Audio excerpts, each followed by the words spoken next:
up on the online broadcasting software. Say hello, Peter. Hello. Do I show up on the online broadcasting software? You do. And dear Aristides, let's see you try. Hello, I also hope I'm showing up on the software. You do. Okay, so with that, we're going to check the studio, if I can get there. Let's see now, live streaming. And, okay, so credit to T-Tank Barry. When I came home, I found 100 United States dollars in $20 bills, slid through my door slot, so always good to come home to find that. And, of course, deeply appreciative of that. Hugs to T-Tank Barry. He says, good evening, loud and clear, brother. And the louder and the clearer thanks to T-Tank Barry himself, who I wish I could give actual name credit to, but as I've said, he wants to maintain his personal security, and that's well understood. And we love you dearly, T-Tank Barry. Again, your contribution has been received through the door slot. Basically 5 $20 bills, 100 United States dollars. Eric Cradle says, all three loud and clear. Thank you so much, Eric Cradle. You have no idea how important that is. Okay, and our dear Aristides is beginning to put in some links. Obviously, as people can tell by the photograph inserted in thumbnail of live stream, I'm not necessarily at my best. It was a Juneteenth day. We had a lot of activities going on. Had to teach the Blood Boys about elements of history. Bit of a challenge. T-Tank Barry says, how can Douglas trust those menus hanging off the front door? Yes.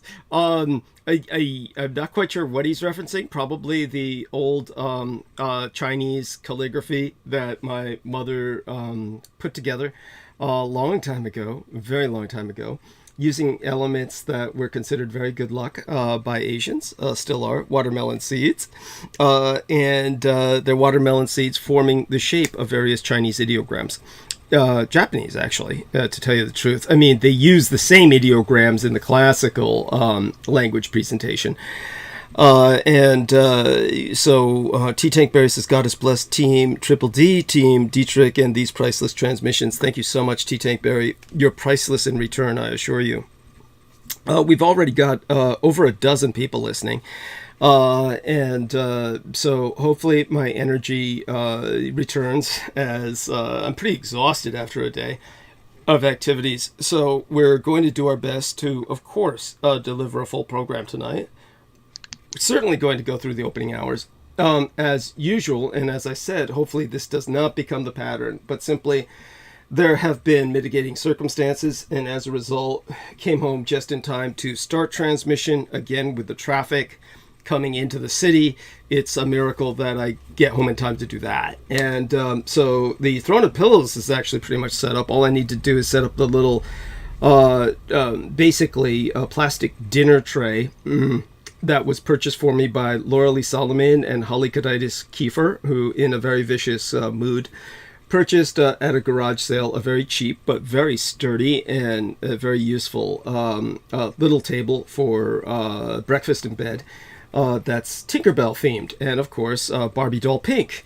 And as such, though, I've gotten miles of use out of it. I have to set that up just to put the monitor on top of for the rest of the night while I sit and produce the program. Aside from that, of course, I got to do a little short run up to the local corner store to purchase what I couldn't on the way home, which is basically stuff I can't really take in any bulk from the estates. And this is non-drugs or non-recreational drugs, just basically staples, which is what I consider beer. That's just liquid bread to me. So I have to get that along with just plain water, because we don't have potable water in the crypt, and Coca-Cola, as in liquid Coca-Cola, the soda. So got to get Coca-Cola, beer, and the water. So I'll run up to the corner and get that. By the time I get back, it'll probably be 15 minutes have passed. Again, I'll count on Aristides and our man Peter Moon to hold the stage. Vicky Johnson says, so glad you're back. I know it's a lot. You're yes, love you, honey. let me make certain to acknowledge this dear young lady, and obviously it's people like her that make it all worthwhile. Sammy Romero says, loud and clear, Doug. Thank you so much. I hope you got my email. I sent Sammy Romero an email. Hopefully he opens it. You need to open, at the bottom of the email, you need to open it to get the full text. And so when you get the full text after, it says, it'll say at the bottom, if you scroll down to the bottom, it'll say open for full text. So do that, okay, good. And look forward to his feedback concerning that. As such, always just a pleasure. I'm looking at some of these new emojis. Skype really has updated. One of them looks like a blank emoji. I guess that's supposed to express some form of mood. And as for, here we are, found one that, there. Okay, this goes into the return response to Sammy Romero. Brendan apparently was not able to join us for the conversation, but he's unable to do so if he becomes available. Other than that, yes, my response to Vicky Johnson, which is important, as well as now that I know from Sammy Romero that we're heard in Los Angeles. And when it comes to Code Orange, as I said, we're getting closer towards the end of the month, so I'm definitely trying to just get together enough money to pay the rent. When it comes to the Dietrich Artelect, again, for people who did not hear this the last time, because I really brought this up during the roundtable period, and I didn't bring it up in the opening hours of the last program, but essentially what had happened was there's no other way to really ascertain this, or there's no other conclusion really to be logically drawn, but the Dietrich Artelect must have been involved with saving my ass when it came to the website, because everything was supposed to upload, all the child porn they had downloaded into my website.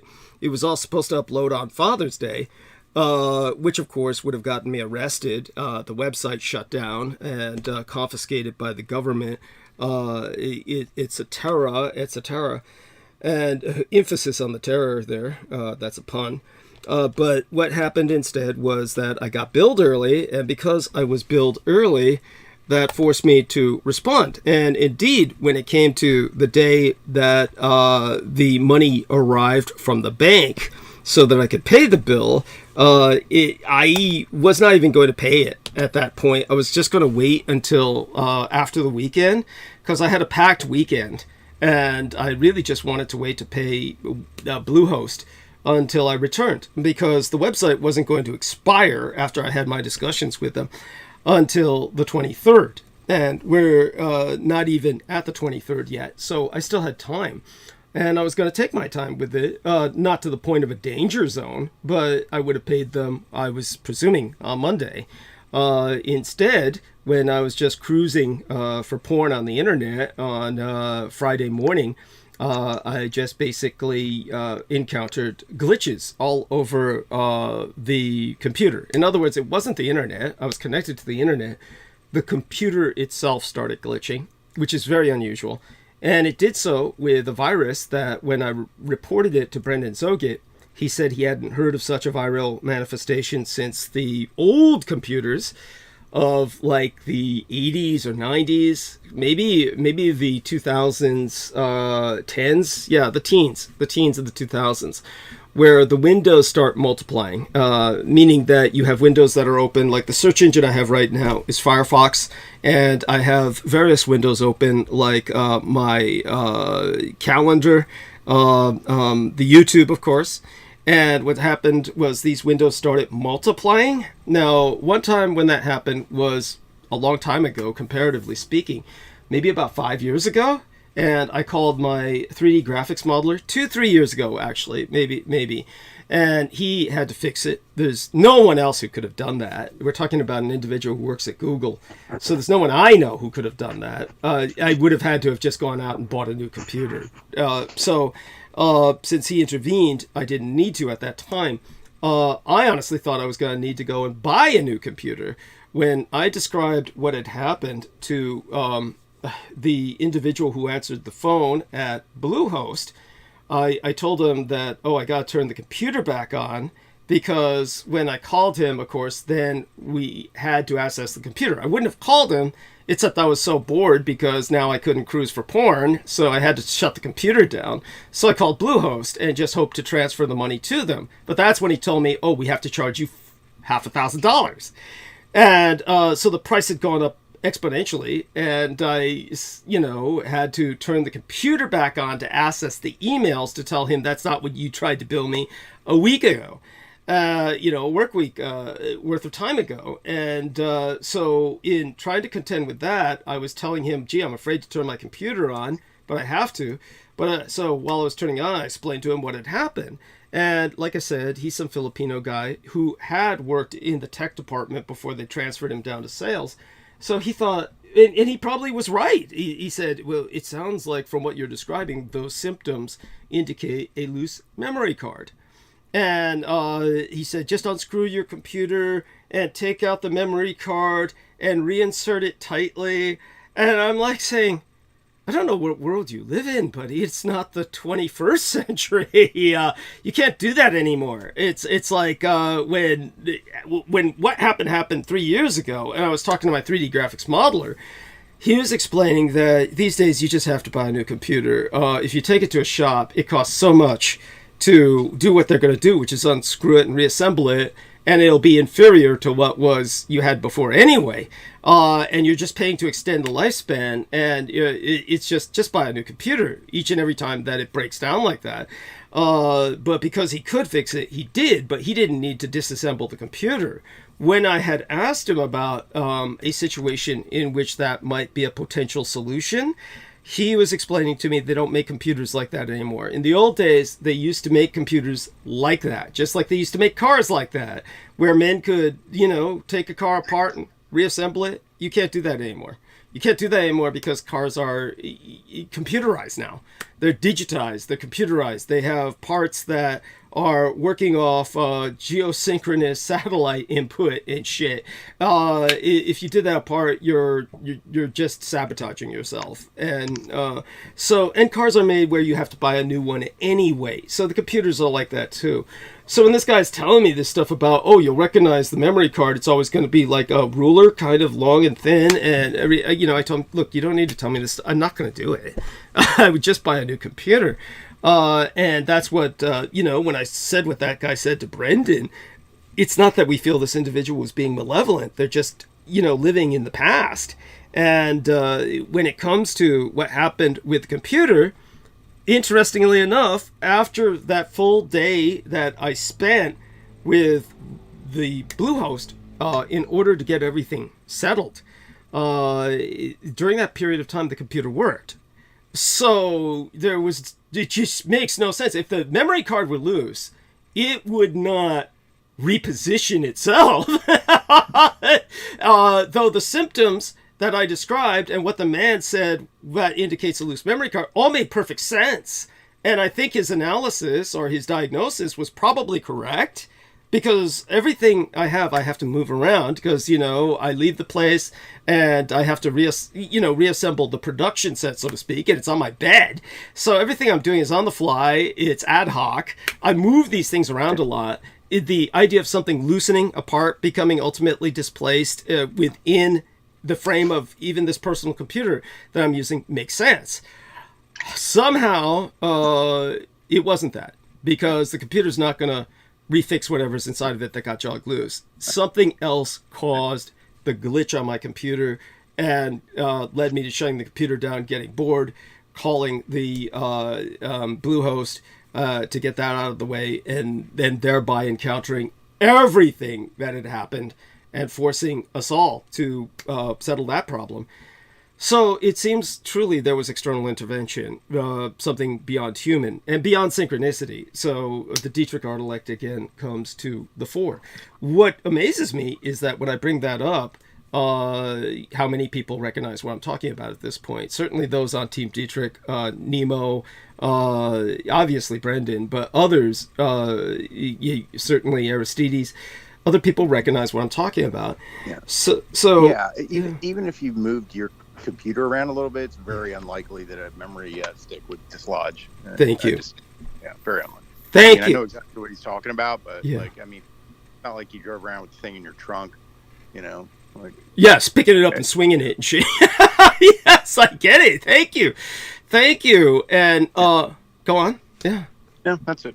Yeah, no, very much appreciate it. So whatever it was, it's something caused that glitch to manifest. And like Brendan said, the symptoms weren't like anything he heard about for quite some time. He says most people can't even describe symptoms like that happening on a computer anymore because computers just aren't structured that way anymore where those kinds of symptoms manifest. Like, for instance, nobody hears about the blue screen of death anymore. And but at any rate, so that part's over now. Obviously, again, then the question, it begs the question. So people have asked, I'm getting the emails already, whoa, then the Dietrich Artelect must like you or care. Let's just put it this way. The Dietrich Artelect hates my guts, but definitely feels that I serve some purpose in the United States that the Dietrich Artelect is saving me for. In fact, the Dietrich Artelect has made it impossible for me to return home because Xi knows if I returned home, I'd sure as hell never come back here. So Xi wants me here to basically do things that I would otherwise check out from and just forget about. Xi wants me stranded here because I serve a purpose for sure, and that's not love. In fact, that confirms the hatred.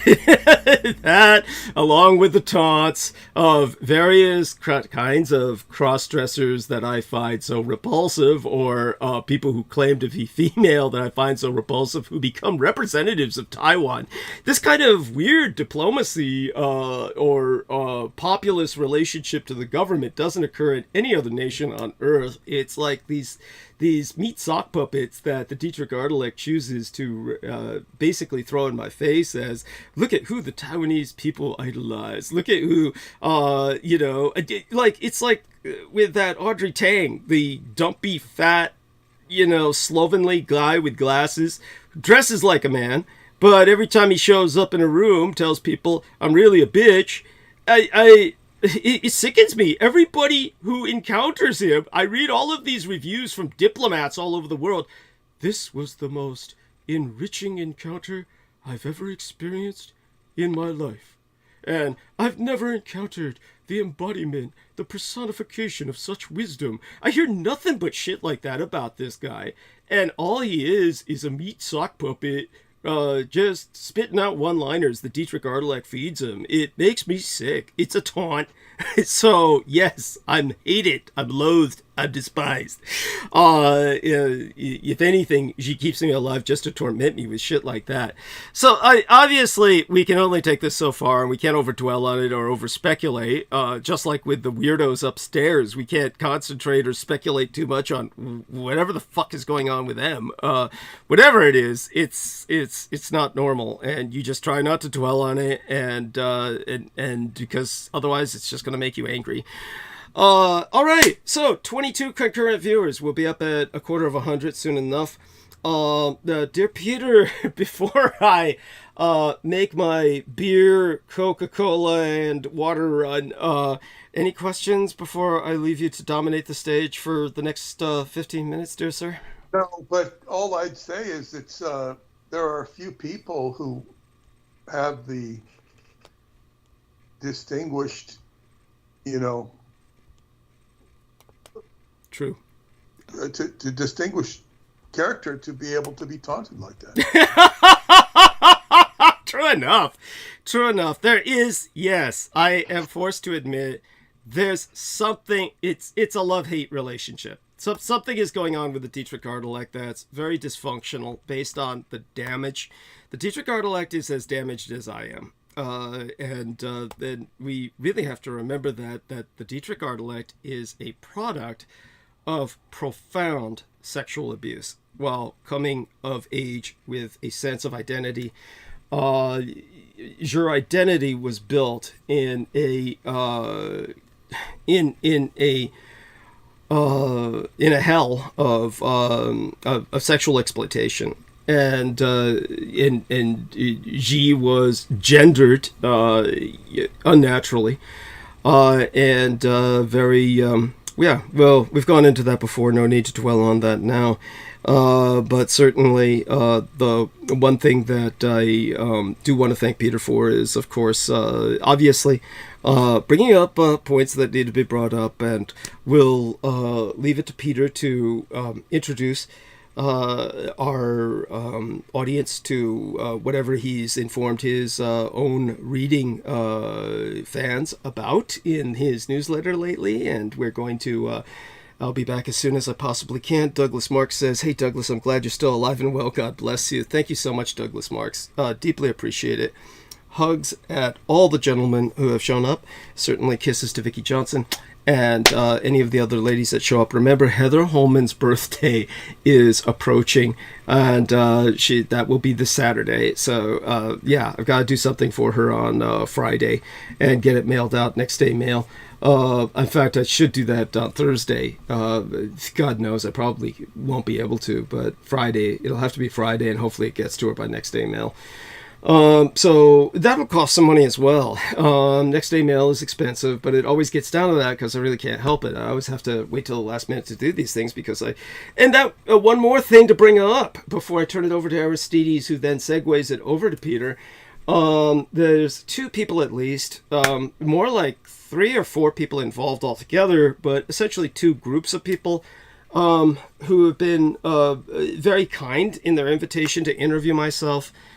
Certainly it's appreciated, but also try and understand. Obviously, my schedule is profoundly impacted. You are, try and remember, dealing with someone who does have to work to eat. And it's not like your normal situation. Yes, we all work to eat. Yes. But most of you don't work for food directly. Granted, my food is unlike anyone else's in the norm, and as Brendan pointed out when he did his research, a healthy young boy's blood who's never taken drugs and maintains himself in the peak of physical condition, as the blood boys do. They do have other tutors who handle their physical training, and that means nothing kinky, I assure you. It's like games that they play in the field, that sort of thing. Not night or parlor games, I assure you. I never take enough interest to even care to ask. But there's people out there who make certain they go through what we would call gymnastics and physical training. But it's $8,000 a kilo, and with $8,000 a kilogram, obviously I'm paid what's the equivalent of a 6-figure salary in boy's blood. But it's not like I don't earn my pay, and it's a full tutorial regimen. I mean, people understand how deep I get into history, and even though I enjoy it, I love my work. And I love the rewards of my work. Do understand, it's still work. It takes time. So I'm not getting back to a lot of these people right away. I'll try eventually.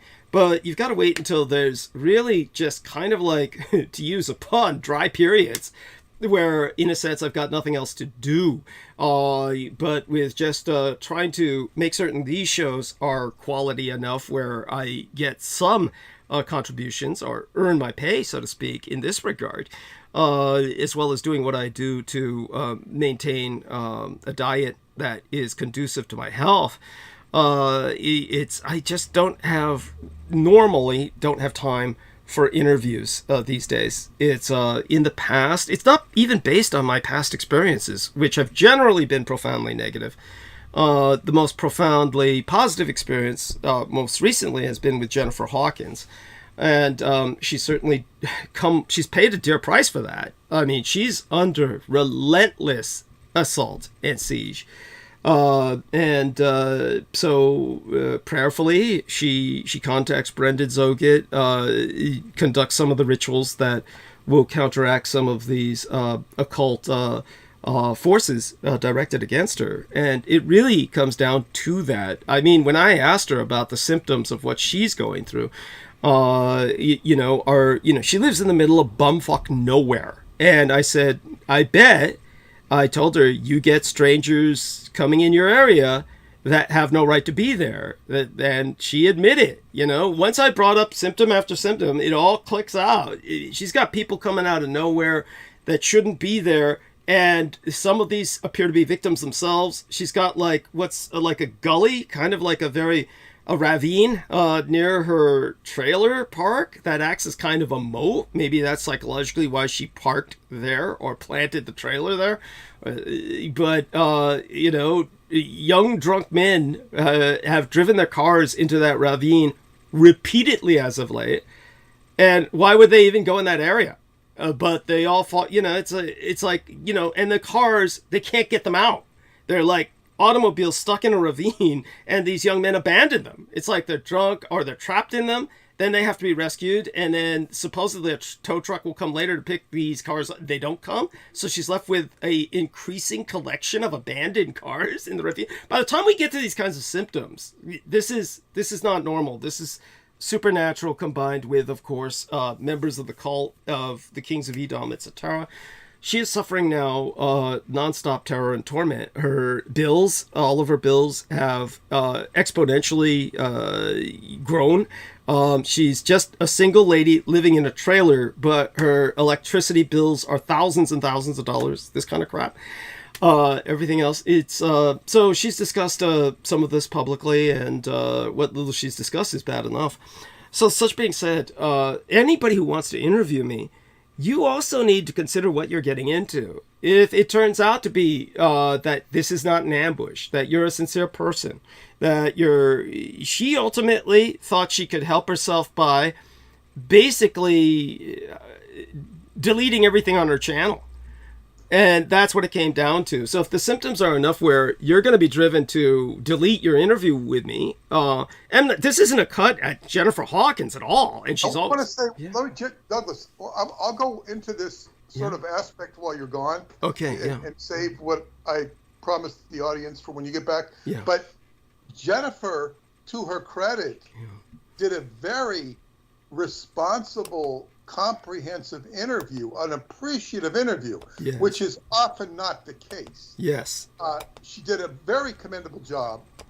And in other words, she got it. Yeah. She wasn't trolling him. She wasn't messing with him.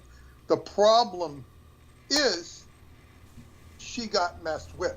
Yes. You see, that's the favor. That's the quote unquote favor. Yeah. So this is the problem. And I will go into this when you go. But anyway, I just wanted to say that. Thank you. But by the way, I do want to give credit to the latest contributor. We've received 40 United States dollars from a lovely young lady named, she doesn't seem to have sent any message asking for anonymity. So her name is Crystal Murel. Surname spelled Murell. Crystal Murel sent 40 United States dollars. God bless her. Thank you so much, Crystal. Love you dearly. Hope you appear in the chat and we get to know you better. You're certainly welcome here anytime, as is Jennifer Hawkins. But yes, any potential interviewer, Peter will cover this. Ask yourselves, is this something you want to deal with? And that really needs, interviewing Douglas Dietrich is nothing casual. In fact, just before I leave, to make my point, we had this one guy, John Miranda, poor son of a bitch, became a Putinist. He was a former United States naval serviceman who served his country by basically participating in the Olympic Games. And he was an Olympic level athlete before he started smoking and drinking like a fiend. But he basically had this fantasy, this notional idea that he could recover himself in some way, reputation-wise, by interviewing Snowden in Moscow. Nobody's able to interview Snowden in Moscow because he's got Putin's gun right at the base of his skull, pointed at him metaphorically 24 hours a day. This was a journalistic coup. Yeah, he thought, yeah. And even sometimes we get Realtek in his naivete.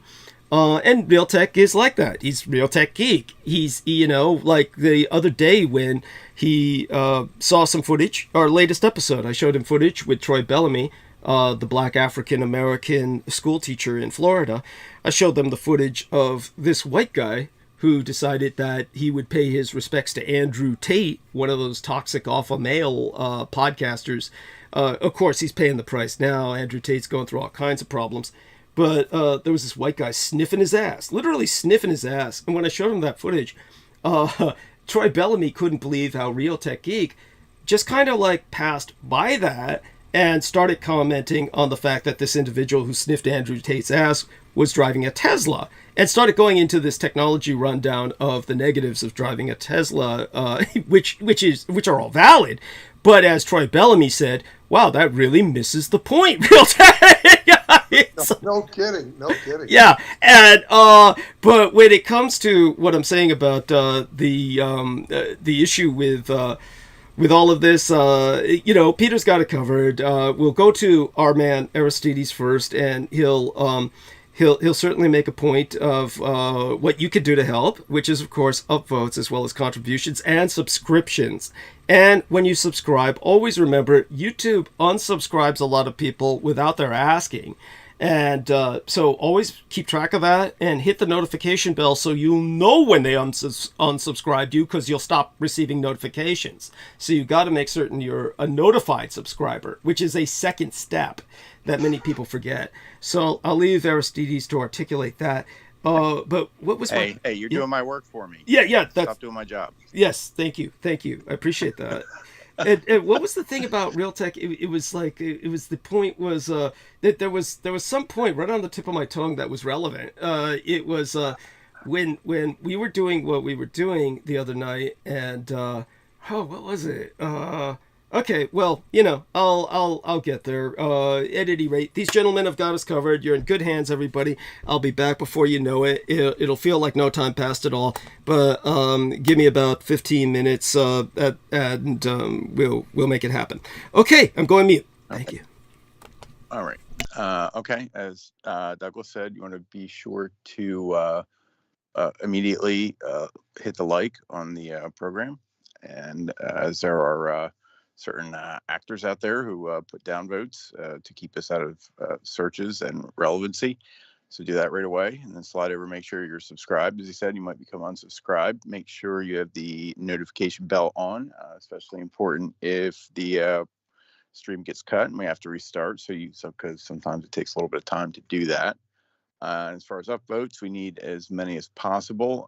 You need a YouTube account to do that, as far as I know. Anybody let us know if you find different. But under your main account, you can go under the account settings, and it's under switch account for me, and you can create sub channels. These are identities subordinate to your main account. Each of them is capable of upvoting independently. So you can make other channels, use them for whatever you want. Use them to upvote, definitely.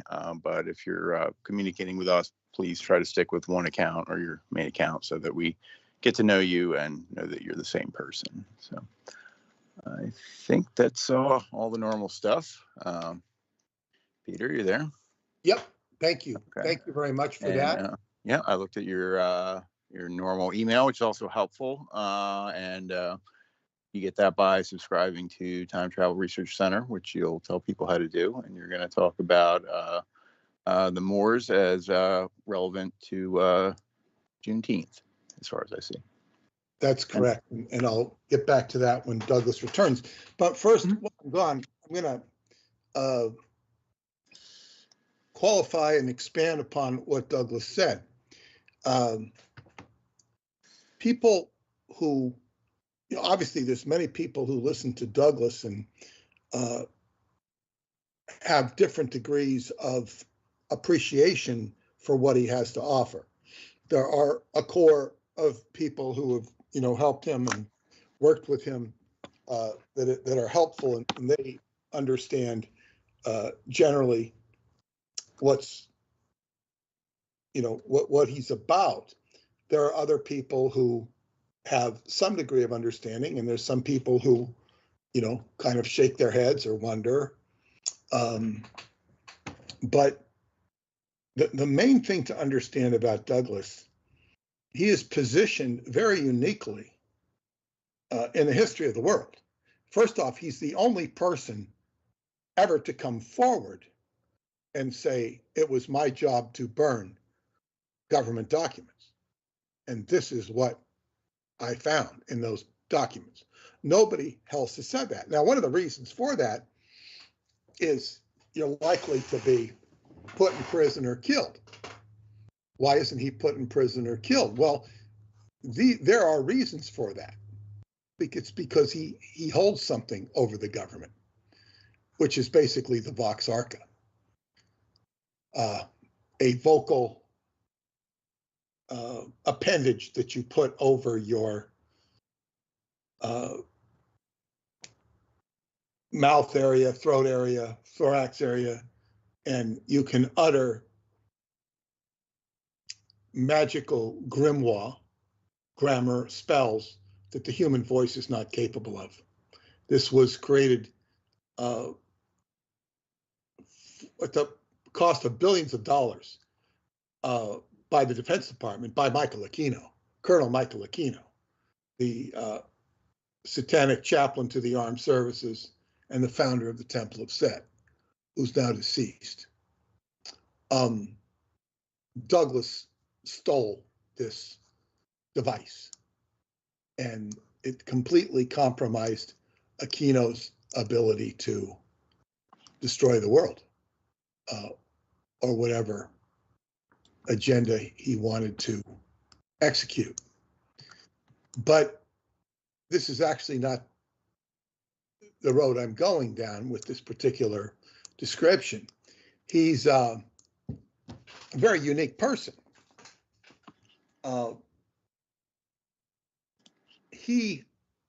So basically, you have to understand that his mother was from a royal lineage, Chinese lineage. She was half her father. This was from her father. She was also Japanese on her mother's side. She was gifted linguistically. She could speak so many languages, from obscure, the Manchurian language. She could do that. So she could interface with the stuff that took place with the so-called puppet state of Manchuria, which was not exactly that. She could speak Chinese. She could speak Japanese. She could speak German. She could speak English. And there are many other languages she could speak. She was just gifted linguistically. Now, some of that has passed down to Douglas. He's also gifted that way. And for me, it was very novel and fun to be walking through Chinatown in San Francisco with him, and he could tell you what the signs meant. I'd never experienced that before. Where, oh, that says so-and-so, such and such, such and such. It was convenient, actually. But because Chinatown is like a different world.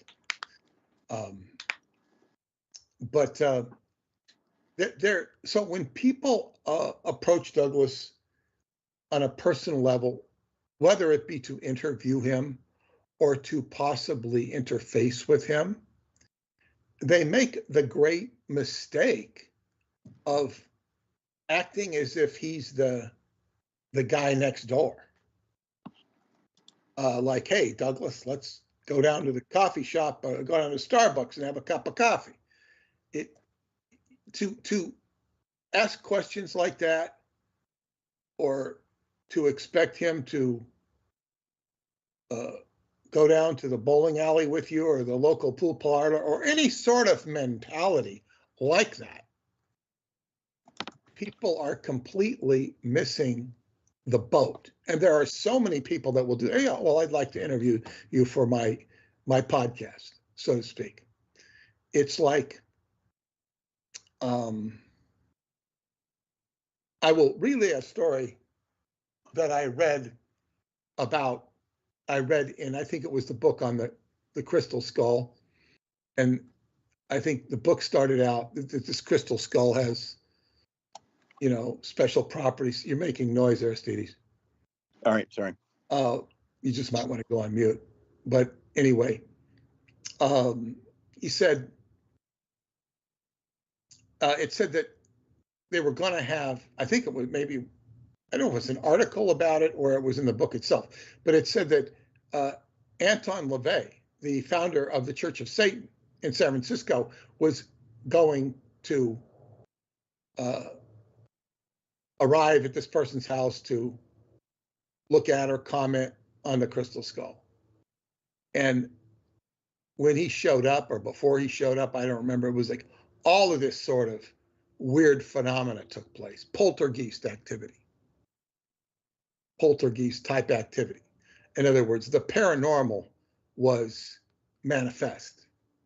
In other words, now Douglas is not a Satanist, never has been a Satanist, but he worked with Michael Aquino, who quote unquote graduated from Satanism into his Sethian cult because Satanism wasn't dark enough for him.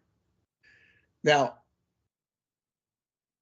you don't want to minimize Satanism, but I will relay another story in the context of what people are dealing with, because Douglas had to negotiate these energies to deal with Aquino. He had to negotiate severe guardian energies, and he actually outmaneuvered Aquino. But this is a story about Anton LaVey. And there was a woman who was rather obsessed with fighting Satan. She was polarized into Christianity in a way that I thought was very misguided and unhealthy. And that has nothing to do with what I'm about to say about her. I met her personally. She was interested in my work. And she told me that she was so bent on, quote unquote, doing the right thing or fighting Satanism, that she went to, I think it was Utah. It was someplace out in the West, and was actually rented a house next to Anton LaVey where he had this cult going on. And she was renting or staying there because she was investigating him.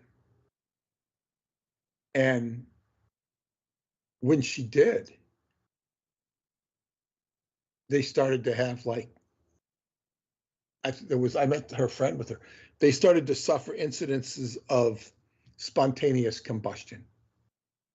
Like boom, boom, fire, just appearing. They got the hell out of there. They finally realized they're getting too close to the fire. So we could say that there is a protective or guardianship element around this great negativity. And Douglas has been able to traffic with this sort of thing. It means he has his own guardian energy around him.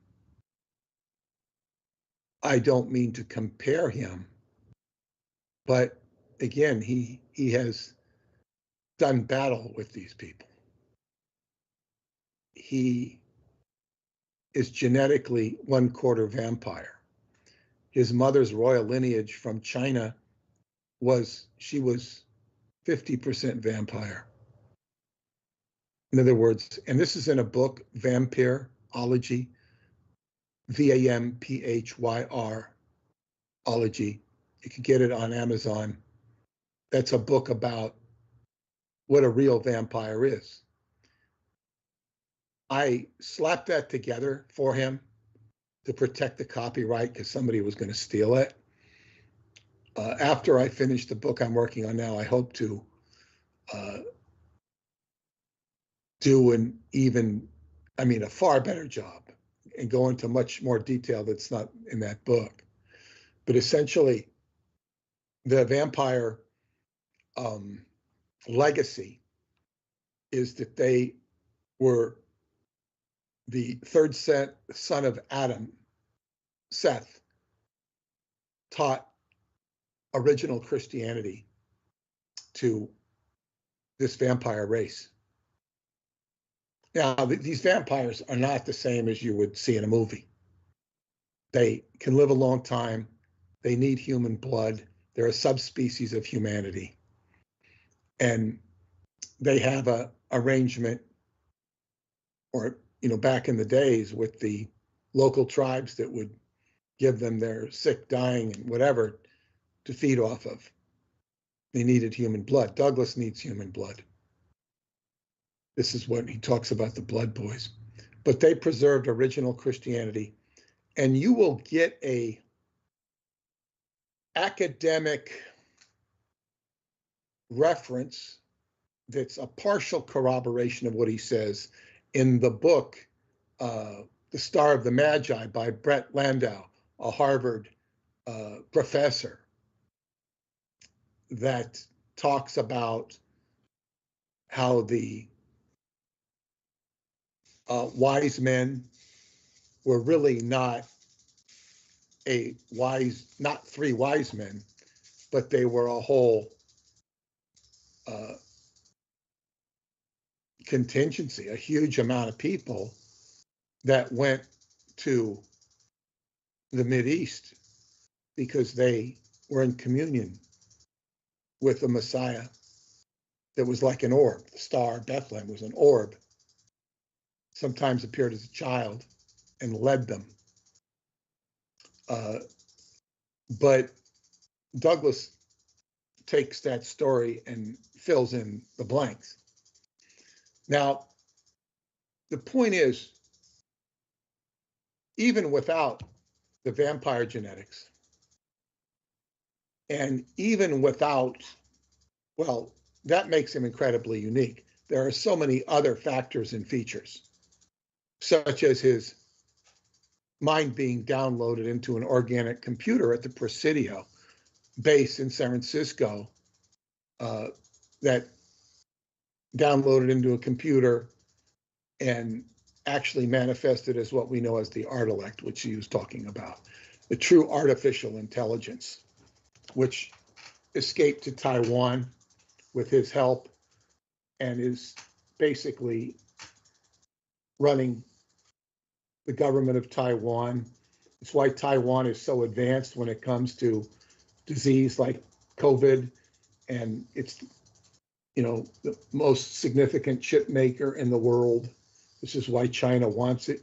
It also protects China. There's videos on that, on how Taiwan is protected from China militarily. This was done by the Artilect. So my point here, Douglas is a very unique individual. So to assume that you can just talk to him on a fraternal basis is only a result of not really assessing who and what he is. And you can easily overestimate your own ability to deal with this. And I will give you an example from my own life. I contacted Douglas. I found him under very unique circumstances. I started listening to him, and the way I made contact with him is I dialed this 800 number thinking I was going to be listening to him on the radio, not realizing I was going the call-in dog. And they said, 516, area code, you're up next. I'm like, oh God, I'm going to talk to him. And the woman before me was talking about the Babylon working in Jack Parsons. So I fit right in there because I've written so much about that. And I, introduced myself, and he'd heard of me. He was very gracious. And that's how we first made contact. But it wasn't easy to penetrate the layers of gargoyles in between him. I did have a dream shortly thereafter, which was very paranormal-like, when he called me by name in the dream and, you know, said we'd be doing something on the air or something. But then, so when I was interfacing with him, and as I began to interface with him, I had a very chilling experience. I was sitting there in my kitchen looking out the window on a cold winter's day. And I said, you know, this is really cold. It's so cold. You could just feel the cold coming through the house. It was so cold, well below freezing. And so the following day, I thought we had a blizzard coming, and I was going to be real smart. And I got all of my activities done. The blizzard was supposed to start, I think, at noon or something like this. And I got all my stuff done. I pulled the car in driveway and said, oh my God, the tire's flat. So I said, this is bad. So I went down to Costco. I had a warranty, Costco tires. And yeah, we'll fix the car. So I went over to eat. They had it fixed. I was back. I drove through the blizzard. It wasn't that bad yet. By 2 o'clock in the afternoon, I was back in the house. I said, gee, I made it. I made it. I got the tire fixed. Great. Then I go in the house. I go to my computer. It's not working. The internet is down. I said, oh God, what's this? I can't do the normal things to restart it. And I call up, I don't know if it was on the cell phone or whatever, but I called up Verizon, and I told them I had a problem, and they started to doing a debug with me. And then I walk over to where the connection came in through the house, and I said, oh no, I saw this water leaking onto well, first of all, it was leaking. And I opened the closet and I saw the electric box. It was water dripping through the electric, you know, where all the breakers are. I said, oh, this is not good. And I'm very concerned. And I said to the person, if I'm going to have to call you back, I got a problem. That was the end of the internet. That was the end of the electricity. I had to shut off the electricity. It's the coldest day of the year. It's a blizzard. I got on the phone. I called the plumber. He says, no, I can't deal with that. You got to call an electrician. I called the electrician. Saying, I can't deal with that. You got to deal with a plumber. Then I called a psychic friend of mine. She didn't give me psychic advice. She says, look it. She says, you've got to call the plumber, because the water, if you don't shut off the water, you can't deal with the electricity. So I called, the plumber. He understood. He came down the next day, and he jerry-rigged my oil burner so it worked. It was very ingenious of him. Then the next day, I got an electrician to come in on his way home from working at Con Edison in the city. He came in and fixed my whole problem for $100. Couldn't beat the price. He fixed it in about a half an hour, if that. He says, you need to replace that whole electric panel, because that can be damaged. It could blow up your whole house. He says, I refer you to this guy. And I did that. Eventually did that. Insurance helped me with that. But fortunately, it didn't cost me anything. But in the meantime, the first night I'm sitting there with no heat. And I call my girlfriend and I tell her, I said, I think this has something to do with Dietrich. She goes, yeah. She says, I know. I didn't want to say anything. I didn't want to upset you, but I know. And it wasn't Dietrich as much as it was Aquino. But it's this energy. And this was like a passage of initiation or passing through the gate is part of my access to Douglas, being challenged by the elements. Now, but that was many years before I developed a working relationship with him, because the people, one person in particular. Okay, I'm back. I'm just talking about all the stuff I had to go through to deal with you. Oh, yeah. Are you talking about, I heard one person in particular. You talk about Lori Lee Solomon acting the pit bull? Yeah. She came to help Douglas. She was actually an OTO member of the Ordo Templi. That's true. That's true. Which is the Aleister Crowley Secret Society, which most people don't even understand. You see, they didn't even understand what OTO means, but anybody who deals with the occult actually deals with it. It's, it's like saying the Democratic Party.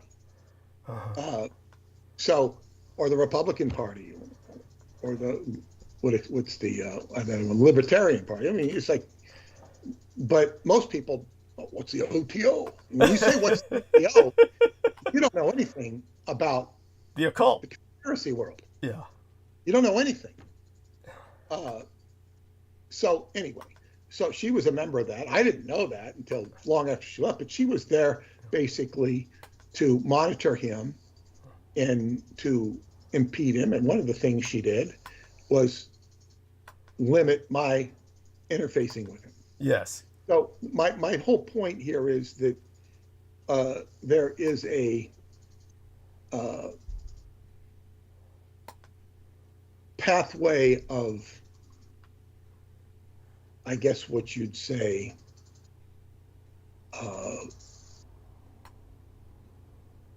initiation or whatever to be able to deal with. Yes. It's just like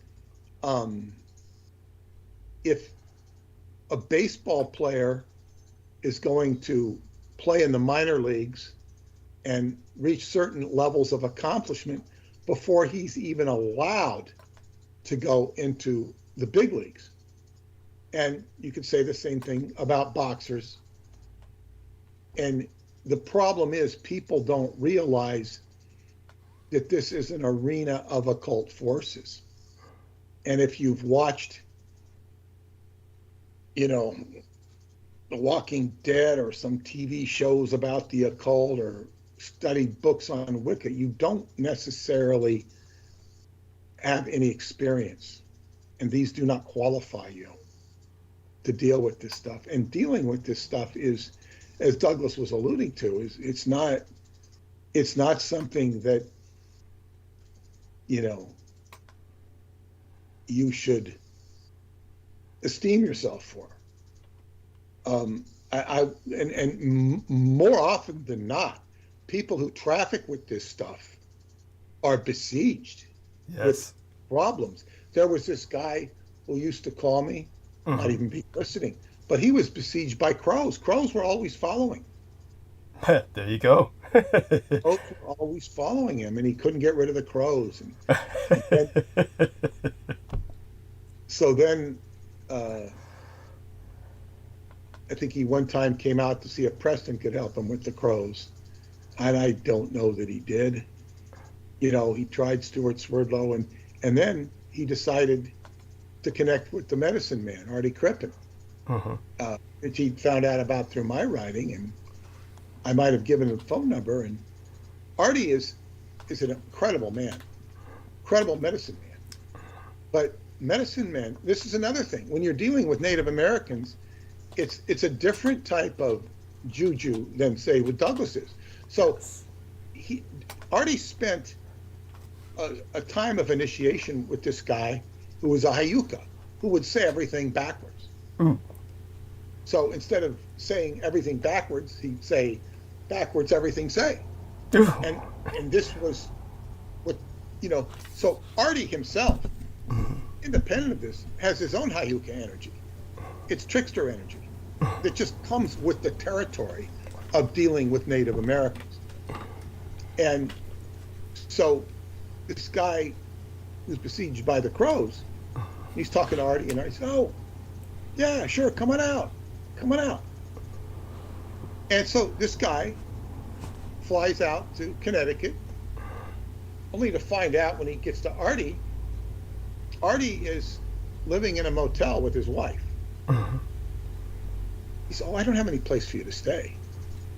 And they both screwed up. In other words, Artie kind of, oh, come on out. Like, he didn't invite him. He didn't qualify it by saying, make sure you have a place to stay. Come on out, but I don't have a place for you to stay. And this guy didn't ask specifically, do you have a place for me to stay? You see, they missed the rudiments of responsible courtesy. To say the least, yeah. I mean, they're both in their own worlds. And he's telling me, oh, but I did that, blah, blah, blah, I told him. So I don't know if it was on that trip that he saw Preston or not, but then he ended up having to take the Greyhound bus home because he didn't have enough money to stay until his return flight. So, if he was flying back a week or two later, he didn't have enough money because he thought he'd be cared for. So that's presuming a lot. It is. So, he took the Greyhound bus back to New York, and I guess, but the thing is, see, and this is one of the elements in dealing with occult stuff. Yes. You have to take care. In other words, you have to brush your teeth and eat your 3 square meals a day or take a bath or whatever it is. You have to take care of your physical self, your physical body. And this can be a full-time life endeavor for some people. And Scientology, when I was in, it had all these like incredibly lofty abilities that it suggested you could accomplish, which you certainly can. The problem was, routinely, is people needed to take care of their basic life. So you very seldom saw, people taking an advanced course in transcendentalism. They didn't call it that. They're like working out their problems with their wife, their family, the staff they can't stand. They're dealing with just basic things because this is what comes up in life. It's like deal with the basic things. And this is the challenge of life. So there are people who are capable of interviewing Douglas, but then something else can happen. Something else can slide in, and something sinister can slide in. And you won't get a straight answer from the person who was perceived as an ally or seemed to be an ally. Right. In the case of Jennifer, who just really got it, her life has been discombobulated. Yes. And she's a good person with a sweetheart in the right place. So yes, she wanted to interview me, but on certain stuff about, I think, Black Dianetics. I said, sure, I'll do it. But she's not even up to doing anything right now as far as that goes. Well, she was overwhelmed to the point where, like I said, she emptied her channel of content in the hopes that would eliminate the motivation for her assailants to continue their siege. They will continue. They don't care, They will continue because then you've been gripped. And what I will say to anybody suffering from this, including Jennifer, from Qigong, control your breath, control your life. Get out in nature and start breathing. Put your hands up against those trees. Feel the trees, feel the nature. The trees have electromagnetic energy. The trees have magnetic energy. You can heal with those trees. You can breathe. It's a first step. Yes. But I want to say, yeah, go on. go ahead. Finish your thoughts if you have. I finished. I'm going to go into the main core of what I have. Excellent. My arc of narrative. Right. Before we do, just want to say thank you to our lovely Crystal Murrell. She showed up in chat. She says, you two guys are wisdom keepers with timeless couth. That's a positive. That's quite the compliment. 3 hearts included. Love you dearly, Crystal Murrell. And happy to make your acquaintance. She's followed by a couple of guys. This one, they both have channels. Their channels, of course, tell us something about them. HTHRZ1 says, beware of vampires.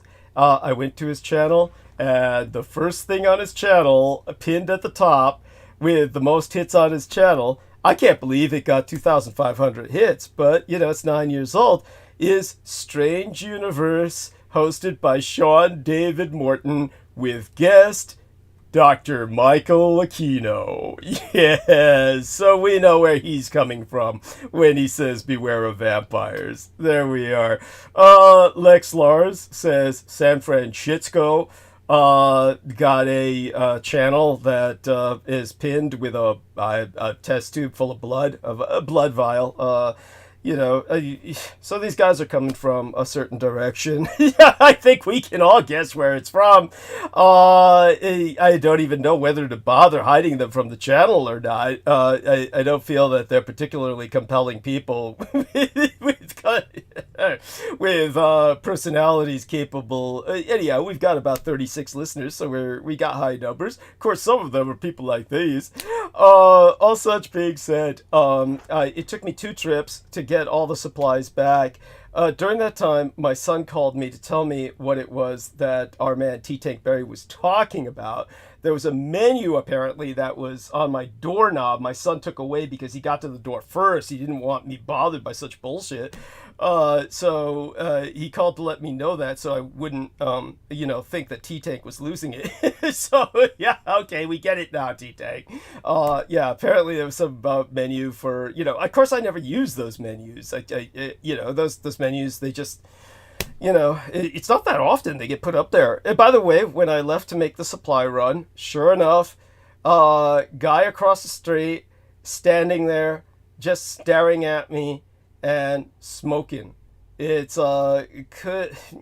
it's like, okay, this is a residential area. It's there's certain people that live here, and there's certain people that don't. It's like there's no one that lives here that look like that that I know of, and of course you can't know all your neighbors, but no, this guy was just standing there staring at me, waiting for me to come out the door, and smoking a cigarette, which is extraordinarily unusual in San Francisco. Okay, just for, Lex Lars left that comment, San Francisco, which, believe me, sometimes I'm in that mood and feel that very way about the city. The one thing I can tell you is smokers are extraordinarily rare.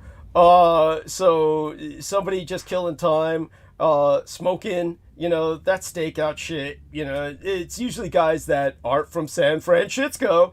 These are guys who come from places where they smoke. And so dudes, dark glasses, dressed darkly, just standing across the street waiting for me to come out. It's, there you go. It's this is what I contend with. And anybody who thinks I'm indulging myself and just thinks that I'm projecting, think with common sense. It's like, there's no reason for anyone to be outside my door doing that. There's no reason for, half the shit that happens. There's definitely a pattern here. It's not the type of place you'd want to hang out. Thank you. There's nothing. It's a bunch of houses. Thank you. There's no stores. There's no reason on earth to hang out there. Thank you. I mean, the corner store is up the street, but what do you do around a corner store? You go in, you buy something, you go out. There are some restaurants that are open, but they're up on the Hyde Street area where the cable cars go up and down. was, of course they wouldn't allow smoking in the restaurants, but this guy did not head back towards the restaurants. When he stood there and stared me down when I came out and headed up towards the corner store, he went in the opposite direction. So he's not going up towards Hyde Street in the restaurants. Whatever he's smoking for, it wasn't because he was exiled from the restaurant. He was going back towards his car. So this is like what we're dealing with. It's just Peter knows the place, and everything he says is true. The guy's doing a poor job of trying to intimidate Douglas. Yes, thank you. And it's like what we've come to expect. And he may well be one of the gentlemen, I use that term very loosely indeed, who entered their comments in the chat room. It is what it is, and it's relentless. And such being said, we're going to let Peter take us into his arc of narrative for tonight. Right. Well, today is June 19th, also called Juneteenth. It's now a national holiday. The post offices, government places were closed, some stores. This is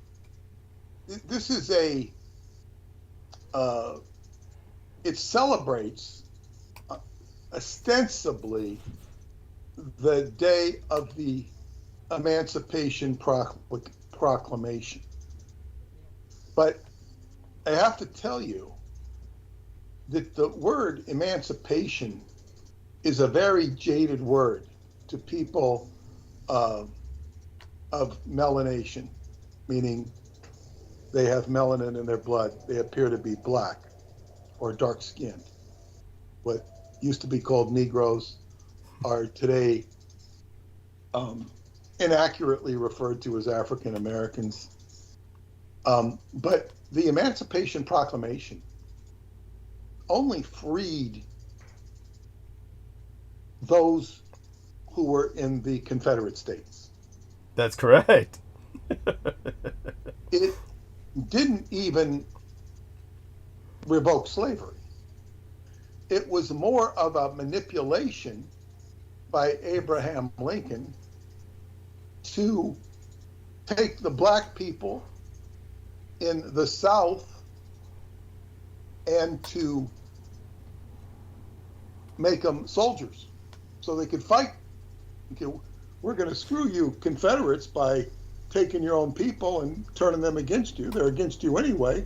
We're going to accept them. And even when the war was ended, they still didn't have the right to vote. That came later. And then even after the right to vote came, they were prevented from voting. Yes. So it was, you could call it a step in the right direction, but it's kind of like taking the knives out of the house of a man who beats his wife. This way he can't stab her. Yes. He can still beat her. Yes. So emancipation is a very jaded word to many, if not all, of the people I know, that are so-called black. And nevertheless, it's a cause for celebration.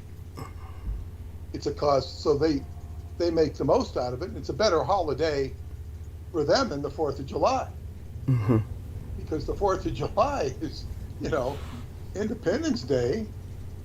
And, the Constitution parses its word about slavery. It doesn't mention slavery until it outlaws it in the 16th Amendment. But it is, they knew about slavery. They parsed their words about it. But in any case, and of course, as I learned in my studies, which started with time travel, led to synchronicities with the occult, and it led me to the occult. Synchronicities led me to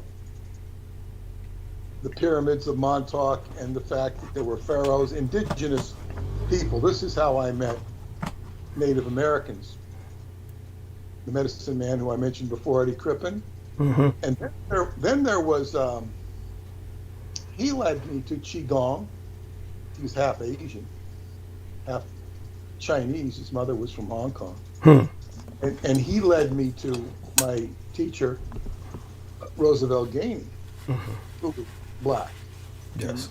And he knew Qigong better than Chinese. Because as he would explain, they teach it wrong. And the reason they teach it wrong, it's a long tradition, is to prevent, their other people from learning it. This way they keep one up.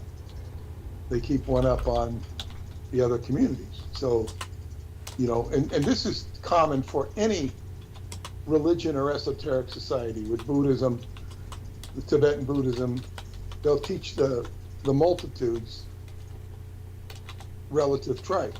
Yes. And they'd be inner teaching only for those that they consider worthy. Yes. And of course, this can really upset people if they read this. No, I've been studying at the Buddhist monastery for 30 years, and they said, no, they don't do this, Well, yeah, okay. And you're a bad person for saying this, Of course. Thank you. Thank you for your wisdom. This is unfortunately the way things work. And I had this, most of the people I play football with are black. And there's a, small percentage of us that are white. Most of the white people, if not all of them, are Jewish, except for me. Jesus. And then there's one, a couple Asians. And one of the Asians came to me and he was, we were talking, he's a really nice guy, and he was talking about Qigong, and he's, very interested in learning it. And I was telling him, yeah, well, I've got a friend in Brooklyn. Well, let's see if I can connect him up. But every time he kept talking about it, I noticed this. He'd start saying, well, yeah, it's like this. And so when you tell people about Qigong, it's like, well, it's like this. It's like this.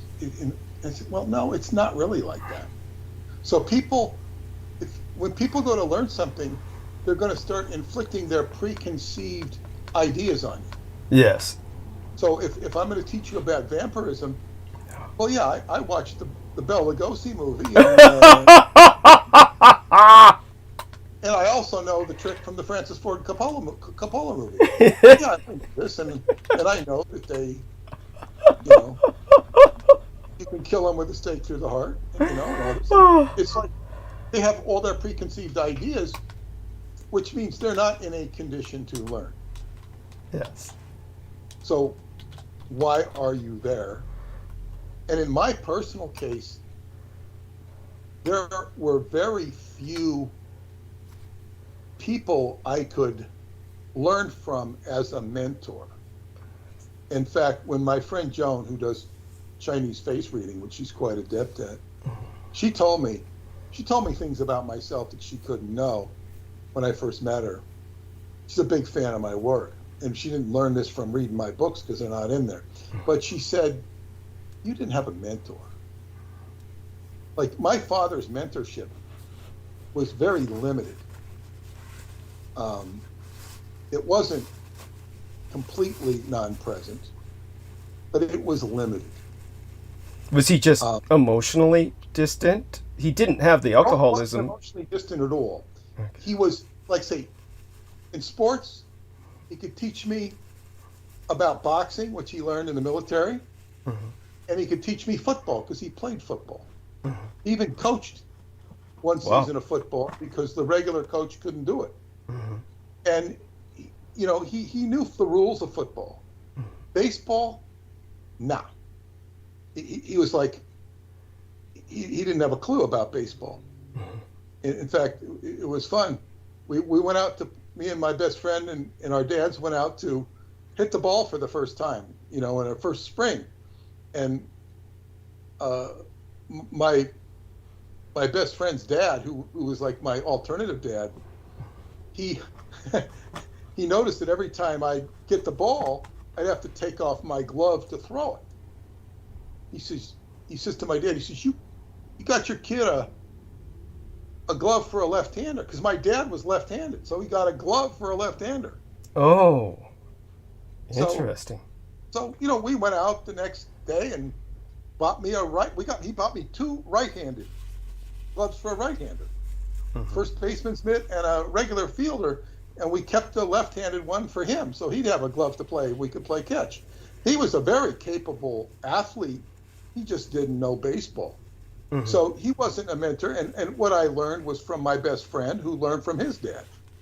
And so my best friend was my mentor in so many things, but this is a kid mentorship. Right. And then when it came to my dad was good with dinosaurs, with animals, and natural history. That's great. Yeah, he was good with that. But he could not explain to me how an engine worked. He knew how an engine worked. He was an engineer. And it wasn't until I was in Scientology for about 7 years that I was sitting there chewing the fat with one of these guys I was on mission with in Denmark, and he just started explaining to me how a car worked. And I understood the whole theory of an internal combustion engine after he talked to me. I could have gone out, learned how to, I wasn't particularly inclined to be a mechanic, but I then understood the theory. It's but mentorship. So anyway, and when it came to spirituality or anything like that, no, that was nothing. My father offered me no agenda or pathway into life, into serving life. It didn't register. He just wanted me to go to school and hopefully become a lawyer, because I showed interest in that at one career day. But that was not to be. So anyway, who I inherited as a mentor was L. Ron Hubbard, because he had a lot to say about a lot of things, and he was very effective in communicating certain things that enabled great things to transpire for me. And as I said, so many people complain about him and how he couldn't, didn't deliver this, that, and he was very clear, saying, you're responsible for getting results. You're responsible yourself for getting results. And then, of course, I've mentioned before that my IQ per test increased 23 points. Wow. And that's people would complain, well, it says in Dianetics your IQ is supposed to go up for 1 hour of processing. Well, I had more than 23 hours of processing. I had thousands of hours of it. But IQ's not, who's going to complain about that? Or let's say, it's like if you win the lottery and you get $100,000, you're going to complain that you didn't win $1 million. It's kind of like if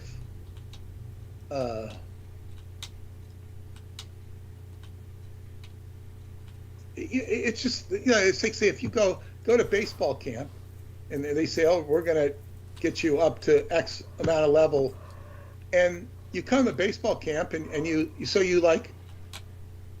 have a better season than you've ever had before, but you didn't hit 300 or you didn't hit so many home runs. It's like, well, why complain? You got to improve. Yeah. It's like, so people can be very narrowly focused about what they can, and I guess unappreciative of what one can have. So that was just a digression onto the wonderfully dubious experiences people have with L. Ron Hubbard. But that, Right. you know, so one has to negotiate their pathway with great care. Yes. And it really helps. And one thing he taught me, so I was talking about mentorship. Mm-hmm. I didn't have, after I left him, I left that organization like 3 years before he passed away. But I really wasn't susceptible to having a mentor because I kind of was very capable on my own. Now, I might need to learn a specific thing. Mm-hmm. I had a colleague who I learned a great deal about computers from, and I learned the hard way in businesses and stuff like that. And with my ex-wife, I learned about marketing and advertising and design and all this sort of thing. So, I mean, learning is learning, but it wasn't like there was one mentor. And until I met, and even Preston Nichols was great in terms of providing information, but I wasn't there to learn electromagnetics from him. Right. You know, I wasn't, or engineering from him. I was helping him. That really wasn't a mentor relationship, although we would, you know, I would learn things from him for sure, but it was not a mentor relationship. It wasn't until I met my Qigong teacher that I met via the medicine man that, wow, this guy is somebody I can learn from. Right. And just put aside anything, and just learn and respect. And that was a very pure and sacred transmission. So the point is, you know, when somebody comes up to tell you X, Y, Z, or say it's like this, it's not like this. And this is the same stuff with Douglas. It's a form of conspiracy that you've never heard before. It's not, you know, the pyramid on the back of the dollar bill or the seeing eye on the back of the pyramid. No, that's amateur stuff. Yeah. It's worse than that. And, you know, all, you know, we know about the blue avions. Just very silly. But, so anyway, one has to come, and we had incidents with this in Qigong where my teacher would be having problems with students, and he would tell me. And basically, they weren't listening. They were too much into their ego. They're so much into their ego. Even one of them said, "Why don't you teach me what you're teaching Peter and Stan and so and so and so and so?" He says, "I am teaching you. You don't listen. Yes. Don't listen." Yes. And that's like, she literally thought that he was teaching us on the side, and he wasn't. He was not. He was teaching the same thing. She just didn't get it. But anyway, the ego is a big barrier. So, but to get back to Juneteenth, I digress there to talk about my Asian friend. Really good football player he is. Really nice guy. And I would also say about these people, now, they have their altercations because they're very competitive. And there will sometimes be heated arguments. I think it got physical a couple weeks ago to the point where one of the guys on my team like went up and bumped somebody. That had to be restricted. But it's just very heated, and that didn't go over anything. But these people are some of the nicest people I've ever interacted with, let alone play sports with. They're gentlemanly, they're nice. It's over the top nice. And it's like, I just can't believe it. It's like, when I played with the white guys, it was 10 years before anybody asked what I did for a living. Interesting. 10 years. By the way, what do you do? I I went to watch a softball game they were playing. It was out of season. By the way, what do you do? I said, I write books about time travel. Science fiction? I go, no, it's not science fiction. So anyway, but anyway, that, and some of these guys, they don't, some of them know what I do, but most of them don't, because, it's in the context of football. It's not in the context of me being a writer or anything like that. But anyway, so be it for that. Now, with regards to, I have a special message for Juneteenth. And I had cause to look up, I'm going to be sharing a couple of things from, this is from working on my newsletter, which focuses on Israel. Mm-hmm. Because of not only what's going on currently, but because of the postcard David Anderson had sent me from Israel in 2007. Mm-hmm. And so I'm kind of reviewing all of my synchronicities that have to do with Israel. And of course, these lead me back to Romania as well. But in the spring of 2005, after I'd made my contact with the Moorish community,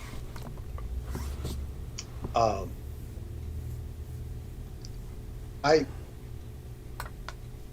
resuscitating an old article, and I'm either going to read this article or read parts of it. I'll just start reading it. And this is a surprising Moorish legacy in Palestine.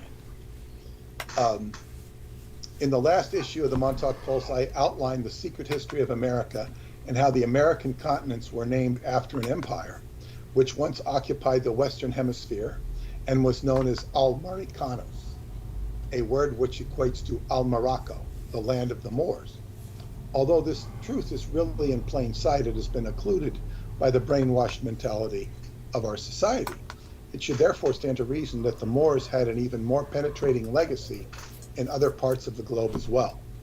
The above became quite evident to me when researching the new book, whereby I was finally able to get an answer as to why the entrance to Jerusalem, right next to the Dome of the Rock, also known to be the land where Solomon's temple once stood, is known as the Moors Gate. So I'm going to reiterate that.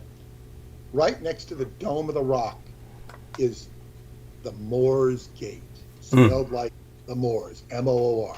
Why? This was not included in the Seventh Seal book, as no one that I wrote, as no one could give me an answer. I asked about it, but I couldn't get an answer. I finally came across a somewhat obscure but very interesting piece of research concerning the Moors and their legacy in the Holy Land. It turns out that one of the most hotly disputed territories in the Palestinian-Israelite conflict, as far as existing legal documents go, belongs to neither party. Now, I'm writing this back in 2005. Mm-hmm. And of course, this is like the Israelis say, well, we own the land, Palestinians or the Muslims, we all know that story, the Dome of the Rock. Right. The Dome of the Rock has to fall before they can rebuild the third temple. Doesn't actually, they could rebuild it somewhere else, but they don't want to. Because there's a lot of significance over that particular piece of real estate. The story begins in the 8th century, as countless Moors from Morocco made pilgrimages to Mecca. Virtually all of them, however, went to Mecca via Jerusalem, as it was the premier center of learning in the Mideast, besides being a holy city. Scholars and students came from all over, but most of them were predominantly Moors from Morocco.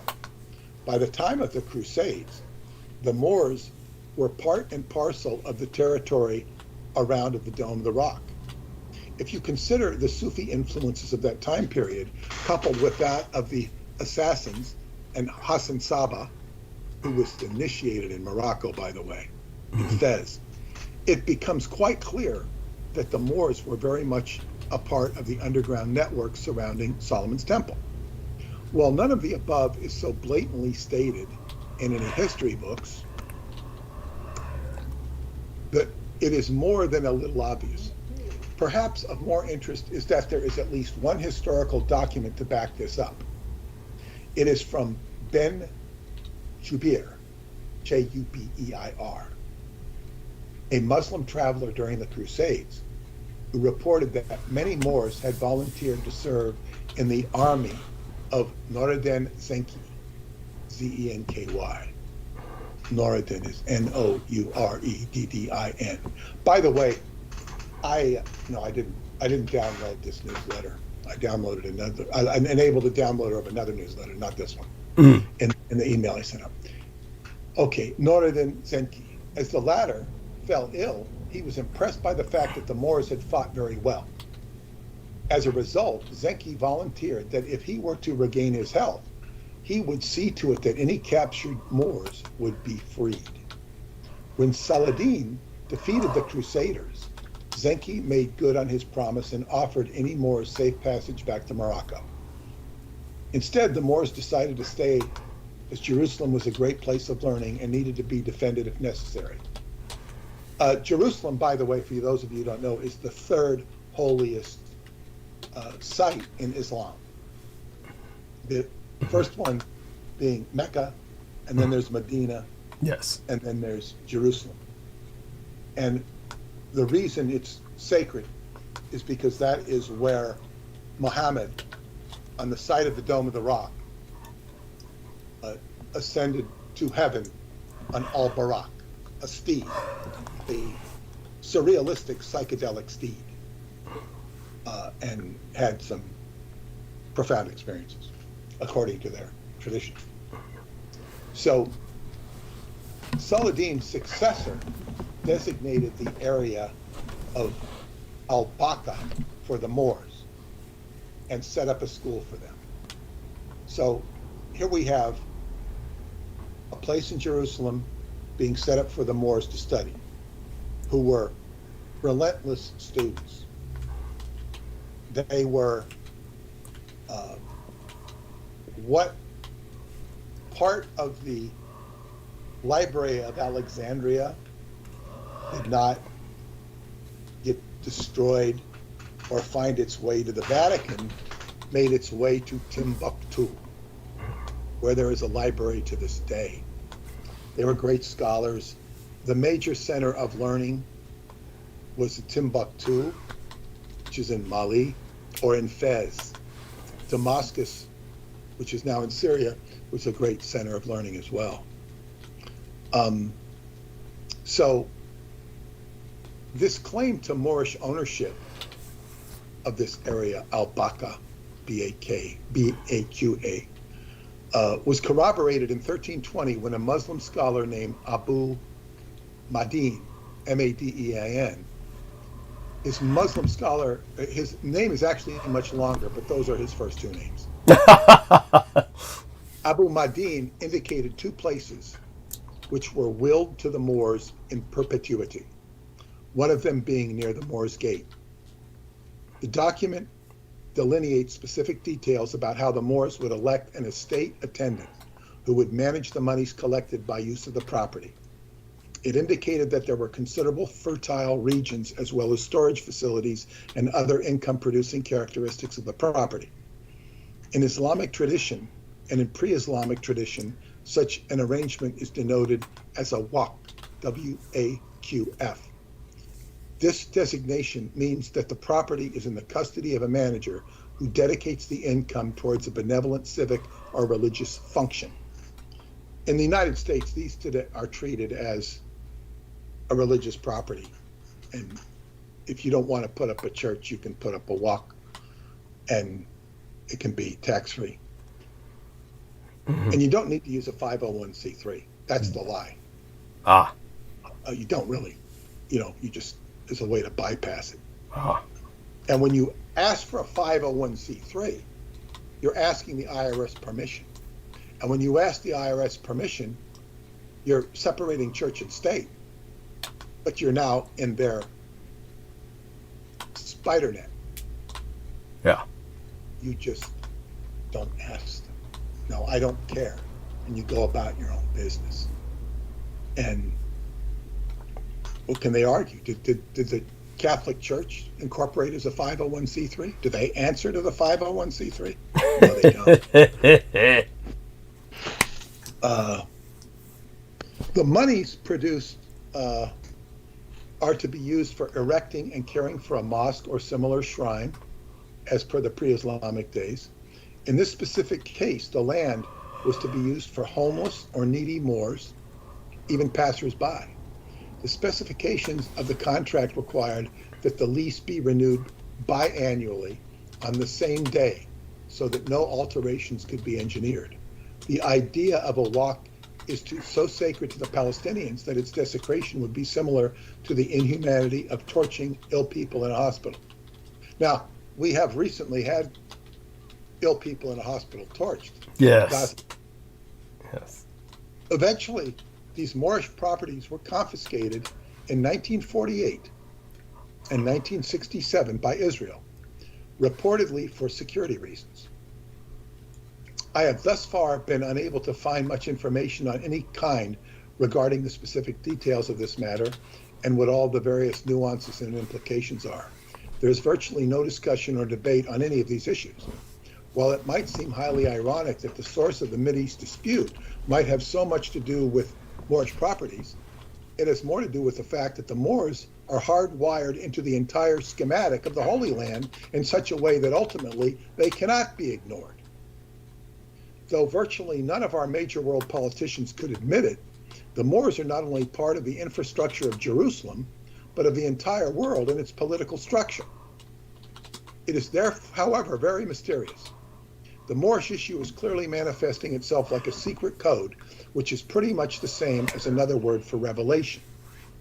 Exposing this Moorish code reveals the truth, and the truth leads to more and more revelation of the way things really are. It is more like a tsunami wave that's about to hit our culture. It may be far off on the horizon right now, but it is just a matter of time before it hits the shore. There are currently many people playing with false dominoes on this planet. By that I mean that there are various religions and esoteric signs written in various ways that point to imminent destruction in various institutions and customs that we have all grown accustomed to. The human race has long been in abject denial about its origins. The Moors continue to shine the light on the truth. Now, the Moors come up, they're a code. When I was in Chicago, my friend Chris and Cato would interpret the papers. They would read the papers and the headlines, and they'd say, look at this on Tom Cruise. It says Tomcat. In other words, Tomcat. They'd read that, they'd see the cat, because the Moors related to the cat, and they'd be related to, I think his wife's name was Cat. What's her name? That one, not Nicole Kidman. They were calling it Tomcat, and they were reading or maybe it was Katie Holmes, Tomcat, and they were reading the headlines in code. It was interesting, and because they identified with being Moors.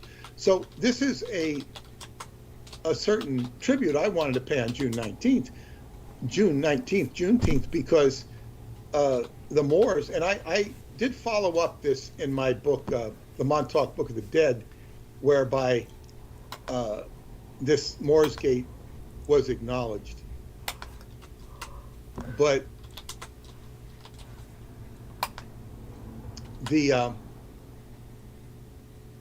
Moors also have a strong connection to New Zealand, and this is very interesting in light of what Douglas has talked about, the ancient continent, Zealandia is what they call it. Zealandia. Yeah. Zealandia. Yes, because this is where Wali Farad seems to have come from. It mixes with the Maori people, and this knowledge transferred into the religion we know as Jainism. And the 24 Tinkankaras, or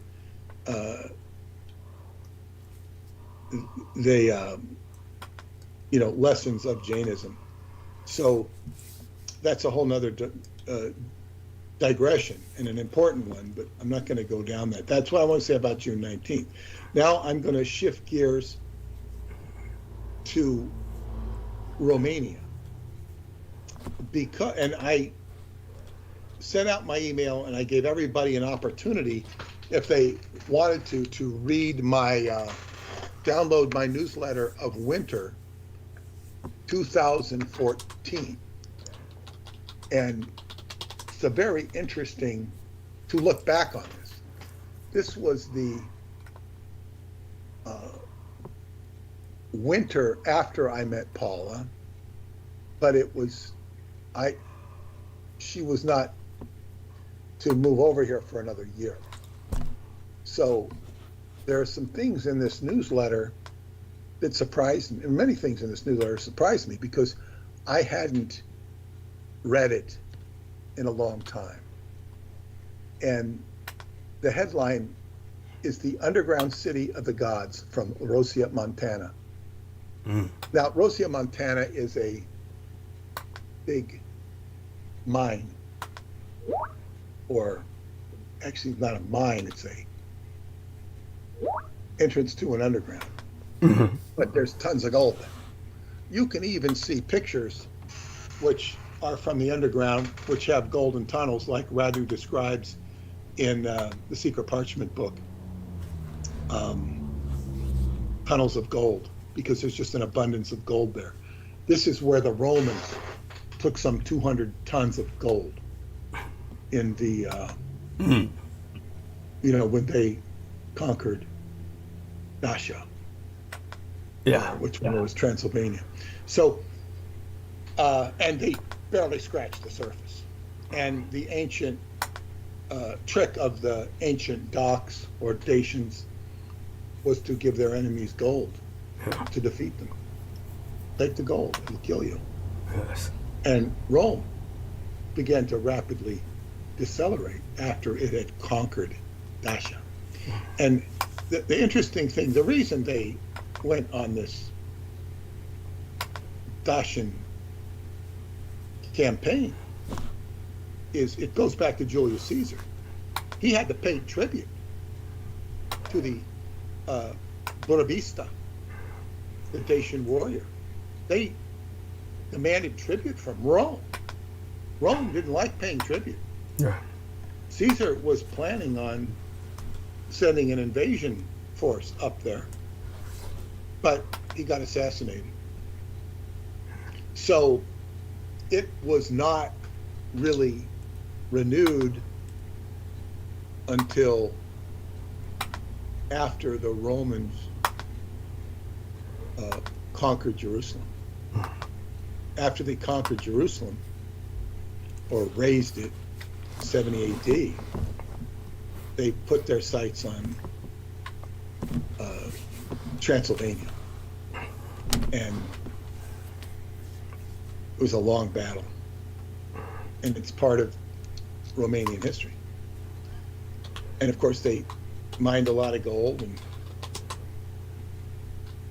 it led to their destruction. Yeah. But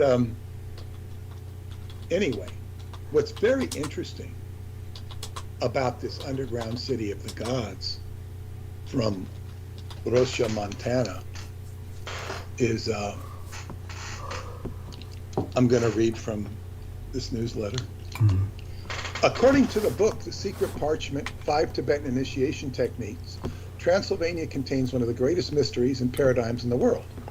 Extensive tunnels of pure gold that lead to the inner earth, and a golden bed with hieroglyphics alluding to the unification of all worlds. This is where all the worlds unite. This is what Radu Senemar said. Beyond that is a vortex surrounded by mysterious thrones of pure gold representing the center of time itself.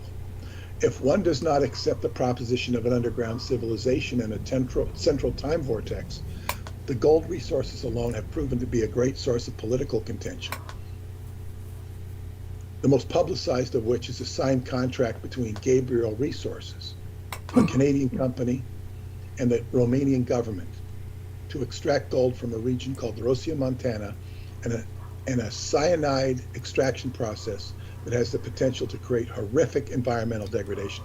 Now, just so I make this clear, for those of you who have read The Secret Parchment or Wdy61924's work, he talks about these vast golden tunnels, which Professor Constantine discovers by accident because he's an archaeologist and he's working with the son of a contractor who they're digging this stuff up and they find this stuff. Professor Constantine is a real character who disappeared. And when the Securitate finds this, they kind of cover it up. And Constantine disappears. That's part of the subject matter of the fourth book of Wdy61924, Secret Parchment. Now, the idea is that there's this golden bed that they come across that they translate that says Krios, where the worlds unite, like the center of time. Now, this area is in what's called the Valley of the Golden Throne. This is not Rosia, Montana, which is in a different location, probably within 100 kilometers, but it's this area that Radu talks about is in a valley about 7 miles long called the Valley of the Golden Thrones. And it's near Choklavina Cave.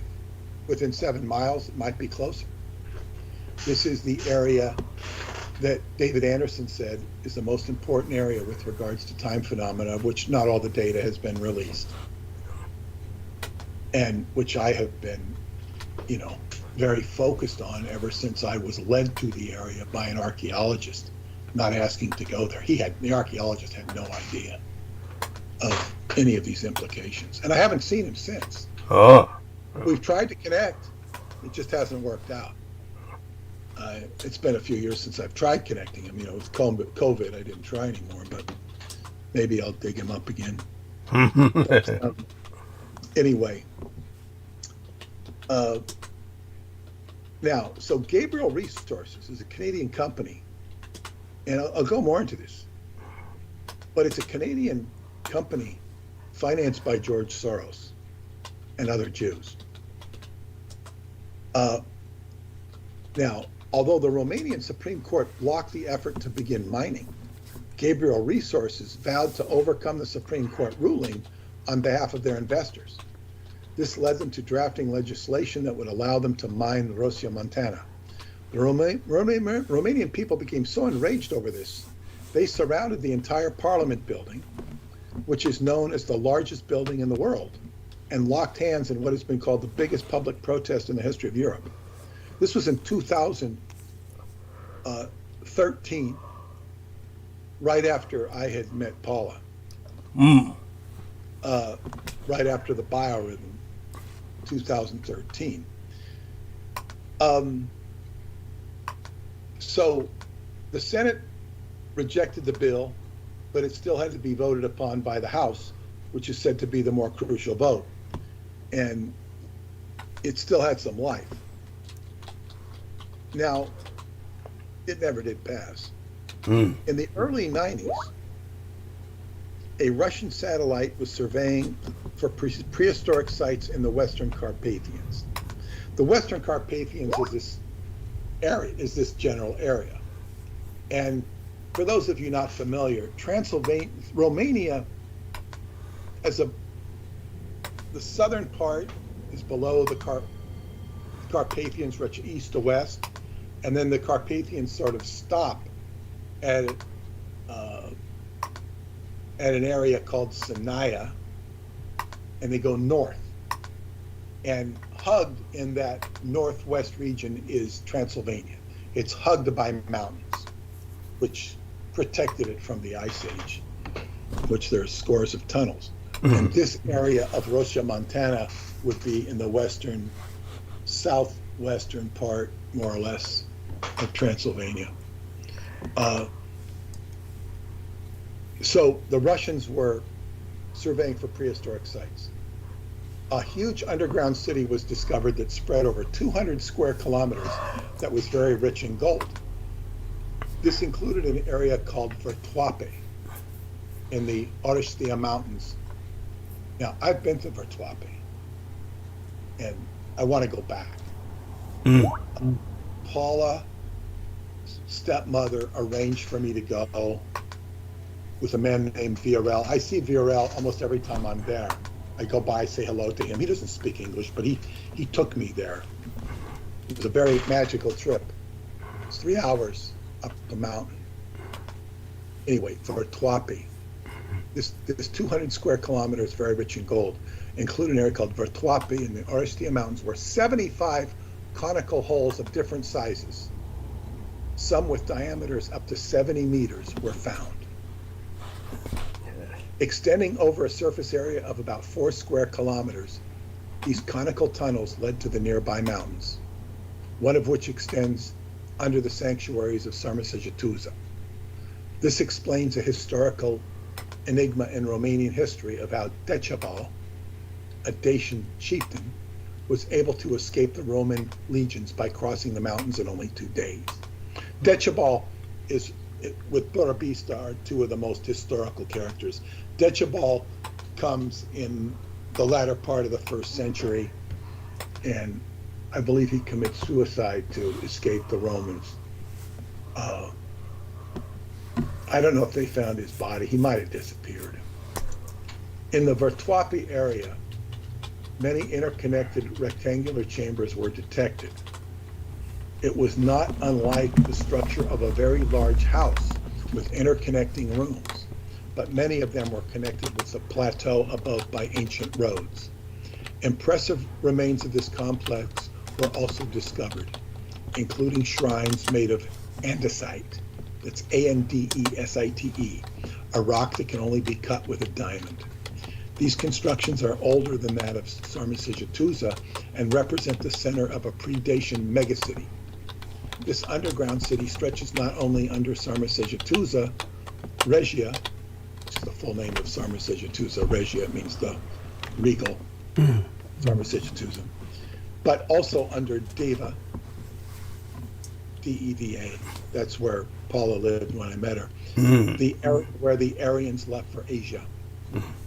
Sumeria, S-I-M-E-R-I-A, Sumeria, not Sumerian. Sumeria is a small town in Transylvania that is the origin of the Sumerians. And Tartaria, where the oldest writing in the world was discovered, is another place, Tartaria. Not the same as you hear about the Tartarians. That Tartaria would be named after this Tartaria because these people migrate. They took the name with them. And then there's Rosia Montana. In the secret parchment, Radu Senimar mentions a very long tunnel under the Orishtia Mountains, at the end of which there is a huge room of pure gold. In this room was a strange blue light and 7 chairs capable of seating tall humanoids. References to this underground city can be found in the stories of the ancient Greek city, underground city, in this underground city. References to this underground city can be found in the stories of the ancient Greeks, where a mysterious land called Arimas, A-R-I-M-A-S, was mentioned. The Greeks, including Homer, were admittedly confused about the area where Arimas was. It was, however, recognized as the area where the giant Typhon lived and was well hidden in the underground. Now, since Douglas has talked about the Naga, I would associate Typhon, or one aspect of Typhon, as being connected to the Nagas. It's just a different name. But I just considered that. That's from being exposed to your Naga wisdom. Thank you. Appreciate So essentially, there are a plethora of sites in Transylvania, which was referred to Hyperborea by the Greeks, which identify seemingly absolutely precisely with the ancient myths of the Greeks. Now, the Greeks called Transylvania Hyperborea because it means to the north. Borea is to the north, hyper, beyond the north. And it refers to anything above the Danube, but more above the Carpathians, because you have the Danube running to the south. The Danube separates Bulgaria and Romania. If you go north, like when I was in Bulgaria, we went to the Temple of Orpheus, the ruins. It was about 40 kilometers from Greece. If you kept going south, you go to Greece. So you go north of Greece, you're going to go up to Bulgaria. And when you get to Bulgaria, you're going to get to the Danube. And north of the Danube is going to be Romania, which was called Wallachia. And a little further to the north are the Carpathians, and north of the Carpathians is Transylvania. So this was known as Hyperborea. And this was the home, Hyperborea, of Apollo and Diana, the two twins. And they were the twins. They represented the sun and the moon. And they were twinned. Their symbol was Gemini, the twins, the sun and the moon. And they represented the soul and the moon, Solomon. And this is where we get the word Solomonari, which later was transmogrified into Solomon, the king of the Jews. So this is ancient. This is far more ancient than Judaism. Yeah. And it's there. But the thing is, the magic for me is I will connect with this energy inside the people in varying degrees because they don't always aren't conscious of it. So this archaeologist, who's the quintessential archaeologist of Romania, he really is. He's written books. And the people at the hotel I used to stay at, the Cotizo, they're always trying to connect me with this guy. They finally did. Twice I met with him. Once when I was with Paula and she translated, and then he visited with my friends, and he says, okay, takes us down to Chocolabina Cave. The following spring, David told me how important Chocolabina Cave was. So it was quite an adventure. And I really would love to tell him about it. I was telling him, his wife is an attorney, and she funded a drone. He had a drone that he'd fly all around this area. And I said, "Did you ever think of taking the drone into the cave?" "No, I never thought of that." I encouraged him to do that. But then again, I've been into the cave, and I don't know what he's going to find in the cave. Besides, bats and stuff. But the cave is much less of a mystery to me now because I've been in it. And this is the tradition. When you go to a cave, the Solomonari, the indigenous spirits, will bring you to a cave. And when you get to the cave, you ask for permission to go inside. And it will usually be a metaphysical permission. Rarely, but sometimes it'll be a physical. And I actually got in to both caves in Chocolabina. It was quite an experience. And it's like I'm living the legacy of this area. It's like I have a very visceral connection. So I may connect with people, and I connect with the energies of the place. So all of a sudden, this newsletter, which starts off about Jerusalem, is pointing me back to Romania, where I'm going in about 6 weeks or so. Yes. So it's really priming me for this. So some of the myths which specifically tie into the golden tunnels mentioned in the secret parchment include the Arimasp, Arimasp, named after their home of Arimas, who were a Scythian Scythian race of one-eyed men that were represented in ancient art as being in constant strife with griffins who were guarding gold. If you look at the Romanian Sphinx from the east, and I'm the only one, maybe there's one other person that ever points out that if you look at the Romanian Sphinx from the east, it looks like a griffin. In Xiàzhìi, an epic poem that is considered a source for much of Greek mythology, Hesiod wrote that in the land of Arimus lived Echidna, a creature who was half nymph and half snake, and lived in a deep cave made by gods that looked like a shiny palace. This half nymph, half snake sounds again something like a naga. Yes. Yes. From this cave, Echidna guarded the entire region. In addition to this, the ancient Greeks believed that in the basement of the Western Carpathians was Tartarus, the underworld where the Titans were imprisoned, which is clearly identifiable with this huge underground city. I haven't got to the best part yet. It has also been discovered that there are a whole network of tunnels, not only beneath the Apuseni Mountains, but under the entire Carpathian chain as well. That, according to Dacian legends, were built by Zalmoxes to protect the land and the Dacian people. And now it has been revealed that Rosia Montana, the site of the huge environmental issue, seems to be the main entrance to this ancient underground city of the gods. Now, when he mentions the Apuseni Mountains, this is an area that Radu Senimar mentions where he talks about the underground city of Apelos, and those cities range from the real cities, like in the physical world, to cities that go into a different vibrational frequency as you reach into the inner earth. So there's both what we would call real and subreal, or in a different vibrational reality.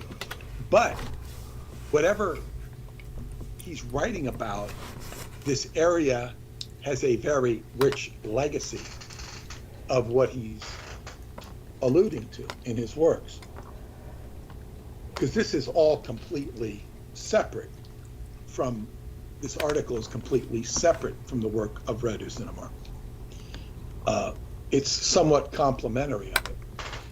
This area was penetrated in February 2012 when a team of Canadian-Romanian geologists were seeking the remains of the Golden Lode inside of a gallery in Rosia, Montana that had been dug out some 5,500 years ago and is attributed to the Agathyrsi.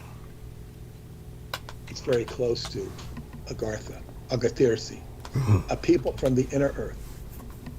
It was then when, apparently by chance, the team made a huge breakthrough capable of changing the worldview of history as if it were made public. The Romanian and Canadian geologists discovered at the base of the cavern's gallery the end of a rectangular golden slab that does not seem to be a natural rock. After a sample was taken, lab results showed that it was a stone composite obtained by a technology that is impossible to reproduce in terms of current science. The stone composite is composed of 15% granite dust, 30% tungsten, and 55% powder of 50-karat gold. In April, during closed-door discussions with the Ministry of Mines, Petroleum, and Geology, the Canadians demanded that this discovery should not be made public and that the gallery had to be closed urgently. The Romanians agreed to keep the secret, but insisted on continuing the research themselves and sent a team of archaeologists to the locale. The area was immediately closed down with barbed wire and placed under guard. From the beginning of May until June 23rd, excavations had been conducted in secret around the slab. Measurements have determined that this perfectly polished slab weighed about 1,700 tons. It was 12 meters long, 6 meters wide, and 3 meters tall. The gold in it was 935 tons. And this is 150 times more than the entire amount of gold extracted from Rosia, Montana by the Dacians, Romans, Austro-Hungarians, and Romanians altogether. Oh. A worker who participated in the slab segmentation claims that a famous old archaeologist, distinguished by a scar at the corner of his left eye, he becomes important later, made a set of pictures which were given to a paleolinguist for further study. From the photos, it can be seen that the entire slab surface was covered by an emerald green relief writing. While the writing remains unknown, it could possibly be Pelasgia, an Old Greek language. As the slab has an invaluable cultural and historical value to Romanians as well as to all of mankind, the entire matter certainly got the attention of the Romanian authorities. These authorities, however, ignoring warnings from the paleolinguist, ordered the cutting and melting of the slab. Oh. It was finally, well, typical, yeah. It was finally segmented into 80 equal blocks, loaded into containers, and transported under military escort at night to an unknown destination. Some information obtained indicates that the fragments were taken to a steel factory in Galati, where they were melted down and turned into gold bars and tungsten. Nobody knows where they were stored. After the gold was sold, the Romanian authorities were to receive 19.31% of the gain, as agreed upon with the Canadian side. So this is a Canadian exploitation of Romania. But you'll learn more about that later. The aforesaid archaeologist, this is the one with the scar at the corner of his left eye, who chose to keep his identity hidden, told the press at that time, things became downright amazing when the slab was lifted, because a pit of 4 meters in diameter could be seen, inside of which was a descending spiral staircase whose steps were carved into the walls of the pit as if they had been cut by a laser. From inside of the pit, a milky purple light was emanating.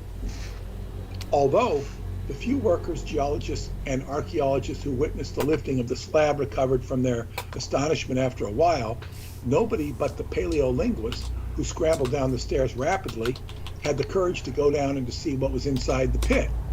The next day, however, it was too late. They waited for the paleolinguist, but he did not show up. Overnight, the SRI, which is the Romanian Secret Services, and the military covered the entrance of the pit with boards, poured concrete, and sealed it. On the following day, the outer entrance to the pit was closed down, as well as the entrance to the gallery that had been dug in times immemorial by the Agathirsi, the descendants of Agartha, who are recognized in conventional history as a people of either Scythian or mixed Dacian-Scythian origins who lived in the mountainous parts of ancient Transylvania. The witnesses who were present at the slab lifting and the discovery of the deep mine pit, as well as those who participated in the cleanup, were asked to sign papers guaranteeing to keep those state secrets. Afterwards, they all left scared and went back to their homes. No one knows anything at either the Ministry of Mining, Geology and Petroleum or the Institute of Archaeology. Those who do keep as silent as the grave. There are some people, however, who claim that high-ranking government officials covered up the whole story and that Swiss bankers are rubbing their hands with satisfaction. The last time that the worker and aging archaeologist who witnessed these events could be contacted was on July 18th, 2012. Since then, both of them have disappeared without a trace. The gallery where the slab was discovered was originally researched in 1976, but was sealed by the Securitate, the name of the Romanian Secret Services before the revolution, in 1989. Situated in the Cornea Valley and beneath the village of Cornea, it was called the Hyperborean Gallery. There are only 4 people alive today out of those who participated in the original diggings that took place at Rosia, Montana. 3 of them, however, chose not to remember what happened 37 years ago. Just one of them, a team leader by the name of Ion Moy, Moyth, M-O-I-S with a thing under it, decided to break the silence.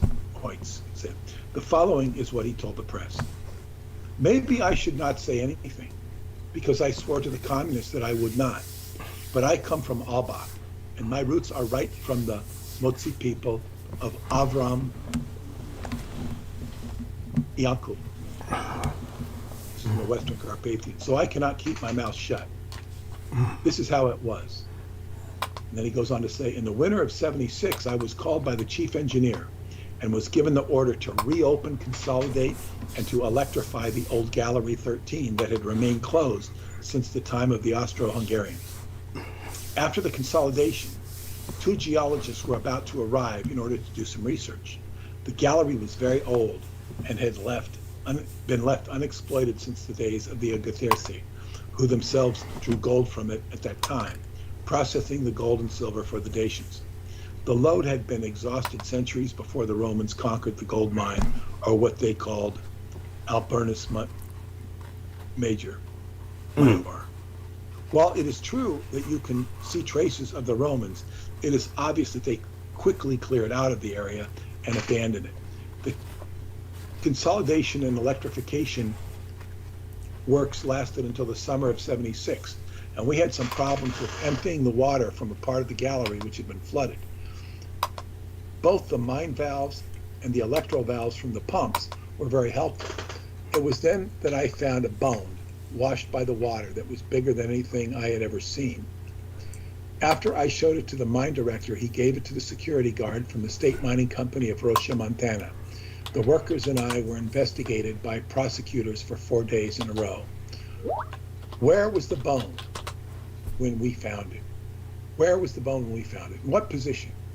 Who else was with us inside the mine? Who else knows about the bone? How many of us got in and out of the shaft that day? There were all kinds of questions to make us afraid and keep our mouths shut. We all kept silent, and after they made us sign a statement, they sent us back to the gallery. At home, we did not say a word. I was afraid for my family. When our job was done, 2 men from Bucharest got into the mine. One of them was a geologist. What they did down there, I do not know, but another man came a week later, a very young man with a scar on his left eye. He said that he was an archaeologist. So this is this archaeologist coming there. Yeah. After another 2 days, a full team of civilians came, and this included archaeologists with strange equipment. There was also a crew of militia that blocked access to Gallery 13 and began to check our IDs at the gate. After another month and a half, my co-workers and I, the ones who had been in charge of the consolidation works and who had already signed the statements, got called back to carry the tailings from the bottom of Gallery 13 and to take it all out of the mine in wagons. It was then that I saw something that utterly astonished me. The archaeologist had uncovered a huge skeleton out of the rock. It was about 10 meters long and was lying on its side with the legs folded. The bone that we had originally found was tied with a red bow, and only then did I realize that it was actually just a vertebrae. What a vertebrae. The civilians continued going back and forth inside of the gallery. Some of them were taking notes from what the archaeologist said, and some of them were taking flash photos. They were saying something about one guy called Densiciano, and then something about Hyperboreans. One guy then started to scream at them to mind their own business and said that Densiciano was a lawyer and not a historian. He then stated to bluster about the party. He then started to bluster about the party, the Communist Party, and the Securitate. Another man, this was the young archaeologist that I recognized by the scar, said that the skeleton belonged to a Hyperborean and could even be our ancestor. And then this guy's quoted from the blusterer says, "This cannot be, mister. What are you dreaming about Hyperboreans?" This is a fat guy in a leather jacket with a Russian accent. Man comes from the monkey. Where did you hear about a 10-meter-long monkey? That's it. The skeleton leaves for Moscow. Take this revolutionary man away from here. Wow. We all panicked. 2 big guys jumped on him, tied him up, and dragged him out of the mine. "Come on," the man said. "Pack everything up, put up the boxes, and take everything to the train station." And in one of if one of you breathes a word, I will put the KGB on you. We were left to do all the packing and carrying. It was already morning when we finished packing, carrying, and loading the train, but they did not let us go home either. We got tucked away into 2 vans with no windows, and they took us away. Where? I don't know. All I know is that I was beaten down and had to sign a paper saying that I did not see anything, did not know anything, and that I had a Legionnaire uncle who was a bandit and has been killing Securitate agents in the mountains. Further, they told me that if I were to say a word about what happened, they would take away my wife and kids and put me in jail. I signed and kept my mouth shut. What else could I have done? I did not talk about this, not even with my coworkers. Something good happened after that, though. A week after I came back to the mine, there was this guy who was following me all the time as I came in and out of my shift. One day I was in a bar when he came up to me and sat at my table.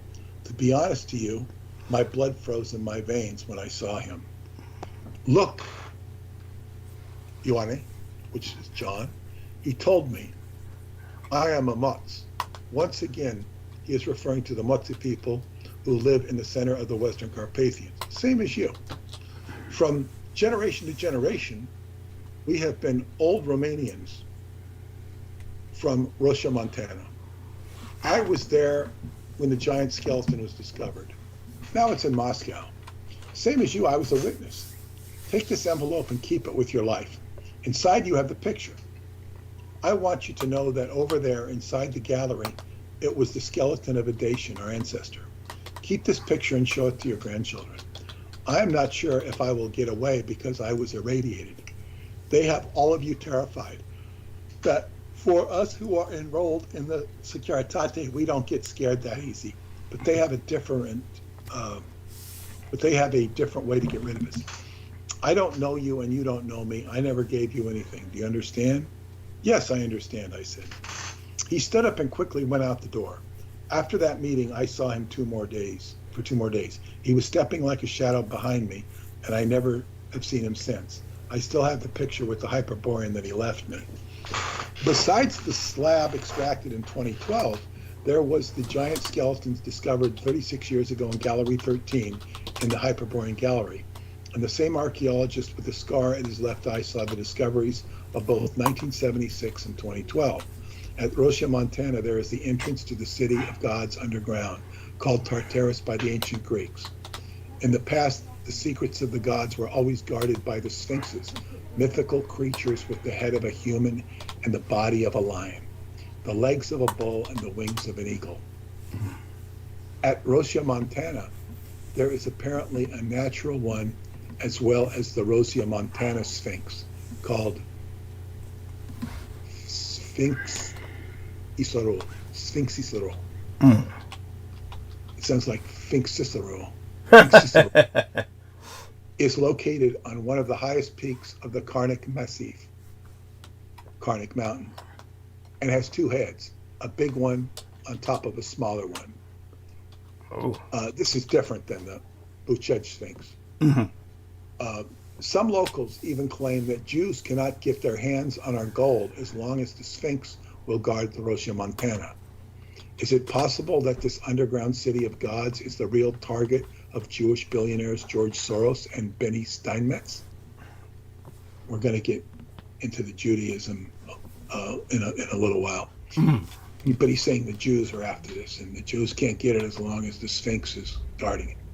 We have already found that both of them invested huge sums in order to put their claws on Rosia, Montana. I saw the involvement of the SRI, which is the security, in 2 stories. The child killed on September 2nd and the discovery of the Hyperborean Gallery. I witnessed involvement of top politicians in both the cover-up agreement with those Jews and the directing of the child's murder, thus diverting the public's attention to the stray dogs. I've got to clarify this because it's a little confusing. And I put a footnote. On September 2nd was the date of the mass protest at the Parliament building, as well as the death of a young boy who was ravaged by wild dogs. Wild dogs have been a persistent problem in Romania. the allegation the narrator is alluding to suggests that the death of the boy was not accidental and was directed by the media, instigated by the billionaires to take attention off of the protest and put it onto the wild dog problem. And I will say this, dogs have traditionally been a problem in Romania. And I'm going to digress and talk about the first time I ever saw Romanian dogs. I loved them. I love them. And this is in the town of Cernavodă and the surrounding towns. You see, and the dogs there have a relationship with the people, which is very different than in America, because the dogs just, they'll feed the dog, but the dog roams around. The dog's wild. I mean, he's free. Now, these aren't necessarily the same dogs that get together and ravage people. Those are packs of dogs. But the dogs, they're a little scruffy, but they look natural. Whereas American dogs are neurotic. Yeah. Because they're kept by their neurotic owners. Yeah. in artificial environments, and they're very far from nature. So the dogs are so reflective. These dogs reflected nature, and it makes me really like the dogs as opposed to American dogs, which are they're controlled. They're not in nature. That's right. But nevertheless, there are a problem with dogs, and that's in the city of Bucharest and elsewhere, wild dogs. And so anyway, what he's saying here is that the billionaires allegedly orchestrated the murder of a child by the dogs, and then are saying, oh, we got to do something about the dogs. Oh, this poor kid was killed. And, no, who cares about this protest? We got to protect the young children from dogs. Right. This is what this is stating. He says, I also saw the unbridled manipulation of the media in order to find out if the Jewish billionaires are interested in the underground city and the gold, along with the other precious metals. All we have to do is take a look at the mining plan for Rocha, Montana. And he says this is one of the largest gold mining projects in the world, with major risks that greatly exceed other such endeavors. In all European countries together, the total amount of cyanide used in such exploitations amounts to about 1,000 tons of cyanide. Rocha, Montana would use 13,000 tons of cyanide per year. If such a plan were implemented, it would be done over a perimeter of 1,258 hectares, which would include shaving down 4 mountains and creating a huge crater with a depth of 400 meters and a diameter of 8 kilometers. This is huge. This is so gigantic that would even be visible from the moon. Wow. The Rocha, Montana mining project will result in an excavation of 500 million tons of tailings from the use of the cyanide. The aftermath will leave Romania with a permanent huge lake of cyanide and with a dam that should theoretically stand forever, but not so likely. For the maintenance and monitoring of the dam, Rocha, Montana Gold Corporation gives Romania only 150 million, even though the Environmental Agency of the United States assessed the cost at 2.6 million. 2.6 billion. Yeah. Billion. The exploitation would be done on the surface and not in the galleries as has been done so far, thus almost completely destroying the area. Although there are other environmental friendly technologies for gold extraction, the cyanide method is the cheapest and most dangerous. By choosing the lowest possible cost, the company is thinking only of their own profit. It is obvious that our journalists that are bought by the Jewish, such as Mircea Badia and Mihai Gadia from Antenna 3, Antenna 3 is a TV station, Right. are hiding alternative options from the public and trying to convince us that using cyanide gold mining is the only way. It was even a chemical engineer from Baia Mare in Romania that invented an alternative method that does not harm the environment and is more efficient. This method, however, was rejected by the Rocha, Montana Gold Corporation. Why do the Jewish principles from Gabriel Resources reject alternative methods for gold extraction, some of them being even more effective and prefer only to see the destructive one? Why do they unnecessarily want to use 13,000 tons of cyanide per year when only about 1,000 tons of cyanide is used over the world? The answer can only be one: to destroy the area. Why would they destroy that area? There can only be one viable reason: to block access to and from the underground city of gods. We have already seen that security has sealed the entrance to the Hyperborean Gallery since 1976. And after the enormous slab was extracted in 2012, the SRI and the military cemented the pit that led to the interior of the mountain, thus blocking the entrance to the gallery too. A huge lake of cyanide would seal the entrance to the city forever. Nobody could ever get inside, and neither anyone nor anything could come out. If Jewish billionaires from Gabriel Resources really do pursue the destruction of the city of gods and bury it under 215 million cubic meters of cyanide, why would they do that? To find the answer, we must know the true religion of the Jewish, which is kept hidden from the masses, but is very well known at the highest level. Now, isn't that a mouthful? Yes. To find the answer, we must know the true religion of the Jewish, which is kept hidden from the masses. There we are. It's very well known at the highest level. This is what our book is about. Yes. And I would tell you from my own experience and intuition that Judaism does not originate the true essence of what Judaism is, your tree of life and stuff, and the wisdom, not necessarily the kosher traditions and all that, because Romanians love pork, originates in Romania. It's the religion of Zalmoxis. But then it transmigrates, and it finds its way to Catalonia. And Catalonia is where Girona is. And this is where the Kabbalah was created. And in Girona, they will tell, and the Catalonian language is much closer to Romanian than Spanish. And I learned this from my friend Catalina, my Romanian translator for Spanish. And so Girona is the center of Jewish wisdom. It's not Jerusalem. This is where the Zohar is. Now, when I came back from my trip in 2014 to see Paula, I was then greeted by a woman who had a book. She was seeing if I was interested in publishing. It was all about Girona. And I could see the connection. The big spot, this is where Girona, there's a castle there, which is featured in the movie The Ninth Gate with Johnny Depp, and there's a cult there. Salvador Dali was a part of this cult. Saunier, the grandson of Saunier, who was the character, Saunier, his grandfather, was the character in Holy Blood, Holy Grail. And this chapel in Girona is, in concert with the René Chateau. But that's kind of incidental to what I'm saying. And according to these, they're secret, they're hidden Jews is what they are. But they pose under Christianity. That's the secret tradition.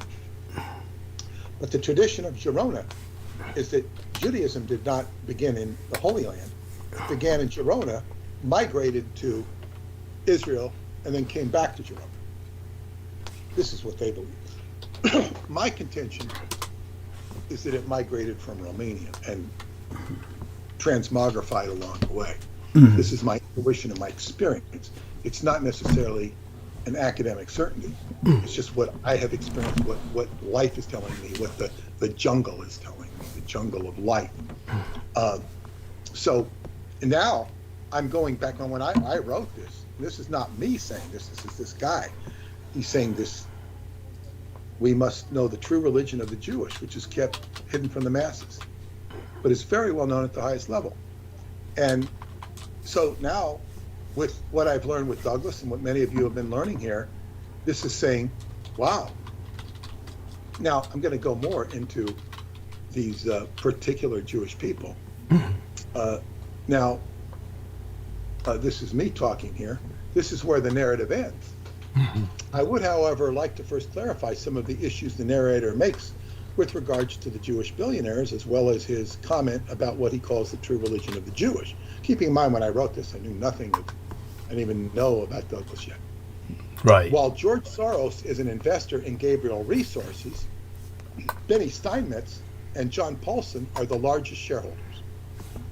Steinmetz inherited the Geneva-based Steinmetz Diamond Group, and his estimated worth is $6 billion as of 2011.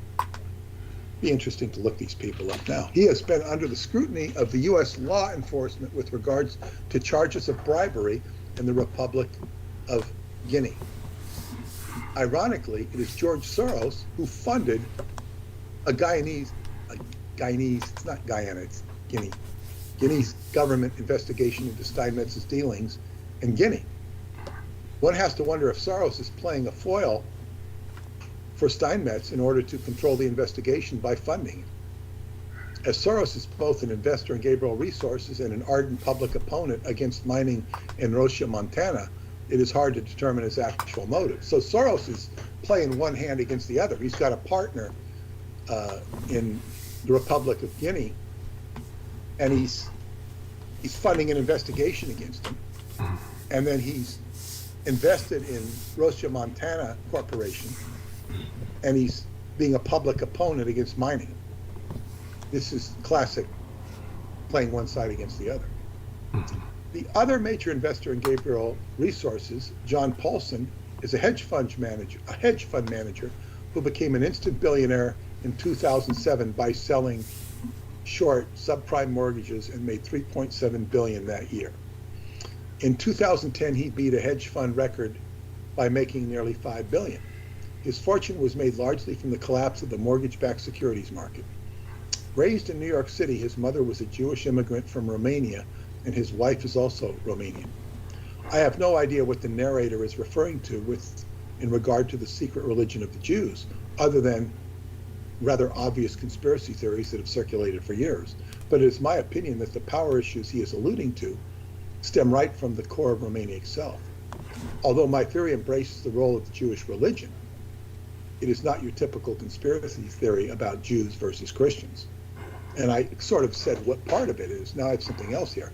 According to historical legend, Israel was only able to reach its peak power under the reign of King Solomon, who accomplished this through the use of a magic ring by which he was able to bind the jinn and accomplish his will.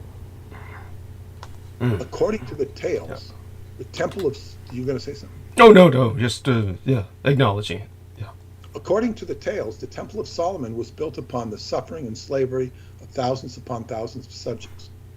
While ordinary history has not verified the veracity of these tales, they remain some of the richest ever told in terms of their implications with regard to accessing the source code that rules the universe.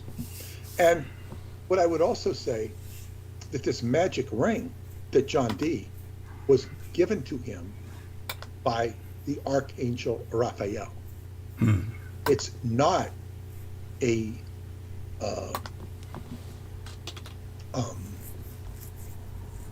in other words, there's something special about King Solomon.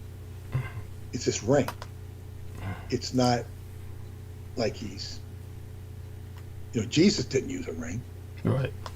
Not that we know of. I haven't put that into the story yet. But no, King Solomon has this ring. So it's like, what is this? What's going on here? In The Secret Parchment, I explained how the occult roots behind the crown and British Empire were forged by Dr. John Dee, an occult magician who claimed to possess the very ring by which King Solomon controlled the jinn. With the use of this ring and his partner Edward Talbot Kelly, they invoked the Enochian angels and codified a magical language called Enochian. In a magical sense, you could say that Enochian represents the source code upon which the hierarchical paradigm of universal politics is based. I also explained that Prince Charles, who was quite literally a card-carrying agent of John Dee's magical incantations, has been the focus of Romanian politics in a very strange and peculiar way. Specifically, the Romanian media has been pushing Prince Charles to succeed King Michael as the King of Romania. For his part, Charles has touted having a blood relation to Vlad the Impaler, as well as the pristine nature of Transylvania, an area where he has purchased land and publicly states that it must be protected as it is the last unspoiled land upon the earth. Although Prince Charles has publicly protested the incursion of Gabriel resources into Transylvania, he has remained suspiciously aligned with them and British Petroleum with regard to the environmental policy called sustainable development. In the name of preserving natural resources, this will enable a barter exchange owned by BP, wherein companies that create pollution will pay a fine that will fund green technology, also owned by BP. Personally, I do not think these Jewish billionaires, or even Prince Charles himself, have any idea with regard to the so-called Enochian factors that move through or around the psyches and their day-to-day dealings. I do, however, think all of them are like puppets on a string, at least to a significant extent. Above and beyond all this, and as a result of my recent travels to Romania, I would suggest that any magical incantations, whether they be Jewish, Solomonic, or the very Enochian calls given by John Dee, are distortions of a higher power that stems from the inner core of Transylvania itself. By this, I am referring to the powerful archetypal forces that have been represented as Zalmoxes and as agents, the Solomonari. Although it has been deliberately misrepresented in Western history, the name Solomonari came before the name Solomon. It is a name that refers to both the sun and the moon, represented by the White Queen and the Moorish King in the tarot deck, the Thoth deck, Crowley's Lady Frida Harris's Thoth deck. There's a White Queen and a Moorish King. They're called the Lovers. The Lovers, that card is called the Brothers. It's called the Lovers. Some decks is called the Brothers, some is called the Lovers, some it's called the Twins. It's Gemini. The entire card represents the sign of Gemini, the sign of Zalmoxes, the hidden god of Transylvania, and the ancient Dacians, as well as those who came before.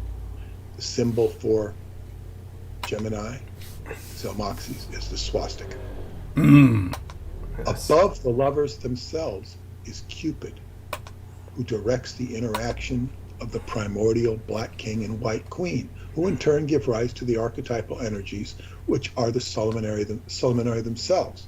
Traditionally, King Solomon is never positioned as the creator or manifester of the jinn, but rather the controller through use of his magic ring. The archetypal Zalmoxes, however, is positioned on a higher plane as a manifester or creator. This positions Solomon as kind of like the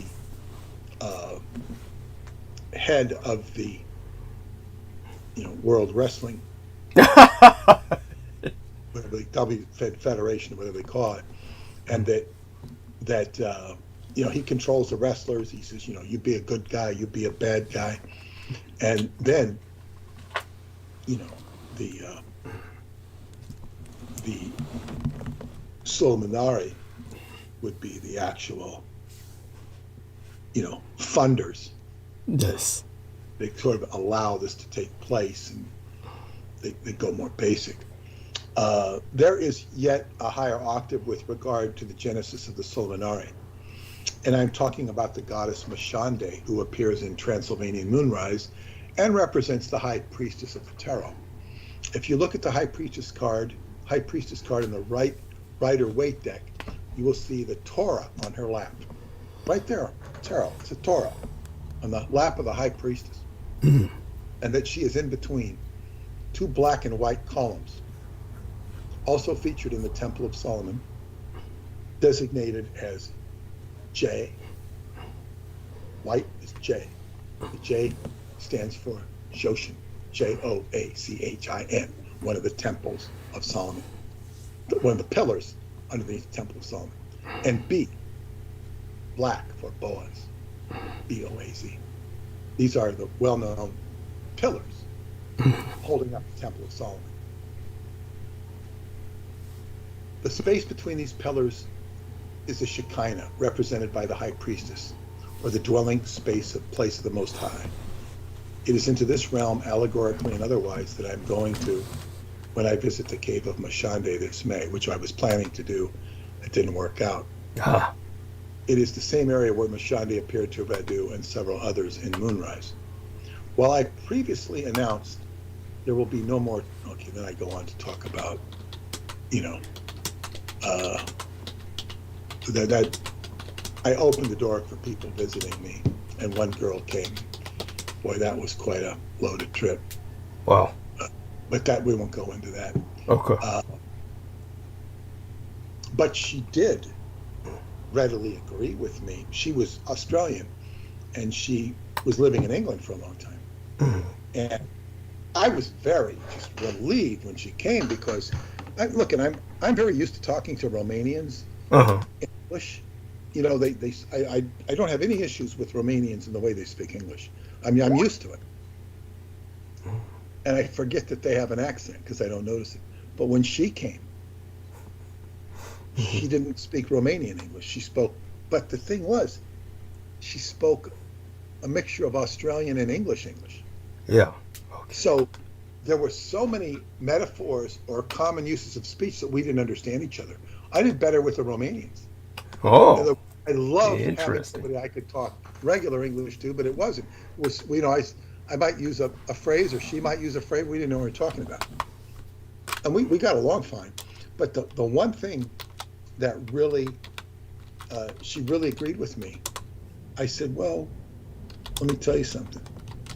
I said, as far as I can boil it down, and no pun on the boiling, although it applies, I said, the basic cuisine of England is, I said, Just boiled shit. Yeah. boiled potatoes and cabbage. And she started laughing. Yes. And she says, you're right. Yes. It is. And, you know, she says, you know, my mother, I said, you know, what is this cabbage? Why can't we put a little something to flavor it? You know, boiling potatoes. I can't imagine any more unappetizing way of fixing potatoes. And then mutton, and then so anyway, that was one thing she really agreed. And then I made some joke about their dessert, the spotted dick, and had everybody laughing. That was my Romanian friends got a big kick out of spotted dick. But yeah, so now this gets. Well, I will give an update on what happened here with Rosia Montana. The Supreme Court overruled it. Romania has beaten this Gabriel Resources. It's now a UNESCO World Heritage Site. Nobody can mess with it. And this is a victory for the Solomonari and the Romanian people over this Jewish interest. And the Gabriel Resources asked for compensation for all the money they put into it. They didn't get it. They were refused. So they got beat bad. Oh. So this suggests to me, and I remember one of my Romanian esoteric friends saying, she says, no matter what happens, I get the feeling that with beneath Sarmasijatusa, nothing can beat these forces. This is nature. Mm-hmm. Yes. And as Paula's brother once said to me, last summer, he said to me, he says, these beings at Choklavina, I don't think he's been there. These beings are huge. They can just crush a person like that. They just crush a person. These forces are so huge.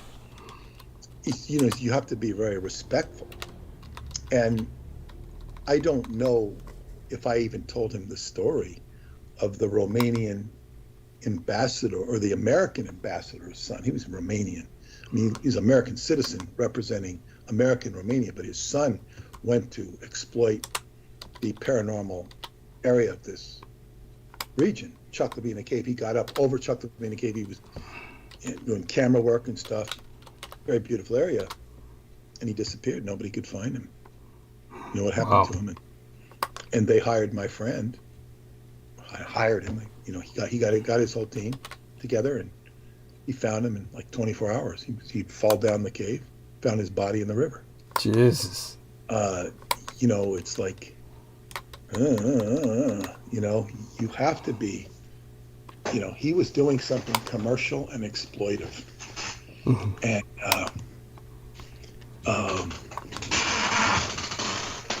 so this is the area.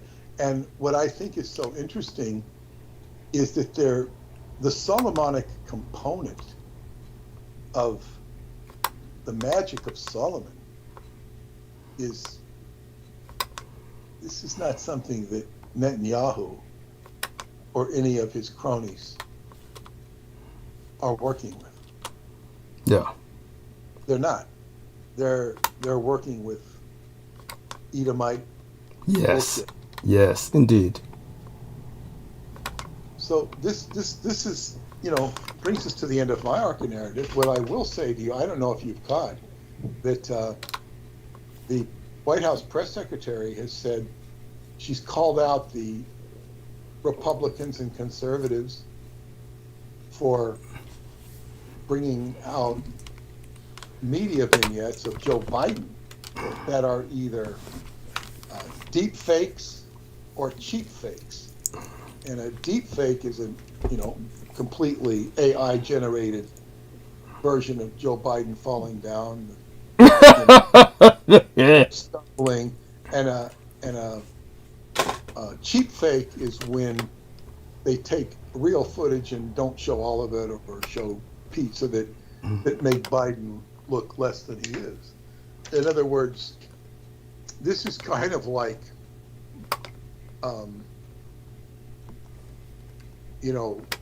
appearing in public with your pants down around your ankles and saying, my pants are up, they look perfectly fine. You laugh.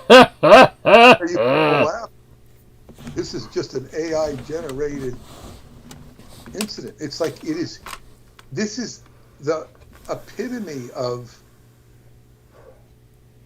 cognitive dissonance on the part of the people trying to perpetrate cognitive dissonance on you. Yes. They're the ones that are like, they're so out of touch. Yes. It's like, they've always been out of touch, but it's like, and still, according to the polls, and I never believe the polls, well, I don't know, they show so many different polls, 50% of the people are supporting Biden. And I can understand them not liking Trump, but I can't understand anybody supporting Biden for any reason whatsoever. Even if you don't like Trump, it's like, why would you want this guy as president? It's like, it's gotten to the point of absurdity. And even the Democrats are ragging on him in their own way. And they're saying, well, and it's like a deep fake. It's like you don't need AI to make Biden. Yeah. This is all AI. And, he's going to have this debate. And the debate is kind of in an unfriendly environment for Trump. But they say the best strategy is to just let Biden talk. Now, Yes. when Jimmy Carter debated Gerald Ford in 1976, Gerald Ford made a complete ass out of himself by saying that Poland was not part of the Iron Curtain or Communist bloc. Right. And I don't know how he could be, and I didn't pay that close attention to politics, but I mean, I said, how could he say that? Carter just kind of looks at him like, God, you just lost the debate, you idiot. It was like, how could he be so stupid? Now, Gerald Ford, for all of his, and he was kind of stupid in his own right. Yes. He got hit too much in the head when he played football. He was Right. a football star. But he was pretty dense, and he used to fall down the steps of airplanes. Yeah, that's right. Yes. Yeah. But even he wasn't anywhere near as absent as Joe Biden. True. Yes. But he was absent enough, and that completely lost him the election. So the strategy for Trump is just to let Biden keep talking. Keep talking, Joe.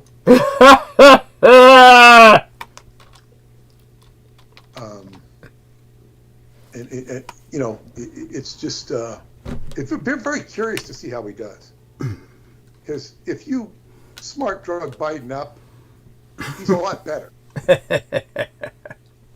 I don't know. This is going to be curious. And they're setting a rhetoric that they're going to depose him for one reason or another. They haven't picked the reason they're going to depose him. Like maybe it'll be a medical reason. Maybe it'll be, he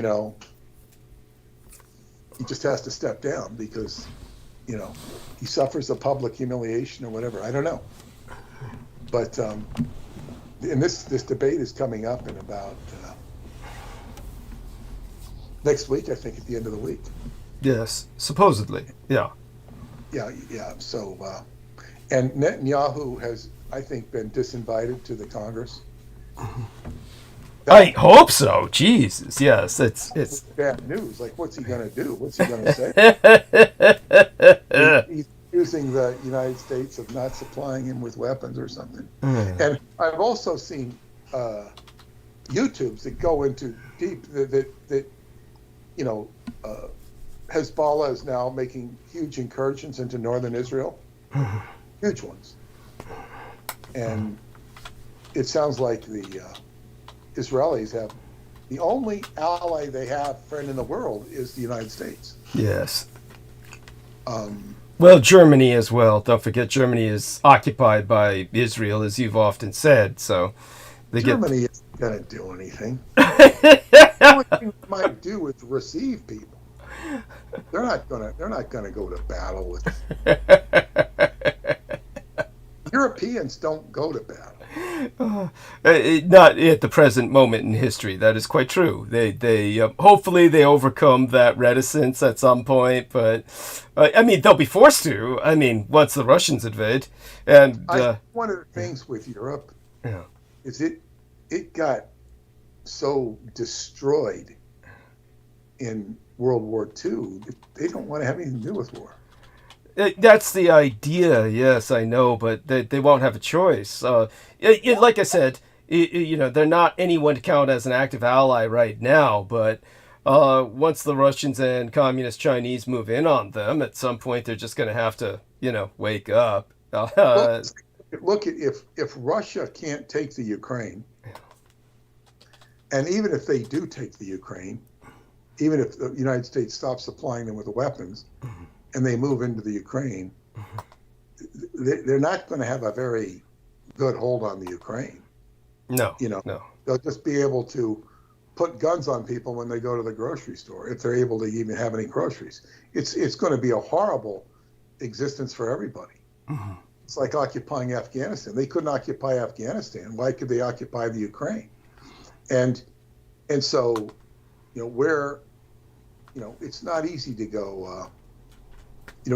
Russia proved that you can't invade them successfully, but they can't. Yeah, that was the myth they've been living off of forever. They couldn't even invade Finland. They tried to invade Finland. Yes. They had a hard time with Finland. Yes, of course. In a very real sense, they lost in Finland. That it was politics that led to a settlement that led in territorial. Their so-called strength when they fought Finland. Yeah. And, I was always shocked. Finland's like this little country that would notoriously fight. Yes. Fight the Russians. So they're not going to have an easy time doing anything. They can just... It's not a question of their military might. It's a question of politics. In the end, their victories are all psychological. Russia has only one thing going for it, and that's this mass delusion of everyone else that they're worth anything other than a steaming pile of shit, which is all they are. They're just a steaming pile of shit that everybody thinks is a mountain of gold. Everybody thinks that they are militarily unbeatable. You even just said, they proved they can't be invaded. They didn't prove that at all. Everything that... French and the Germans, you know. Well, don't forget the Swedes also invaded. If you were to consider 4 roads to Moscow, it's Napoleon's, of course, King Gustav of Sweden, Hitler, of course, in World War II, and of course, The Americans. And, yeah, everyone forgets to include that, but don't forget that the one that succeeded came from the opposite direction, and that was the Mongols. So the Mongols, of course, defeated the Russians and occupied Moscow, and now the Communist Chinese effectively occupy Russia without even needing to occupy it, though Chinese are moving in. But in terms of Russia, it's just a fucking myth. Everything that Americans attribute to it is based on years of indoctrination by communist leaning academics who basically, you're talking about people like Noam Chomsky, fully indoctrinated the Americans into thinking the Russians are God. So these people are active agents of the Russians. It's kind of like what I was trying to bring up about, though I lost my train of thought at the time, guys like that poor bastard John Miranda, and then you've got someone naive like Real Tech Geek, and where it came up with Real Tech Geek was, aside from kind of going into denial when he saw some guy sniffing the ass of Andrew Tate, and he chooses instead to focus on the Tesla the guy is driving. He put a link into my Skype text box, may have even put it into the chat room of the last episode, I don't know, of some shit that Edward Snowden said. And I said, why would you link anything to Edward Snowden? What would that individual say other than act as a parrot for whatever the Russian state wants him to say? He's entirely there at their mercy. And as I said, metaphorically, has a gun pointed at the back of the base of his skull at all times. But this is the kind of guy who, like you said, John Miranda thought that it would be some kind of journalistic coup d'etat that would reestablish his reputation, though he never had one as a journalist, somehow establish a reputation for him as some kind of, I guess, amateur investigative journalist. This is like the amateur conspiracists thinking that they're going to be recognized as some kind of hero for, stringing up balls of yarn all over the wall and connecting all kinds of dots to different photographs taken out of newspaper clippings it used to be. Of course, these are just demonstrations used for visual effect in movies. Nobody does that. When it came to, or certainly nobody does that anymore in the day of the internet. But in terms of John Miranda, yeah, he thought he could go to the KGB, and, through my son's connections, I humored John Miranda at one point and gave him someone to talk to in Armenia. And this old guy in Armenia just told John Miranda, look, son, you're out of your mind. If you go to Moscow, enter a KGB office, which was how John Miranda was going to do this, and say, oh, gee, I'd just like to talk to this dude Edward Snowden, and be a conscientious, detached interviewer. They're just going to take you to the American embassy and say, hey, you lost one of your idiots.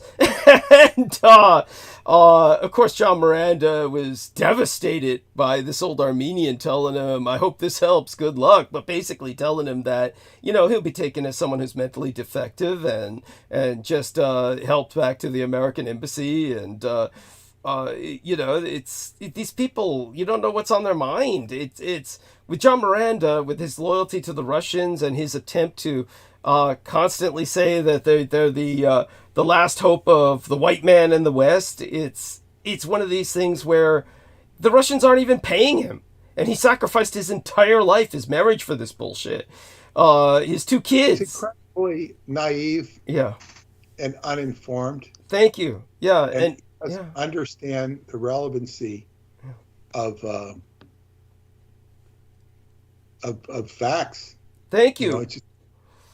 Yeah, and a lot of this is a product of our miseducation system. We've got an education system that was loaded with communist academics who brought people up to think that the Russians got all the answers. It's incredible to me. I mean, they're the last people on Earth you turn to for the crises and catastrophes we're facing today. But the way they could win in Europe is simply the sponsorship, as they're doing, of all the radicalized parties that they're sponsoring, and these parties have won a great deal in the recent elections. So the Russians are taking over Europe. I mean, it was so bad in Slovakia, and bear in mind, just so people understand this, the largest producer of cars in Europe, they're at a activity level where Detroit used to be as Motor City. It's the Motor City of Europe is in Slovakia. And so they're basically the industrial hub of Europe. And the Russians took it over just by getting one of their men voted into office. And it was so bad with all of his, we got to give everything to Russia now. Everything has to go back to Russia. Like they were back under occupation behind the Iron Curtain again, that somebody tried to kill him. Somebody walked up, blew a big hole in his body. I'm just sorry the motherfucker survived. But that's how bad it is in Europe. These guys get into office, and first thing they do, it's like Viktor Orban. It's, they do everything they can to fuck up the European Union, and everything goes back to Russia like they're back behind the Iron Curtain and they're satellite states again. So that's how the Russians will conquer Europe. And believe me, they'll do it. They'll just get everybody into office because, people are as stupid over there as they are over here. In fact, white people are the stupidest motherfuckers on earth, or the Russians would never have gotten this far. When you think about, like, what I was talking to Troy Bellamy in our latest episode before tonight's, what was interesting about the last episode, I don't know what it was.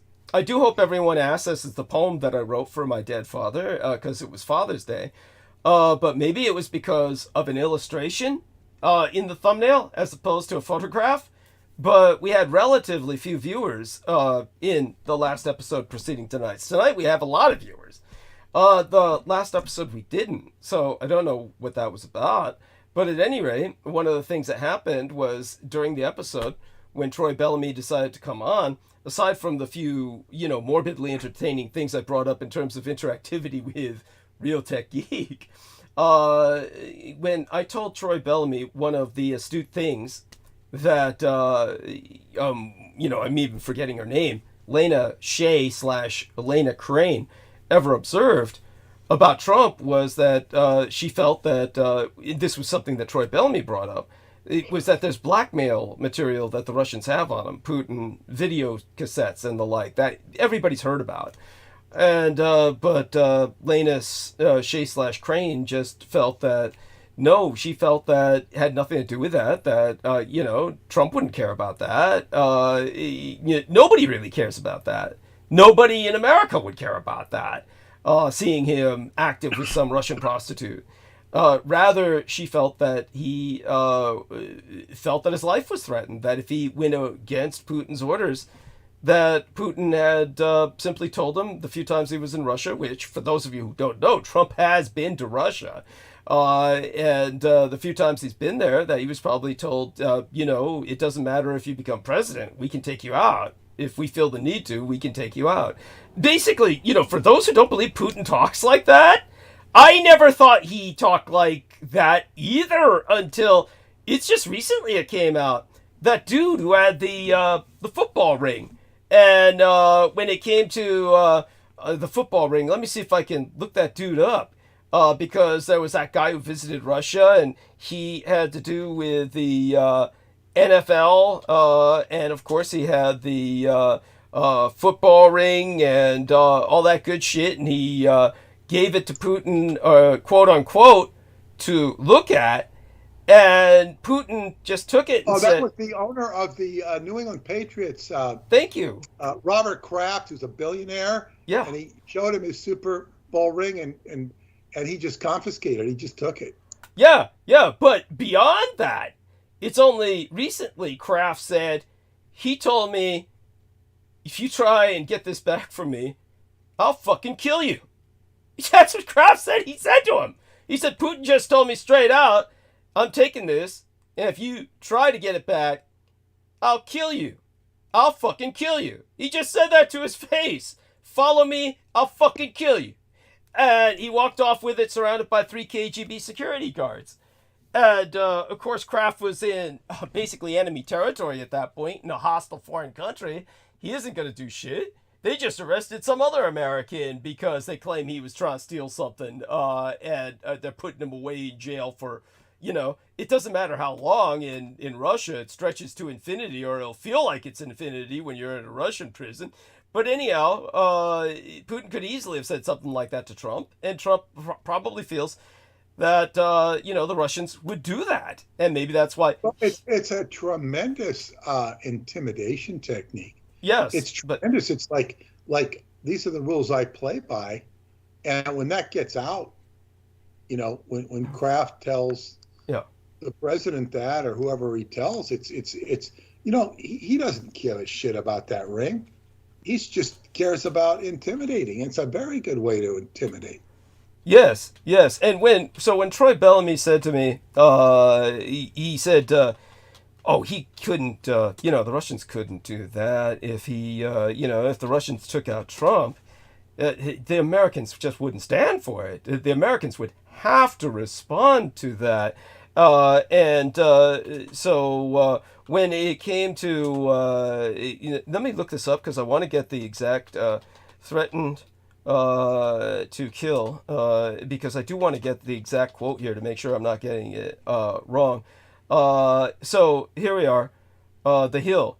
Patriot's owner tells Putin, give me my fucking ring back. Of course, now he's safe at home. This is May 6, 2024, and this stolen ring incident happened, long before. Russian dictator Vladimir Putin took Robert Kraft's New England Patriots Super Bowl ring from their third Super Bowl victory. And when he took it from him, after he took it off his finger, when Putin said, could I look at that? And he took it off his finger, sure, here. And then Putin said, try and get this back, and I'll fucking kill you. And then turned around and walked away with his 3 KGB agents putting a wall between himself and Robert Kraft. Of course, Robert Kraft's been fuming all these years, and finally, I guess it just, at this point in history, it just, vomits out, because some of the stuff festers. Yeah, but I want to point something out. This is what he should have done. Yeah. And with hindsight, or anybody else should do, should have been a fake ring. Oh, I hear you. And then he says, and then he says, "Oh, I want the ring back." Oh, by the way, it's fake. That would be a better way to. Yes. That would just humiliate Putin. Yes. And it's a good way, if you have, it would be good for people who have those rings to wear fake rings. What do they need? It's like, you wear the ring and it's just a showpiece. Who cares if it's real? Yeah, I mean, you're preaching to the converted here. I mean, honestly, I know, but I'm saying it's a, why do you have to wear that well? Because people aren't going to look close. Yeah, it's like people aren't going to look close. Then again, it's I get what you're saying, but then you and I are different kinds of people, and we have different priorities. I do know that you'd be amazed. Those people live in a different world, and they do judge each other by the quote-unquote reality of their jewelry, and that includes the men, but the women are much worse. It's true. I remember at a party, this absolutely stunning, beautiful woman, I forget her name, I actually have her phone number, but I never really pursued her because she was a UFO abductee, and even though she was just my type, she's just, it's like, I didn't want the issues of dealing with somebody who's going through that. And but at any rate, she I guess felt the need. She had told me, I want to get married this year, and it was like, since I have nothing to offer her, I didn't pursue that. Of course, this was when I was just coming out as a public informant. But then she wound up, I guess she felt she needed to project the concept that she got married, the image that she got married. So she was going around with a ring and showing people, see, I have a ring. And oh my God, Cynthia Siegel, the Jewish American princess who had been so nice to me and allowed me to deliver that presentation in that where they normally held their meetings at a Denny's. She basically, started talking with the other ladies, and they just shit and pissed all over this woman. Oh man, I'm embarrassed to be in the same room with her. This was at a party where she was showing Why? people. Because of her. Because of her ring! Because of her ring! They said, you see that cheap piece of shit? And they were like, oh, it's not even a real gem. It's like, man, her finger's gonna turn green with that brass, and it just went on and on. They wouldn't let it go. It was like their judgment of this woman was that she was trash, based on the fact she's showing a ring that they found subpar to their standards. So you can understand why some people would wear a real ring. But such being said, and such having been ascertained, Troy Bellamy's point when he said, "Oh, fuck, if Trump wins as president and the Russians knock him off, there's no, they have to respond. There's no way the Americans." But so far, Putin has killed whoever he's wanted in foreign countries, and people just kiss his ass and say, "We're sorry this person got in your way." You're talking about a man who dumps radioactive polonium into a hotel room to kill a dissident in England and renders the hotel uninhabitable, where because the radioactivity has a half-life of 1,000 fucking years, nobody can go into that room again, and they had to basically demolish the hotel. And it's a historic hotel. Did anyone say, "Hey man, what you did is wrong"? Everybody just kissed his ass and said, "Man, we're sorry that we harbored this individual, Putin, that made you angry."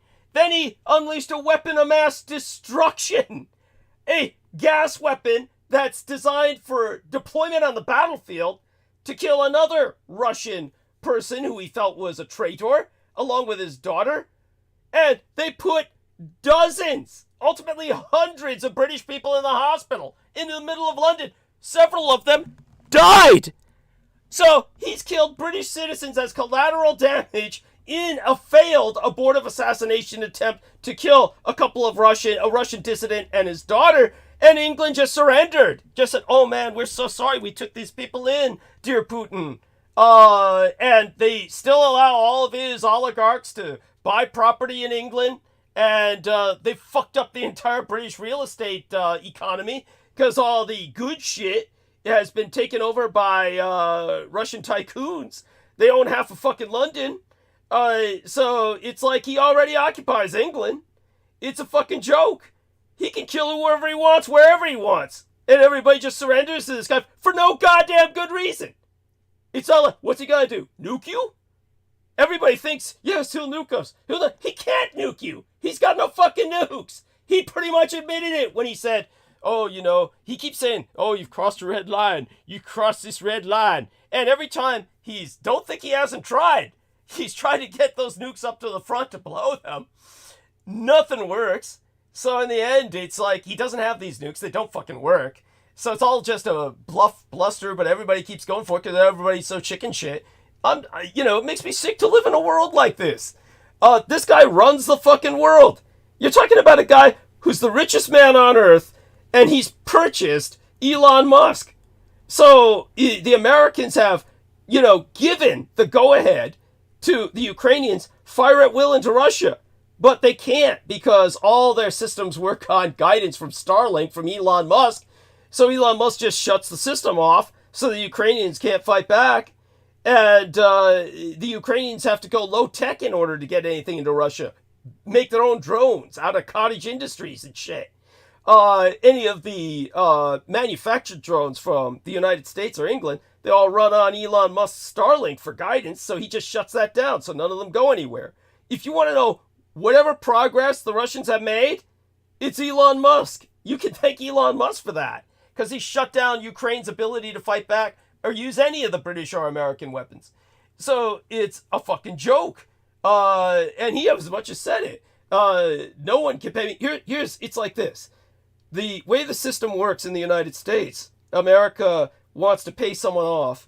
They'll say, hey, there's $1 million in your bank account. Now, you may not be able to trace that through conventional means. Obviously, J.P. Morgan Chase didn't put $1 million there. The bank's not going to give you any money. Had to come from someone else. If it's the U.S. government paying off an assassin, Elon Musk, someone like that, you won't be able to trace it very easily. Ultimately, there's people that could, but it takes work and it takes money. But the point is, America has to pay people like that. Yeah, it's got to be through these channels, back channels, to hide the fact that the government's involved. When it comes to Russia, it's just like the old days with communism. Russia hired mercenaries without a problem. Mercenaries had a problematic relationship in the sense that if the West is trying to employ mercenaries, half the time they don't pay you. Half the time they're paying you through systems that are so convoluted, they fuck up the payment you get anyway. Then there's, of course, the fact that half the time they fuck you over and don't pay you and renege. So with the communists, there's none of these problems. It's the state's money. They just pay you. They don't give a shit. They don't try to hide it. It's coming straight from the Soviet Union. That's how they sponsored terrorism all over the world. Putin's operating the same way. It just comes straight from him to Elon Musk. There's no question about back channels or hiding it. So it's this situation where he has all the upper hand. For all intents and purposes, he can conquer planet Earth. That's why he's so confident. Every time he kills someone in another country, nobody does anything. Nobody does anything when he invades. All the weapons to fight him are shut down. In the end, it doesn't matter how many people he loses, he'll simply steamroller. And in the end, he'll win in Europe just by getting these different parties that are sponsored by the Russians elected. Because, again, no question of where the money's coming from. They have all the money in the world, and it never stops. So these parties are winning because they've got all the money. If you've got enough money to campaign, and you got more money than the other guy, you're going to win. That's the normal statistical reality, and it's worked in Europe. So, yes, he will conquer Europe. He will overrun them. At some point, they'll have to, wake up and fight back, and it's going to take it to the point where all their resources are going to Russia, and they got nothing left, and they freeze to death through the winter. Then they're going to wake up. But, yeah, it's going to have to come to that point. They're useless as an ally until then. And by that time, it'll be too late. You'll have to come in and rescue their ass anyway. But yeah, Britain's as fucked up as Europe almost, in their own way. So yeah, so there you go. Situation. Back to Peter. Just had to vent that out. Oh, it's very interesting what you say. It's what's anybody going to do about any of it? It's it's like, and there's relatively little. Well, like I said, if I had secular power, I could basically take the dragon and the bear, the Sino-Slavic sign axis of Russia and China together, out of the game in a year. Easily. All it takes is someone to stand up to them and fight a war. And you would devastate them. Take the offensive, you would wipe them out. They're both nothing but piles, steaming piles of corrupt shit. There's nothing to them. Everything they get is based on everybody simply surrendering. We truly live in an age of appeasement, and yet we're in a pre-war world. So yeah, it's, as you said, maybe things will change if Trump does get in power. The one thing you can count on is unpredictability. He's extraordinarily unpredictable. We don't know what he's going to do. But then again, that's part of the problem. But such being said, back to Peter again. It's definitely a problem. And yet, at the same time, people are starting to listen to me because, at least on the conservative side, whether it's the Republican Party of the United States saying we need to reinitiate the draft, or the Tories in England saying, oh, we got to follow this 3-draft program without crediting, that son of Adolf Hitler guy that George Knight listens to, which no doubt got them onto the trail of, they probably put him under surveillance, and that's, who's this guy who's listening to? Oh man, these are great ideas. You got to share them with that yellow nigger, Rishi Sunak, to give us a winning chance. Back to Peter. Well, It's time for me to retire for the night. But what direction are you going to go in for the arc tonight? Oh, probably geopolitics inevitably. Obviously, we're going to cover a few things. It's been an extraordinarily violent Father's Day weekend. For those of you who don't know, the gun violence in the United States was, well, yeah, let's just say it was, it bears addressing. We had hundreds injured, dozens killed. I mean, think about what I'm saying. There were at least 73 people killed and 308 hospitalized with life-threatening injuries where they're on life support based on mass shootings that took place during Father's Day. So that was, there you go with that. We had a shark attack in California where some poor bastard got, parts of his torso taken out. He had to swim through his own blood to get help. I guess that blood feeding frenzy wasn't just on land. So here in California, where was the attack in California? Oh God, it was if I remember correctly, because it's one of these places. Certainly not San Francisco. Just so people understand this, and it's basically, I think it was in. This is gonna sound stupid. I'm just trying to get my memory going here. So I'm going to say off the coast of California. But I want people to understand it was like, when I'm trying to remember, the guy's name was Caleb Adams. I remember that much.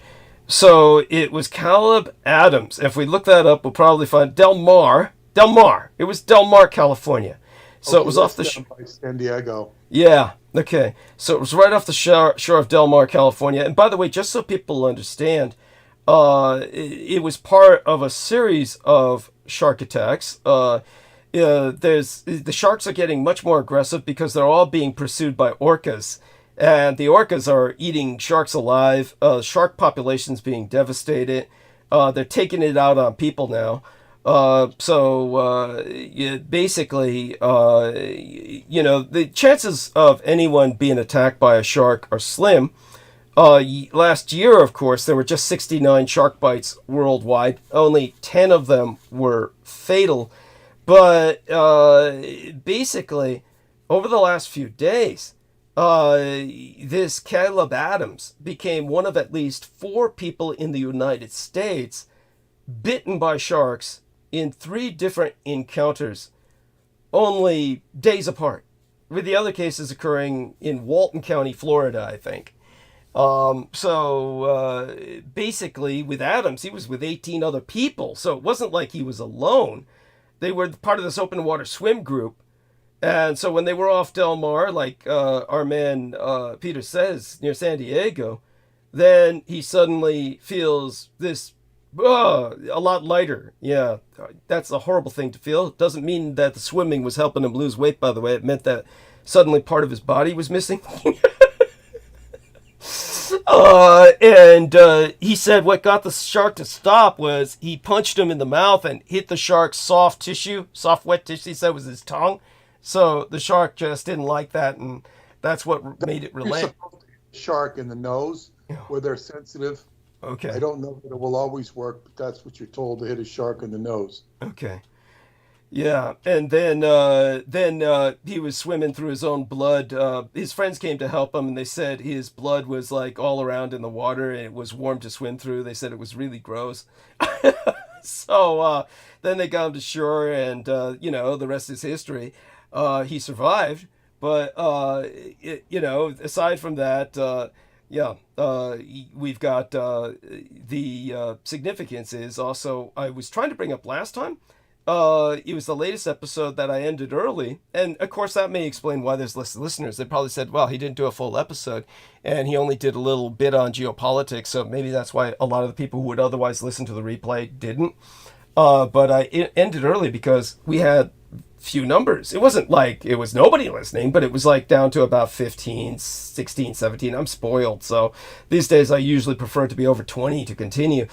But what I started getting into and just shut it down on the last episode was artificial intelligence, or AI, being used, and which is just so people understand, of course, not really artificial intelligence at all. AI is just a expert system based on aggregates, but the AI is being used to produce all kinds of child porn. Of course, that goes without saying. And the horror is, of course, it's legal because they're not real children, but they look like real children, and they're based on real children's images.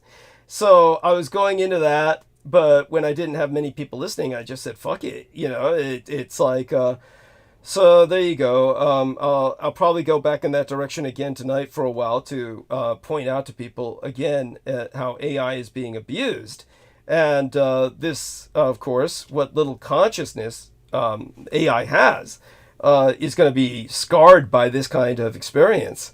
And again, will warp whatever development the AI has. So there we go with that. I'll be going in a number of different directions. You could say the usual directions. And aside from that, Peter, always good to have you articulate these fascinating hidden histories of Romania and Transylvania. And it's, of course, you'll be spelunking around in those caves before we know it. Rather frightening, actually. Just make sure you come back. No, I don't even know that I'll go in any caves, but I just don't know. I mean, it's I just let the experience unfold itself, and I don't force it. And it's just like let the guides open up what's to be. Yes. Romania has treated me very well. Yes. And I just listen to the rhythm. The whole key is to listen to the rhythms of nature. That's Qigong. I will be doing healings, which go very well at Atlanticron. So it's like, I do more there than I do here. Right. So it's like I have appreciation. I'm working with people. I'm not messing with them or anything. So it's it's relatively easy for me to generate good karma there. I don't have to try very hard. Yes. It just comes naturally. So I look forward to the trip, and what's exciting about this is it starts focusing what I need to focus on. Yes. And we'll see where it goes. I have no anticipations. Don't even know exactly how I'm getting from point A to point B. I have an idea, but just let it unfold. So with that, I want to remind people to donate to Douglas. Go to douglasdietrich.com, upper right-hand corner, yellow button. He needs your support, and he can give us more nuggets of intrigue, just like he talked about Putin. Very intriguing, and we'll see where things go. So with that, maybe I'll tune in the morning. I don't know, but have a good evening, and I'll see you on Sunday. Yes, look forward to that. And blessed be thy slumber and sweet be thy dreams. Thank you so much, Peter. We love you dearly. Stay safe and be well. Okay. Perfect. Okay, that's skybooks.usa.com. Yeah, and let's call all of the usual suspects, get them in on the newly formatted Skype. And with that, of course, Aristides, I've just heard him, so we know his audio's doing well. All right. And down here, Peter leaves at 3 hours, 33 minutes. 333. There we are. Oh, 333. Cool. I like that. Half of 666. We're on our way. Yes. Let's see if Troy's willing to join tonight. Song comes to mind. What was that? Halfway there, we're halfway there, living on a prayer, like this one. Oh yes, there you go. And stupid 80s songs, they get stuck in your head. Yeah. What group was that? I don't know. Oh. It was a while ago. I mean, I think, right? I mean, or not all that long ago. I'll tell you in a second. Yeah, I'm Andy. It's Bon Jovi, of course. Yes. Oh, Bon Jovi. Oh my God, that's a long time. Damn, that's long. Damn, you're showing our age. You're showing our age. Released Slippery When Wet, released 86. Yeah. Well, there you go. And I remember that shit. Damn, yeah. 86. Right. And that was like I was born in 66. What year were you born in again? 74. 74. You're younger than me. I keep forgetting that. Because you're mature and you're employed and all that shit. I keep thinking of you as the adult. Yeah, well. I am younger. I mean, not by like a full decade, but. Man, I can't. Right. What else do we space on? Like while you're gonna spin the wheel there, take your time. Oh yeah, I'm going to, of course, refresh myself. No, all this stuff. We're like, I remember to talk about this, and like, didn't you write it down? I got all kinds of some. Yeah, you thought that. Oh wait, you thought that. You were like, I can't see the episode or whatever, but I was able to see it. And yes, what happened with that? Remind me to bring that. Remind me to bring that up on Sunday. Please make a note of that.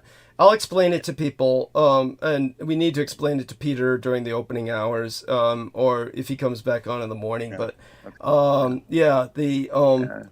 please make a note of that I bring it up, because what happened was I was not allowed by YouTube to access that episode in terms of editing, and what I suspect was going on was that they were reviewing it due to complaints. So I mean, it's the only thing that makes sense. So what I was trying to do was edit the text. Because I was trying to clarify certain points and, do a timestamp. And so then what happened was people can access that now and look at the text and see, aside from the poem, it was the footnote and there was the timestamp. But aside from that, the episode is like, fuck, it's just you and me. Nobody showed up. No, everybody called. Nobody's responding. Oh, that fucking sucks. But our man Aristides, he can handle it. He can. Let's give it a minute. Well, so let's look over the list here. Yeah. Emo, Troy, Brooke. Okay, yeah, Brooke. Yeah. George. Yeah. But our man. Yeah. I never forget it. You're always forgetting at least like one person. I always think I am. Yes, that's right. Oh, Heather. Fuck. That's right. How could we? No wonder she. No wonder she flips into her. It wasn't complete. I just said Yeah. Wasn't a complete feeling. Okay, so let's do Heather. She doesn't show up on the search list for whatever reason. So Heather Holman, and there we are. Click on that. Press the add button. Hope to hell she responds. And everybody else theoretically can jump on whenever they wish. In terms of... but our man Aristides, he can always read something. He can always, pick up science or engineering articles. Start reading the latest in news. I could, or I don't know. You sent me a couple things. Yeah. Yeah, you could read those. Also, don't forget we have fascinating thing, papyrus. Apparently, they've just uncovered some papyrus that refers to Jesus performing miracles as a young man. This would be considered something like the Gnostic. It's almost like the Gnostic gospel, something that you find in. Yeah, it's legitimate, and yet. When was this? When was this found? Just a few days ago, just like yesterday. A few days ago. Yeah, it says Heather Holman unavailable. She showed up earlier in the chat. And so if you look that up, papyrus found, Jesus, miracles as a young man. It's, for real, that's a thing? Yeah, it's real. I mean, legitimate source. He found some new Jesus scripts in this day and age? Yeah, imagine that. Yeah, it probably shows we're close to the apocalypse or something. It's so like Jesus farted around in some side Asian country or something. Gaining knowledge and yeah, it's like I mean, yeah. Well, I mean, he had 30 lost years, right? I mean, Jesus Christ. Yeah. Must have crisscrossed in there somewhere. Yeah, Eric probably got everywhere. yeah. No, he's 30 years. You could, even on foot back then, you could like traverse the whole globe in like 30 years. Yeah, fuck yeah. Like, walking, Yeah, it's true. Yeah, quite so. And I believe he was quite the traveler myself. Or certainly, there's evidence for that. There's compelling evidence for that.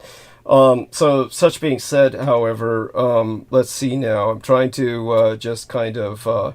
Oh yes, Juneteenth, of course. I don't even know if I have the wherewithal to go into. We got a lot of listeners, so I don't want to lose them. So let me go refresh myself. And if you found something, you can read for a while. Let me. Maybe that email I sent you. You could go over that Hebrew thing again. The recent one. Yeah. Hold on. Let me look for it. Yeah. By the way, this one lady I sent it to wrote me back something that I'm still trying to comprehend. She's probably referring to some program or app or something. She says, "Would you mind giving me the Go text? Would you mind giving me Go text on the Hebrew history lesson?" And what this is, So I'm like, what is Go text? Is that a thing, or is she just misspelled something? Because people misspell everything when they enter messages into cell phones. Because you can't see what the fuck you're doing. Or at least, us older people. Yeah, it is. I mean, I manage. Sorry. I manage, but you can't do the thing. Yeah, there's certain things that I just get so frustrated trying to do on the phone. Like, just like give me a real keyboard, please. Like, thank you. Yeah, stationary. I mean, it's one thing if you're kind of, you're not carrying a full keyboard with you around, on the train or something, but at home, yeah, sure. Yeah. Well, but by the way, just so you know, I really want to go refresh myself. Have you found something yet to read? I found the the email the last thing you sent out. Sure. The Herodian insurgency, right? Yeah, Herodian insurgency. Yeah, Herodian insurgency. Would that be? Yeah. Oh, or that one. Maybe the one I sent earlier. That might be one that you kind of turned to last time, like a long time ago. Like something about the anti-gods or something, or maybe about whatever it was. Okay, but I wouldn't know where to find it. Right No. Okay, then start with this email instead. So everybody listening, this man has got you. And I'll be back soon enough. And all right, give me about 15 minutes, but I will return. And Aristides is the man. He's got a great voice, and he's got you all covered. Okay. All right. Okay. Thank you. I'll go mute. Okay. Okay. Bye for now. So. Right. As mentioned in the last episode, he was live when I think he said I sent out an email to you guys, Peter and whoever was on at the time, the Herodian insurgency, in basic outline, which is subject to further revision and expansion. So that email he talked about last time, he sent to me, and I'll begin. In Judaism, the offices of rabbi and priest were distinct. A Jewish priest is born into the Levitical line of prophet Aharon, or Aaron, the priest. 1600 to 1200, aged 400 years. Elder brother of the prophet Moses, or Rabbinu Moses, our rabbi, the teacher. Bishop Usher, 1592. Jerome, 1392, 1391, 1272, 1271, per rabbinical calculation, age 348 years. So, okay, this is like a couple of counting long lifespans, biblical long, like dudes living 300-400 years. That's pretty fucking, that's crazy. Aaron's line is the Levitical priesthood, and they worked at the temple in Jerusalem.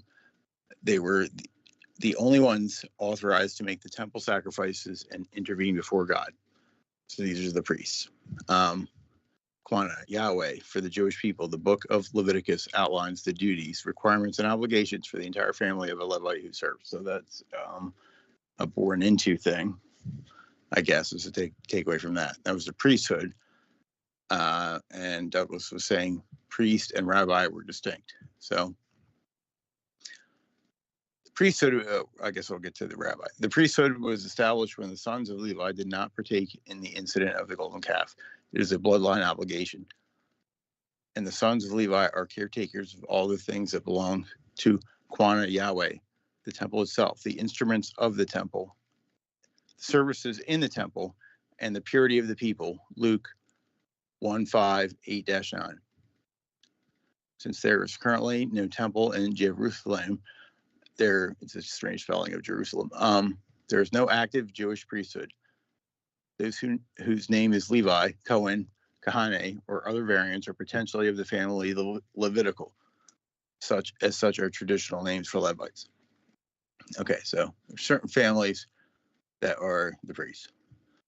A rabbi was a religious teacher who operated out of the local synagogues and was not required to belong to any particular family or tribe in order to hold his position. Okay, so that's not an inherited thing. So anybody could study to be a rabbi. Unlike priests, rabbis did not receive payment for their teaching and were instead expected to find secular employment, or more bluntly, work for a living. Note that Paul the Apostle was a tent maker, per Acts 18:2-3. See also 1 Corinthians 9:3-15. Rabbis and priests held oppositional theological beliefs. Interesting. Most priests were members of the Sadducees, the aristocratic priestly party in Jerusalem, where most rabbis were Pharisees. So Sadducees. I've heard Pharisees a lot, but not Sadducees. Let me see. Bear with me while I go over to the fridge and get a drink to help continue reading that. All right. So just a second, I'll get back to reading Douglas's email.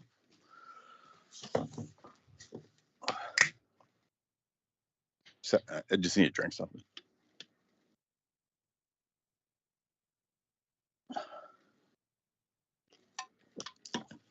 Sorry, it's hard to talk well when your mouth is dry. Okay. So on rabbis versus priests. Priests being born into a certain family, rabbis being anybody could become one, study to become a rabbi, religious guy. So they nurtured great theological animosity toward each other. One key point on which they disagreed was whether or not there would be a resurrection of the dead. Pharisees maintained that there would be, while the Sadducees, I hope I'm saying that, the Sadducees declared there was no afterlife. So dispute over the afterlife. The Sadducees also asserted that angels and spirits do not exist, while Pharisees held that they do. So you believe in angels or you don't. Okay. Despite mutual hostility, these two groups served together on the, how do you say, I've seen the word, but Sanhedrin, the ruling judiciary body of the Jews. They served together on the judiciary. It was on trial before the Sanhedrin. The Apostle Paul exploited the fact that its priests and rabbis posted antithetical views to catalyze an argument which jammed the machinery of justice. Well, jamming the machinery of justice, that's pretty intense. Earned him advantageous change of venue into Roman court. To get entertained by the court, that's what we all want, right? Okay. Edomites occupied the land south of the Dead Sea. Edomites were the descendants of Esau, the older twin brother of Jacob, whom God later renamed Israel, and whose 12 sons became the fathers of the 12 tribes of Israel. Now, this is the genealogy of Esau, who is Edom. Esau took his wives from the daughters of Canaan. Ada, the daughter of Elon the Hittite. Aholibamah, the daughter of Anna, the daughter of Zibeon the Hivite. Basemath, Ishmael's daughter, sister of Nebajoth. Now, Ada bore Eliphaz to Esau, and Basemath bore Ruel. And my God, these names. Aholibamah bore Jesus, Jalam, and Korah. These were the sons of Esau, who were born to him in the land of Canaan. Then Esau took his wives, his sons, his daughters, and all the persons of his household, his cattle, and all his animals, and all his goods which he had gained in the land of Canaan, and went to a country away from the presence of his brother Jacob. Wow. So you can like just pick up all your shit in that day and age and just move somewhere. I guess if you don't have a lot of shit, you have like a donkey. For their possessions were too great for them to dwell together, and the land where they were strangers could not support them because of their livestock. So Esau dwelt in Mount Seir.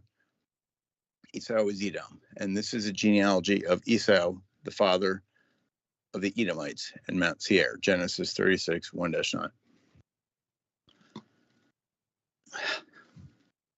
Although there was a royal crown held by both the dynasty of the Hasmoneans and Herod, they were not legitimately anointed kings over the Jewish people. Because they were not heirs to the Davidic throne, right? They were not bloodline heirs. So rather, they were priests, descendants from the tribe of Levi, not Judah. Okay, so there's a distinction there, it seems. Could have been a couple of different groups of people way back then. Continuing, corruption within House Harmonia itself had ushered the fall of the Hasmonean Empire. Rome had been growing and strengthening during the Hasmonean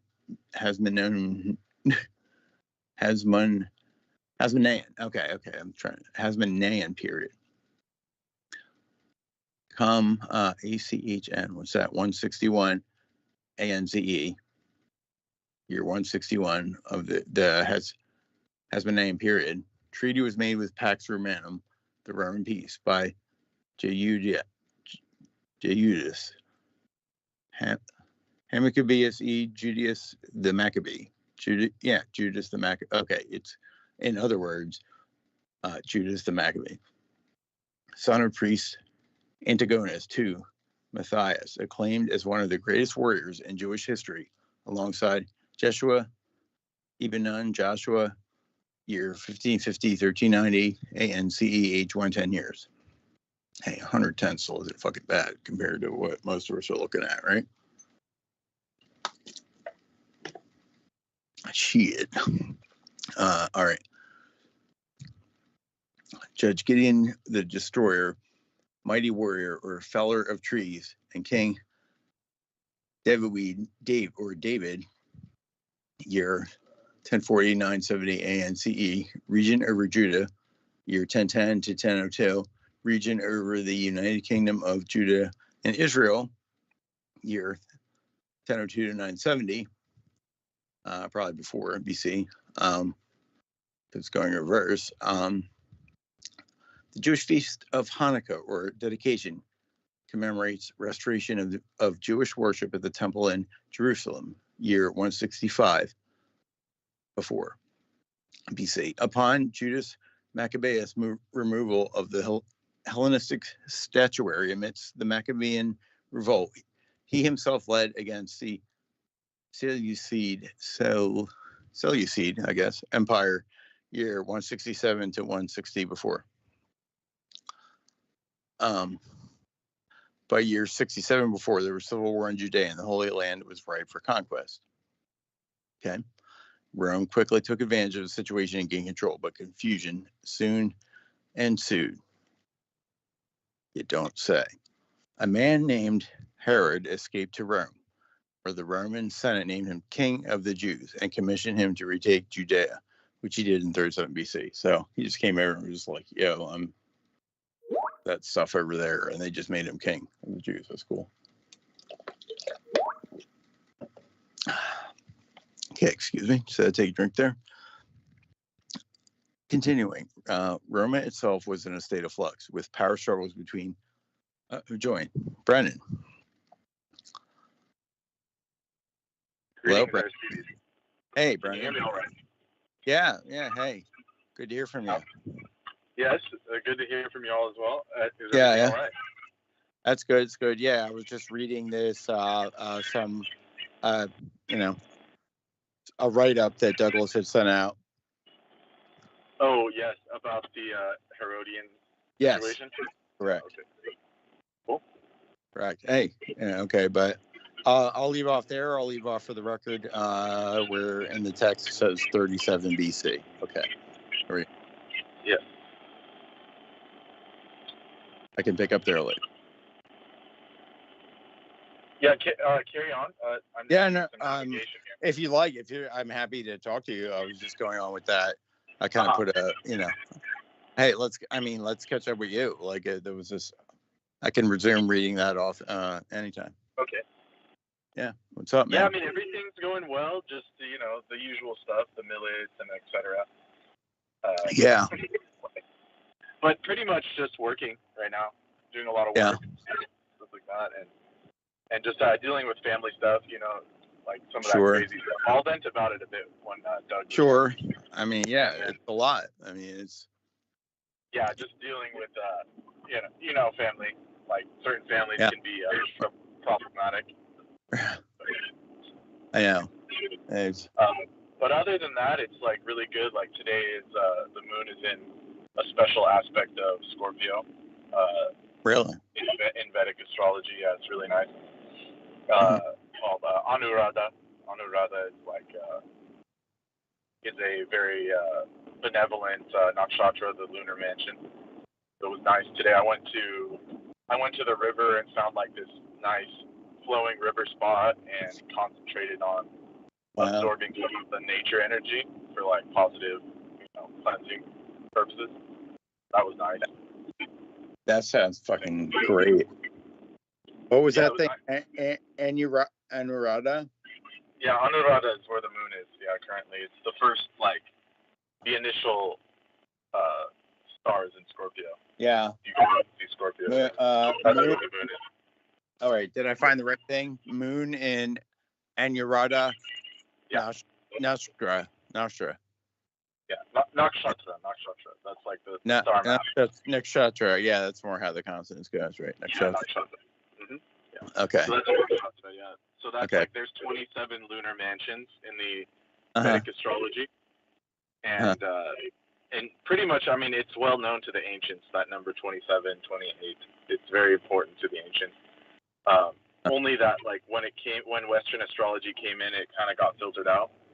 So it's like 27 lunar positions, which is 27 into 360 will give you like something like 13 degrees, 20 minutes. Okay. That's the degree. And then so 2.5 of those add up to 30 degrees, which is what a normal like zodiac sign, one of the 12 is. The 12 of 30 or 27 of 13.2. So so that's just the math of like how the ancients divided the celestial sphere, which is the 360, and then you can divide it however, but the normal 12 star signs would be 30 degrees each, right? So then the moon can travel through that, etc. So they take it one layer below that, which would make it 27. So there are more constellations inside of the 12 that we know. So it gives you a little bit more detail. That's the advantage of using the Vedic astrology system. Yeah, it's just like a finer gradation, like a finer layer. Yeah, exactly, correct. So there you go. Right. Yeah. Makes sense. So, yeah. Okay. And there are a lot of important aspects to it as well. Like whatever position the moon has, it affects like the whole creation. Yeah. So it affects like our life on Earth, as above, so below. The classic Hermetic principles. It really does affect life. Like it's hard to say how, but like it really does. Yeah, I mean, well, it's well known now by science that the lunar, like the lunar phases definitely affect humans. I mean, there's no doubt. Yeah. Like the data is there. Oh like, yeah, it's clear. It's clear. Like when you like just randomly plot like crimes versus like lunar cycles, and you see there's like a trend. You're like, oh wow, they're obviously. Guaranteed. Yeah, guaranteed. You can ask anyone that works in like emergency services. Like they're not superstitious people. Like, they're very scientific, you know, A Right. plus B equals C or whatever. Yeah. But Right. they'll still say, like, yeah, when it's a full moon, like, Yeah. our balls go through the roof. So Yeah, or the I moon mean, rules over psychology. Yeah. and there should be like aggregate statistics too, not just like one person's opinion. Like, so if it's like verifiable aggregate statistics, Yeah, of course. Yeah. you know what I mean, and you're seeing a trend versus something else, that's meaningful. That's meaningful for sure. Yeah, I mean, it's scientifically verifiable. Yeah. Like, Right. that's what's so offensive when these people say, oh, like, anything ancient is primitive and they didn't know what they were doing. It's like, just because they didn't have the standardized scientific method doesn't mean they didn't know how to deduce things. Like, that's like a fallacy, like a logical fallacy there. Right. The ancients knew just as much about science as we do. And in fact, they were more advanced in certain ways. Yeah. You know? Like, for example, there's a Roman cup, like the cup of Lycia. Yeah. And it has like nano gold particles, gold and silver particles embedded into this glass. Wow. And it changes color. It changes color as per the viewer's position and the lighting around it. And to this day, they haven't, like, we can't even replicate that type of glass that was made in like the Roman times. Yeah. It's like this dichroic nano gold glass. So. Yeah, gold and silver are always interesting. Yeah, they're interesting. Yeah. I want to do some. Do you like? I mean, what do you do about like silver or like colloidal silver or silver exposure, or you get exposed to it energetically? What are you doing? Yeah, I mean, it's antiseptic. Obviously, that's the most well-known thing. But then you have other things like it can do things. Right. Like basically, when it comes to the precious metals. Hold on 1 second. I'm navigating some kind of situation. Okay. Yeah. When it comes to those precious metals, they're big enough atomically to fit inside, like as a single atom, to fit inside of the strand of the DNA. So it increases, like, they can increase biophotonic output. That's why they're good for health, and that's why, like, jewelers, like people that do jewelry, tend to live longer. They have like the longest lifespan of almost any profession. Right. You know, and they're right up there with like beekeepers and certain other professions that have extended lifespan. Yeah, for sure. So there's that, and then and the gold. There's a whole backstory about why gold is important. You know, and why the biosphere needs gold, and why these beings harvested a lot of the gold and put it into vaults. So, you know, there's a big occult history of that element as well. Occulted history. Sure. Yeah. So, but the silver, I mean, the silver in general is like ruled by the moon. You know, you can just go basics and say like sun is the gold and the moon is silver. So those two metals are ruled by the planet. So you can just kind of get an idea of what they can do just by that. Right. Both, like, if you combine them both in the Ayurvedic system, it's considered to be increasing the intelligence, essentially. Yeah. Okay. Yeah. Would you consider like occasional use of like had to be like of like colloidal silver, like very very occasional, not like these people that are just like fucking constantly like dosing this shit until they turn gray, like, but like yeah. Think that's cool. I think don't take it, or it's fine. It's totally fine to take. Yeah. Yeah. Like, and it's funny because the science people will say, or the doctors, the medical, they'll say, oh, it's a heavy metal. Like, you can't take it. It's a heavy metal. Right. You know, but gold extractives and gold salts are used in the treatment of arthritis, like severe rheumatoid arthritis. That's true. Yeah, I've heard that. And they themselves use silver in, like, when babies are born, they put, like, the silver drops in the baby's eyes to keep them from getting, like, hepatitis or any kind of transferable diseases. Yeah. So, I mean, they'll tell you not to use it, but then they can use it when it's, like, patented and they buy it from the drug company. You know, it's like, so it's silly when they say stuff like that, honestly. Right. You know? Yeah. And then there's a lot of shenanigans they pull with that, where the studies they do push through that are like gold-based treatments for like rheumatoid arthritis or autoimmune diseases. They at the end of it they say, "Oh, we had to stop the trial because of side effects." And then you read the side effects, and it's literally like upset stomach, something banal, and that like 99% of their medications do anyways. Like even aspirin will like tear up your stomach lining. Tylenol. Oh yeah, they have ways to twist any medical any medical quote unquote study. They have a way to twist it how they want. Yeah. So, but they're especially aggressive when it comes to gold. And then a while back, I was doing research with a colleague, and it was like something to do with the gold, like the gold chelates, like gold ascorbate, and these different like magnesium gold bonded ions and stuff like that. Interesting. Yeah. Okay. So if you go on like the NIH, the National Institute of Health, like they'll give you breakdowns of every molecular compound, like its safety and effectiveness, et cetera, et cetera. But when it comes to those like gold salts and extractives, like ascorbate gold, it's completely struck from the record, like what they do, how to make it. Right.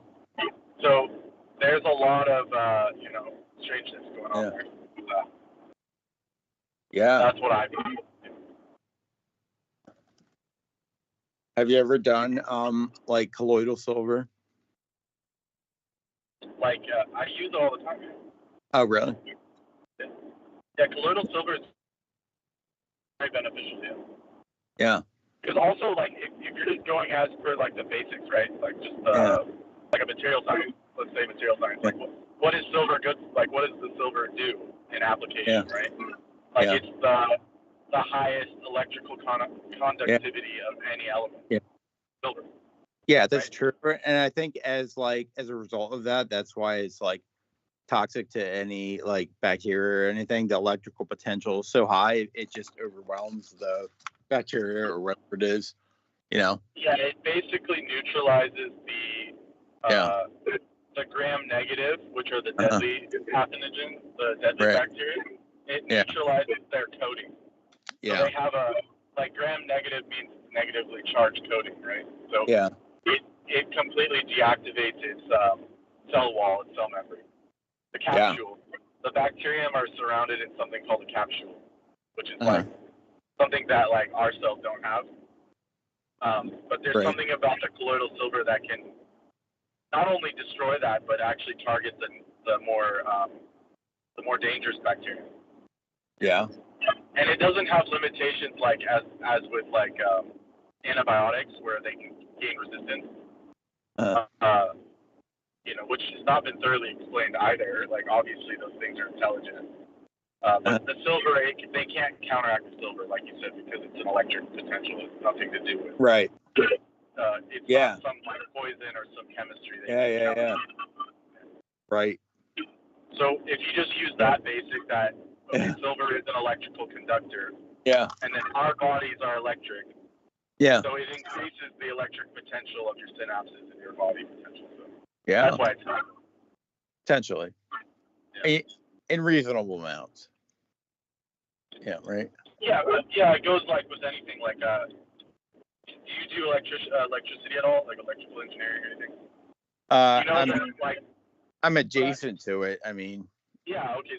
So like, if your wire is too big for your output, like you pretty much lose your you lose your potential or your resistance goes up basically, right? Yeah. Essentially. So it's like the same thing with the body. It's like if it's overcharged, then you feel tired. Yeah. Like your body can't.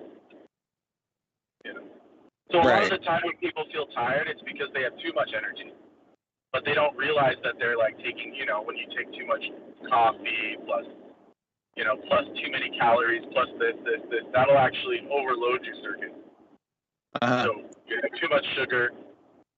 Like all that stuff on its own can be like power you up, right? Like if you're really hungry and you eat like a candy bar, like you'll be really quick. Your brain will be fast. Right. Yeah. But if you do it the opposite way and you're just like overloading it all the time, yeah, you have energy, but you're gonna feel slow because your body's burnt out.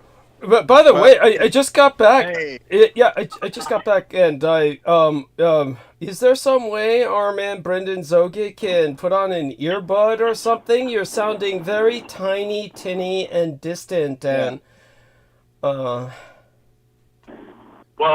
yeah. I don't have them with me, and I got sent on this nighttime mission to go check on my grandpa. Okay. Like two or three towns away, because of these fucking evil uncle bastards. And so it's just it's a mess. I'm sorry to hear that. So what were you guys talking about before I came back? Candy bars and crashing due to blood sugar or something? Just at the last. It's about colloidal silver. Okay. Like I was talking about, like the electrical potential of the silver atom, and that is why it gives you its benefits. Like when people take it as like a health supplement. Right. They can actually the nanoparticles or the single atoms of gold and silver can actually go inside of your DNA spiral and potentiate like biophotonic release. Yeah. That's why like jewelers and different people live longer than other people. Interesting. Okay. Yeah. Biophotonic, man. The DNA is a receiver. Like if you want to see something interesting about that, you can read like Biology of Belief. Bruce Lipton, Dr. Bruce Lipton, he completely, cracks open the whole medical field by proving that, the DNA is actually a transmitter receiver. So without that information, then there's no Yeah. Okay. It's like there's no further evolution. Yeah. It's like okay. Yes. I'm sorry. It's like talking to someone on a Ouija board. We're getting messages from beyond. Messages from Michael. Oh, yes. Thank you. Welcome aboard, dear George. And was Heather with us all this time? I just only looked at the call. Is this better? Yeah, infinitely better. Yes. Oh my God! If only you had been this way all this time, we wouldn't have lost all those numbers. Yes. Yes, see if you can keep that up, but don't endanger yourself. Heather, of course, is with us, as is George Knight. Were they with us all this time? How were you guys here? I've just joined, Douglas. Yeah, okay. Just joined. Thank you. Well, welcome aboard. And thank you for having me on. Brendan, how long before you reach your destination? Well, I'm heading back to the warehouse, so maybe like half an hour. Oh, okay. Well, certainly call us then, but you're doing better now. Whatever you did, it made you easier to listen to now. So stay with us on the conversation while you drive home. So you checked on your grandfather. He's okay then. Is that the case or what? So what had happened was he complained about pain to my uncle, the one that's like trying to swoop the house and everything. And so this guy's trying to cook up some bullshit. So he sent him to a rehab facility where they just pump him full of drugs. And he's just by himself with like 3 towns away with like no supervision. So he was calling everyone, complaining about no one's visiting him. And so my other uncle that's like in a different, completely in the Bay Area near you, he's like, oh, you have to go visit him because he's complaining and none of us have time. We're all working. And I'm like, I have work as well, like. I like how they treat you as the non-working motherfucker. Yeah. Like they continue to just like insinuate that I'm just like doing nothing when I work probably more than they do, honestly. Yes, of course. That goes without saying, but go on. Yes. Yeah. So basically they're just like totally scheming, and now I'm like trying to cause a scene and be like, you got to move them closer. Yeah. So we'll see what happens, but it's, the situation isn't looking good. Let's just put it that way. Okay. So, like divine is merciful. So whatever happens, that's just, the choice of divine. But, those other two have something coming. That's for sure. They don't know it. They don't know anything about karmic retribution, but they'll definitely learn by the end. Well, as they get older and more frail, they'll learn, and certainly no one's ever going to go to visit them. Yeah.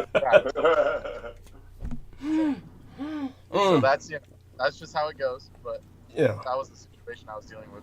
Yeah, no, definitely. I'm so sorry to hear that, but yeah, well, it's better that you're sounding better now. Did Heather speak at all since she's joined the call? Heather? I just got Hi. on with Aristides, and he was like sounding concerned, so I was worried. What was Aristides sounding concerned about? Aristides? What? No, I wasn't concerned. Everything's going fine. Yeah, everything's fine. Oh, okay. Good. Good. Yeah. Well, okay. Well, we can get back to that later. Yeah. What? No, I wasn't concerned. Everything's good, man. I made sure everything was good. So good. No. I mean, yeah. What's up, guys? Yes. Thank you. George is. How long do we have with you tonight? Before I speak to Heather again, how long do we have with you? About 45 minutes. A good 45 minutes, maybe a little bit longer, Douglas. Thank you. Thank you for joining us. I mean, we certainly got a lot to talk about. And certainly we're gonna just remind everyone again. It will be your night this coming Sunday night. Yes. Yeah. Okay. Yes, looking forward to it. Yes. For a long duration, we'll go to town on many subjects. Yes, well, we'll have to. There's all too many subjects we need to cover. So that having been said, Heather, honey, how are things going with you? Tell us a little bit about any preparations for your birthday. How's Vinny doing? So nice to speak to Vinny the other day. He's always welcome to check in with us. Seems like a really nice guy. Yeah. Yeah, he is a really nice guy. Yeah. And things are going great. I was just enjoying listening. Yeah, that was your channel. Your channel. When you came on and said "Beware of vampires." Oh yeah. Yeah. Sometimes I flip accounts on the YouTube because I'm looking for a saved video or something, and they're different lists. Yeah. So, not that I take any offense. What caused you to say that? It was just a moment of impish, cuteness. What was going on? What do you mean? Oh, beware of vampires? Yeah. That's just a slogan. Okay. That's cute. Yeah, no, it was just a slogan. I saw a sign that said "Beware of vampires," and I saved it on my phone. Yes. Why? I mean, It's not like it's hard to remember. It's just 3 words. Yeah, well, signs should be posted everywhere. Oh my goodness. So it's okay. Well, definitely. So, this is an interesting being in your icon. Brendan Zogit, do you recognize that being in Heather's icon? Can you see it? I mean, you've got Hanuman the monkey god. She's got some winged. It's still blank. I mean, it says double H. That's all I see. Oh, okay. You're denied what I see. It is also Hanuman. Yeah. Oh, yeah. That's also a Hanuman, but wings. Yes. Okay. He has. If it has wings, perhaps it's the early Hanuman story, or it's Garud. Like, it could be Garuda. Mm-hmm.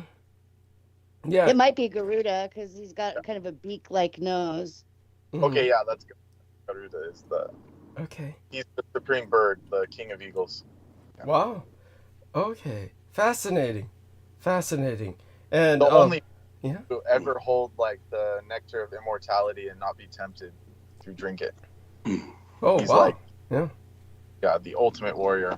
Okay. The most powerful being. Yeah, he's all blinged out.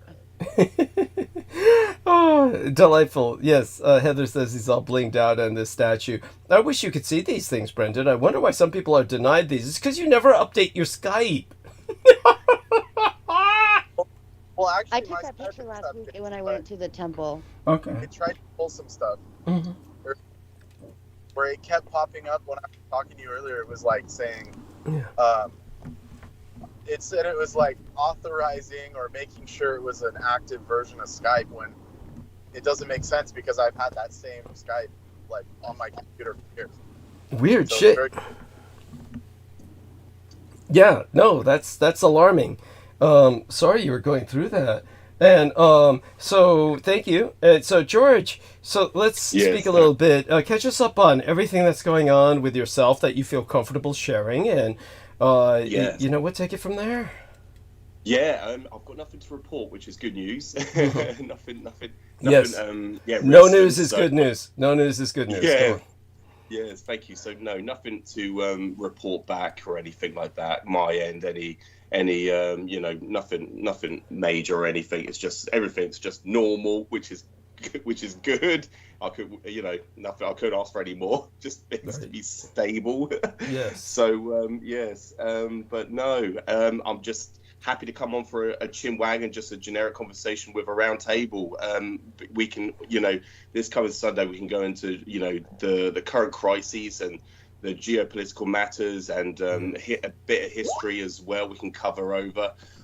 So yeah, just tonight, just a round table conversation would be great, Douglas. So I'm happy to talk about anything and with everyone that's joined us and any of the listenership that's listening in right now. So interacting with them. So yeah. Thank you, George. Yes. Yeah, absolutely, Aristides. Yeah, thank you. Yeah. So yeah, nothing like in terms of the latest in the news. It's just still, it's leading up to the general election. It's just all these candidates, these party leaders, all going out doing these campaigns in their local boroughs, conducting these, these rallies, so to speak, what they call them, just running, trying to make it. Obviously, the Tories are losing detrimentally on the polls at the moment. So, Nigel Farage is convinced he is second. He's convinced he's second, so he reckons he's going to be leading up to having a debate with Keir Starmer. So he reckons it's between these. The Reform Party is more anti-immigration. They're more, and instead of calling it a manifesto, he calls it a contract. And of course, there's a few discrepancies in his contract. Yes, such as the these taxation cuts. Apparently, with our inflation rate, we've managed to stabilise now, and it's taken us 3 years to do so. It's gone to at its lowest point. So. It's interesting. It's a lot of things to cover over, Douglas. So, I'm happy to go in any direction that everyone wants to discuss about. Whatever anyone's interested in speaking about, we can go in that direction.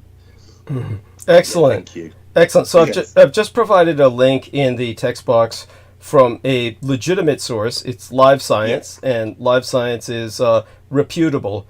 And so I've provided it in the private messages to Aristides, Brendan. Let me give this to Heather in her private messages as well. I'll also give it to Amy, Sammy Romero. So this is interesting, and people can just look at that. And while I go to rinse my mouth out of the taste of Coca-Cola, since I just finished that 16-ounce can, taking some painkillers as well. Had a headache earlier, but then again, it was just, our friend Peter, he goes down some of these roads, and they are what they are. It's sometimes I just feel, how do I say it? It's it is what it is. So what I'm doing now is aside from this, let's see if there's anyone else. Okay, George Knight, his private messages as well. And when I come back, we'll talk about some of the other links I've sent to everybody. Now, I noticed these links that I sent to Aristides, so he can certainly verify what these links are. One of them was about Japan's some ancient megastructures. Taiwan. Oh yeah, very very fascinating video. Very. Okay, yeah, and so I sent all these to Peter, and it's like, no, he's not acknowledged them at all. Matter of fact, he wasn't even looking at his private messages for a number of days. Honestly, I thought maybe something had happened to him, really, and so. Well, on Skype as well, he's quite active. He's always online. That's quite true. You see that? And you do. Facebook. I can see that. Yeah, and Facebook as well. Yes, because he's active on there as well. He's always live. He's always the green icon is always there, indicating he's online. Yes, and you can see him when he's not. There's times when he is, but he's definitely active only during certain hours, and it's probably hard for George to keep track of because of the difference in time zones. But because he's 3 hours ahead of myself, I see him go active, of course, during what are daylight hours. He's definitely not normally a night person. So it's going to be off during most of the night on a normal night. He's up the latest only on these show nights. But he was like, just, did I give this to Heather? Let me see now. Oh, there we are with Heather. Let me see if I can get this over to her, what I had put already in the text box here. And so give me a second, Heather, and that way we can include you in this. So this latest link is about a manuscript written in the 4th or 5th century. So this is a papyrus fragment that talks about the infancy gospel of Thomas. This is going to make a bunch of Christians shit their pants. They hate gospel of Thomas. Yeah, I noticed that I don't know why, but well, I know why. I mean, a lot of the gospel of Thomas. Yeah. Tell us, what were you going to say there, Brendan? Say that.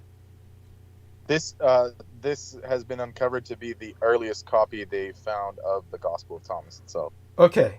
Yeah. And the reason they don't like it is because it's a quote unquote apocrypha.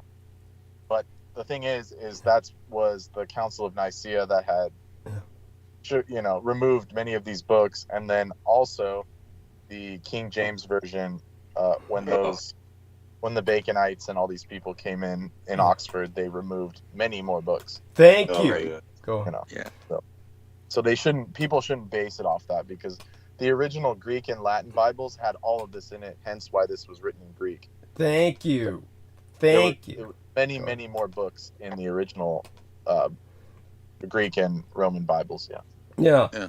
And that's so appreciated you bring that up. And so for those of you who don't know, this is this papyrus describes a miracle performed by Jesus when he was 5 years old, and describes how Jesus brought clay birds to life as a child. Cool. That's we all want our toys to come back to life. Of course, if it were myself, they'd all be like armies of toy soldiers that would wind up creating havoc. So I'm glad I guess it's a good thing I don't have that power. But aside from that, how would I say it? A lot of things about the Gospel of Thomas scare the Christians because they also don't find them easy to assimilate into a prejudicial, meaning their prejudice, their bias of what they think Jesus should be like. They have a certain idea that Jesus should be a certain way, and the Gospel of Thomas is it's indecipherable to them. So it frightens them. And but something like this, of course, anybody who's going to be half God is going to be frightening, and they're going to be saying things you don't get because they're processing differently. But all such things being said, Heather has left us. I hope she's all right. And then again, I notice a lot of this is going to sound strange, but a lot of women I know seem to be behaving strangely. So I spoke with Brooke Gibson briefly the other day, and I mean briefly. She said, "Oh, I'll call you back," and didn't call me back. So this was after our, she was on the show with us for a bit, and when she was on the show, she was like, it seemed to me to be kind of down. Like Brandon said, she seemed to be on some downers. Now, her son Noah is a bit of a mumbler. So when he might have come into the room, which sometimes he does, and then she'll start talking to him. And maybe something like that happened, or she answered a call. Or the third option, which is alarming, as Brendan suggested, was that she was talking to meth specters. Methamphetamine ghosts. And so it's just that's what she was doing on the show. Brendan muted her, and then she hung up after that. Unfortunate. Yeah. It's if such is the case, it's alarming and it's sad. So when I did call her, she said she'd call back but didn't. Okay, again, this is not something I take offense at. It's something that it seems to be indicative of just she does keep a pet squirrel, and pets reflect ourselves. She's like squirrel girl and shit. Got an attention span that's the size of a peanut. And so it's just odd. Oh, and Amy's going through some stuff too. I'm not going to share. Let her share that when she's comfortable sharing it. I can just tell you that I was on antibiotics. She's on antibiotics. And oh my God, just a lot going on with the ladies of Team Dietrich lately, and Okay, all right. All that being said, I'm hoping you guys can hold the stage while I'll be back in a few minutes. Then we'll get into some, more serious talking about everything that's going on. Did you get my email, George? Did you get my email? I'll check my emails now, Douglas. Thank you. I do apologise. I haven't checked in a few days. Thank you. Okay, good. Just looking now. Yeah. And so I sent you something that is basically my son helped to transcribe to a degree. I also added a bunch of stuff into it. I'm not at all satisfied with the results, and it needs a lot of polish. But by the time I polish it, it'll be in Dietrichonic, and then nobody can read it. So Peter asked that I give it to him now. So this is what I gave Peter. And so hopefully it's legible enough where the points are made. And it's basically a transcript with a little bit of expansion. Based on what I said the other day when we brought up Herod, and Peter had asked about Herod and then said, I really want to get this into the vampire book. And so hopefully that works out. Of course, that depends on Peter surviving his next trip to Romania, which, is going to be upon us before we know it. Yeah. Yeah. Oh, holy shit. Yeah. I mean, what they say, when you see the Shekinah glory, maybe you don't want to come back. All I can think of whenever he talks about that is the San Francisco glory hole. Because, I mean, Jesus Christ. I mean, we don't have glory holes in San Francisco anymore, at least not that I know of.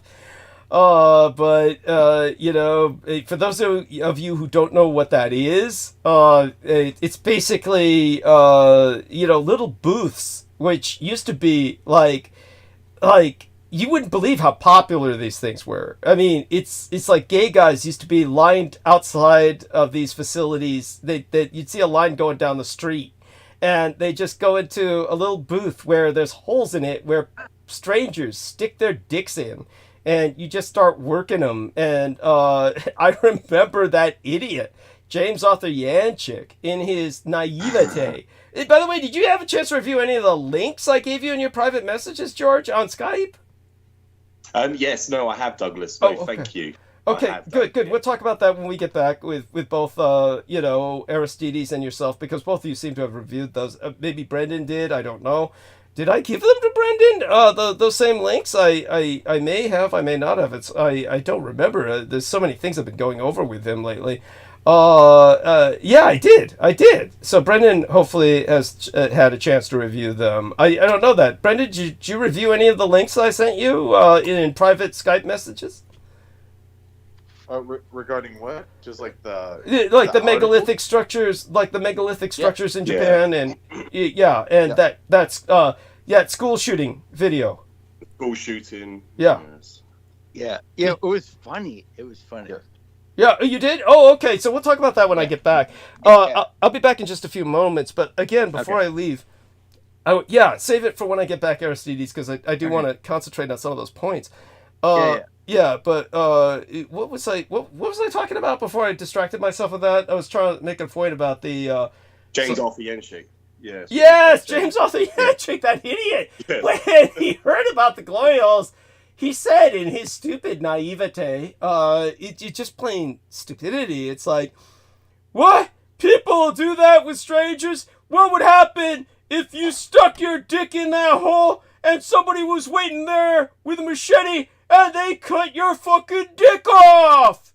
And I was like thinking, first of all, it's like the image that he projected, it's like, something like, obviously, there was someone who wrote a novel called The Glory Hole Murders, which is all about the gay subculture in San Francisco and somebody murdering people involving the glory holes. That probably involves some action scenes just like that. But at the same time, it's like, this was at a time when we had AIDS. And it's like, if that didn't stop the gay community from going into booths and sucking off strangers and then the threat of somebody chopping your dick off is just part of the Russian roulette aspect of this activity. Like, this is half of what gets them off, is that thrill of danger for the kind of individual that's attracted to this kind of activity. It's just like, but the way he said that, it was kind of like, okay, it's interesting that your imagination operated to that point so fast, so immediately, went straight there. What does that tell us about James Arthur-Janczyk? And beyond that, it's just again, the stupidity of not getting where people are coming from, where they're processing. They don't think like that, or we wouldn't have a gay community.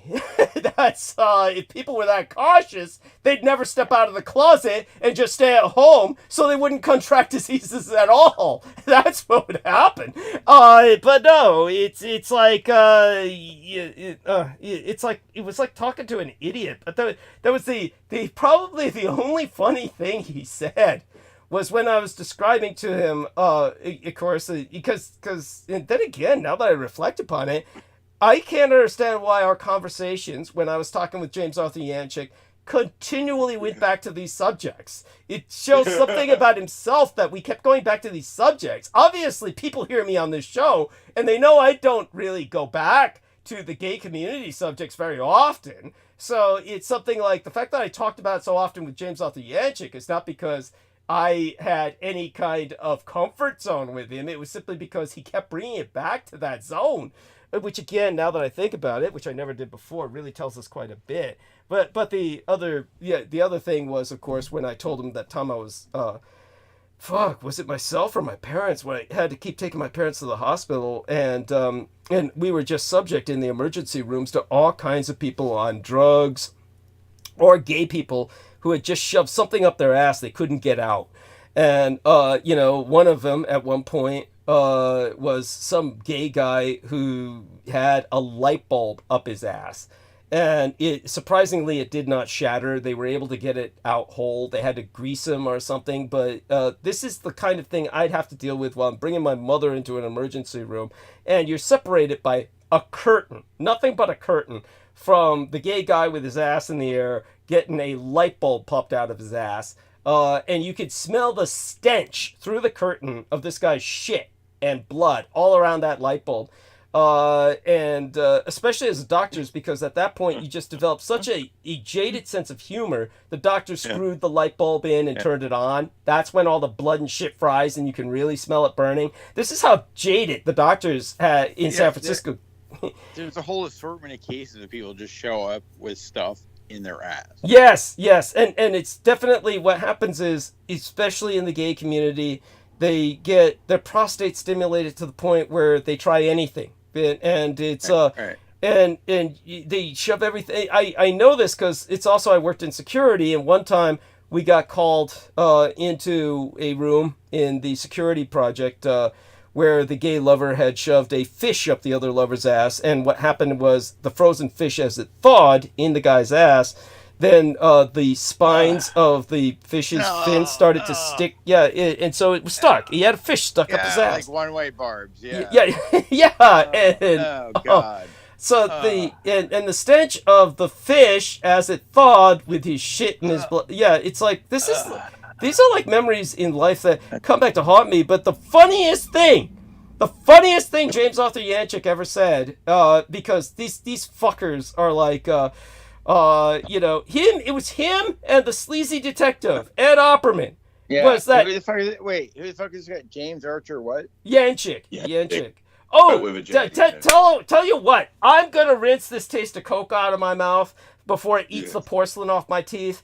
Brendan, George, tell Aristides about James Arthur-Janczyk and Ed Opperman. Try and describe those two sleaze bags to Aristides. I'll be back in a few minutes. Thank you, Douglas. Yes. Brendan, are you there? Thank you. Yes, I'm here, but I try and delete those guys from my memory because it's just a waste of space. Pretty much. Yeah. To be honest with you, because I've only reviewed the interviews conducted, so but I'm not sure on the ins and outs of the background and what was going on behind the scenes, so to speak. Yeah. So I don't know what to relay to Aristides. I just know that there was a connection between James Arthur Yangshick and Michael Aquino. So that was the ultimate, when they severed, that was the reason why. But I forgot the whole backstory. Yeah, there was quite a bit to it. Yes. Obviously, I know the contents of the interview itself about what Douglas was discussing. That's why I review the interviews so often, because of the information that Douglas was given. Yeah. It's so important. Yeah. So, but no, Aristide, it's something maybe. The best thing was like the insights we got from the Douglas angle. Yeah, obviously. Yes. Because everything else on that program was just, it was like a knockoff of like whatever that late night Coast to Coast was. It's like like during that era, I think his show was called Feet to the Fire. It was with a 2, with a number 2, Feet to the Fire. That was his show. I never reviewed any of his other interviews conducted with anybody else. It was only ever Douglas's. Yeah. So I do apologize, Aristide. Is something that maybe what? For what? Not at all. Not at all. Sorry, but it's all Brendan, good, man. Thank you. But Brendan, have you stopped driving now? Are you safe and comfortable? Stabilized. I'm just making some roasty right now. Oh, brilliant! No, that's good. As long as you've arrived safely. Yes, I appreciate it. Yeah, that's all right. I was going to say, because my initial impression was, with was it your uncle? You said that's complained that nobody's going to go visit him. Was it your uncle, or just so I get the family relative correct? Well, no, it was okay. Well, the uncle called me to go visit my grandfather. My grandfather. Oh, the grandfather. Yes. They just left him. Yeah. And he's like in a lot of pain and on a bunch of pain meds, and no one's visiting him. But I'm the one who ended up having to go. But the thing is, instead of moving him close to where I'm at, they moved to some rehab facility that's extremely far away, like 3 towns over. Further. Yeah. Oh my God. And then they're basically like saying, oh, well, you still have to go visit him, even though it's, and it's like, it's just creating like the worst situation possible. Yes, like, of course. Yeah. So. Does he get checked on by providers, carers, or care providers? Exactly. Yeah, exactly. Like this place is they released him from the emergency. He had like some like fractured vertebrae or something from like a previous injury when he was young. But as you get older, like they reappear or whatever. Yes. Yeah, like like as your body degenerates, like those old injuries can come back. So he's having a lot of pain from it. And so the emergency sent him to a rehab facility to recuperate. Yes, but of course. But according to my family members, the uncles, he said that there was one nearby my location, but the other uncle deliberately chose the one that's super far away. The first one away. Because he wants my grandpa out of the picture so he can collect everything that isn't nailed down, out of like the money and everything.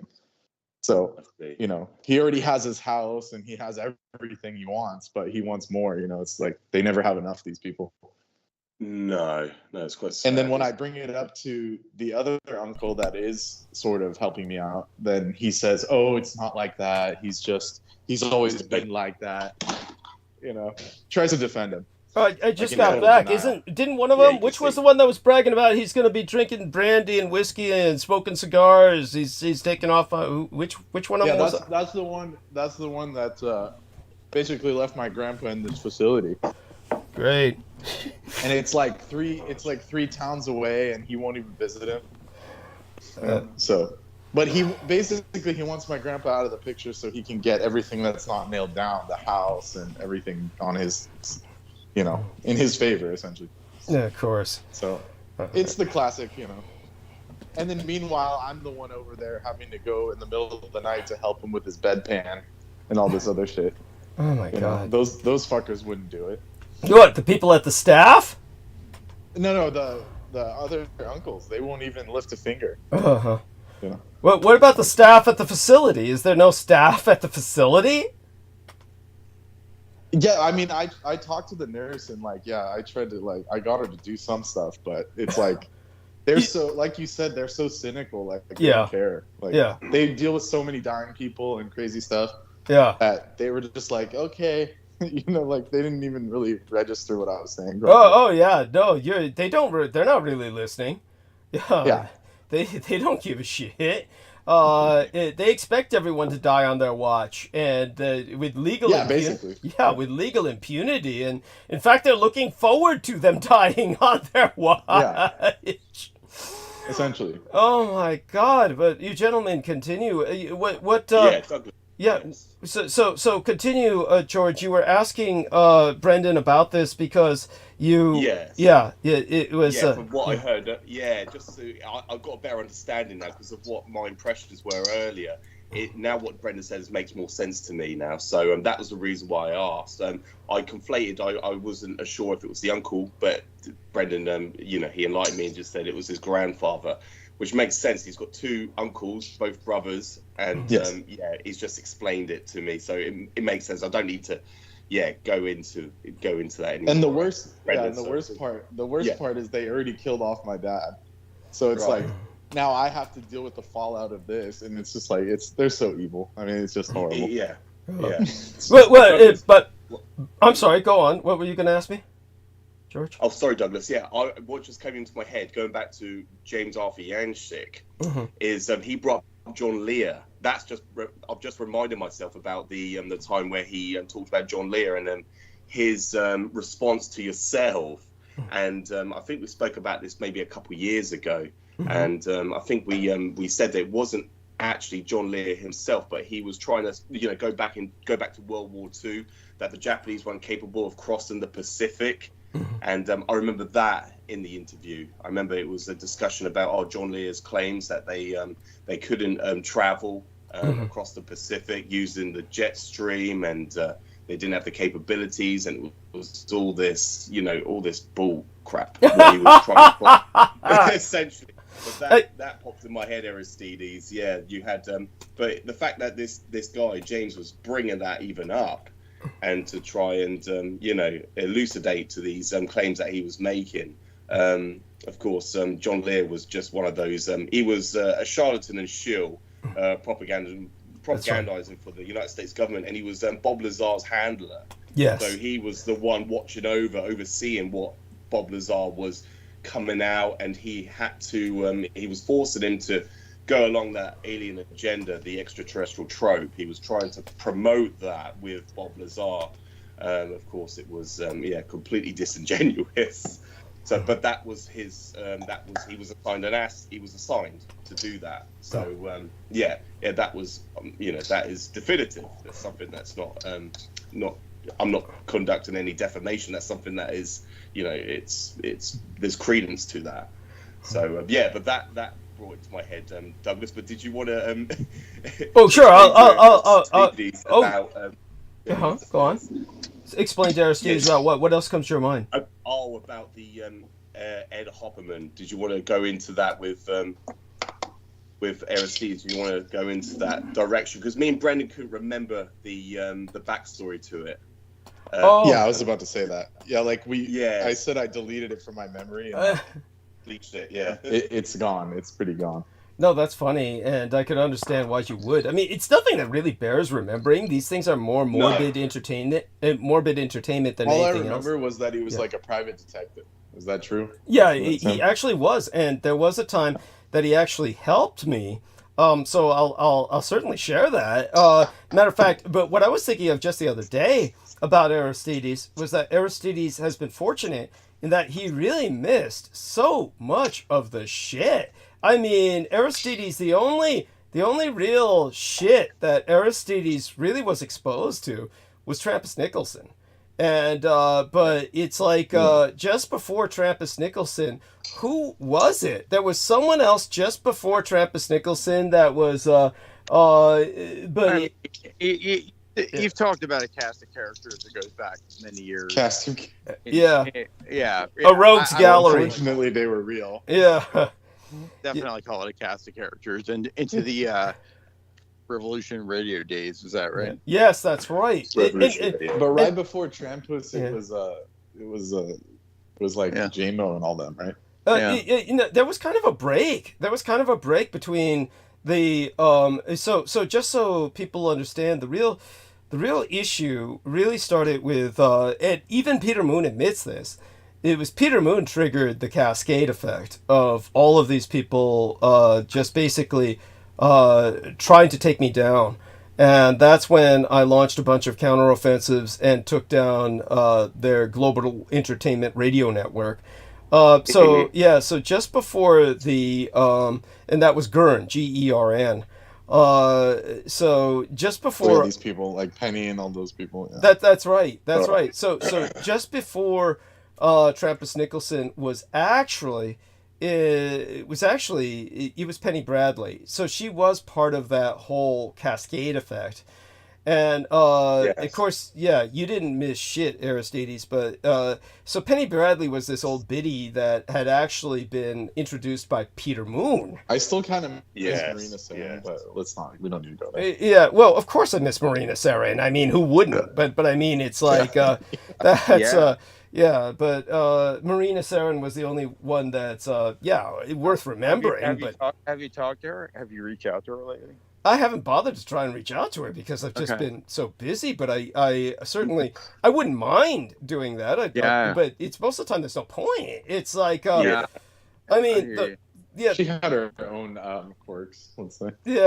She's got her own issues. One of them is that it's like, how much can you really talk about like Pleiadians and shit? It's like like I'm sure people would rather hear about like David Bowie, like when he's dressed like a Martian than that, you know. But it's all I can say is that obviously you're there for her looks, and because of that you don't care what she talks about. You'll just nod your head. I like her as a person as well. Yeah.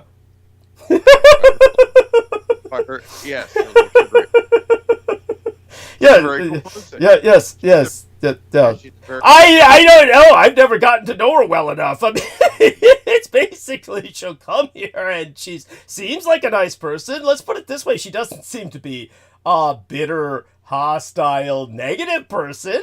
I'll say that. But other than that, I've never had enough time to get to know much of anything because she's just a will-o'-the-wisp. I mean, she's like in and she's out because. Unfortunately, she's not a night person, you know, so she's just, and because she's in Spain and an hour ahead of George Knight. She's like fucking 9 hours into the next day. And, so it's just difficult to maintain a conversation. Yeah, right. She's just like this, like, fairy that's out there. Yeah. And so again, I have nothing against her, but you know, it's just like, she's on her own biorhythm, and but beyond that, she doesn't seem particularly interested in myself. So I don't hold that against her, but at the same time, it kind of doesn't make sense. Let's just put it this way: with our dear Victoria Lauren Hobbs, who, you know, as of late, seems to be acting as one of the saner females among us. She is definitely understands what I've said about being the son of Adolf Hitler, and basically retains an interest because of that fact. Now, that has been shared with Marina Saren, and it's like, it just bounces off. It's like water off a duck's back. It's like I didn't say anything. With Marina, I'll just say, yes, Marina, you understand that as the son of Adolf Hitler, if you affiliate with myself, you'd be able to make some of your points more, and I could help you articulate some of your point. And it's like I didn't say anything. It'd be like it's like I just said, "Hey, honey, you know, I mix martinis in a certain way that would literally knock you out. Why don't you come on over?" And it's kind of like, "Oh, no, thanks. Got better things to do." Yeah, it's just like, that's, like, again, not offended, but there seems to be a logical disconnect there where, okay, did what I just say not sound like something that would matter to you considering your politics? And it's like, well, apparently not. So, you know, there you go. It is what it is. Right. You know, she's on her own trip. Let's put it that way. With that idiot Penny Bradley. Now that was just, yeah, that was a whole nother thing where in those days I really didn't have anybody with any degree of professionalism or even a modicum of sanity. So I had to work with a number of people so that I could take, as Peter Moon would call them, T&P breaks. And it's like, so the people that I wound up with, one of them was Penny Bradley, who I could count on for one thing. If you got her to talk, she wouldn't shut up. So you were guaranteed that she'd keep burning bandwidth. And so the most important thing to do is burn bandwidth. It doesn't matter if somebody's, you know, yeah, what they're saying. It's just so long as people hear a voice, they're not going to just turn to someplace else. So with Penny Bradley, she could do that because, you know, and granted, all she would say is just pure shit and it'd be so outlandish. And no doubt she drove a great number of people away simply because everything she said was just repulsively outrageous. By that I mean, it's not like Jambo the Reese Monkey, who's repulsively outrageous in the sense of, I want everybody dead. And this guy'd be like, you know, I'd go take a piss and this guy'd be screaming while I'm gone. It gives me an orgasm to see mass death and shit, you know, like, that's what makes me happy. Just be screaming, just obscenities like that. It's just violence. Yeah.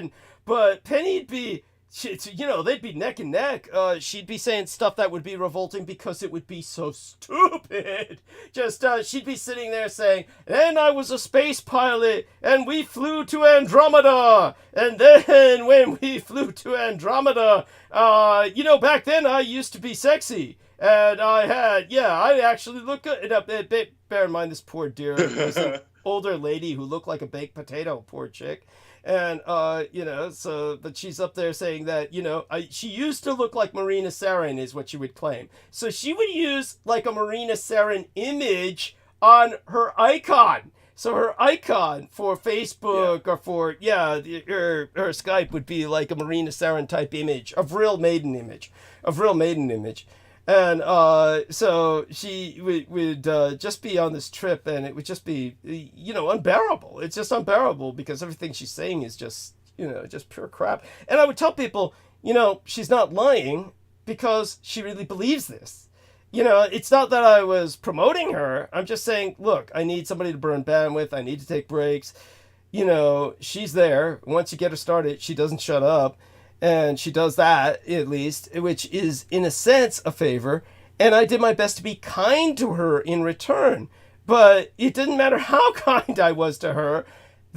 She said I was abusing her. And she claimed she was leaving the episodes crying in tears. And it's like, good God, why? Oh my God, why? You were so pleasant to her. Yes, So thank nice you. to her. Yeah. Thank you. It's just nuts. You can't win with these people. You can't make them happy. It's like, here we are. There we are. So, but what is like, when it came to my point with all these people, what was going on that I thought was funny, just a funny story to relate about James Arthur Janczyk and Ed Opperman. And Ed Opperman, you know, in his early days, what had happened was that I was sent a email with Michael Aquino threatening a lawsuit. And Ed Opperman, because this was his specialty as a private detective, Ed Opperman, his claim to fame was that he had developed a way to trace emails, quote unquote. And so now apparently this was true. And somehow because of this, he was called in as a professional witness in a number of trials. And some of them involve celebrities. So, in all fairness, it's kind of like Mike Ringley. At one point in their lives, these individuals had one accomplishment that at least they could base their reputation on to a point. And by to a point, I mean, it's like something that they could ride for the rest of their lives and say, hey, at least I did this. But aside from that, after that, there was nothing else that either of them ever did.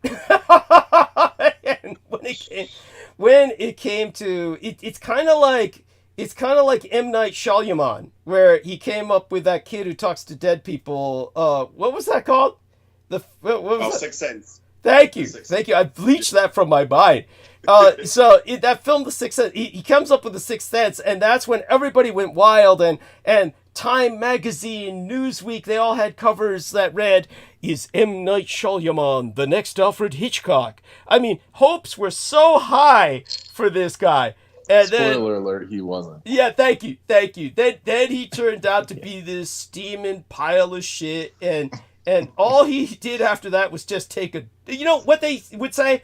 They would say, like, when he made the Avatar film, when he made the Avatar film... Oh, that was... Yeah, he pooped out real hard at the end there. Yes. When he made the Avatar film, people were saying, Avatar has been M. Night shit upon, is what they said.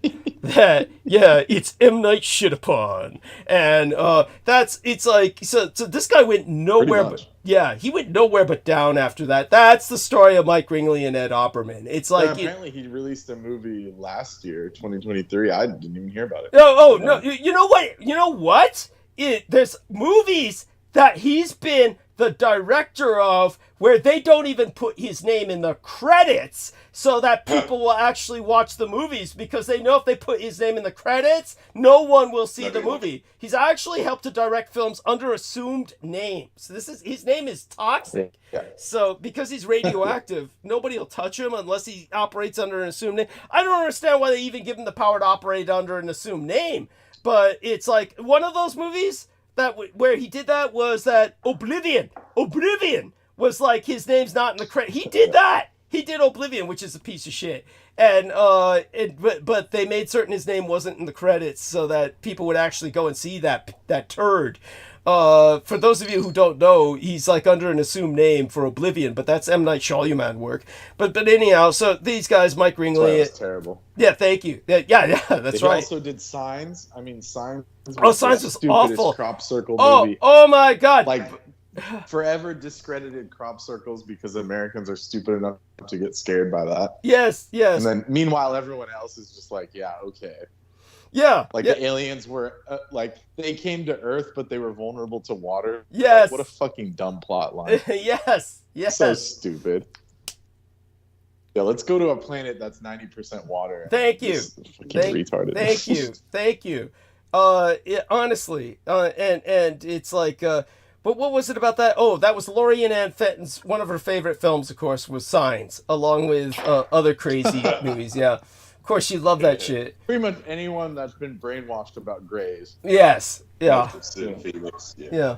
And so there you go with that. So the funny story about James Arthur Yanchik, and so this is where Ed Opperman was helpful, was basically when what's his face, Michael Aquino, he sends me the email threatening to sue me. People were claiming, oh, you had a friend send you that email, and it's not Jesus. Aristides left. He'll be back, one presumes. Yeah. At any rate, so people were saying, oh yeah, you mailed yourself that, or some stupid shit. So the thing that, thank you for rejoining us, Aristides, and no need to come on camera. He's turning the camera on. But what happened was Ed Opperman proved that was traced to Michael Aquino. He says, yes, that's a Michael Aquino's email address. That's probably the most useful thing he ever did. Then then the rest of that after that was all downhill, because he was all chicken shit and just afraid. And it was so weird. It took time for that to really disintegrate, but he's one of those people who was in a spiral. But during that period of time, he talked me into getting interviewed by this, like, how old was that kid? How old was his daughter? She was underage, I know that much. So his daughter was like, 14? And so maybe she was like, she couldn't even be 16. She's more like 14. She was like still developing. And so it was like she had some boy friend, quote unquote, that they weren't, as far as I understand it, platonic. They were, they weren't sexually active. I assume it was a platonic relationship. But she was about maybe 14, and this kid maybe was about 12. And so Ed Opperman talked me into the 12-year-old boy interviewing me, which I only did because she was there. His daughter was there. And so I'm talking to this 14-year-old girl and this 12-year-old boy, and they were talking to me about, of course, the people who did the shooting spree in Las Vegas. And I did my best to cover up my part in that while we were Gerard and Mandy Miller. It was Gerard and Mandy Miller came to the Super Soldier Summit in Las Vegas, where Ed Opperman was supposed to be but didn't show up. He was at the first one. And but for those of you who don't know, Keith Call, good friend of mine, ardent Christian. This guy's like Dudley Do-Right. He would never tell a lie. Keith Call was with me in that Super Soldier Summit and saw some of the people there who were obviously there to conduct a massacre. One of them was a guy who showed Keith Call and myself on his laptop. He had his laptop connected to a camera in his hotel room. And he said, I keep my camera on my hotel room at all hours, and I've stuck it in the roof where I can manipulate it. He says, I press this control and the camera can turn at different angles so I can see any angle generally of the room to see if somebody's trying to break into my hotel window or somebody's trying to break through the door. And so on his bed, we said, could you focus on the bed? He says, yeah, my camera could do that. And here's all the weapons I brought. And he had a rocket launcher. He had grenades. He had fully automated machine guns with machine gun belts full of ammo. He had enough there to pull another Las Vegas massacre.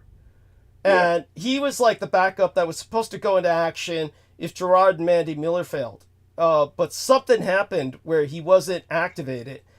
And it could have been the interaction he had with Keith Call and myself. Keith Call had his own talk down with that guy. But I, on the other hand, had a talk down with Gerard and Mandy Miller, and I told them, you're not supposed to do your killing here, you're supposed to do it elsewhere. And basically, I said, your targets are yourselves. And they went out and they killed themselves. Just so everybody knows, Gerard and Mandy Miller never killed any goddamn cops. Those cops were killed by somebody else. Gerard and Mandy Miller could never have made it that far as they did with a shopping cart full of guns and ammo, like it's claimed. And flags are very heavy too. They had all these flags supposedly that were put over the cops' bodies. One was a swastika, the other was a "Don't Tread on Me" flag, the American Revolutionary flag. And so these flags were supposedly carried with big enough to cover bodies. I mean, these are heavy as hell. And combined with all the ammo and the guns in a shopping cart across the city of Las Vegas to the other side. They simply went there. Ed Opperman was speculating they might have gone in a underground system. For those of you who don't know, Las Vegas is riddled with an underground root system that the homeless live in, so they're not exposed to the heat. So there's like entire communities of homeless people who live underground in Las Vegas all their lives. And so some people were speculating they took those routes to get to the other side of Las Vegas as quickly as they did.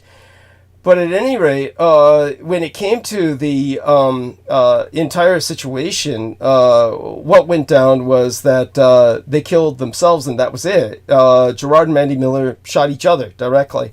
There was one crazy, stupid motherfucker who took the credit for shooting them. He was a liar and a coward. And all he was a guy who was carrying, because concealed carry is allowed in Las Vegas, in Nevada. So he was just had a concealed permit. And what happened was when Gerard and Mandy Miller shot each other, he basically had been hiding in the store. He came out waving his gun to say, I did them both in. And of course, LVPD, Las Vegas Police Department, just shot him because all they saw was a lunatic waving a gun. And so he died, and then they claimed he was a hero. Oh, a hero who got killed trying to stop Gerard and Mandy Miller. But, they only killed each other. As for the two cops, there's no way they could have killed them and then got to the other side of the town as fast as they did. But we know they were on the other side of the town because that's where they killed each other. And so, that went down at the Super Soldier Summit. All of this is bringing up memories because it was after I came back from that, of course, that remember that other guy was taken to jail for, as Brendan Zogit said, the... what was the plant again that produces the ricin? Castor oil plants, or what is that? Castor beans. Castor beans. Yes, castor beans. The oil doesn't have ricin in it, but the plant has ricinic acid, which you can distill. Thank you. And that was like in his backyard. That was in his backyard. Yes. But the morbidly funny thing I was going to relate was that what happened was both Ed Opperman and James Arthur Yanchik, who knew each other, at one point were discussing what macho guys they were, and if they were stuck on a desert island, they wouldn't go gay. And it was just so fucking stupid. I just said, Jesus Christ, I even said it on air. I said I got so tired of hearing those idiots talking and saying, if I had the great misfortune of being stranded on a desert island with James Arthur Yanchik and Ed Opperman, give it a week. Give it 2 weeks at the most, and I'd have to be sleeping up in the treetops just to avoid them trying to rape me at night. That's what I told everyone on the Revolution Radio. Most people, I guess, don't even get where I'm coming from with this, but it's like all these guys pretending to be all this, I have no such thoughts in my head and shit. All they can think of is sticking their dick into something. And they don't even care what it is when they get horny enough. I mean, honestly, men are just dogs. But the other aspect came up about the stupid light bulbs at one point. And it was like the one thing I could agree on is that probably if a casket full of light bulbs washed up on that beach somewhere on that hypothetical desert island and James Arthur Yanchik and Ed Opperman were stuck there, I think they'd be hard-pressed, even in a million years, to begin to imagine, even think of, sticking one of those light bulbs from that crate up their ass. It's like, who the hell thinks like that? Your average person wouldn't, but the gay community is different because they've grown up with the prostate being stimulated, and after a while, it has to be stimulated by something. And so that's how you get the weird thing about everybody with something different up their ass going to the emergency room. But okay, so I was about to say that's like a rolling joke with those ER people. Yes, is that like a lot of these people like won't admit it, and they'll say, "Oh, I fell on something," yes. Which is the stupidest shit ever. It's awful. Yes, no, that's not how that works. Thank you. And why even try? What I understand is why do that's what the joke is with the paramedics is like they don't like they're dealing with so much stupid shit. They're like we don't care, but like when you lie about it, it's just it makes them remember it more because it's just absurd. Thank you. Yeah, I mean nobody's judging in those jobs. Nobody cares. It's the ER people. George Knight says I have to make a move on now. Much appreciated, Douglas. Jesus Christ. Yes, well, we're going to talk at length on Sunday night, okay? We will do, Douglas. Yes, thank you so much. I didn't want to interrupt you whilst you were speaking then, so to lose your train of thought. So thank you so much for having me on. I look forward to joining you on Sunday, Douglas. And it's been wonderful speaking to you, Aristides and Brendan. And look after yourselves. And I look forward to joining you on Sunday, Douglas. Do you know approximately which time? Probably the same time I came on today. Okay, good. Yes. So excellent. Thank you so much. Well, stay safe and be well. We love you dearly, okay? You take care of yourselves. Bye-bye. Good night, George. Good night. Poor Aristides, he sounds like his voice. What happened to your voice? Oh my God. Yeah, good. Much better. Yeah. Yes. Oh, when we started the night, Peter sounded tired, but then, unfortunately, he got his strength back up and just really took off with it. It was oh my God. Yeah, I mean the old guy really gets going, man. Yeah, he does. Like that fucking qigong is like just he's on like maximum like dose. He's on maximum dose. Maximum like do shit. Like he's just like he's like fucking oxygenated, man. He's kicking ass. Oh man. Oh man, that's right. I still have to talk to you at some point. We'll see who's hanging out after the show is over. See how long we last. Brendan, do join us here for a few minutes. We're gonna try and maintain some level of conversation for a bit until I decide to meander into monologue territory. And it's one of these things where how do I say it? Surely, Brendan, you must have some thoughts to contribute. Fuck, what's he doing? He went on mute, and then he's like, yeah. Yeah, I mean, I have some thoughts to contribute, but it's like, it's fine. I mean, everything's all right. Yes. Yeah, at any rate. So, okay, both of you gentlemen. Let's just say I concur with Aristides. Yes. Yes. Like, you might want to just follow a timeline as best as possible. Yes, yeah. That's right. That's kind of how it works, yeah. Yeah. And was there anything you saw when you visited your grandfather about the retirement facility? Or is he in a retirement facility? What's he in? Yeah, well, he is in one, but they transferred him to this rehabilitation, quote unquote, center facility where they just give him, like, they're just giving him a bunch of painkillers and not doing anything. Jesus, so it's frustrating. And what was the rationalization again? He had some pains or something, or aside. He called my other uncle and said, I have pain in my back. So he sent him to the emergency room, and instead of being like a normal person and picking him up and doing it himself, he called an ambulance, and apparently the ambulance was so like rough. You know, it's not fun to ride in those things, and they drive super fast. It like fucked up his back worse. Wow. And all the shit, and he didn't even call any of us. He just did it on his own. Of course. The other uncle, because he just is a fucking prick. And then, yeah. So he fucked up the whole situation to the point where it's just now it's like FUBAR. And it's potentially irretrievable. It's potentially it will not restabilize from this point. Yes. It might all be downhill from here. So okay, yeah, what a nightmare. Well, sorry that you're going through that. When obviously when George comes on Sunday, we'll be reviewing a lot of those links with George, and that's fine. He and I can carry that, but while I've got the opportunity of talking to both of you tonight, we can go over some of that. So what's interesting to me is that I provided those links to Peter Moon. And like I said, first off, he didn't access them for days. Even though he was active on the Skype, he never looked at my private messages. I seriously began to think that something had happened to him. Then he certainly hasn't brought them up the past few episodes. And even though I made a point of saying I wanted to discuss them with him and make a point. So we'll just do that here and now and just kind of cover them. The interesting thing about the, shall we start with the school shooting footage? This is not a real school shooting, just so our listeners understand. This is a dramatization.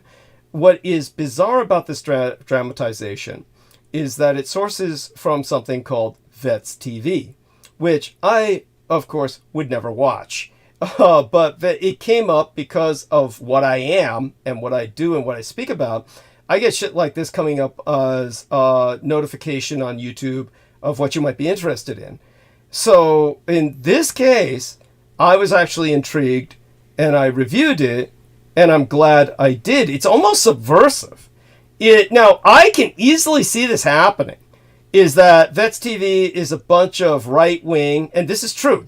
I know this for a fact. I know this much, is that Vets TV is a bunch of right-wing, gung-ho, worship the military, indoctrination people that want you to respect the military. This doesn't make them intelligent enough or savvy enough to hire writers that wouldn't fuck them over. So this is almost like subversive, where they hired writers who really fucked them over. And it just, so the scenario, granted, I'm seeing this out of context, but there is nothing in that footage, which again, a dramatization, but a recreation true to many school shootings after a fashion. And there is nothing shown there that gives you any respect for authority, whether it's military, security, or police. Everything about that video is subversive. So I was impressed by that fact in a positive sense. And it strikes me as, not the direction Vets TV would dare to go in, not intentionally. So maybe Vets TV rolled with it because they thought, oh, they're making this veteran look like a hero and a martyr who's in the scene, which I will describe to people. But it also points out so many different things that I've emphasized in the past, as, for instance, why military veterans should never be police. I've said that for the past 20 years, is that military veterans should never be police. And one of the reasons I pointed out is military training is so different from that of police training for obvious reasons, or what should be obvious. And in case people don't get it, the example I would bring up most often is during the Los Angeles riots, at the Rodney King riots. So not talking years and years before that. If you were Peter Moon, you'd say, oh yeah, the Watts riots. They don't call Watts anymore because the Watts riots were too painful. So they don't call them Watts riots, or maybe they don't even call the place Watts. So, I'm not going down that road. That's like Martin Luther King Jr. Day and shit when I was born. I'm going down the road of the Rodney King riots. And during the Rodney King riots, they brought in the National Guard. And they made everything worse because, we're here to reinforce the police. And then, so the police would say, cover me. Now, when a policeman says, cover me, he wants his fellow officer to be prepared, stand at the ready, and in the event that he's overwhelmed or taken down, you fire. But you're standing at the ready. Yeah, with the military, it's totally different. The National Guard is trained as a military force. Yes, go on. Yeah. That's essentially open fire. Yes. When you say, cover me, to a National Guardsman or anyone in the military, it means open fire. And they're supposed to keep firing so that you're covered while you essentially crawl on the ground. Right. Like the forward fire will suppress the enemy's ability to target, essentially. Thank you. It puts them on the back foot. Yes, thank you. Puts them on the defensive while you advance. Now, theoretically, of course, you yourself will be crawling at ground level under that fire, where the fire is going over your head. And this is why they train the military to crawl along the ground under the barbed wire, so that you get it reinforced physically. Do not stand up when you're being covered. Do not stand up under cover fire, because you're advancing at a crawl. This is why you have the little toy soldiers crawling. Someone's covering them while they advance.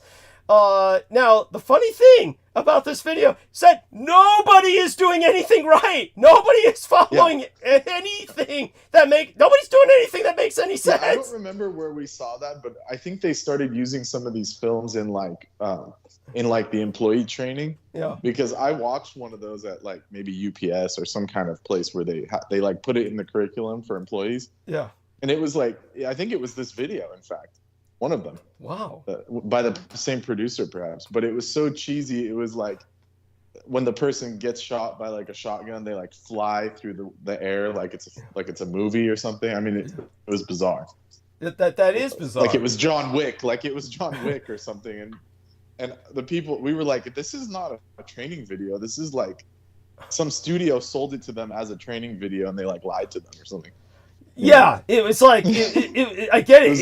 It's stupid. It was like a failed promo to get sponsorship for a dramatic film that they then said, well, we can't get the film made because nobody's willing to sponsor us to make the rest of the film. So let's sell it as a safety video this one has the same air about it. That's what I felt when I watched it. Interesting. And just so people know, just so you know, that's only in the movies that when somebody, even with a shotgun blast, unless you're directly in front of the shotgun, I mean it's to your fucking belly or to your spine, it's pressed against your belly or your spine, maybe then the blow of it will throw you back. But the reality is you can get hit by high caliber bullets, and unlike the films, you do not go flying. Okay, that's all fantasy. like a Yes. like a 45, and they just like fly into a door True. or something. Yeah. Yeah, no, that's absolutely bizarre. And so Aristides is an engineer. So Yes. tell us, yeah. Explain the physics absolutely. of that. If we're going to do like a physics reality check, no, people do not go flying. Surface area Yeah. versus Bullet. pressure, et cetera, et cetera. Yeah. Thank you. It does not impart sufficient momentum to them to fling them back. Thank you. It's just like, and you saw this in, for instance, one of the most egregious examples is Evil Dead. I can't remember. It's Ash Goes Back in Time. So obviously David Lewis Anderson was a consultant, being facetious, but at any rate, when Ash goes back in time and he's confronting the zombies crawling out of the well, they were throwing everybody down the well to be eaten by the zombies, but he finds his shotgun and he blows the zombie and the zombie flips. He flips back into the well. This is like, okay, that's just beyond, it's just unacceptable at that point. That's just like, so there you go. But at any rate, when it comes to that having been said, what's interesting about this film is, first off, it's very short. It's footage. You see the school shooter, and we're already in kind of an unreality air here. The school shooter actually looks fairly big and well built. It's like this big white guy who looks like he could easily have been on some kind of sports team. That's not your average school shooter, people, because the average guy who looks like that has not been bullied. Okay, there's nobody is putting that guy down in the locker room, pulling his jockey shorts up until they crush his testicles and fucking him up the ass. This guy does not look like he's been through that. And he's going on a school shooting, and he seems very well controlled. It's not like, okay, it's unrealistic, but at the same time, okay, you can roll with that. You can roll with that because they're trying to make points here about the people on the other side, as opposed to the school shooter. So it's not really from the school shooter's perspective, so you can say, okay, let that slide. But the guy comes in, and, oh yes, it's the pull-ups! It starts with the pull-ups, where he shoots the guy doing the pull-ups first. And yes, that's, yeah, so the... they're doing the recruiters. The recruiters are there, so they're doing, like, the pull-up challenge. You win stuff for recruiting. Like, yes, that's right. Like when they do the recruiting at the high schools, it's like they try and get the most physically fit kids that can pass the physicals. Oh, So that's just do it. Yeah, go on. They just do a challenge, like whoever does the most pull-ups will get like free book bags or whatever. Yes. Whatever junk the army makes. Yeah, true. There is that, but the reality is, of course, they don't care what shape you're in; they'll fucking take you. Yeah. Yeah, honestly, you just say, oh, I'd like to join, you're in. I mean, you could be diabetic. You could be, like, they don't give a shit. That's up to boot camp to sort all that shit out. No, they'll take you if you're developmentally disabled and in a wheelchair. That's What's the whole trip about the ASVAB, though? They like, it's like a retarded IQ test, but they like won't accept people under a certain level. No, it's true. I don't get that either. The ASVAB, by the way, bizarre. There was this one poor black guy I knew who said he wanted the answers to the ASVAB test. And I was like thinking... The answers? He wanted the answers. What's the key? The answers to the ASVAB test. And I'm like, dude, it's like, that shouldn't even be a challenge. It's like, there's nothing on there that's an issue. It's like, it's just like, for those of you who don't know, it's like Brendan said, it's like, this is for like developmentally disabled people who cannot, it's like, the tests are so simplistic, I can't even remember them. It's just, I can't remember any of them, but they're not difficult. It's just like, people are standing in a train station. There's 6 of them. 2 of them get on the train. How many are left? I mean, it's like that. Please. Yeah, let's look up an example because it's so cheesy. It's like the standardized test, like in school, but like retarded. Yeah. I mean, truly for people who are literally developmentally disabled. which you'd have to be to join the military. Yeah, here's the Air Force practice test. Let's see if they'll let us look at it. Yeah, that's supposed to be one of the more advanced ones. Some kid that I went to school with, like, I remember he was like the most retarded, like goofy ass motherfucker, and then he's like, I got into the Marines, I scored high on the ASVAB, and even back then we were like, we knew better. We were like, yeah, good job, bro. Yeah, laughing at him. Yeah, just laughing at him. Just like, come on, man. Yeah, that's like being proud of, I crossed the street with, without getting hit. I crossed the street and made it to the other side alive. That's what that's the equivalent of. It absolutely bizarre. At any rate. And then they lie to you. They say if you score high on it, we'll give you a better job. Yeah, that's what they claim. Yeah, that's right. Here's the first question. Salt helps to melt ice because it dissolves in water to form an acid. B, chemically destroys water molecules. C, lowers the temperature at which water freezes. D, is attracted to the concrete sidewalk below the ice. So that's your general science practice question. Yeah, it's like it doesn't. So this is like elementary school shit. Yeah, and that's the Air Force, which is the most difficult of all the ASVAB tests. The other ones, if you find the Marine Corps one, it would just be something. What happens when your penis gets caught in your zipper? Yeah, it's something like that. Kind of like when I got hired at the school, the idiots, those people, my managers, they were like, do you know the difference between a disinfectant and a cleaner? And I'm like thinking to myself, like, is this a real question? Yeah, thank you. Like, what do you mean? Yes. Like, I had to stop myself from like laughing, just talking shit there. This is fucking retarded. Thank you, from just telling them, I'm sure I know better than you because you stink like a skunk, and it's obvious you haven't used either on your body in 20 years. Yeah, something like that. But at any rate, fuck, is there a here's an arithmetic question. Yeah. 50 cents per square yard to waterproof a canvas. What will it cost to waterproof a canvas truck 15 by 24? So, yeah, there you go. Actually, these are far more difficult questions so far than what I remember. This is the Army National Guard, so these are the guys that get desk jobs. Okay, yeah, I get theoretically, yeah. If you get, everybody winds up, they just make you all sweep floors anyway. Right. You're all just mopping. All you do all day is mop and sweep floors and shit. And nowadays you can use a calculator. Yeah. Like even in college, they like for years I was getting hammered in classes that would be like, no calculators, no. And then the last couple times I went, they were like, we don't care if you use a calculator. And it's like, I'm like, no wonder everyone's retarded. No, it's true. Also. Yeah. How come they don't just use slide rules or abaci? Like, because that would actually make you think. That would actually force you to think. You would still have to calculate to use that. So they don't want to train your brain. It's like it's the only thing that the Chinese and Russians have ahead of the Americans is that they can actually process to a degree. Because, in Russia, they still use slide rules, and in China, they still use the abacus.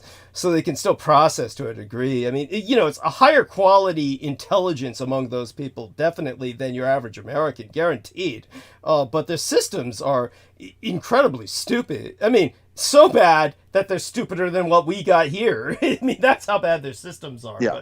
But in terms of... a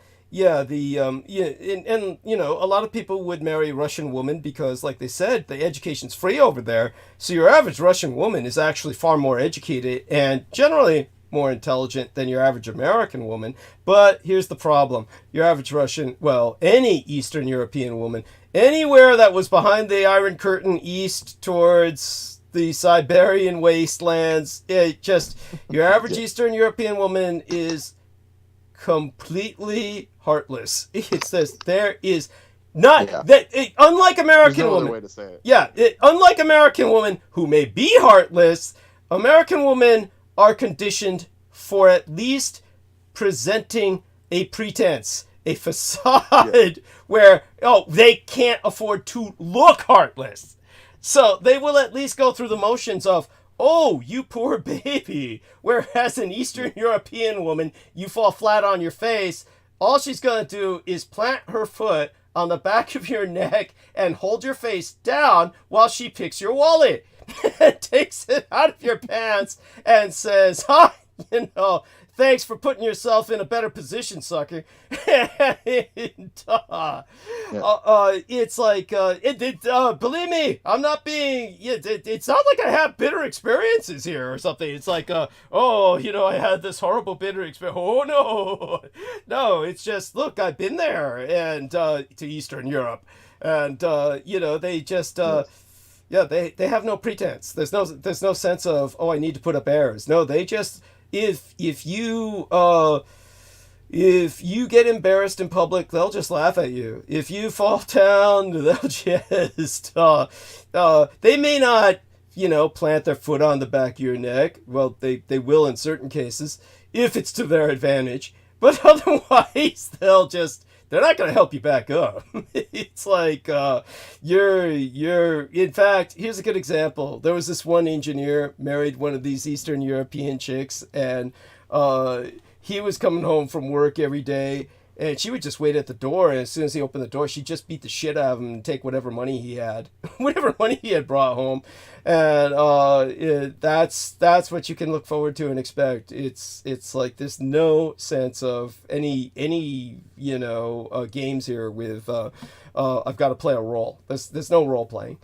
But at any rate, so in this bizarre little scene where there's a school shooting, the guy, is challenged by some kid coming up to him and saying something about, "What the fuck is this? Pull-ups?" And now he checks the environment around him first before he says, "You're a little bitch." And this is the recruiter. It's a Marine Corps recruiter. So the entire series is supposed to be about Marine Corps recruiters. So it's supposed to be like it's from a Marine Corps perspective, but at the same time, how does that help with Vets TV when they're shitting and pissing all over all the other branches of service? So here's what they display. The school shooter shows up, blows away the kid on the pull-up bar, and you only wish it had been Salman Sheikh, because, the kid's doing exactly what Salman Sheikh did. We need George Knight. Well, we'll go over that again when George Knight is here on Sunday. But when it comes to the kid, he's doing what Salman Sheikh did, these dick ups. That's what the recruiter's saying to him, because the kid, he can't get up naturally, so he's dicking up, meaning he's swinging and using the momentum to try and get up closer on the bar. And that's why, so the Marine Corps recruiter's shitting and pissing on him like, "Hey, that don't count, because that's a kick up." He calls it a kick up, but it's a dick up. And it's like you're fucking in midair with your pelvis thrust and shit. Which Salman was doing because he was just practicing with what he was going to do to the kids who he would lure over with his ice cream. I mean, help me out here, Brendan. Did he not have... It was disgusting. It was like he was in like a kid's playground, with the chip, wood chips. Yeah. It was like one of those, clearly there were wood chips around. So he's in a children's playground at a park. Yeah. And then he was telling me, I have a bunch of these little pints of ice cream with the wooden stick, and the little taster sticks at school. Sticks. Yeah, taster sticks. And so he would like give them to people around, quote unquote, which were obviously children. Yes. So it was bizarre. Thank you.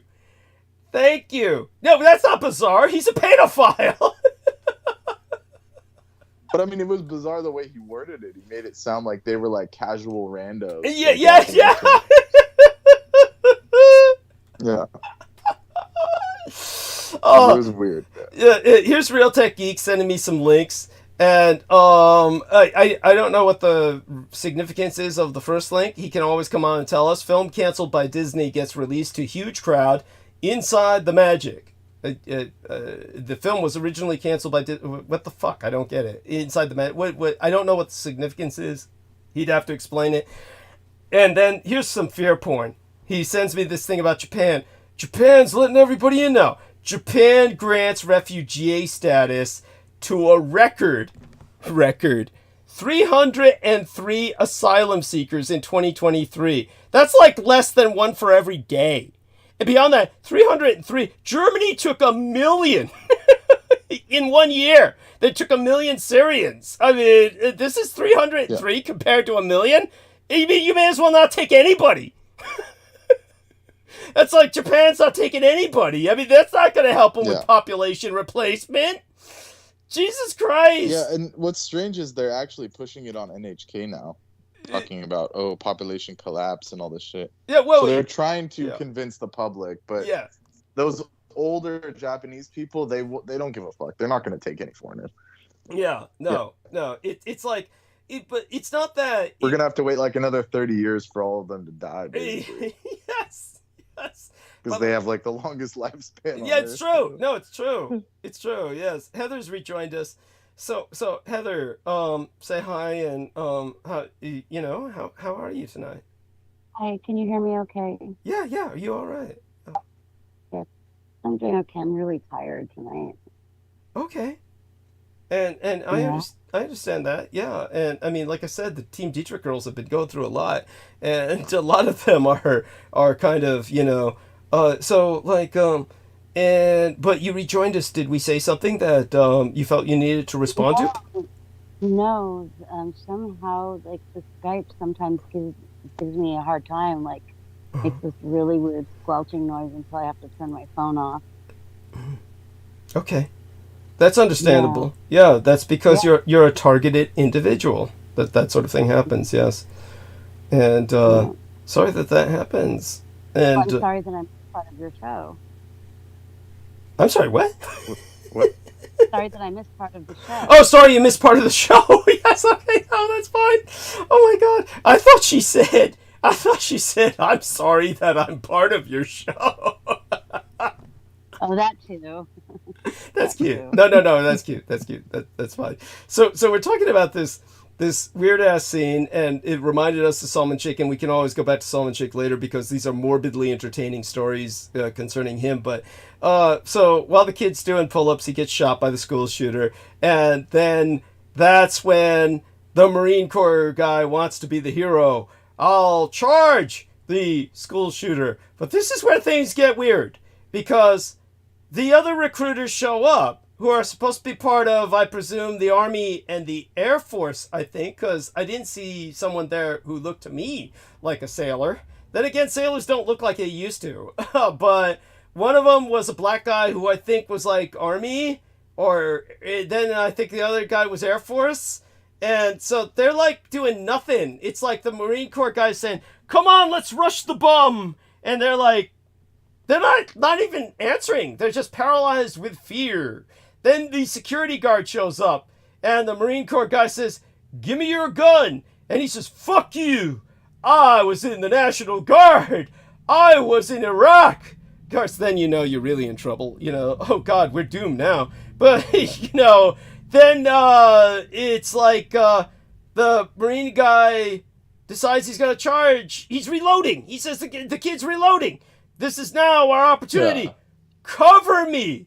He says, cover me. And then he runs forward, but he's standing up. He's not scrabbling like a crab. He's standing up.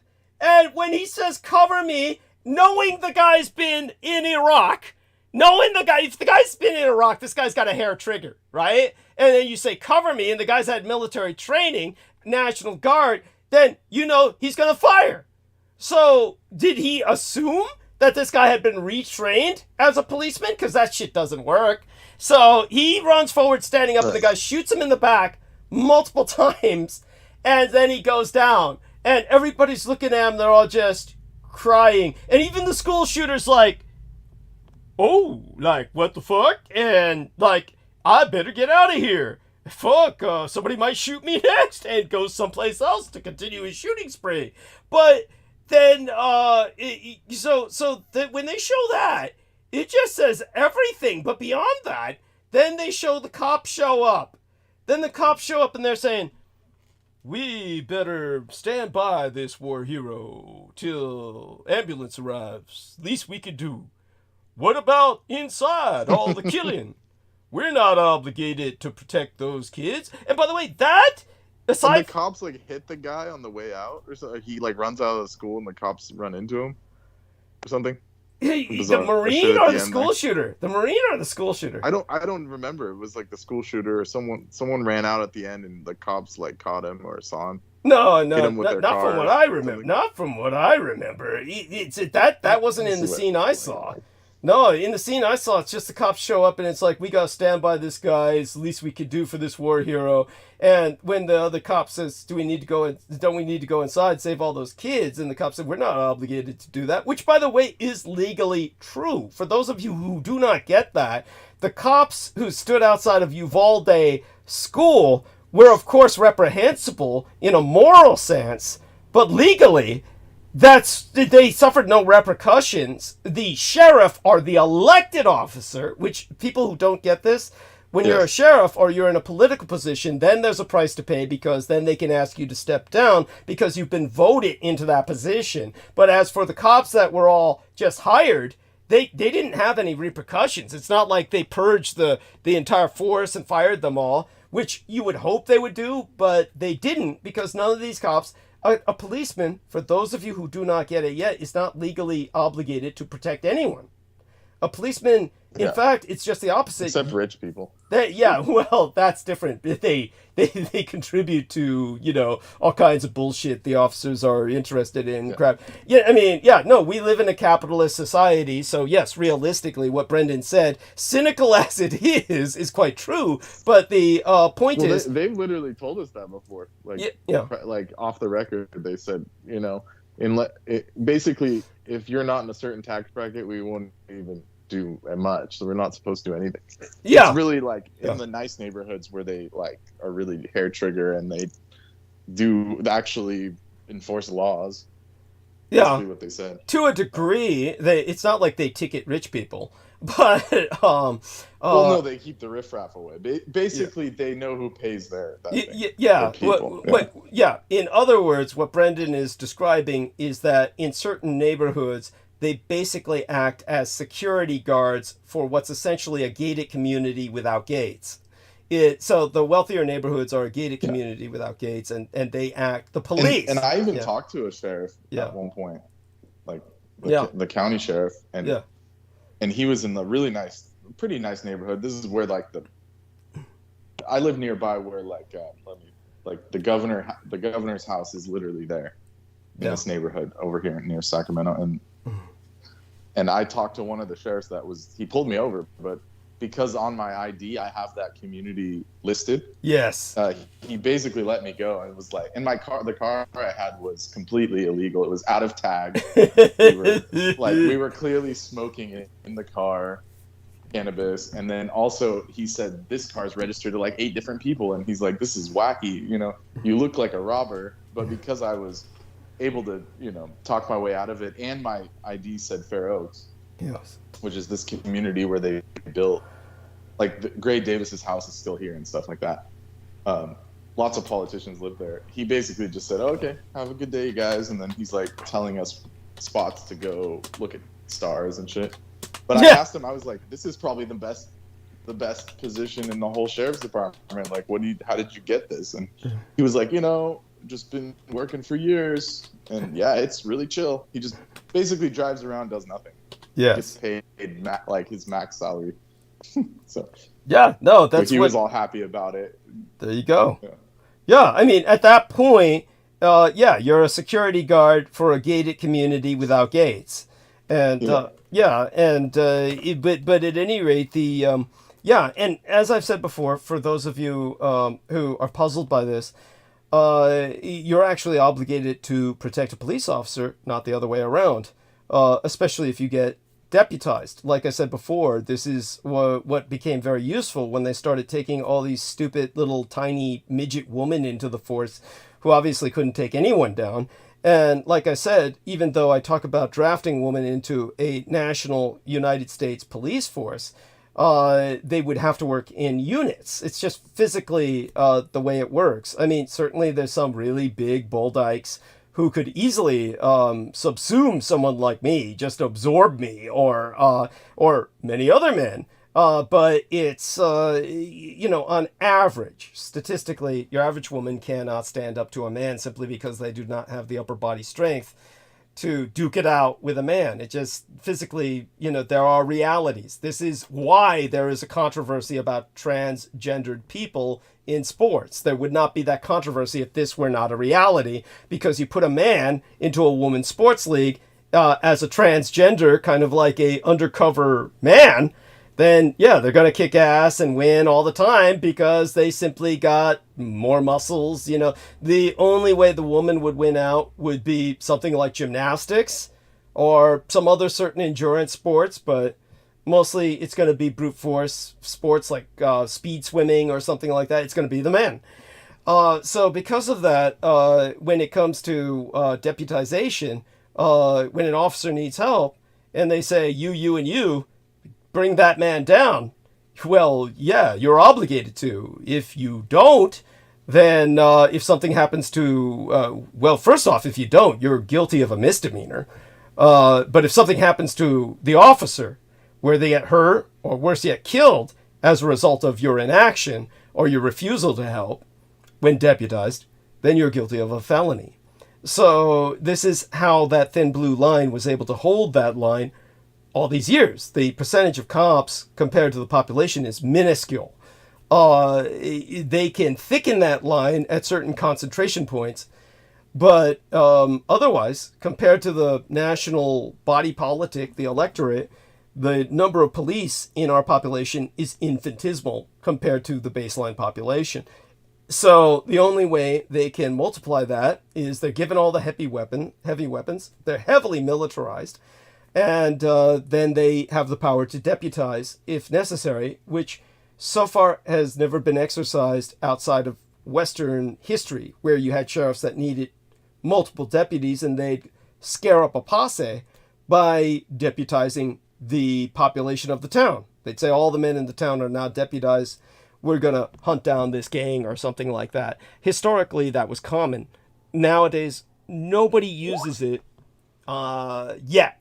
Guaranteed, if it comes to a crisis point in American history, like another civil war, yeah, you'll see that applied. So, Heather, what is this you're sharing with us? Fascinating. Oh, the Vatican telescope. And so what stands out to you about this? Brendan was talking about watching the stars, and I was wondering if he had heard about this or had seen it. Mm-hmm. And what do you think of this, Brendan? You've heard of this, no doubt. Go on, Heather. Go on talking about it. Oh, all I know is that it's the only telescope that can see Nibiru. Oh, well, that's what they'll tell you on the 4chan and the Reddit and the conspiracy sites, yes. And I like of course the Vatican. This must be the Vatican acronym. Of course they would name it Large Binocular Telescope Near Infrared Spectroscopic Utility with Camera and Integral Field Unit for Extragalactic Research. Which doesn't spell out Lucifer, but let's just right. give it to them. Why not? Right. But yeah, according to the person who produced this link, they say that equals the acronym Lucifer, which as They Brendan skipped said, like 4 words, but Thank you. Yeah, like Brendan said, 1, 2, skipped 4 words. Yeah, 4, 5 words. Okay. Yeah, 5 words. Yeah. That's a really good acronym. Yeah. Talk about a reach. Talk about a reach. Cherry picking. Yeah. Yeah. Yeah. Of course, this comes from the link titled Answers in Genesis. Of course, leave it to an evangelical to say that the Pope is the devil's right-hand man. Yeah, I was going to say, of course, they're hating on the Vatican, but it's a simple answer. Why does the Vatican own all the telescopes? Because they were the same people that paid Galileo to make the first telescope. They own all that shit. I mean, simple answer. The same people that brought you religion are the same people that brought you science. I mean, yes, thank you. Come on, simple answer. Thank you. Well, in all fairness, these were the only people that could read and write in Europe, aside from the royalty that they educated, that they trained the royalty how to read and write. So, yeah. So, and when religion got less popular, they divested and Yeah. Started investing into science. It's simple. Yeah, thank you. There you go. Yes. True enough. Yeah. And the evangelicals hate that. The evangelicals hate that. Yeah. Why do they have this like anti-science thing? It's really bizarre. Because they believe that the Bible is the literal truth. Of course, as they, interpret it. And but that's totally there. Talk about taking liberties. I mean, even Jesus said, "I speak in parables and metaphor and all that." I mean, these people are ridiculous. Yes, to use a pun, you're preaching to the converted here. Yes. And I saw this on YouTube, a bunch of evangelicals saying, is the Catholic Church really a goddess cult? Because they worship the Mother Mary. And I'm like thinking, fuck, at least they have a feminine aspect to God. Thank God they put the Virgin Mary above God. Thank God somebody gives women. Originally, Constantine and the Council of Nicaea and all that, they scrubbed every goddess essence out of Christianity. Yeah. Originally. Yeah. Because they were Sol Invictus. Thank you. They were only going for the masculine aspects. Yeah. And then they actually, because it wasn't working out for widespread, use. Yeah. They had to bring the goddess back in as Mary. Thank you. And I'll have to find the name of that council, but they had to reconvene a council later. Yes. To bring back the Mary, because you can't have any kind of faith or cosmology without the feminine aspect. Thank you. It will never work. Thank you. Yeah, it's just well, for one thing, it's just look at what you have with the evangelicals. God is a man, and it's like it's just bad. But such having been. So here's the history behind that. It's called the Council of Ephesus. Yes. Thank you. It's near the present-day Seleucus in Turkey, where in AD 431, Roman Emperor Theodosius II convened an ecumenical council representing Christendom, who led, and the Patriarch of Constantinople, Nestros, held that the Virgin Mary may be called Christokos, the Christ-bearer, but not the Theotokos, the God-bearer. Interesting. So they didn't give her the full. They didn't give her the full rights. They just said, she birthed the Christ and we can worship her, but they didn't give her the full Shakti principle that she was, the point of having the feminine. Albeit, in all fairness, when the Roman Catholic Church was later established, basically in questionable circumstances, where probably on the basis, in fact, most definitively on the basis of a forged letter of authorization that led to the concept of the papacy in the West, what happened was that, to their credit, they brought back Mary in full force as above God. They did to the Roman Catholic Church, Mary is the mother of God. And so they honor Mary to the point where evangelicals say that it's goddess worship. And so what if it is? To me, that's a positive. And it's like that bespeaks of probably the most positive aspect of the Roman Catholic Church. So such being said, Heather has asked you a question, Brendan. Is this the same Ephesus that you're speaking of in the link she provided in the text box? And, let me see. I'd have to see it. Yeah, so he's going to look for that now. Aristides, did he fall asleep on us? Aristides, are you there? I'm just curious. When I got on, he sounded pretty tripped, so I'm not asleep yet, but some rest. Oh, okay. Yeah, so with all the fun we had with that scene of the Vets TV recruiters, what was your own observation? Share us what your own impression was of all that and the observation. I mean, statistically, I thought it was funny as hell. Yeah. Thank you. It was. Come on. Yes. Just nail these stereotypes. It's funny. Yes. And you didn't see what Brendan saw, right? You didn't see the shooter get caught. The shooter was not caught in the scene, right? Yeah, I don't think anything really happened. Yeah. It's really fucked up. There's no That's, I justice. mean, that's almost pretty suspicious in and of itself, where like they didn't kill him off. You know? Yeah, it's subversive. The thing was very Subversive. Yeah. And but you did see that part at the end where the cops are standing over the guy and said, "We're not obligated to help the kids in the school." You saw that, right, Aristides? Yeah. Yeah. Thank you. Yeah. So all authority, basically all authority was portrayed in that single scene. Every authority figure was portrayed as a piece of shit and worthless and stupid and incompetent, right? I mean, did you not get that impression? Yeah. Yeah, thank you. Thank you. It was like they hired writers who just then said, we'll fuck these people over, and they're so stupid they won't even know it, and it went through. It's like they're too stupid to recognize they're being fucked over. Right. And it's bizarre. Like, why is it always like the Marine Corps or these people getting exalted? Like, I don't understand that dynamic. Because like any of those guys that have been in it, they know how bullshit it is. I mean, thank you. You know. And then on top of that, just ask anyone who's dealt with the VA how much they really care. You know. Thank you. Like, they don't. Yeah, and the horror, of course, is, as I've explained before, for people who don't get it, the VA functions as one of the primary sources of drug problems in the United States, because these veterans, there is no digital system to track the prescriptions. So the veterans go from VA to VA in their state and state to state, and get multiple prescriptions for their painkillers, which they then distribute on the black market by selling for, obviously, high profit. And so your average veteran drug dealer is one of the reasons we've got problems with the increase in opiate abuse in particular. Opioid issues, yeah. Yeah. By the way, did you hear about that nurse who is... what was it, 30 to 40 counts of assault, where she was removing everybody's fentanyl painkillers for herself and replacing all their painkiller drips with water? Oh my god.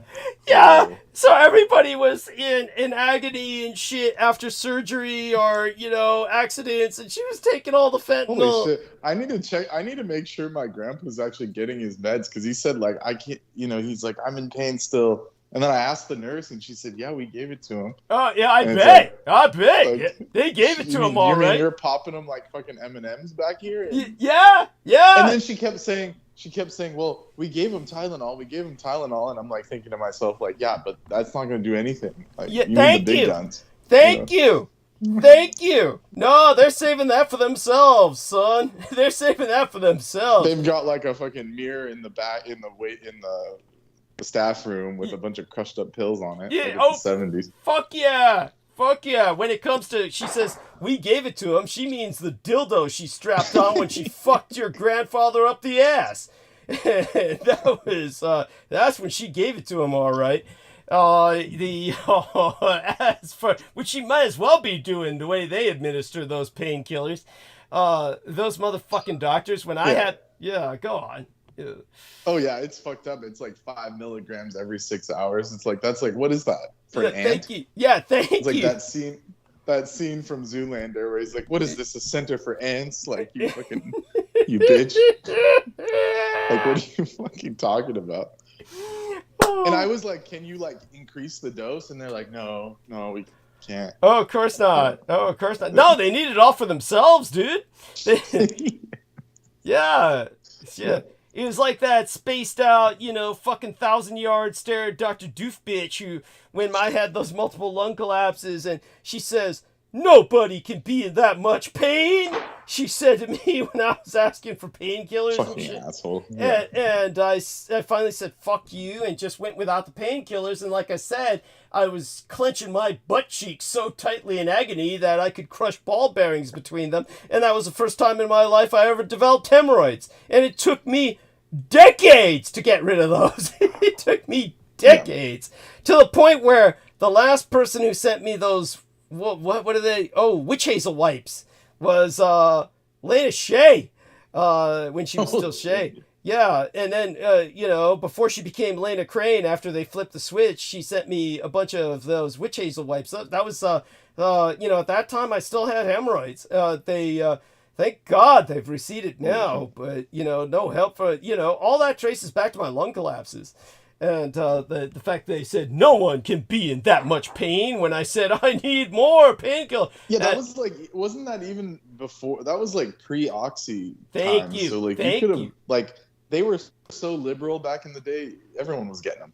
Like it was M&Ms. Why were they upset about it? It was you just asking? before. It was just it was before the time things really went to shit, but it was already after the time that several doctors lost there was only one thing. It was like this one doctor said at when I was being lectured when I would audit these courses at the Osher Lifelong I say this for the sake of the listeners because there's stupid people out there who try to claim, oh, you couldn't have been part of this because you were younger than retirement age and only people after retirement age were allowed into this program because it was an adult education program for seniors. And no, they allowed care providers in it. And I was back a in the registered day, care you explained it in like much detail. Thank you. So without going too deeply into that, when I was auditing courses with the Osher Lifelong Learning Institute for Extended Education people, and I was allowed in. And then people like RKC will say, he claims to be a doctor, but he has no degree. Thank you. But it's like you just said that you were like, you reviewed as many courses as someone in med school. That's all you said. No. What I said, this is what I said. I said, I have the credit equivalent of 2 master's degrees, which I have never filled out I've never taken the test to get a master's degree in either case. One of them was a library science degree, which is only awarded in California, certainly at the time that I was active, from the University of San Jose, which I brought up. And then, that weirdo, Stephen Outram, would take my sentence and discombobulate it and say Douglas Dietrich claimed he had a Library of Science degree from State University or something stupid like that, when it's only awarded by the University of San Jose, which is he'll just take something that you say and twist it around to something you didn't say, even though I said it's only awarded from the University of San Jose, which I took the courses from, but did not fill out, did not take the test to get the degree. And the same with the mini med school. I did not fill in the master's degree for the degree in medical journalism, which is what the degree is ultimately for, is medical journalism. And so I have the credit equivalent of 2 master's degrees without ever, passing for the master's. I had the thesis written out for Napoleon's cancer. It was Napoleon Bonaparte's cancer I wrote about as a historical case study in the impact of cancer on history. He had intestinal cancer. So I had written about that, but I never turned it in because, by that point, my parents had died. And I said, what the fuck? I don't need this degree. I never want to take care of people again. And so, but at any rate, when I was attending those courses, one of the points one of the doctors made was that he says, if you're an MD, one of the first things you do when you get up in the morning and you eat your breakfast cereal and you drink your coffee is you take a look at the AMA, the American Medical Association Journal, and the first thing you do is, just like senior citizens go for only 2 things. Everybody reads just the comics and the obituaries to see who they outlived. He said MDs will just turn towards the back page of the AMA Medical Journal to see who lost their license. And he pointed out that the only thing that causes a doctor to lose their license, short of basically, skinning their wife alive or something like that, and sometimes they don't even lose their medical degree for that, but you lose your license for basically drug abuse when you get all caught up and it becomes quite painfully obvious that you're on drugs all the time and can no longer perform because you're so drug-addled. You're just showing up for work and completely non-functional. It takes something like that where you kill somebody in that condition, then you lose your license. But other than that, you almost never lose your license. And this was pointed out, also reinforced, when I went to the police academy in San Francisco, which, for those of you who don't know, I graduated from the San Francisco Police Department Academy, just so everybody knows. When I was there at the academy, one of the things they pointed out was all the MDs that in the old days used to pass out these prescriptions for multiple drugs if you paid them enough. If you paid the doctor enough money, they don't do that now because it's too easy to get caught. But in the old days, if you paid a doctor, enough money, they'd give you a prescription for whatever you wanted.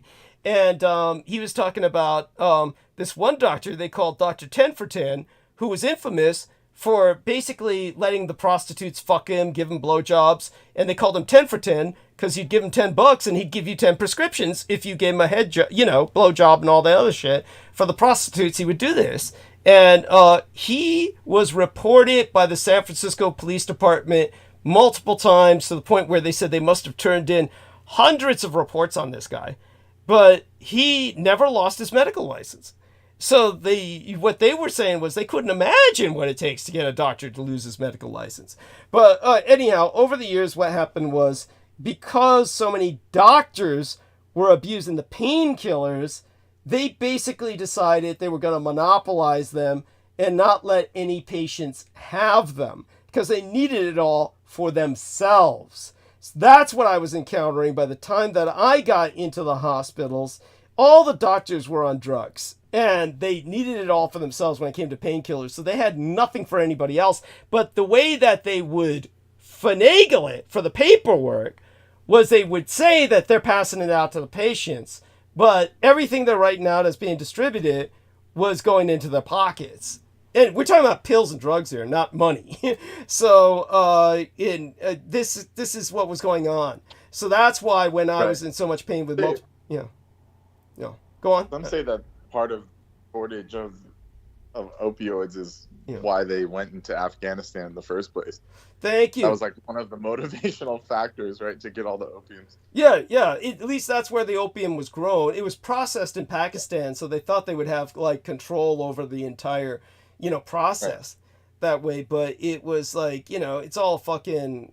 What a balls up. And like I said, my gang brother Beaver was asking, well, what about, because I was telling him about how, there's going to be a civil war. Here was the whole thing with my gang brother Beaver when I said, if they put Trump in jail, he's got my vote because it's going to be so fucking funny just to see America run from prison, right? I mean, everybody, why wouldn't you want to see that? I mean, wouldn't you want to see the Secret Service go to prison with them, just working in shifts where you got the Secret Service having to surround this idiot in jail? I mean, it'd just be America as a situation comedy. It would be like, you can't turn your eyes away. But, he's like, how could you? He's like, just trying to make life harder for everybody, he doesn't want Trump, voted in at all, of course. But too late. Too late, everything's crumbling. Yeah, that's what I'm saying. He says, how dare you just bring it, but that'll bring it over the edge. He's like saying, and I was trying to tell him, dude, it's too late. We're in an elevator. The cable has snapped. We're headed towards the bottom. Yes, at increasing speed, demographically, statistically, none of us are getting out of this alive.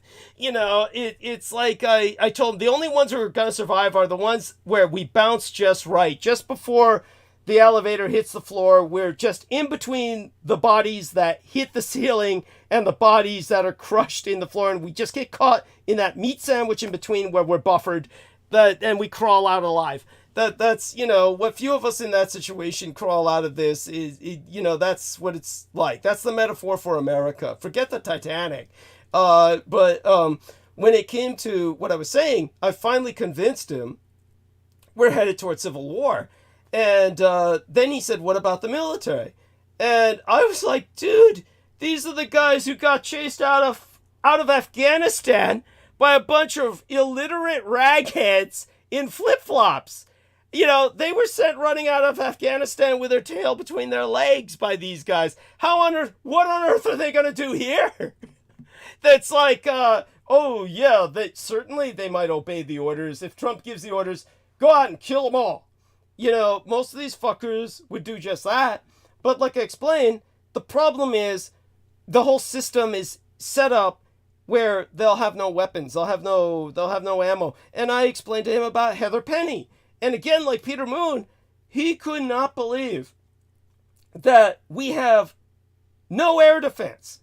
And I said, look at the communist Chinese balloon that was just floating over America, all drifting all the way across the United States, till they finally shot it down over South Carolina when Brooke Gibson was at the beach.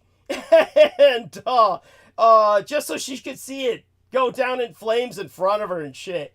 It's like, you know, and he's like, oh, but that was nothing. I said, bullshit, it was nothing. It was hovering over every military base, sending back thousands of digital images for days and days, you know, going over across the United States, and they had nothing to send up to shoot it down. Nothing. It's like, it's not like, what are they afraid of? Oh, the communist Chinese balloon will shoot back or blow up or wait, what the fuck? And the excuses they came up with. Oh, well, if we shot it down, then bits and pieces of it could have fallen on an American civilian and killed them. Bull fucking shit. It's over empty fucking space. The military bases it's taking photos of are out in the middle of bumfuck nowhere. Like North Dakota and Montana. I mean, there's nobody really lives in these places. They just go there to vote. So they can fuck up the Electoral College and get the Republicans in. I'm being sarcastic, but demographically, statistically, these are empty spaces. They could have shot that balloon down over any of these places at any time, but they didn't have the ability to do it because they have no planes that are armed. There's nothing. I was telling, as I was explaining, they load these planes up overseas when they're deployed, and it takes days to get into that mode. And then, yeah, maybe once you got an operation going and you get into a rhythm, then you can get the planes landing on a carrier deck, then they get reloaded, go back out, and you've got the supply line of incoming ammo. This is what they did during the Gulf War. If you're fighting against an enemy like they were in, you know, Operation Desert Storm, who's totally incapable of fighting back, so you can just do this, where the planes come back, they load up, just go out again. There's nothing like that at home. There's nothing like that in the United States where a plane has the capacity to be loaded up with a crew, which, you know, it's not, like, once it gets into an operational mode, like I said, conceivably this is something that can take hours. But these overseas bases, these forward bases where they have this logistical supply line set up, where they can get in the ammo to do that, that's not at your average base. It's not like they have all this ammo stored up at your average base. It's all overseas for deployment, and it gets shipped overseas.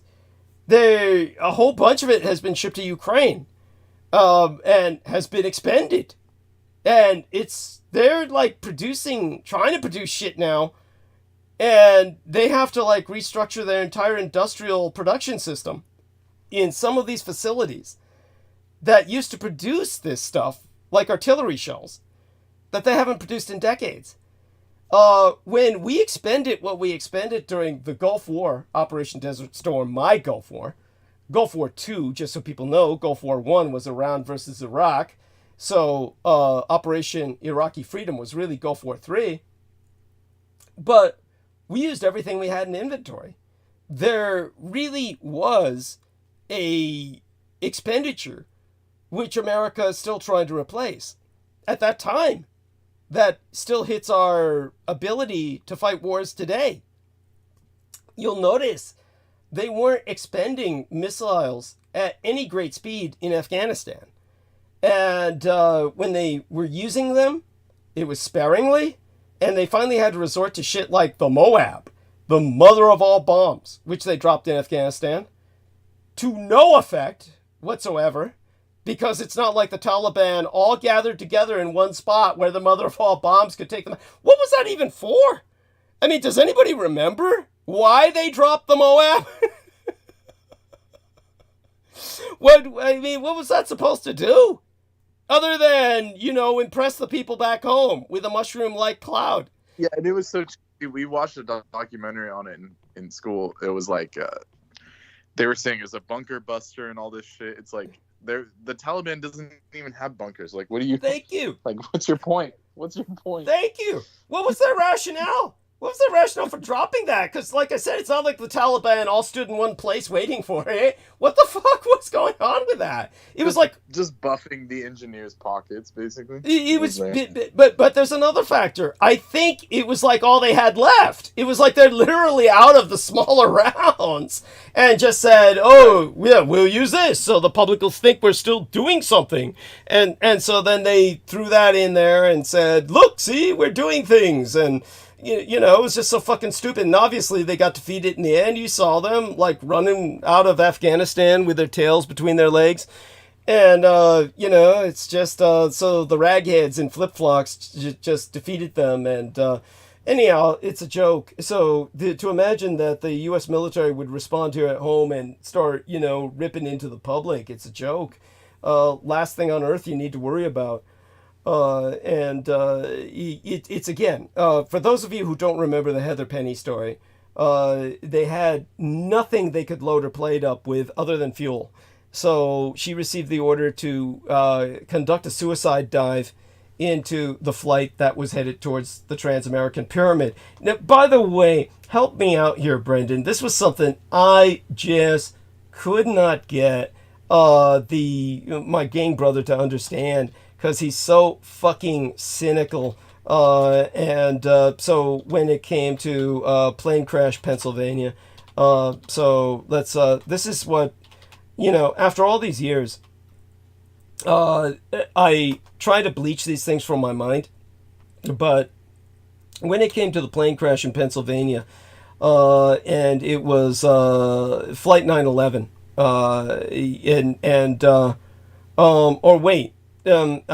it was what flight was that? 427. Okay, 97. Okay, let's roll flight. Number. There we are. And so it was Flight 93, United Airlines Flight 93. So what happened was that with United Airlines Flight 93, I was trying to explain to Beaver that it was headed towards the Trans-American Pyramid. And I said they always try to claim that it was headed towards the White House, but you know it wasn't headed towards the White House because it emerged from the same airports that all the other airplanes came from, and they had already crashed into the Twin Towers and the Pentagon. And it's not like, you know, the White House is that much farther away. So they could have crashed into the White House during that time, but it crashed in Pennsylvania instead because it was obviously on a different flight path. And what people need to know is that it was headed towards the Trans-American Pyramid. And so Beaver, of course, is a San Franciscan, and he's extremely cynical. And familiarity breeds contempt. And he has nothing but contempt for the Trans-American Pyramid. And he's saying, oh, that's just mostly insurance. Why would they head towards the Trans-American Pyramid? And I'm like explaining to him, dude, that's how New Yorkers felt about the Twin Towers. The Twin Towers were mostly empty, comparatively speaking, because nobody could afford to rent office space in them. And so, of course, I didn't go into the whole conspiracy with him, with the Jewish guy who had the insurance and all the rest of that, because that would just complicate the conversation. But what I was saying to him was that your average New Yorker is cynical about the Twin Towers because they were, comparatively speaking, nowhere near to full capacity, even though you could argue, and which Beaver did. My gang brother was arguing, oh, but they were like the closest architectural symbol to the architectural equivalent to a dollar sign. They represented America's financial control over the rest of the world. And I said, yeah, but it's still all symbolic. They're just a couple of structures. And then he brought up King Kong. Even Dino De Laurentiis put King Kong on the Twin Towers because they were symbolic. I said, you're making my point. So the Twin Towers were hit not because it did damage to America's economy. Obviously, it did not. It's simply because they were symbolic, and that's why they would hit the Trans-American Pyramid. Because, look, you're talking about people who then don't have to dive down at an angle to try and hit something. And he was like, why don't they go for Silicon Valley? I'm like, where would you hit in Silicon Valley? These campuses are miles wide.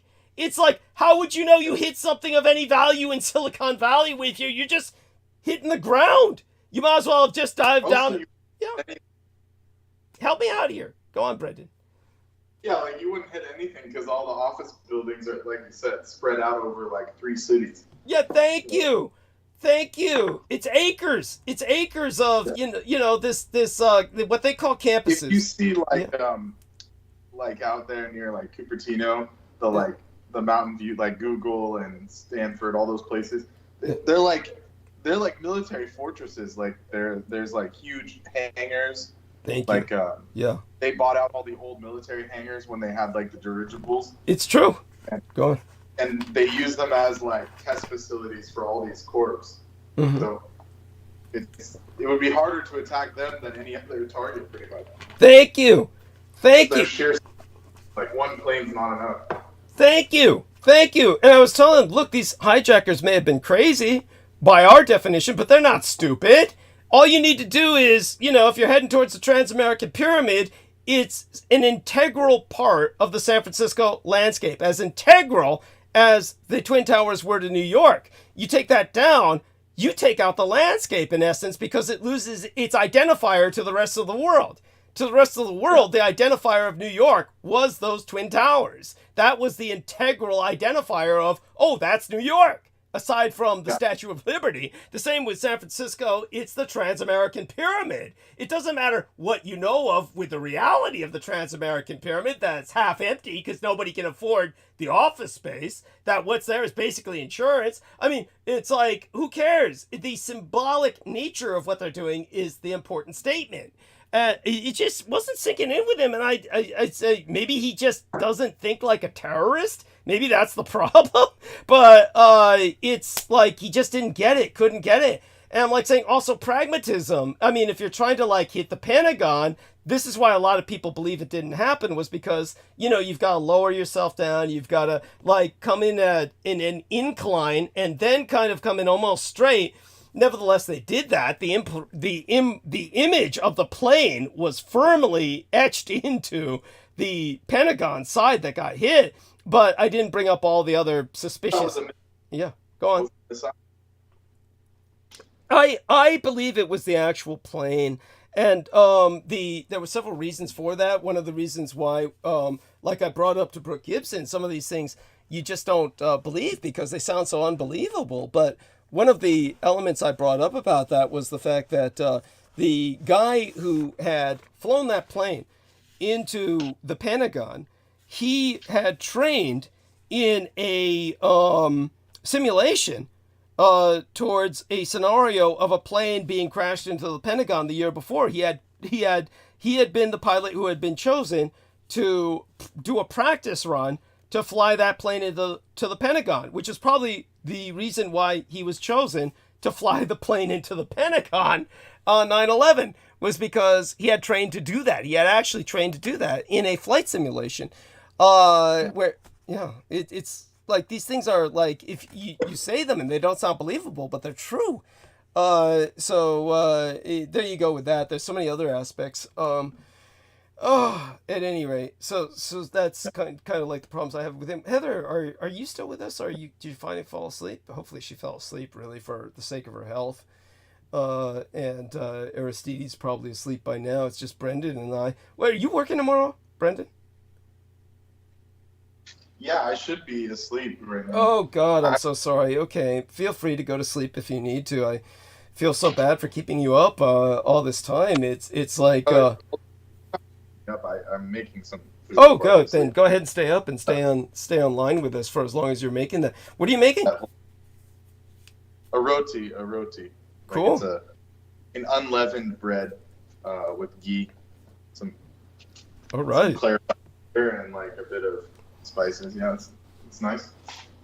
Yes, wonderful. Go on. What else were you going to say? No, that was it. I was just saying it's a good nightcap, Yes. It's wheat. Wheat is like a solar food, so it's best to eat it like at night when the moon is strong. And then rice is like a lunar. Mm-hmm. The wheat is solar, rice is lunar. So to maintain balance, you will eat one during the day, which is rice, and one at night, which is wheat. So. Oh, wonderful. Yes. Well, I'm sorry, you're on the speakerphone, so you keep cutting off when you start to say some knowledge. That's what I was saying. Like, okay, yeah. Well, do me a favor, and when it's made and you're ready to dig in, do me a favor and just take the stage for a few moments so I can just make one final trip to the restroom, and then after that I'll start getting ready to dive into monologue. But as it is, I want to take advantage of you while you're here with us. I hope you understand. Yeah, I mean, that's why I was, just chilling. Yes, and I'm glad you did. It was a huge gonzo. I don't know. Oh, what was that? What was gonzo? What was that? I said Aristides was gonzo earlier. Yes, thank you. Tell me what happened there, because I got the impression that, Aristides, he's not, this isn't his background. So when I said, oh man, I gotta go to... He may have imbibed a bit too much or something. Yeah, okay. And so what was going on by the time you came on? What was going on with him? Well, he was reading the article you sent us about Herod. Yeah. Lineage and all that. Yeah. But when I got on, he just said, "Oh, thank God, Brendan's here." Okay. And then go on. And I was like, "Hold on, I need like a second here." Yeah. And then he just was waiting for me to talk, and I was like, "I'm trying to get some coordinates in my sat nav, my navigation system." Oh my God! So it was funny. It was just funny. It was immediately yeah. Immediately but he just I gave know that feeling. It's yeah. When you eat too many pop brownies and you're like, got it. Fuck, this presentation. But in your head, it's there's crazy stuff happening, but in reality, it's just casual talking. Got it. That episode of Family Guy when they eat the pot brownies and they're singing on stage. They do this whole concert, and then it pans out to the reality, and it's just them on stage bombing, making monkey noises. Yes. Yeah. Yeah. So. Oh.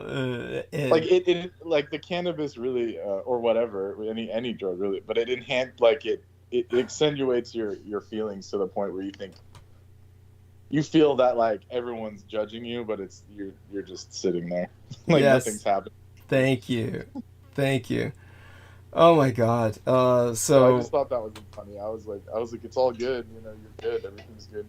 Oh my goodness. Yeah, I was afraid of that. I was afraid. It was kind of you remember when Real Tech was on by himself, and I said and he just died. He died on air. I got over the stage fright thing really quick. It's just talking. Thank you. It's honestly, no one's judging. They just want to hear noise, people. And oh, okay. So.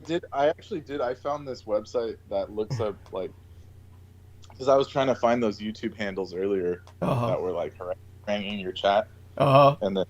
Yeah, but I found yours. I just looked up yours, and you have over 600,000 views on your channel. Cool. So that number reflects properly, but then each video has below 100. Yeah. So that doesn't add up. Out of 1,000 videos, you have 500 views a piece. There's something missing with Thank you. Calculation. Definitely. But your overall view count is in the hundreds of thousands, almost 1 million. It's excellent. A quarter. And 750,000. Excellent. Thank you. Excellent. I thought that was interesting. Yeah, definitely appreciate that, and I appreciate that profoundly. And what we suspected, in other words. Yes, of course. And so, what is the what else comes to my mind with this? Some of the things that you observations you made when you did the research, where you found out that the young boy's blood is worth basically what was it again, $8,000 a kilo, I believe. What else do you remember in terms of details? What other details do you remember about that whole situation that you read about? Well, it was an article that I found, and it was talking about a specific company that was into that trade. Yeah. And it was a company you had talked about. I can't remember it at the moment. Okay. But it was definitely related to Silicon Valley. Okay, thank you. And it was called parabiosis, that. There we are. Thank you. Go on. They used to have a TED talk about it with this like Norwegian vampire looking guy. Like he even sounded like Vlad, you know, like Vlad Dracula. Like they like made it as cheesy as possible. They had this like Norwegian guy with a thick accent. Oh my that God. sounded like Vlad Tepish. You know, like they were trying to go the full Dracula with it. It was easy, you know. Yeah. But he was talking about parabiosis and how he did his research on like young mice and how the young mice had restored themselves. But like everyone knew he was talking about humans. It's just they had to present it to the public as like lab rats. Thank you. And, like censored, like it's like one of the hardest TED Talks to find. That makes sense. Oh God, they like did you notice on what that I had sent you on Herod? Did you get a chance to scan through that email? Yes, but I didn't fully read it or anything. But one of the things that you'll notice is that my son and I found this link to a PDF, one of those portable documents files, and it had the lineage of Christ and explaining why he was the heir to the Davidian throne. And I said in that email, I said, link here for the explanation of Christ's lineage in detail. They scrubbed that from the internet. Try and hit that link now, and that shit is scrubbed. It is fucking scrubbed. Oh my fucking God. And it was well, I thought I was doing a pretty good job reading that out, and then I tune in here and I hear you guys talking about like, oh man, he was just horrible. He was on. That's not what we said. That's not what we said. And he was begging for my help. That's not what we said. That's what Brendan said. Where in reality, I said it was like perhaps. In reality, wait. In reality, it's like I got to make a decision. Am I continuing on with that thing, or are we having a conversation? It's like either or. You know, it's like. So if you wanted me to go back to that thing, that would have been cool. I was like, hey, I'm leaving off at this spot and tell us what's going on with you.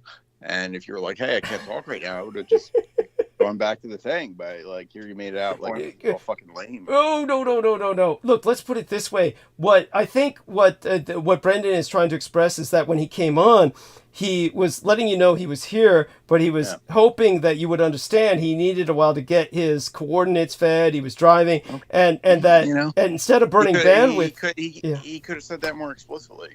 Okay. But I just would have went back to reading the. Well, believe me. Whatever happened, I know one thing. This isn't to dump on Real Tech Geek, but this is what happened with Real Tech Geek. Whatever you did was orders of magnitude better than that. I know that. Okay. But what happened with Real Tech Geek one time was that, just as an example, he came on and I told him, look, don't worry if you think people can hear you or not. You just keep talking. I believe I actually expressed that to him, but he didn't know whether people could hear him anymore, and he just gave up. So he came on air and just effectively like died, is the way Brendan Zogan expresses it. And was just basically came on air and he didn't know if people could hear him. So he just, well, I didn't do that. I was reading your thing. So like if it sucked, it was kind of because like I could kind of blame it on you. Yeah, no worries. No, the the writing is impossible. It's almost, my writing is almost impossible for anyone to read. So don't worry about it. It actually like it makes sense for trying to get through and pronounce things. And thank you. It does. Okay, thank you. What about? Did you notice that the link to the PDF has been completely scrubbed? The PDF itself is okay. Which one? Which one? It's basically it's in the email where there's only one link in it, and basically I've said my son and I found this PDF which was explaining the actual genealogy of Christ and his mother going back to the Davidian throne. It was showing Christ was the legitimate heir to the Davidian throne, and it has the genealogy for it. And then when you click on the link now, that thing has been scrubbed off the net. I mean, it's just gone. I'm trying to hit my sent button so I can see what I sent you, so I can find it. Was in the email? Yeah, it's in the email. It's in the email. All right. Yeah. I'm going to go look. Yeah. I'm going to go look. Yeah, and going to try and look for it myself. If by some miracle they reinstalled it, which I highly doubt, and let me take a look at it. And so we're both going to look towards that now. Sent. I'm going to go towards my sent box. Here we are, and Let me see now. Herodian insurgency. There we are. And basic outline. And by the way, do you know anything about this, Brendan? What happened was one lady that I sent this email to, her response was this. She says, here we are. I'll have to open up her message here. She says, oh yeah. She says, would you mind giving me a go text on the Hebrew history lesson? I was like, what the fuck is a go text? Is that like a Cliff's Notes app or something? He said, have you ever heard of such a thing? Or maybe she just, older people sometimes when they try to text, they just, they can't see anything on the phone really good. So they misspell everything. Anyhow, so I'm looking at this now. Here we are. What I wrote was the particulars of the Galilean tetrarch Herodos's entirely pragmatic suspicions linking Jesus Christos to the Hasmonean king. I'm sorry. Basically, go text is to get you to have it be able to be read out loud by a computer. Oh! It could be blind or something. Oh my God. Jesus Christ. Because I fed your text into one of those auto readers, they wouldn't be legible. The auto reader would just be spewing word salads. So theoretically, you have 0 blind readers. Yeah, thank you. Thank you. You can imagine, what's his name? John Evans listening to this shit. The blind bear. Yeah. Imagine him trying to hear my shit. It would just come out, poor bastard.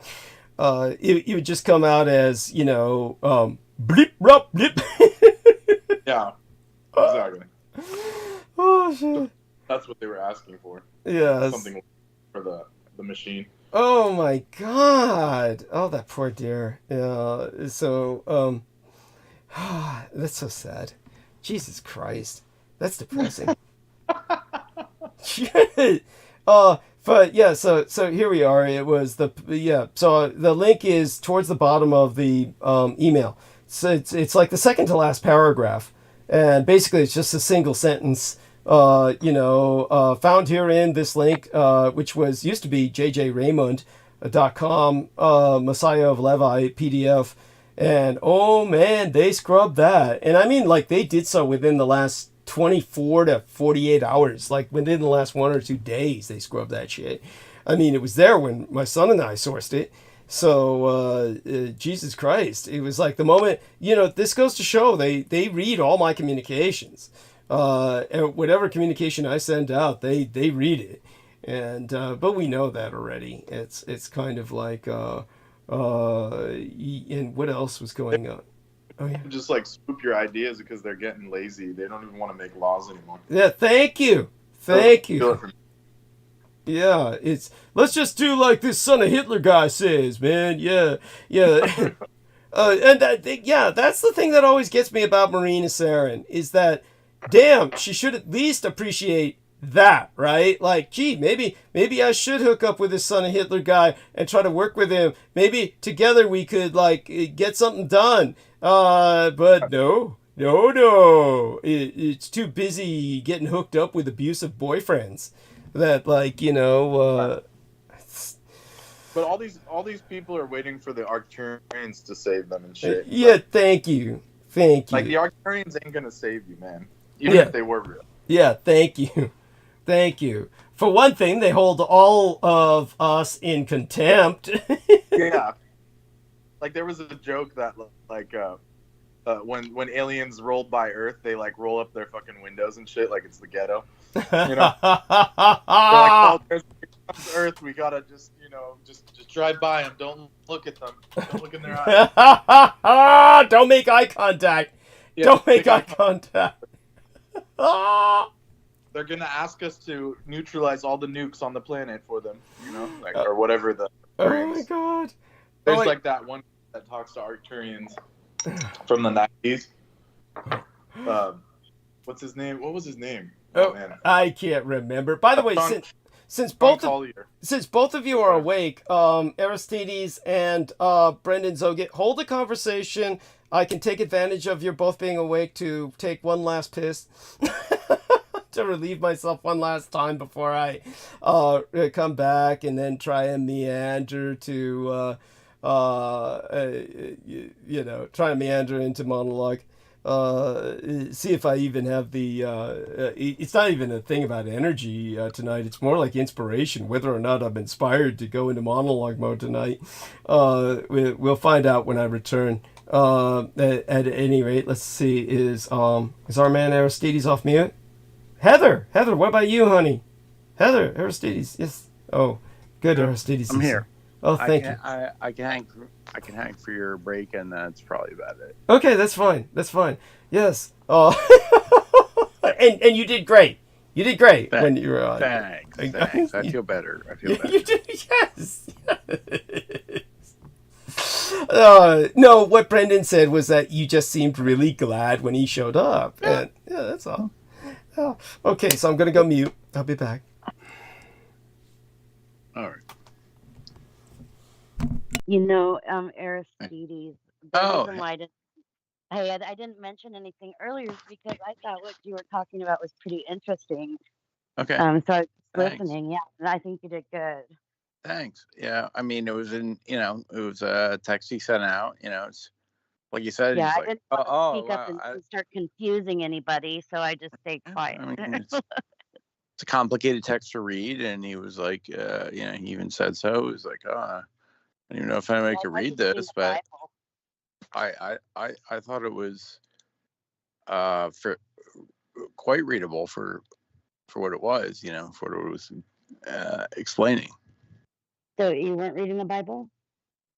No, it was a text that Douglas had written, I think.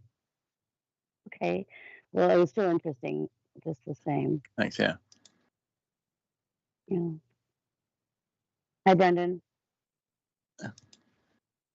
Greetings. How's your roti?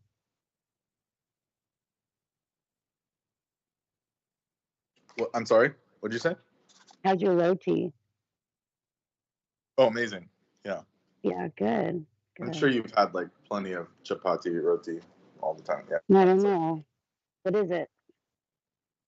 Oh, you said it's bread. The flatbread. Yeah, the flatbread they serve with dal. Naan. Naan is a little different, but it's similar.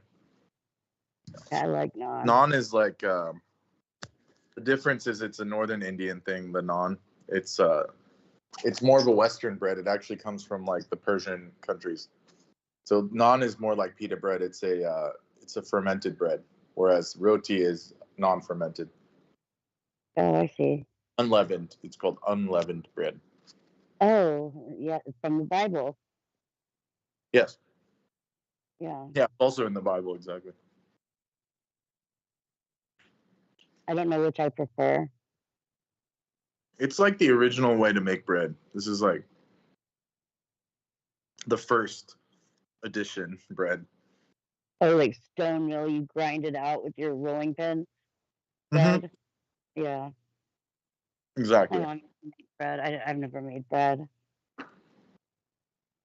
Yeah, it's different than Western baking. Western baking is a lot of fermentation and yeast, stuff like that. I was just thinking, when it rained fish, for the miracle when it was raining fish on Jesus in Okay. the New Testament, yeah. So do you think that was from like some kind of a wind tunnel over the ocean that had sucked all the fish out? I mean, there are theories, like if you go like the Velikovsky aspect, that like some planet in the solar system that was like a water planet like got vaporized. That's what created the asteroid belt. So that's why we get like random fish rains and frogs falling from the sky and different things like that phenomenon. From that. Oh, it comes from space? What? It comes from space? Allegedly. I mean, it comes from, that's like if you're going the Velikovsky or like the, Oh, okay. What's that guy's name? The 13th planet. Theory? No. The catastrophists. Like Velikovsky was a very famous.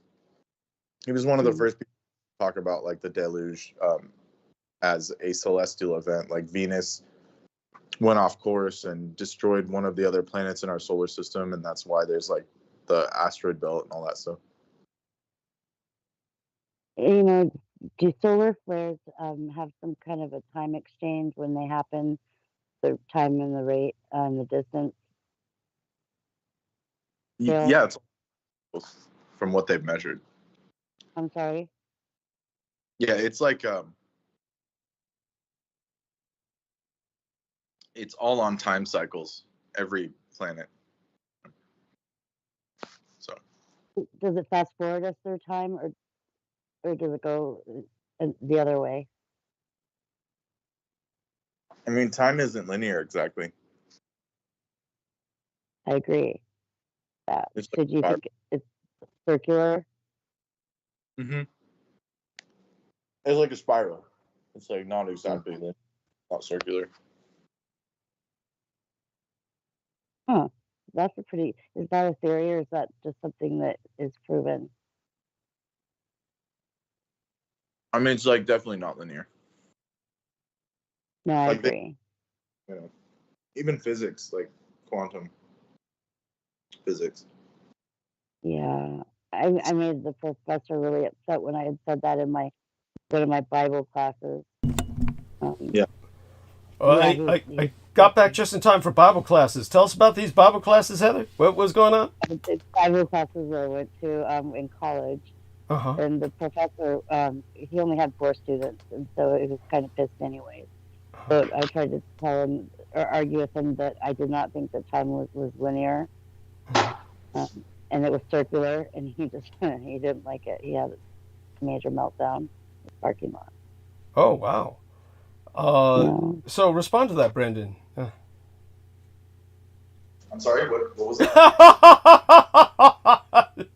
I was putting something away because I was wrapping up some stuff here. Oh, no worries. What happened was, Heather, tell Brendan about time. You told the teacher in the Bible studies class that you thought that well, you tell Brendan what you explained, your concept of time. Yes. I told him that I didn't think that there was a timeline, like it was linear. I said I thought that time was circular, it repeats itself. Okay. And this upset him profoundly. Well, it would make sense when you can't understand where the time goes. Well, it goes again. It just recycles. Yeah. Yeah, because you had the Vedic background, like that's what like the cycles, yuga cycles. It's a circular pattern, like the Buddhistic time cycles. But that is more true to how reality works. Like, yeah, it'd just be such a race to race like, all that like, time. Everything's on an orbit. It like repeats. Things like that. Thank you. Okay. Like, even if you sun and the moon, like they don't go in a straight line. It's like they always come back around on like a loop. So. Okay. Yeah. Thank you. And go on, Heather. One more fact talk out of your pillow. The pillow. You're talking into your pillow. One more fact I'd like to point out is that our eyes used to be called orbits. When medicine first started, they called the eyeball, instead of calling it eyeball, they called it orbit. Wow. Yeah, I remember that. Yes. You remember that when you became a doctor? That's cute. Well, it's still used in anatomy, like the orbital. Yeah. Around the eye. Yeah. Yes. Okay. Yeah. So how can anything be flat when our eyes are round? Right. Yeah. Yeah. I mean, it's only flat because you see it as flat, and it's like that's okay. Well, what about the fish? A fish's eyeballs, are they round or are they flat? They're three-dimensional. They look flat. They only look flat. They're not. They're often bulbous with that translucent bulb that goes up for the side of the body, right? Yeah, some fish are like that. A fish eye. So they are round. No, they're round. Pop them out, they're like little jelly dip. Like, yeah, they're round. I mean, I eat fish. I mean, the eyeballs are round. Yeah. So is it because that he lives in the fish bowl full of water that it looks flat? Well, I don't, but honey, you've eaten fish. You've eaten fish. You've eaten their eyes. What? No, I've never eaten their eyes. Oh yeah. Oh well. Yeah. What am I supposed? I never caught a fish and skinned it and ate it and had to. You're talking into the pillow. You're talking into the pillow again. Okay, I think it's just my meds. At any rate, when it comes to a fish's eyeballs, they are definitely round, and yes, I've eaten plenty of fish eyeballs. It used to be one of my favorite parts of the fish was the eyeballs. Are you serious? Yes. Why would I lie about something like that? I don't know. Yeah. I'd imagine that they would look like caviar. No. No. Which I eat too, and I love caviar too. You gotta remember Japanese. Yeah, that's right. Yes. And Chinese. Yes, that's right. Yes.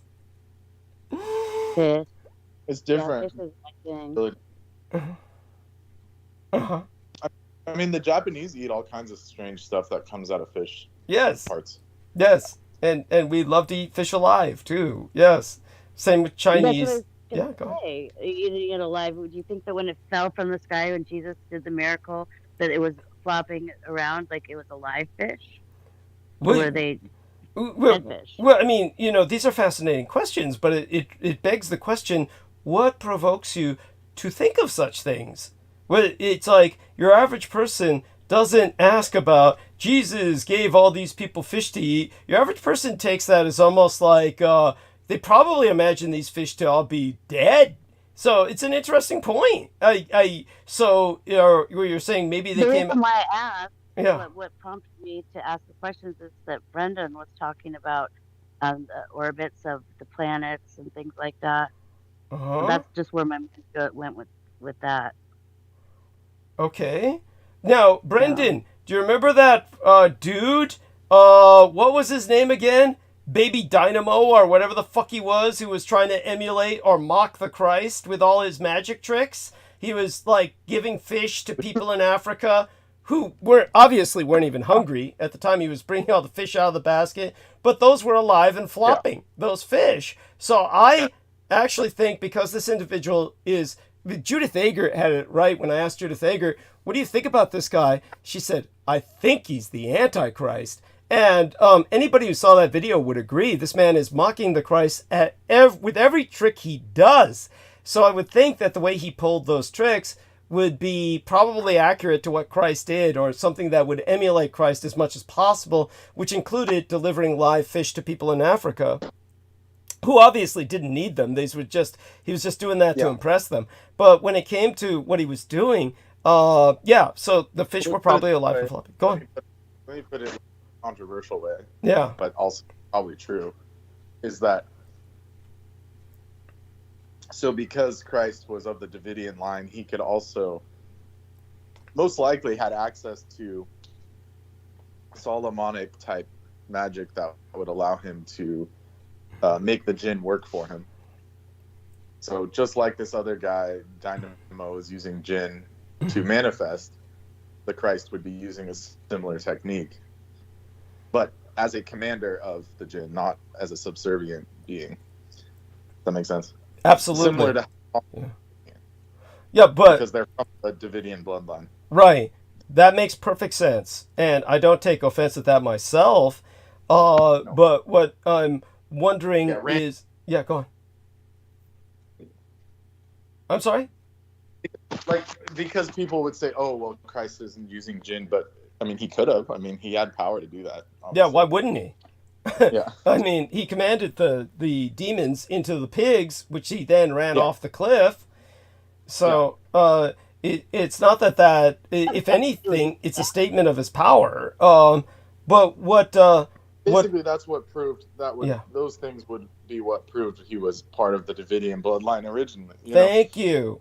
Like back in the day, normal people couldn't just make contracts with the jinn. Like you have to be on some Solomonic level. Thank you.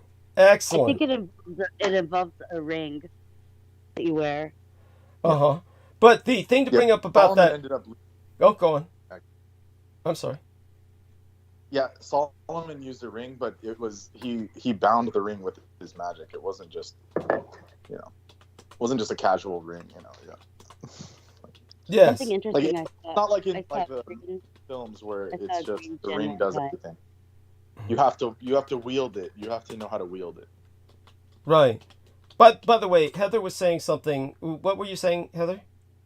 I saw a green djinn one time come into the temple. Came into the what are those things called? The light towers on the temples. It's right at the tip of my tongue. The light things, and they're tall like spears in the sky. Steeple, something Spire. like that. Minarets or the minaret. Yes, minaret. Okay. I believe That's with mosques. Yeah, it's a mosque. Yeah, it was mosque. So the djinn was going into. It was a green one. It looked like a green sparkler. Like on 4th of July, how you hold the sparklers and it lasts for 30 seconds. It looked like that. It was green, and it came fizzling out of the sky like a falling star. But it went into the minaret, and then from now on, it's got this green light inside at night. It never goes off. And that temple won the city of Phoenix #1 company that saved energy this year on their electricity bill. Okay. I wonder why. Yeah. But what Brendan and I can attest to is after Brendan and I were reviewing the magician Dynamo and the fact that he was mocking the Christ with almost everything he did, walking on water, giving people fish out of baskets, levitating in front of the Christ statue in Brazil, in Rio de Janeiro. This is an individual who, after that entire assemblage, the one video that showed him doing all of this was scrubbed from the internet, and it became almost impossible to find anything about him on YouTube, whereas you used to see videos of him that all it was all scrubbed. And how is that possible without an entire network or infrastructure of support? He's got some kind of support infrastructure that is powerful enough where they could have that done, because you and I could want things scrubbed from the internet or YouTube, and we can't get that done at all. So he's obviously, for some reason, supported as if he's some kind of government protected asset. This is what puzzles. Why? Well, he's like a Brit. He's British. Okay. Is he not? I don't know. I think so. He comes from a lineage of magicians. Like his grandfather also used Jinn. Yeah. So he's a member of. His family is a member. Okay. So and then the last 6 months they said the Dynamo is dead, quote unquote. The heartbreaking true story of why Dynamo vanished. So they have some interview now. The illusionist magician extraordinaire. Yeah. So they have him on here explaining why he had to quit or whatever. Yeah. Well, is it possible that what do you think happened with that? The first thing I would think of is that first off, the Jinn abandoned him. He says, "When I lost magic, I tried to end my life," quote unquote. Oh, in other words, the Jinn abandoned him. Yeah, that's what it sounds like. And then he tried to kill himself, and then they said, "Nope, we're gonna keep you alive and force you to deal with all this shit." Yeah, because we like to watch you suffer. That's that's basically what it comes down to. And so when it comes to the shit that he was doing, however, what was the so is he claiming he's ended his career now? Yeah. Well, it claimed that he ended it 6 years ago or something. 6 years ago. Okay. Yeah. So go on. Like that. I haven't watched it. I just scrolled by it. Wasn't that about the time you and I were talking about him and that's when they scrubbed his shit. Was about 6 years ago. Yeah, it was 2018. 2018. Yeah, there you go. Oh my! I'll link it in the chat, and someone could watch it one of these days. Yes, please, by all means. And I'm sorry, you don't have a copy of that original video that we had, do you? I'm looking for it, but I can't find it. Yeah, no, definitely. Well, they did such a good job scrubbing that. They have the reaction videos where they say this is how he did it. That's all bullshit. Like the fish video, there's a mirror inside of it and all this bullshit, but it's all lies. Mm-hmm. Yeah. Thank you. What does a mirror have to do with pouring out a bucket of infinite fish? I mean, it just it's just dumb. Oh, thank you. No, it's just all bullshit. No, Our Lady Heather has asked us something in the text box here. She wrote down, can you talk about the ghoul in the Middle East? Brendan, please, by all means. Peter wanted to find out. About yeah, go on. Al-Ghul? Yes. You're talking about that? Yes. I mean, they're like a subset of like jinn. They're like below jinn, but they're like a whole subspecies. They're more physical. I mean, they're more like a physical occurrence. Yeah. Thank Are you. they carnivores? What? She asked. Are they carnivores? She asked her pillow, "Are they carnivores?" That's what she directly asked her pillow. No, Carnivores? You're saying like, do they eat meat? Hold on, that's why it sounds like this. I mean, they're scavengers. Yeah. Yes. Well, they'll eat dead. The carrion feeders. They're carrion feeders. Yeah. So they eat the dead, and they prefer the human dead above all else, and to the point where possible, they'll limit their diet to that. Yes. Yeah, exactly. And a lot of the structures you see are not like the Petra and stuff. Those are not built by humans. They're more like places where jinn reside, or underground. They'll be like the ghoul. So they're called Jilan or Al-Ghul or just Ghul. They are said to be the offspring of Iblis, who is the king of all jinn. They're shape-shifting, cannibalistic, blood-drinking creatures that feed on the flesh of human beings, especially travelers, children, or corpses stolen from graves. There are several types of ghoul, most feared as female types. The ghula, which have the ability to appear as normal mortal women, but according to lore, this creature marries an unsuspecting man who later becomes her prey. The ghoul are nocturnal creatures who inhabit graveyards, ruins, and other lonely places. Sometimes they are described as dead humans who sleep for long periods in secret graves, then awake and rise to feast on both the living and the dead.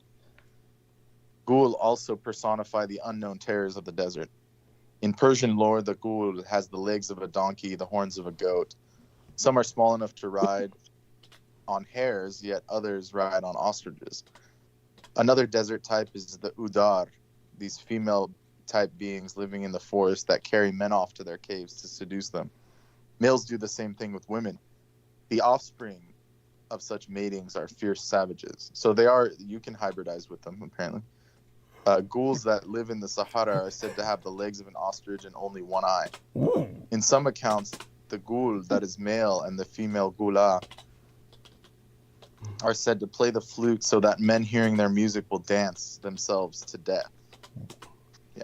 Cool. So there's the backstory. And there are these creatures that the Arabs very know well about. Yes. And there's a reason, as Douglas has rightfully stated before and revealed, thank you, that there's a reason why Arabs hate dogs so much. It's because dogs are utterly useless in the defense against these ghul. The dogs become completely they go berserk. They just run away. They're total cowards, And in Arabic, the word kalab means like you're a coward, you're totally weak. You're like the worst of, worse than like the dirt below someone's foot. Like you're like the worst of the worst. So that all came out of a cultural hatred because the dog is useless against these ghoul attacks. And the only creatures they revered really were cats. That's why the cats could actually defend against the ghoul with their spiritual power, their dragon prowess, which is why Muhammad said that the cat was the most exalted of the animals. You know. Interesting. I never knew that. I never knew that at all. So you can explain to us more about that, or do you know more about that?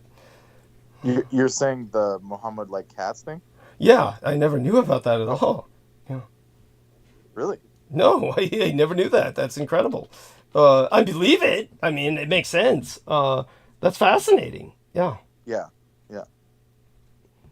So Muhammad, of course. I'd have to find the hadith about it. Right. So just give me a second here. But yeah, go ahead. Right. Doesn't that mean he probably inherited some kind of Egyptian mystery school religious knowledge? Oh, guarantee. I mean, yeah, he was esoteric up the wazoo for sure. Okay. I mean, because I think of that as Egyptian mystery school knowledge. Is somebody coming up with that? It's Oh yeah, I mean, he took the Kaaba.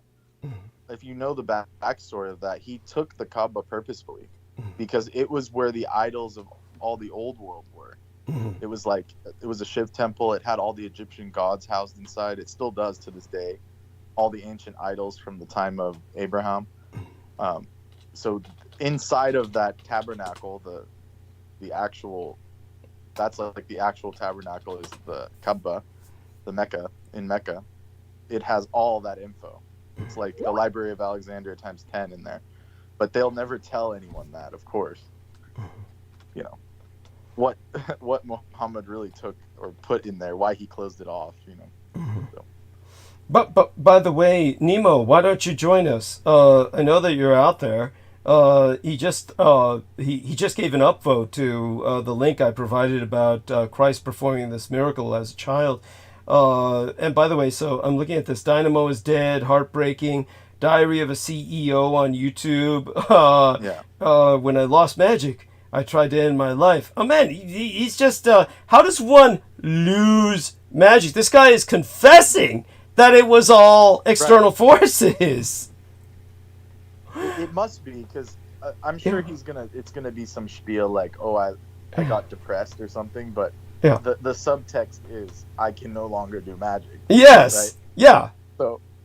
So it's obvious, like, to anyone that's, but to the Muggles, like, they don't know the difference, Yes, thank you. Oh my God.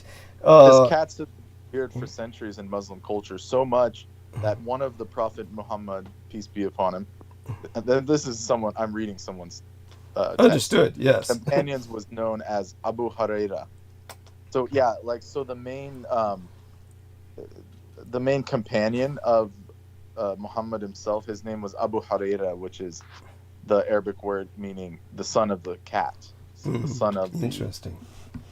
Basically the son of Bastet, son of the goddess. Yes. So his companion was basically a wizard from the school of Bastet, but they'll never admit to that. But in his name, it's encoded. It's encoded in his name, Abu Huraira. So there you go. Thank you. Yeah. Go on. I mean, many Muslims believe that Mu'jiza was his favorite cat. So he had his own cat at one point, basically. Wow. Yeah.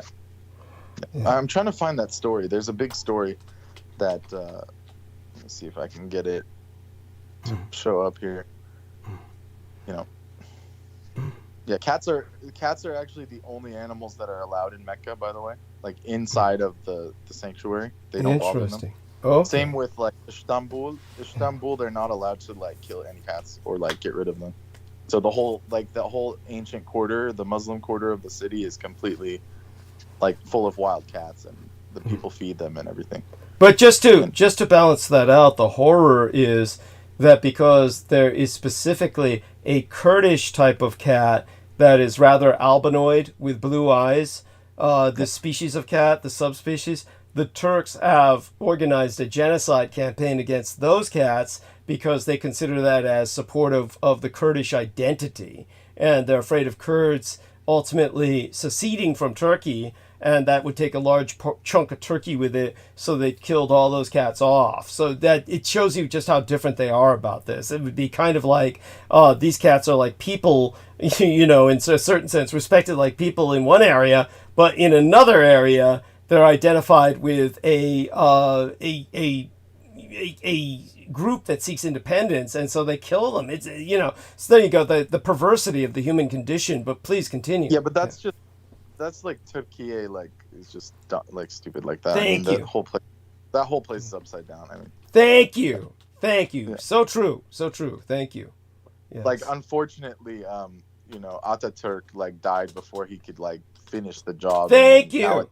Of secularizing. Like half European, and they don't know which way to go. Like, they're totally whacked out of their minds. Thank you. Thank you. But if it was up to Ataturk, like, he would have, like, he literally would have eradicated Islam completely from that country. Yes. But he couldn't do it at the time politically, so he was trying to do it in stages, but they ended up taking him out anyways. So. No, it's so true. It is so true. So sad in its own way. But of course, he was also one of the people who had his own responsibility in the Armenian genocide of World War I. So these things do need to be balanced out. But in truth, what Brendan says is true. He was doing his best thereafter to secularize Israel so that they ultimately would be Europeanized. That was his objective. So yes, but do continue with what you're saying, because it's important. Thank you. Yeah, I'm trying to find the story of the Islamic cat, because they try and hide it, but there's this whole backstory that the Sufi mystics had brought in about, like, how cats were associated with Muhammad, the Prophet Muhammad, and how he was like very fond of cats. And then, but the modern Islamic people, the pundits and these like sheikhs and these people, they basically say, oh, there's no evidence in the hadith of this story. Like, they try and curtail the story, but in reality it's there from like from the bigwigs back in the day that studied in Damascus, and they studied in Maghreb and Andalus, and these really revered Sufi masters. The modern, like, the Wahhabists and all these like fools that degraded Islam to what it is today, they completely edited it to suit their needs. So it's lost its mysticism, it's lost its science, it's lost its grace. At one point it was one of the most poetry filled art and science related religions. I mean, it brought Europe out of the Dark Ages. So it's been totally diluted, watered down, and turned into a religion of violence when originally it was not. I mean, it was always had those aspects, but it wasn't. Thank you for that qualification. It's true. Yes, go on. Yeah, but it was done, in the name of God to increase, basically to increase the aesthetics of a being. Like, does that make sense? That's what the Sufis were about. Increase your aesthetics and your connection with the Allah, the One. So, but that was removed. Like, later on, when they, especially when the Ottomanis took over, like, they completely like wiped all that. They killed all the masters, censored them, completely withered. Which is why Ataturk, once they fell, the Ottomani sultans, which were not even Arabs, they were actually from the north, when they took over, and he wanted to erase that whole thing because they had done so much damage to the faith, to Islam itself. Yes. There, perfect. Perfect description. And I'm trying to find this. Understood. And while he's doing that, and I can't look for it in Arabic because it's just too difficult. Like, I don't like. It's too difficult for me to type it out, in Arabic. So, like, the English sources are so little. It's really difficult. I have to go through, like, what is this? The Jewish virtual library to find. Oh my God! Yes. Yeah. And I found it previously, which is strange. Now I can't find it. You know, it's like.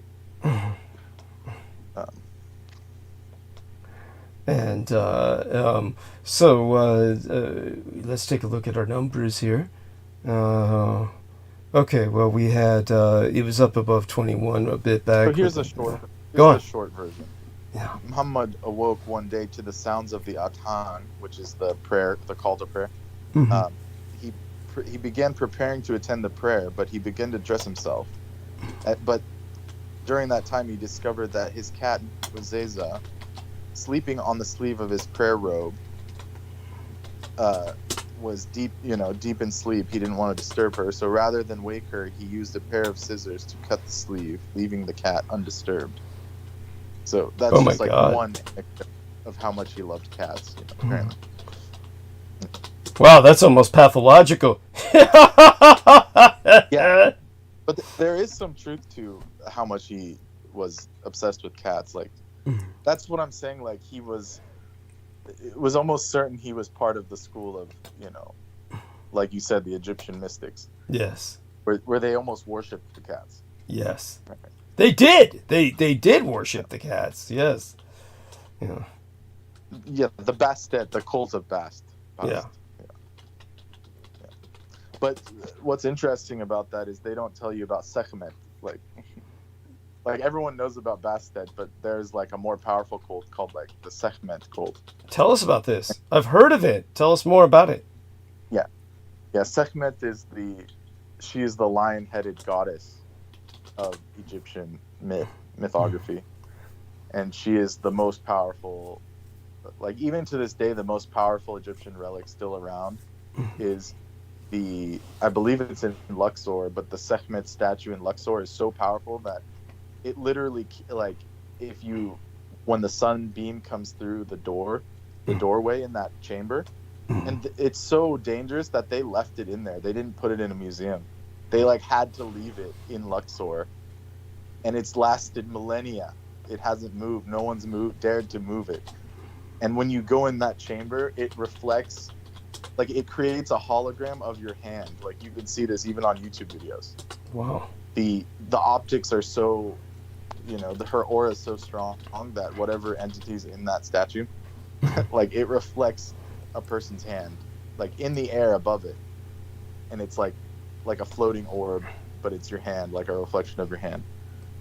So this Sekhmet is one of the most powerful of the Egyptian gods, and she's a fierce, blood-drinking goddess.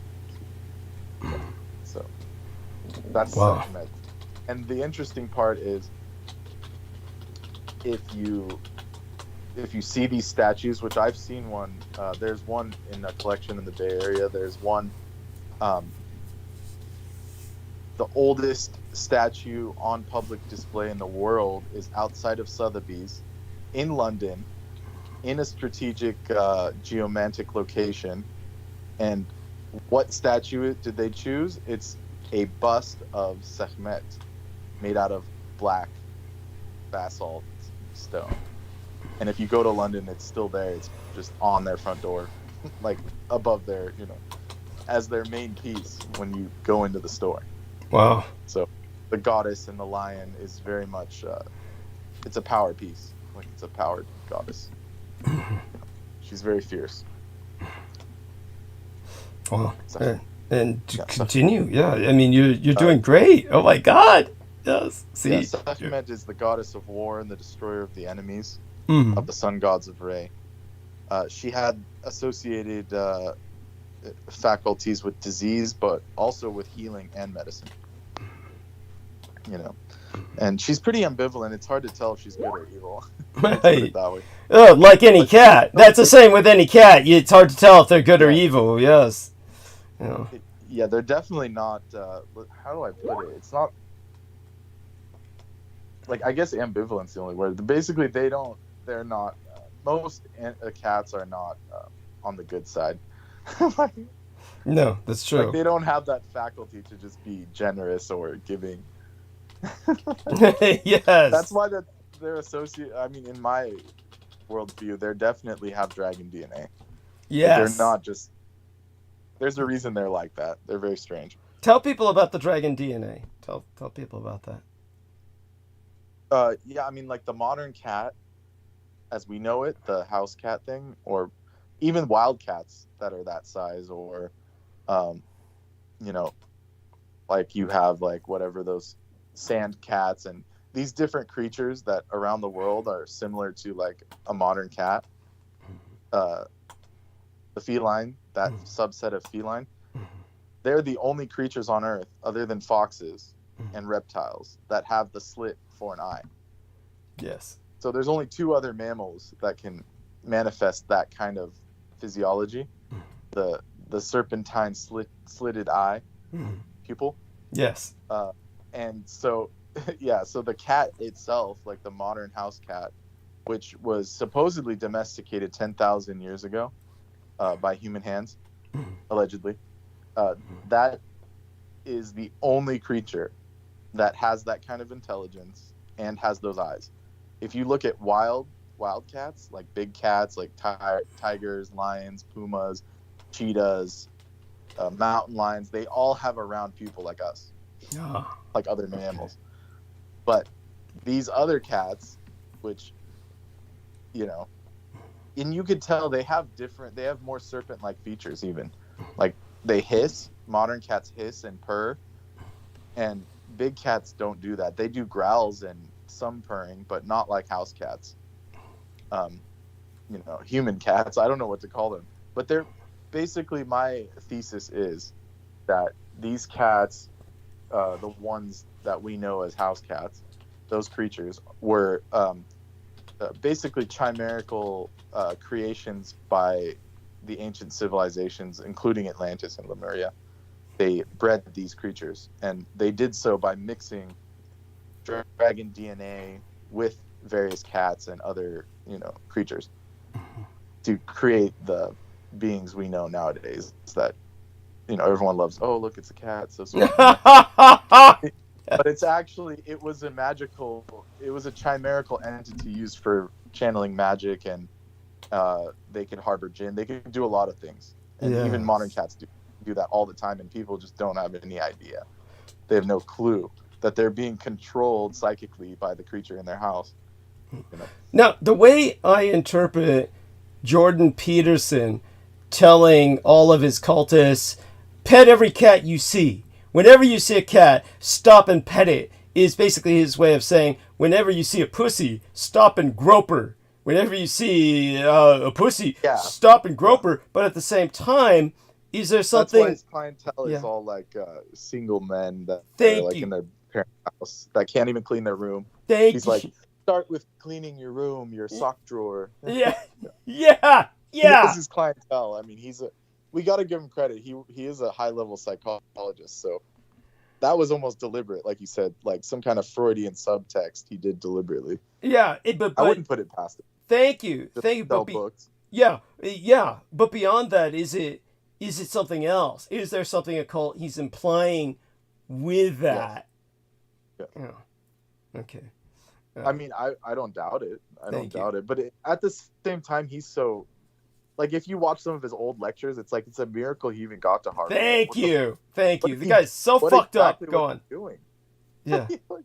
Yeah, I'm sorry, say that again. He must have been in a cult or something, right? Yeah, like, thank you. Like, there's no other way, right? Yes, thank you. Oh, my God. Yeah, I mean, that guy, he's sickening. I can't understand why Peter Moon's been reviewing him so much lately. Well, we'll talk about that later. I mean, some other time. Holy shit. Yeah, so Sekhmet is the goddess of war, the destroyer of enemies of the sun god Re. She's associated with disease, but yet also healing and medicine. She was the fierce goddess of the Egyptian pantheon. She was called the Eye of Re. She was the companion of the god Ptah and was worshipped at Memphis. And she was depicted as a lioness or as a woman with the head of a lioness, which was placed upon the solar disk and the Uraeus serpent. Sekhmet was also identified with other goddesses such as Hathor, Bastet, and Mut. Yeah. Okay, so I'm going to do a screen share here for a second. So tell me if you... Okay, so he entered it in the text box. So he said, is this a statue of her from Nemo? Is that a statue of her in the text box? That's Sekhmet. Yeah, that's Sekhmet. Yeah. All right. Praise be upon the goddess. Yes. Yes, we don't want to gain her ire. We don't want to earn her wrath. Definitely not.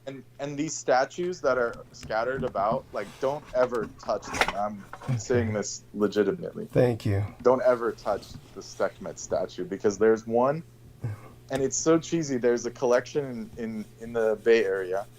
It's a very famous Egyptian collection on the West Coast here. And there's a Sekhmet statue, and it's the only statue they have in public view where you can touch it. Oh, like God, of course. Yeah. And my friend went with me one of these times. You know, it was his first time seeing like an Egyptian exhibit, and he touched the fucking statue, and it destroyed his life for like a year or over a couple of years. His leg broke. I mean, or he tore his ACL. Like, all kinds of stuff happened. And I told him, I said, do not, like, it even has a sign. Like, it's so stupid the way they have it set up. It says, do not touch. Does it really? Oh my God. It's a tiny little sign, like, at the foot of the statue. Of course. Any little kid or any person that's, like, can't read or something in English just goes up and touches it. Yeah. So they're just, like, cursing all these people with, like, improper... Well, they themselves must be Satanists or Temple of Seth. Sethenists. Yes, their secret society. They worship Akhenaten and stuff. Yeah. Yeah.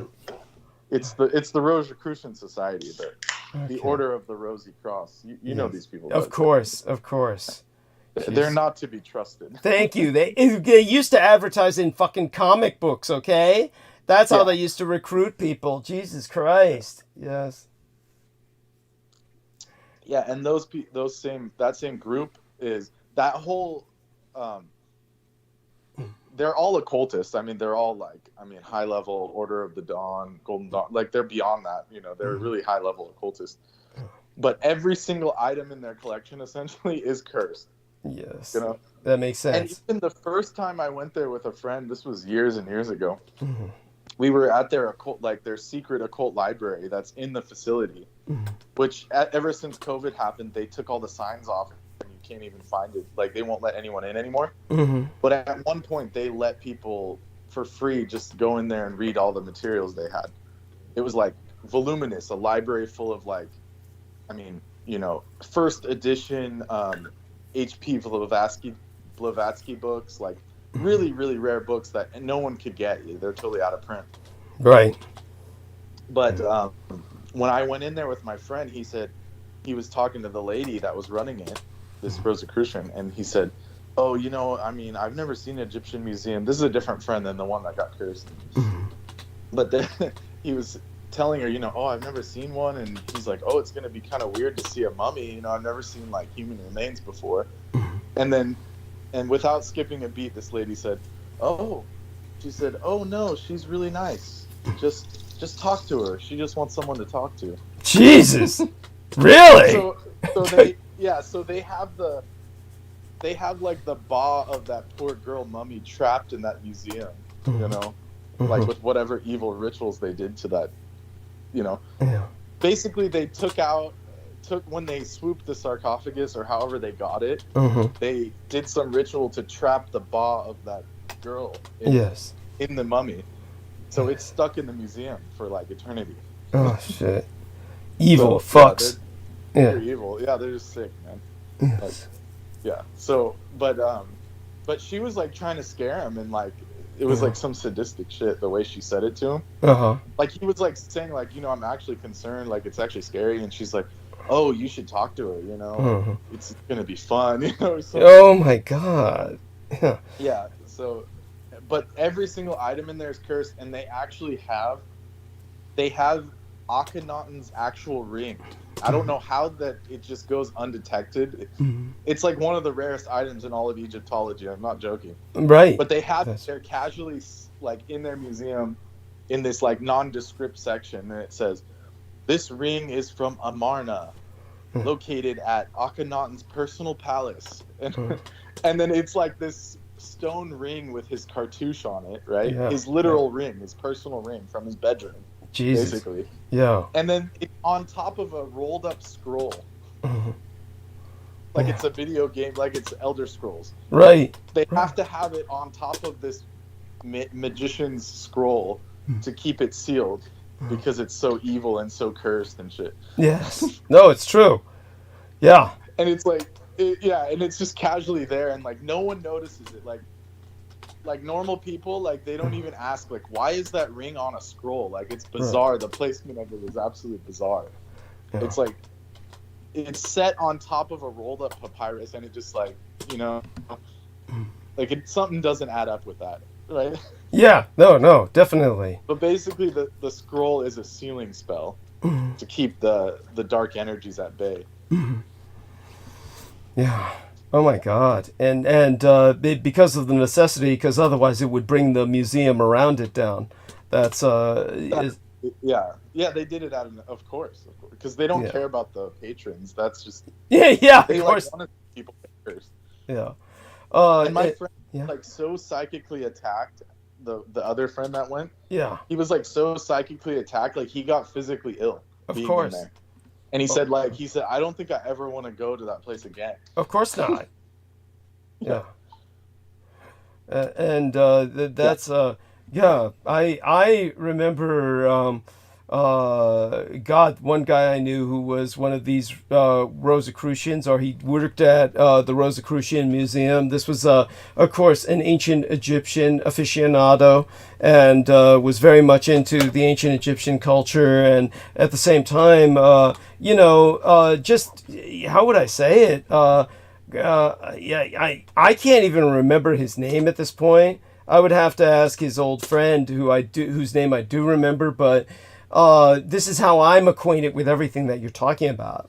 So I want my listeners to understand that everything Brendan Zoga is saying I know to be true, because of the individual that I knew who was a friend of mine to a degree, more of an acquaintance, who actually was one of the people who got a job as one of the care providers for this museum because of his own, obviously, affiliation with the Rosicrucian cult.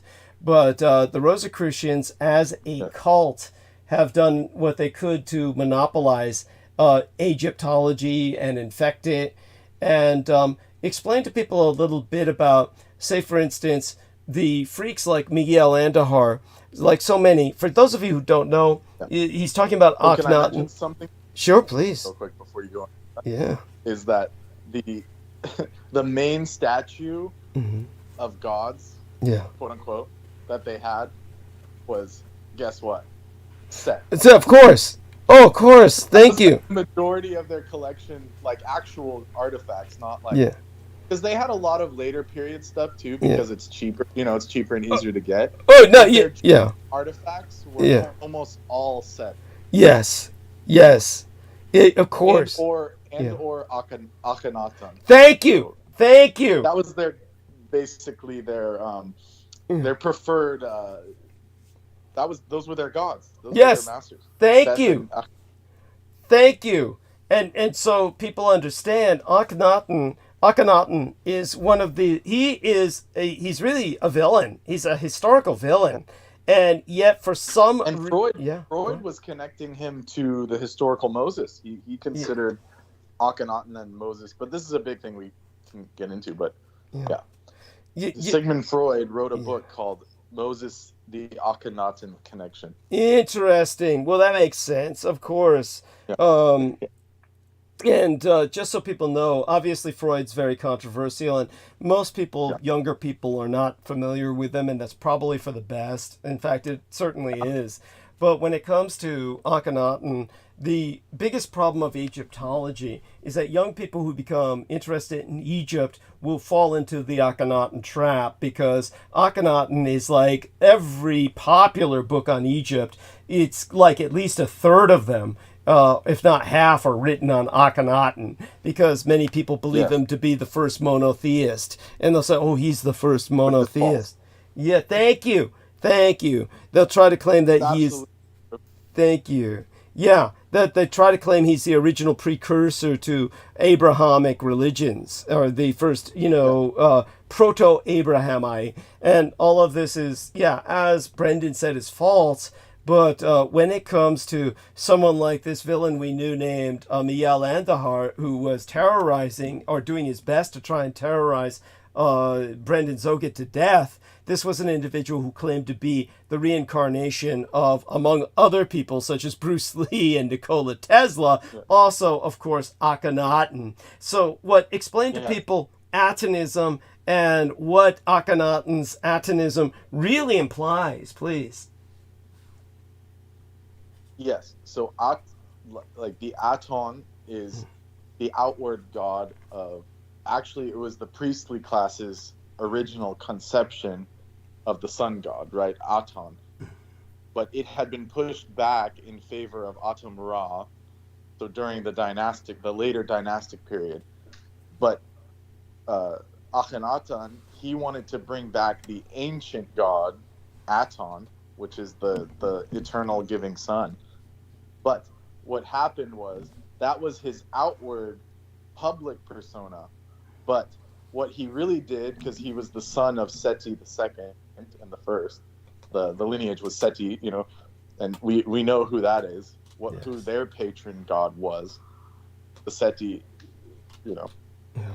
those pharaohs, their patron god was Set himself. Thank you. He was offspring of this lineage. And just to drive the point home, that is Satan. That is the proto-Satan. So go on. Yes, please continue. Yeah, Typhon, the Typhonian beast. I mean, Set, the god of pestilence and crossroads of the desert. Thank you. And basically, the being that rules over the shadow realm. It's called the shadow realm, and that's their game. That's their trick. But he brought out the Aton as a cover for his personal god Set. Thank you. So he pushed this whole trip that we're all converting to the all-knowing Aton, but that was the public persona. But all the priests knew that it was the dark side of the sun. His real patron was the being that rules over the dark, quote unquote, the dark side of the sun is Set. So they're Seti and Atenists. They're not just sun worshippers. Because the sun has a nefarious side as well. It can burn you as well. Of course. And sunburn is no fucking joke. So go on. Poison. Even the Sanskrit word for sun is krur. Yes. Krur, right? Thank you. And that's where we get the word cruel. Yes. Cruelty, like this overbearing cruelty. That's the sun. That's the real. That's the real essence of the darkness of the sun. Yes. Yeah. And the reason why it's so tricky is because they use this light, this evil phallic, whatever you want to call it, this evil light. Freud would consider it phallic, this super overtly bright light. Because it's penetrating. It's penetrating. Get it? It's penetrating, but thank you. The light is so bright you can't see the truth behind it. Thank you. So that's why they blind everybody with the light of darkness. It's this. Yes. The real people call it Luciferian, but this is the real Luciferian. Yes. Where it's so in your face and so crazy. Yes. That you can't see past its brightness into the evil that's behind it. So but by the way, there's both a book and a movie by the title that are both highly recommended called Blinded by the Light, about a religious cult. And that's the whole, you are blinded by the light. And so please continue. Yes. Yeah, they take these aspects, the symbology aspect of the sun worshipping, but they don't tell people what the real purpose of it is. It's an offensive weapon. Thank you. So that's why everything you see has sun symbolism. Yes. Like, across the board. There's always like a rising sun or a sunset. Yeah. Every corporation has it pretty much. They use these astrotheological symbols, but that's not the sun that we all need to survive. That is the dark sun. This is the Sethi and Adenist faction that they blind everyone with their light of pure evil. Thank you. So that's why it becomes so tricky. People don't realize And then also, speaking of Miguel, he was the one that was saying, he was like going into depth saying, "Oh, I'm the reincarnation of Akhenaton." Yes. And I have all this past life recall. Yeah.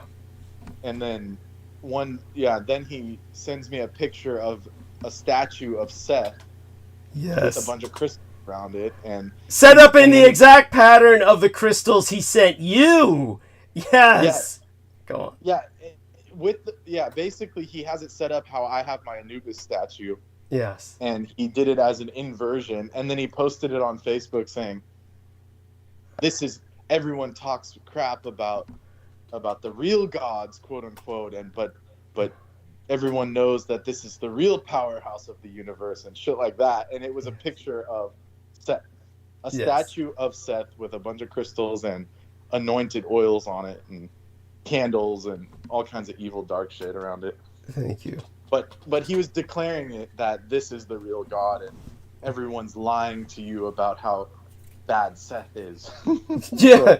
And what a bit of, when it comes to him, he had this. I always thought when I was young, I was revolted by the film The Day the Earth Stood Still. I always found it just utterly. I could not stand the film.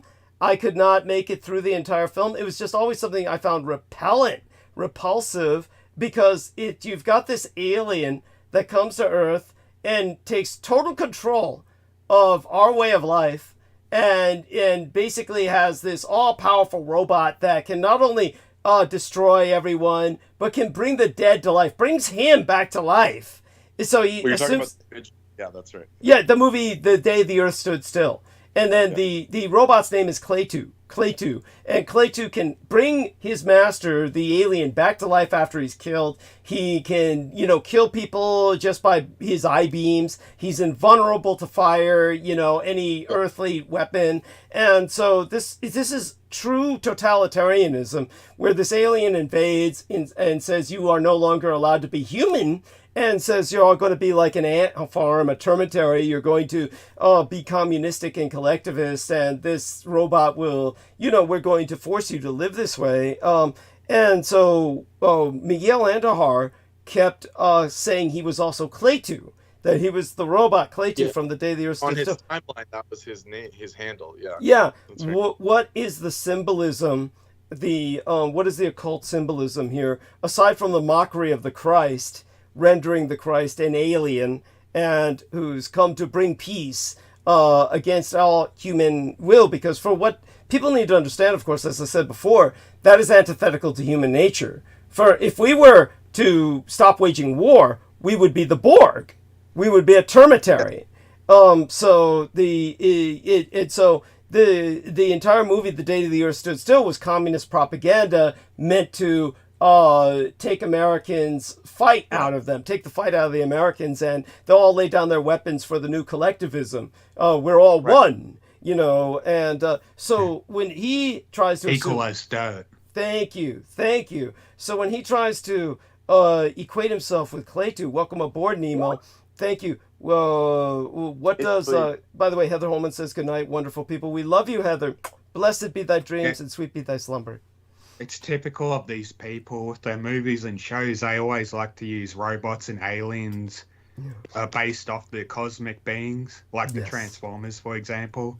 Thank you. Based off the angels, like Megatron's Metatron and thank you, etc. And he's on the pyramids. They land on the pyramids where the man says, "I'm right beneath the robot's testicles." Do you remember that scene? I'm right beneath the robot's balls. And this is like that's the J-Man for you. Thank you. Yeah. So tell us about the occult symbols behind Miguel Andahar trying to portray himself as Cleitu. Simple. With what? Simple. Yeah. Not to make a pun after you hear this, but simple is that this is a quote from Klaatu from the movie, the film. Yeah. Your choice is simple. Join us and live in peace, or pursue your present course and face obliteration. We shall be waiting for your answer. So that's the motto of the dark side. Cool. Thank you. Yeah. That's their motto. Thank you. join us and live in quote unquote peace, or pursue your present course and face obliteration. Yeah, there is no choice. In other words, there's no choice. Surrender. They're asking for total, unconditional surrender, which is what the Allies were asking for. So exactly. So that's the occult significance of that. Using that name that's the subtext. You know. Thank you. Right. Like if that's why they tried to off me, because they said, well, you can't be neutral. You have to either join the dark side or die. Thank you. Thank you. And actually, Peter understood that when he brought up Jennifer Hawkins, and I pointed out that Jennifer Hawkins had scrubbed her channel, deleted everything on her channel in the hopes that the enemy would leave her alone. So she knows she's under assault from the enemy because she scrubbed all of her videos, especially her interviews with myself, in order to hope that they would stop bothering her. And Peter Moon said, contacted her directly because her explanation was so vapid and strange. Thank you. Well, there was no explanation. One day I just felt like I had to restart. Yes. That doesn't happen. Thank you. That's not an explanation. They must have told her or else. Yes. Deleted or. Thank you. Thank you. Klaatu style. Yes. And I think he actually called it Klaatu Phoenix, right? This Miguel. Yes, creature. that's what he called himself. So that means the Phoenix was also associated with Akhenaton.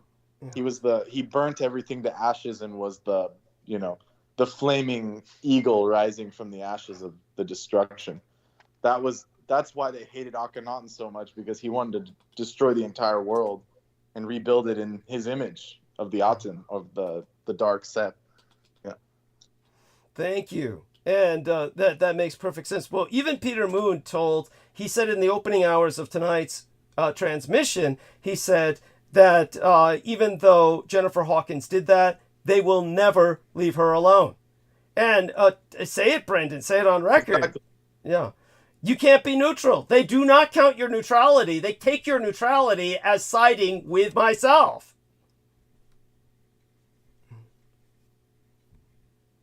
Okay. Is he able to talk? Did they?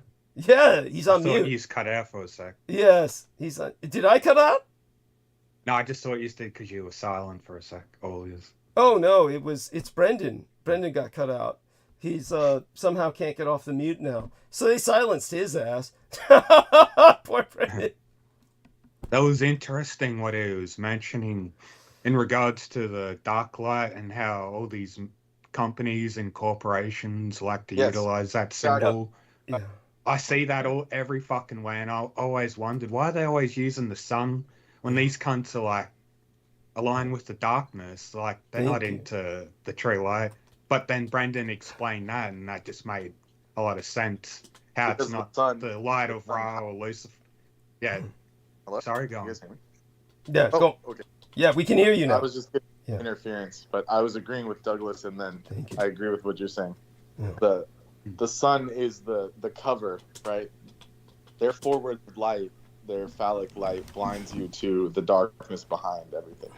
Yeah. So that's their point of the sun. You can't see it, but you can develop yourself to sense it, so you don't visually need to see it. Exactly. Yeah. Precisely. Thank you. And so go on. The same with like the whole fence sitting thing is like it's the same cosmically. It's like the universe doesn't register neutrality. It's either you go on the side of divine or you go against divine. Like it's not going to register fence sitting. Like that's not an option. That's not an option to anything, including like the war for your soul itself. So especially that. You know. Thank you. That's just like the classic Bush Jr. mentality. You're either with us or against us. With the war in Iran and shit. But then you saw how that was all bullshit with him, because he was the same guy who said, we're going to name our operation Infinite Justice. And then the Saudis said, only Allah can provide infinite justice. And he said, we got to change it. And of course he didn't attack the Saudis who were involved with 9/11. He attacked the innocent people who were not in Iraq and Afghanistan, as opposed to attacking the guilty people in Israel and the House of Saud. So Yeah, so his whole thing is you're either with us or against us. Well, he's on the side of evil. He's on the side of the Saudis and the Israelis. Yeah, that's what I'm saying. Yes. Yeah. Yes. Yes, thank you. It's that mentality of the dark side. You got to be with us or just straight up. There's no neutrality or middle ground. That's why they use Klaatu as their symbol, right? Like, your choice is simple. Join us and live in peace, or pursue your present course and face obliteration. Yes. And then the threat is, we're waiting for your answer, you know? Like, yes, thank you. That's when they depart in the flying saucer at the end, exactly. Yeah, and what's the new movie like? They did a remake. Was it with Tom Cruise, the remake? Yeah, exactly. Some disgusting shit. Oh, God. Yes. Go on. Yeah, they cut him off again? I'm here. Okay. Yeah. Yes.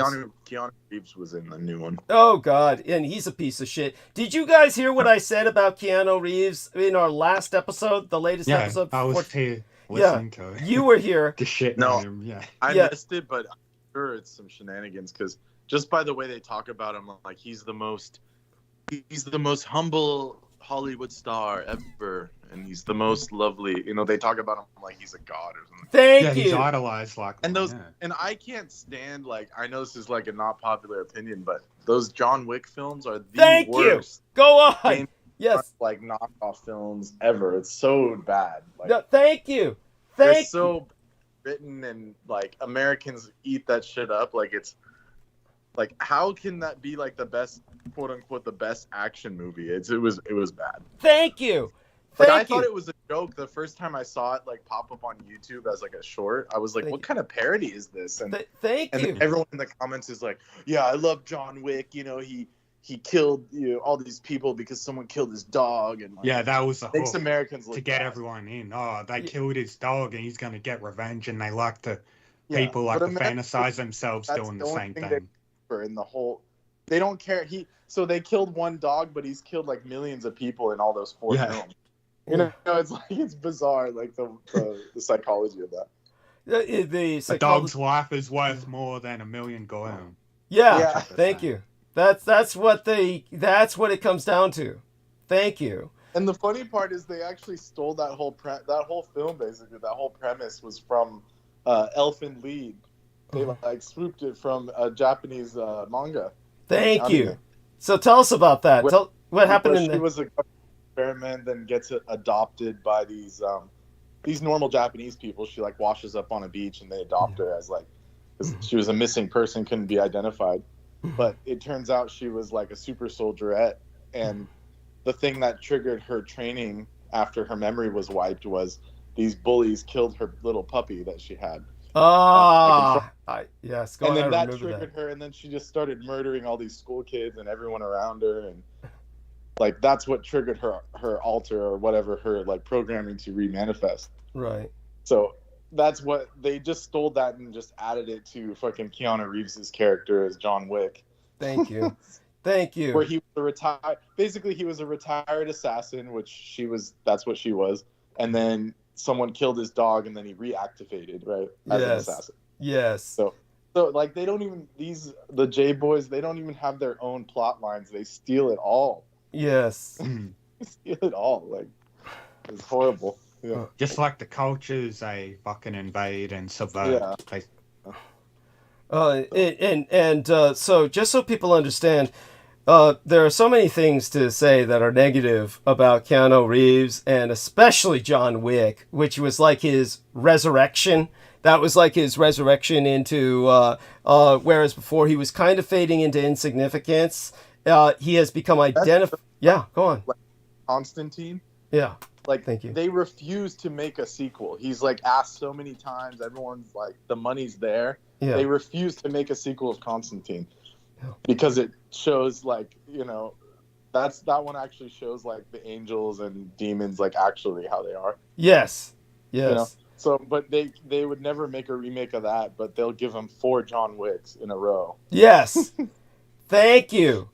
Thank you. Yes. No, extraordinarily important point. And And just so people understand about this, when it comes to John Wick, what you guys might or may not remember was the biggest fan of John Wick and the guy who kept preaching John Wick, aside from Miguel Andújar, who wasn't really in that space.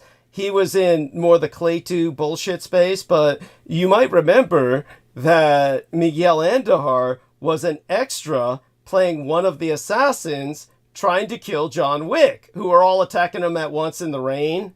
Maybe you guys don't remember that, but you can, for those of you who don't know, go on.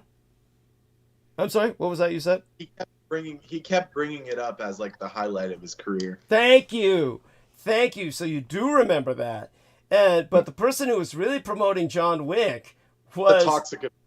Yeah, that's right. Yeah, aside from that, but the person who was really, that's right, for those of you who don't know, Miguel Andújar played the Toxic Avenger only at a convention because, he's ugly, and they asked him not to talk because, of course, what the Toxic Avenger is famous for was the original voice for the Toxic Avenger was Clyde Lewis. So it was an actual trained radio announcer's voice was the joke when it came to the Toxic Avenger because, by the way, if you've ever seen the original film, it is absolutely painful to watch. It's not painful like Mad Max, the first film. For those of you who don't know, the first film, Mad Max, most people have never seen it. All they've seen is, for them, the Mad Max franchise starts with the Road Warrior. But the original Mad Max is unwatchable. It's just like, unless you're really into it and just want to see Mel Gibson when he was young, the original Mad Max is pretty much a pain to watch. It's just slow. It's not really something you can get into. It's too Australian, and it's low budget. But when it comes to the other thing that this reminds me of with Clayton and Miguel Andújar's obsession and what he said about John Wick. Toxic Avenger.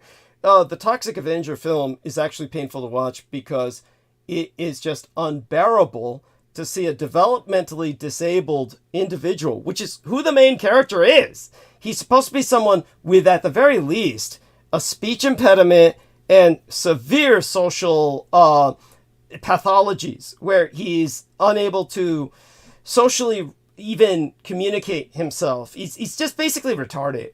Is the term we used to use before we became sensitive.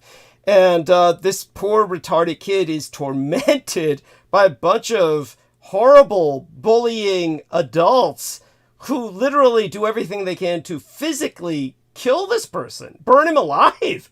And he's so deformed by being buried in toxic waste that the shock of it all does something to his brain. When he's physically mutated and scarred and deformed, he suddenly speaks like a trained radio announcer. That is the horrible, funny punchline in The Toxic Avenger, is that when this retarded kid who cannot talk and is like just this sad case of a person, they all pick on him, they put him in a ballerina dress, which then becomes part of the trademark of the Toxic Avenger. For those of you who don't know, the Toxic Avenger is wearing a pink ballerina dress throughout at least the first film. And but the joke is he's so scarred and traumatized from this horrible deformation and scarring from all this being burned alive in toxic waste that his brain reforms itself and restructures itself so that he speaks like a trained presenter. And so it's actually hideously funny in that regard. But only at that point do you find anything funny there, because he starts talking, with a voice anyone would envy. But all that aside, when it comes to John Wick, back to John Wick, and we know Miguel Andújar's angle is, of course, he would like to be like that. But when it comes to the person who was really preaching it and said that it was an example of true history and it's really all about real history, was Salman Sheikh. I don't know if anyone remembers that, but Salman Sheikh kept pushing John Wick. And he kept saying, John Wick goes to see the original Old Man of the Mountain, the Hashishin, which was this fantasy of Salman Sheikh, was that somehow he would someday be welcomed into the company and presence of the Hashishin, the head of the assassins, the man of the Assassins League. that originally formed the Cult of the Assassins, Hassan Baba. And that, so John Wick has to go to the dynastic heir to the title of Hassan Baba, and in the end to save him from all the assassins in the world who are out to kill John Wick. And so this comes in the film, and this is where Salman Sheikh kept preaching it and saying that, this is like his revelatory movie. This is what was a revelation to Salman Sheikh. So I don't know if either of you guys remember that shit. Do you guys remember that? But that's funny as hell. Yeah, and how about yourself, Brendan Zogit? Do you remember that at all? Or see if something keeps putting Brendan on mute. Yeah, he was definitely talking about that stuff, but I just tuned it out. Thank you. Yeah, I don't blame you. No, of course you would. Anybody after I tried to like bring up Sufism to him, and he tell people about that. He knew nothing about Sufism, even though he claimed he was a Sufi. Tell people about this. Yeah, he claimed he was like trained by a Sufi master or some ridiculousness, but I tried to bring up all the greats like Hafiz and Rumi, Jalaluddin, and all these beings. He didn't even know a single line, like nothing, zero. Yeah. So I didn't trust him after that, and rightly so. But he was worse than an apostate. It's like an imposter is worse. Thank you. Like a false prophet. He was a false prophet, and and he would say, "I'm Mason Muslim." Yeah, or something. Whatever his shtick was. Yeah, Masonic Muslim, a Freemasonic. Yes. Oh my fucking god! Like I'm a Christian Satanist. It's for those of you who don't know, the Freemasons take all the symbolism of Islam and they invert it. So it'd be like you're going to a church that's loaded with inverted crosses, which could be a sign of protest, or it could be true satanic inversion. And this is what the Freemasons engage in. They're basically people who take the symbols of Islam and they invert them in a satanic sense. And this is what Salman Sheikh was a part of while claiming to be a Muslim. Oh, I am a Muslim who is also a Freemason. And also, he was gay. And not that there's anything wrong with that, so that people understand my perspective on it, but he thought there was. So he's taking this stance that, it's bad to be gay because Islam says so, but at the same time, he was going to cure Jameson Reese of his impotence, which Jameson Reese spoke of publicly. I can't get it up no more because of all the cough syrup I drink. He was addicted to the DMX and would drink bottles and bottles of cough syrup, and after a while you can't get your dick up after that because your nerves are all fucking dead. And Salman Sheikh said he could cure it the way the Sufi master did. He said, yes, this man wanted a child but couldn't have one, so the Sufi master sat back to back with him and transferred his essence. Now, this has always puzzled me, how the Sufi master transferred his essence when they're sitting back to back, but you could take that as Kundalini, and maybe in the Kundalini sense, the chakras are touching because of the spinal alignment. If I was a betting man, I think there needs to be some insertion involved for the ritual to work. Thank you. Yes, and because that's what I've learned from people giving energy and taking energy. They got to be fucking each other, raping each other. Well, there you go. And, leave it.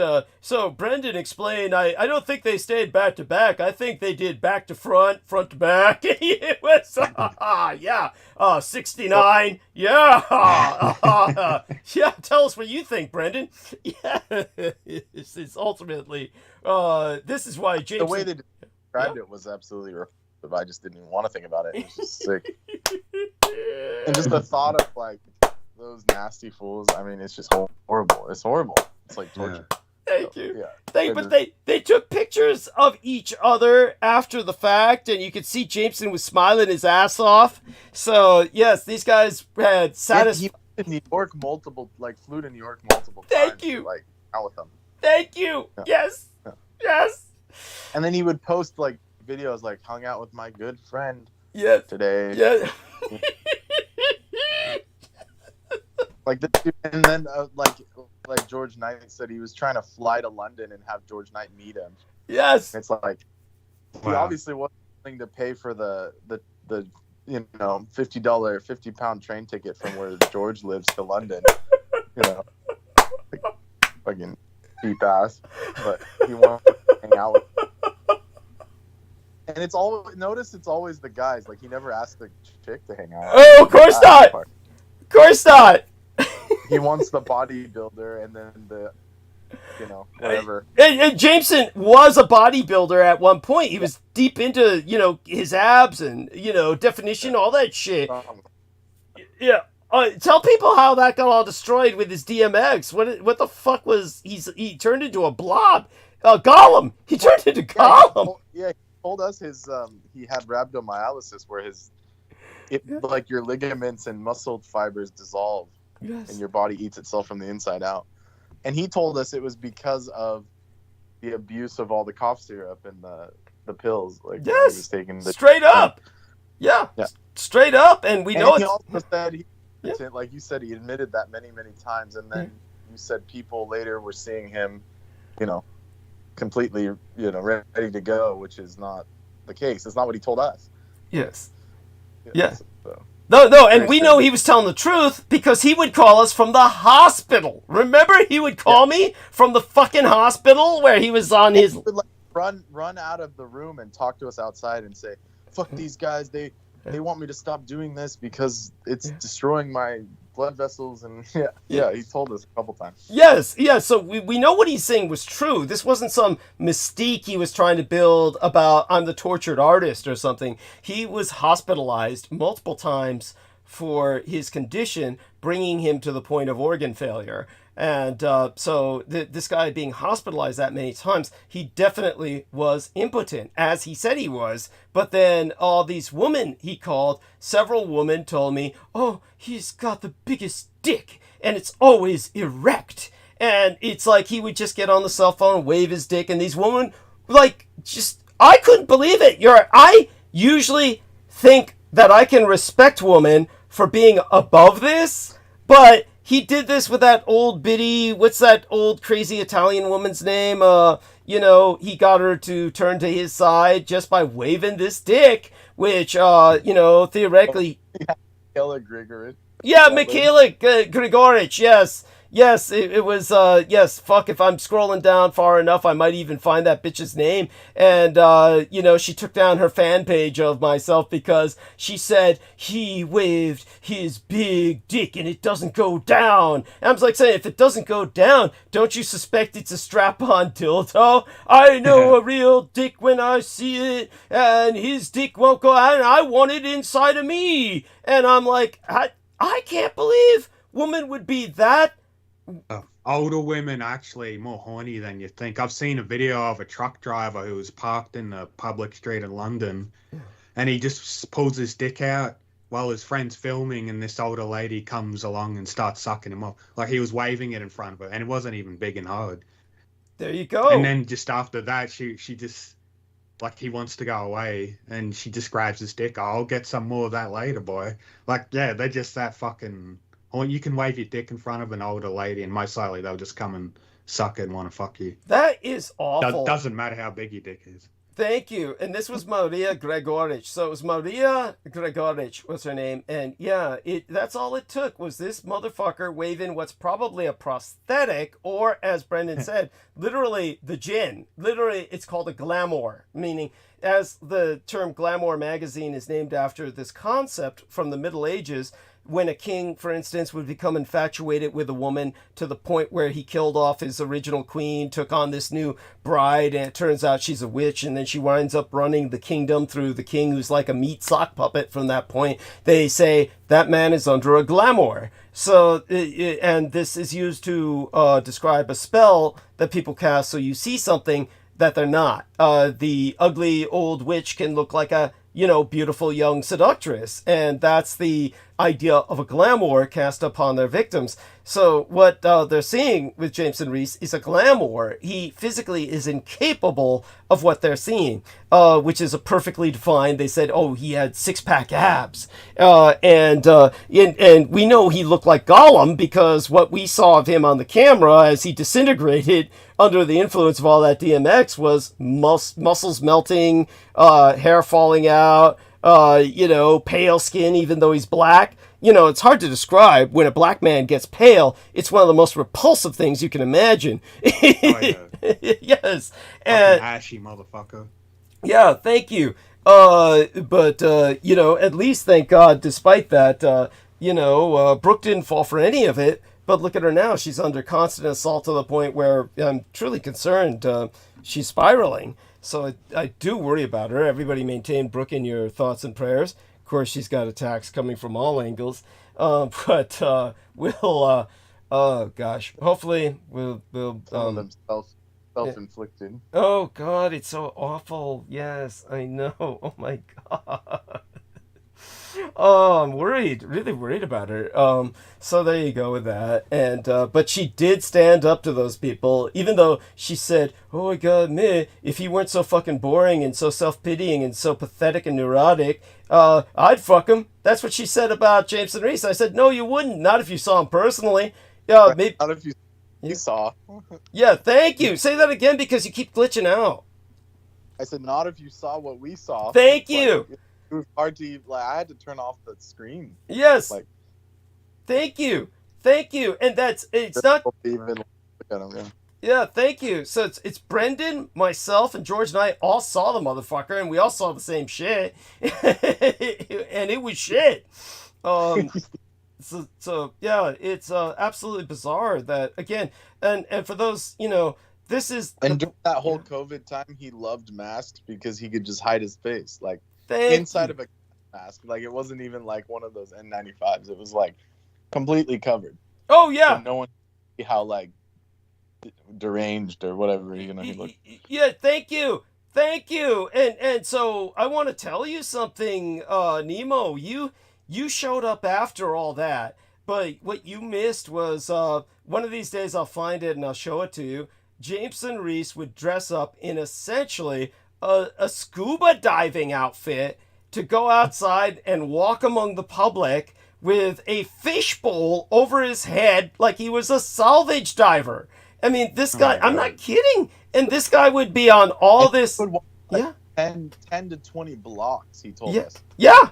And we were telling him, hey, the oxygen, you need oxygen, man. And he's like, no, that's a myth.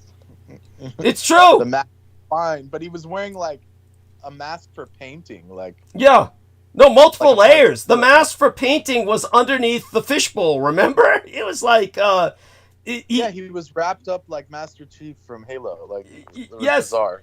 Bubble wrap and shit. Yeah, yes, thank you. Yeah, yes, except for when he stopped to piss and pull his wing out in the schoolyard. On a fence. It wasn't the school. It was the fence facing the school. Yes. And then where they do recess and shit, and then he said, "Fuck that school. Homeless people do this all the time, and they come after me." Yeah, because I'm gonna show them.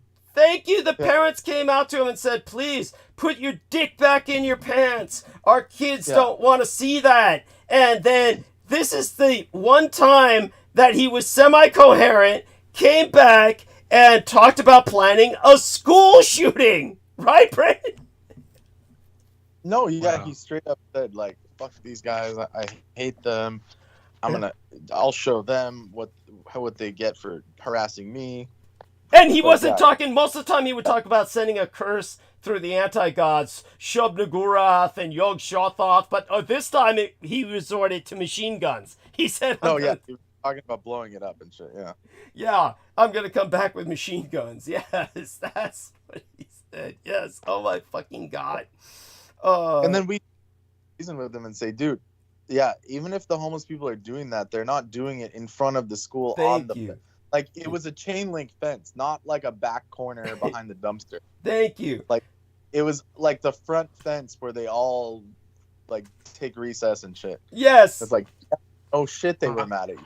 Yes. Homeless people have the decency to face a wall away from people. Yes. Yeah, they would be like by the dumpster or like far away, but he wasn't. He was just so crazy. He was so lack of oxygen. Yeah, thank you. Like he probably didn't even know where he was, to be honest. Yes, he was so oxygen deprived. he pulled out his wang. Kills your brain cells. Thank you. Put it through the chain link fence and was urinating through it. And everybody's just looking at him aghast. First, they can't believe what they're seeing. A man in a scuba outfit with a fishbowl over his head. You can't see his face because of exactly what Brendan said. He looks like Master Chief from Halo and shit. And all you see is his wang hanging through the chain link fence, pouring urine into the schoolyard. And the parents all come after him. Get out of here! Get out of here! I'll come back and kill them all, he says. It's like his right to piss in front of the kids. And the fact that no shit about telling us, he was like, and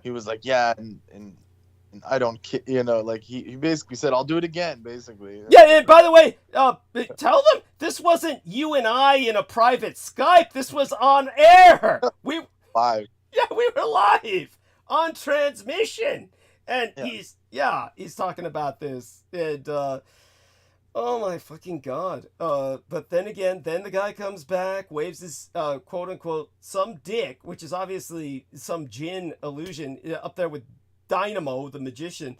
He shows this fake ass dick, and all these women said, I'm on your side. And it's literally like half the older women that were my fans. Just straight up. They just went for it.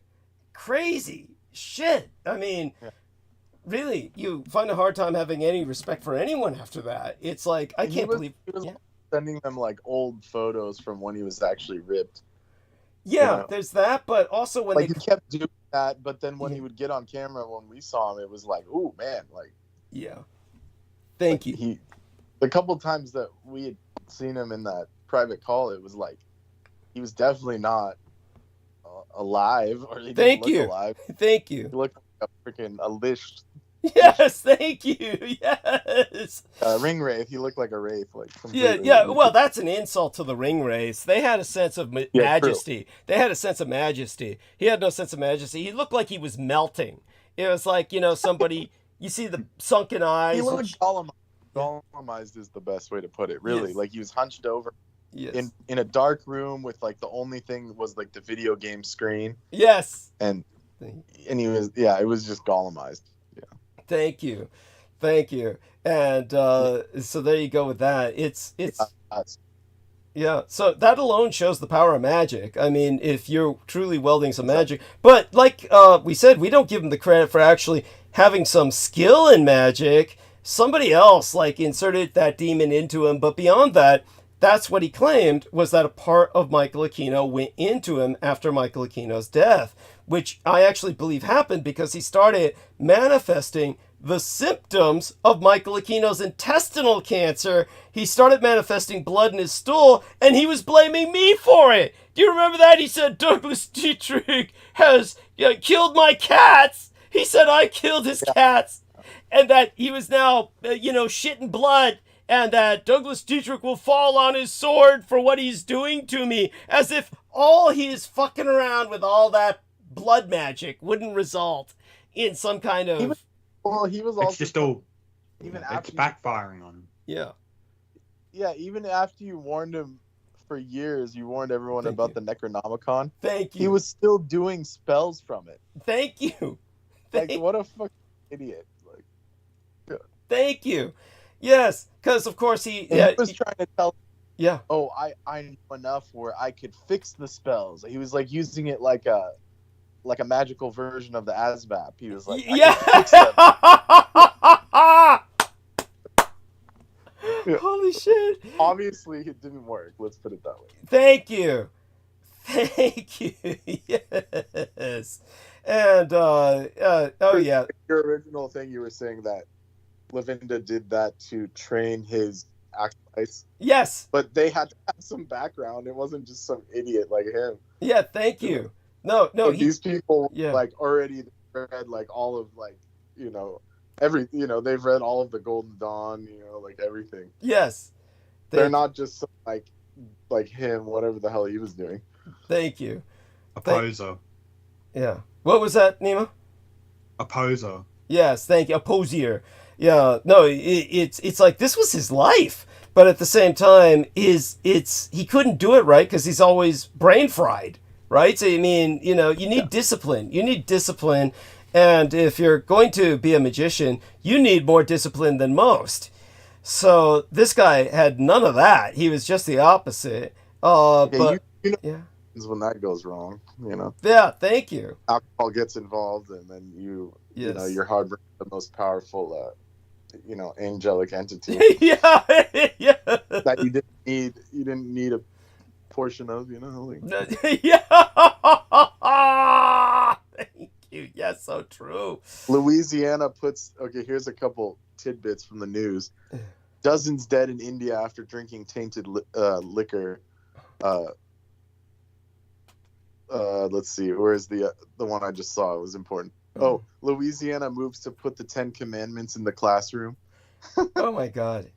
Yeah. What? Like, what's the point of that? Like, if you don't know, like, thou shalt not kill. Like, thank you.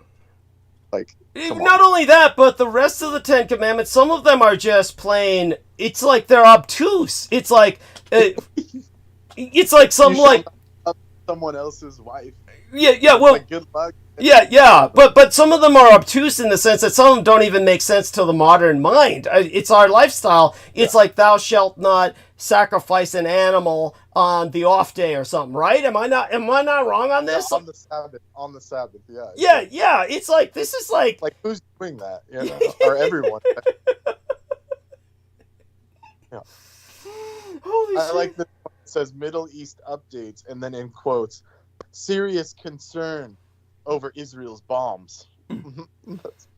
That's nice of them to be concerned about that. It's a little late for that. I should have been concerned about that decades ago.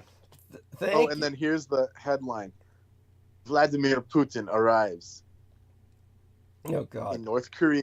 And they signed a quote-unquote treaty. Yes. It's like, what do they have to offer? What on earth do they have to offer each other that really needs a treaty? It's like, there's already a train that goes to the wilderness. Yeah. Don't they intend to try and take over Japan, like North Korea and Russia and shit? Good. Thank you. That I want to see that. I want to see them try. The funny part is Japan wouldn't even bat an eye. They would just go take back the Sakhalins and just fucking obliterate the Russians. Thank you. And then never put on the mainland. Yes. Thank you. No, it's true. It's absolutely true. It's like these guys are a joke, and everybody is just they're all living off a myth. And why would people do that? Like, that just makes him look bad. Because he's desperate. Right? He's desperate. Yeah. He's completely desperate and pretty fucking desperate, man. Yeah. I mean, it's. But these people deserve each other. He's gonna hire a bunch of North Korean mercenaries that are like, they're like 100 kilograms. Like, yeah. What are they gonna do? It's like 50 kilos. Yes. They're like 4'9". Yeah. Not to mention tapeworms. They're infested with tapeworms from. It's like they're all emaciated. Yes. Like, man. Yes. Yeah. Oh my God. Israel's definitely on. Like, they're going down in the history books as the worst people in history. Yes. And it's nothing. And that's not even defamation. This is like on the books. Like. Yes. Yeah. But yet they'll still call you a racist, anti-Semite, Nazi, all that stuff. Of course. Yes. It's like a baby or like an elementary school kid. Yeah, they'll never acknowledge their wrongdoings at all. Just pure shameless. Yeah, Hezbollah has threatened to fight a war with no rules if a conflict escalates. It's like, why were you guys following rules to begin with? Thank you. It's not like your enemy ever did. Thank you. Lebanon, fears rise over a war with Israel. It's like, it's too late. They're already bombing Lebanon. It's just a matter of time. You know? It's true. And what's funny is they're going to wait till Eid al-Fitr. They always wait for the holidays. They're so just godless and Thank evil. you. It's so true. You're absolutely right. Why do they right. always wait for the holidays? It's like, you have no fucking, like, that's so disrespectful. I mean, it's like the worst of the worst. I don't know how, like, it sounds rude, but I mean, there's no other way to put it. It's just, that's the worst of the worst. Thank you. No, it's definitely true. They just, when everybody is involved in worship, that's when they attack. Do you remember there was a Jewish extremist who killed a bunch of people praying in a mosque? He opened up with a machine gun. Do you remember that incident? Yeah, you could look that up. Yeah. When was that? He killed a bunch. Yeah. Let's look it up. Jewish people, Jewish Jewish man massacres mosque. So let's look that up. And Jewish man massacre mosque. A Cave of the Patriarchs massacre. He killed 29 people, the majority of them as young as 12 years old, and he critically injured and hospitalized 125 people. This was Goldstein, was the fucker's name. The Ibrahimi Mosque Massacre. And that's another one. But the Palestinian survivors of the Ibrahimi Mosque Massacre. But let's look at the Cave of the Patriarchs Massacre. So that's actually in Wikipedia. And Cave of the Patriarchs Massacre, also known as the Ibrahimi Mosque Massacre, or the Hebron Massacre. Hebron. So on February 25th, that's a leap year, right? No, February 25th, I guess, could be any year. 1994, during the Jewish holiday of Purim, which overlapped that year with the Islamic holy month of Ramadan, Goldstein opened fire with an assault rifle on an enormous gathering of Palestinian families praying in the Ibrahimi Mosque in Hebron, killing 29 people outright, several of them, the majority of them under 12 years of age. He was aiming for the kids, and critically injured to the point of hospitalization 125 others. Goldstein was overpowered and beaten to death by the survivors. They should have just kept him alive, skinned him alive, and kept reawakening him with smelling salts. I mean, so he was an American. He was an American Israeli medical doctor. Wow. Yes. Yes. An MD. Yeah, an MD. A medical doctor who was a United States citizen. He wasn't even an Israeli. So he went over there from the United States just to kill people. There's your average Jew. Yeah. That's why they put up those sign, the tag that I saw, so they can get more people like that guy. Yes. Because die real on the bike trail. Yes, thank you. And undercover. Shows where all the doctors and lawyers bike on the weekend. Yes. There you go. I mean, it's like, Jesus Christ, an MD. He's got you got everything going for you, and then you do this. I mean, I'm sorry. What if he was a Mossad asset, where he was, he was playing as an agent to pretend to be this professional doctor, but just to carry out this order to massacre a bunch of Palestinians. It almost gives him too much of a mystique. He's just a spoiled Jewish American doctor. I'm just struggling to imagine a fragile, fucking scrawny Jewish American MD trying to carry an assault rifle around shooting people. It's not that difficult. I mean, Jesus. I mean, a child. It's like what my friend the mercenary, the child molesting pedophile named Lionel Allen Curtis, who taught me everything I knew about mercenary work. It's like what he said when I talked about mercenary work with, in Ethiopia during the famine. And he said, a 12-year-old boy with a full belly and a machine gun could defeat the Ethiopian army. So at that point in history, because everybody was starving, you could see what he meant. this is the same thing. It's like, he's like, you could be a scrawny 96-pound weakling if you've got a... How was he able to... Did he smuggle the weapon or get the weapon when he went over? Oh, dude, he's an American Jew who went to Israel. They expedited everything for him. Israel is like any Jew can buy all the weapons they want. Yeah. So he got it from Israel, the weapons, yeah. Yeah, he just got him there and then went out and decided he was going to kill a bunch of... He probably told a bunch of people outright, I'm going to do this, and they just expedited. They probably, drove him. They probably drove him. All he had to do was, forget the Mossad. All he needs to do in those days... says, I want to kill Palestinians, and they're like, we'll help you. Just any, just the average Jew, would have driven him there, just said, because they hate him so much. Yeah. Oh, fuck yeah. And it's their hate's that bad. Like, they lose even common sense and rationality. Yes. I saw a video of this Israeli driving by on a dirt road with his wife or woman, and then he couldn't help but notice off the road there's like a big field of long grass, and in the field there was a Palestinian flag just standing up above the tall grass, and he's like, pulls the car out, I gotta fucking knock this over. And he runs over to kick the flag, and a big explosion goes off. And you could see his head fly off his body too, very clean. Like it was a trap for these dumb fucking Israelis. Like, an improvised explosive device. Improvised explosive device, an IED. And he fell for it. He fell for it. They knew they'd fall for it because they just hate him that much. They won't even stop to think, oh, this might be a trap. The flag in the tall grass on the field.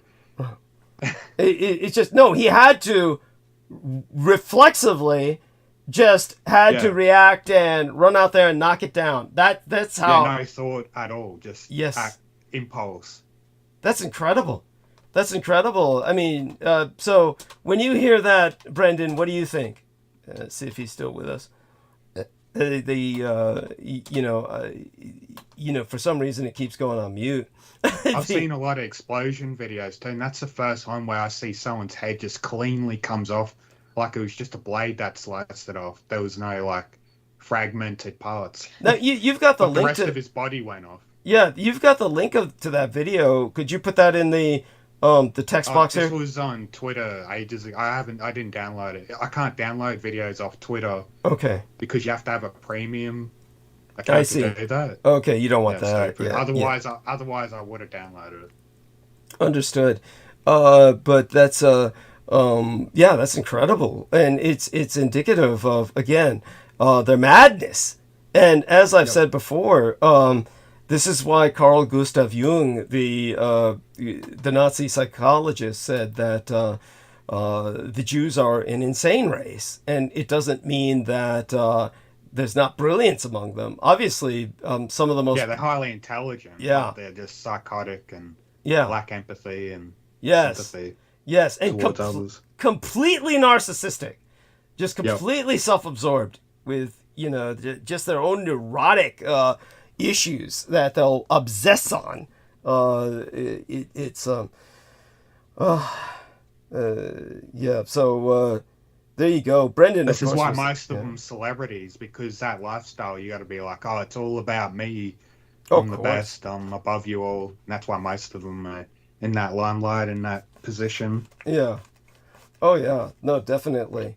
And of course, when it comes to the whole trip with the anyhow, probably Brendan suffering from flashbacks because he was an actual victim of a Jewish MD. It's like he had a Jewish I remember. Yeah, trying to cut his balls off. Yeah. I mean, and he did a shit job. Oh, and he didn't want to admit that he did wrong. Mm-hmm. By the way, I remember the story. It's actually, the reality is everything he did was intentional. It wasn't like he fucked up due to incompetence. Yeah, he was truly trying to make certain Brendan would never reproduce because he considered him, one of these filthy Arabs that he was, I'll make certain this guy's sterilized. That was just his way of sterilizing Brendan, was his intent. So Brendan's back. Brendan's out flashbacking right now. After we brought up what the Jewish doctor did at the mosque, he's flashbacking to that Jewish MD and what he did to him. So he's out of communication for the moment. Probably puking. No, he's off mute. He's off mute. I think he's puking. I think he's probably puking his guts out. Hopefully he can save up for a decent computer. Oh yeah, cool. Okay. Yeah. So did you hear everything we said? What did you hear about what I explained about the Israeli going to kick a Palestinian flag in a long grass field and a bomb goes off and kills him? Yeah, I saw that video of his head rolling. Oh, you saw it too. No, you sent him a link, Nemo. I think you sent us. I don't know. Oh.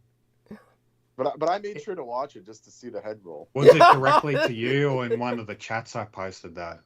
I think it was like, I don't remember. It was a direct chat. Yeah. I don't remember sending that to anyone. But it's like, it just goes to show that like no one understands the reality of war. They're all politics. Yeah. It just smacks them in the face like that. It's just idiots.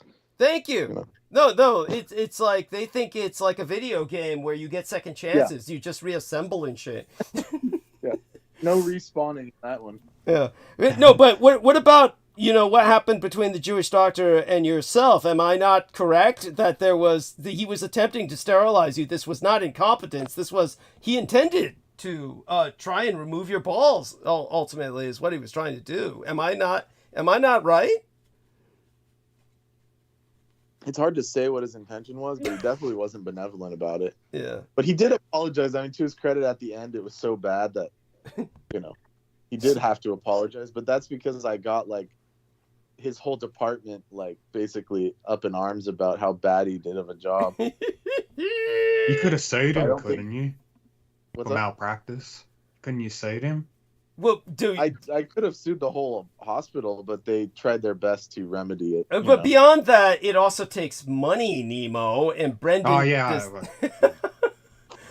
Brendan doesn't have that money, and there's also a cap on the money you get. It's the cap on pain and suffering lawsuits is $250,000. So all of that will go to pay the attorney. Lawyers won't take a case like that, I guess. There's no such thing as a free. They would take all the money. Oh, over here you can get free lawyers, but yeah. I didn't know. I thought they had that in America too. Like people that don't have money, they'll be assigned lawyers for free.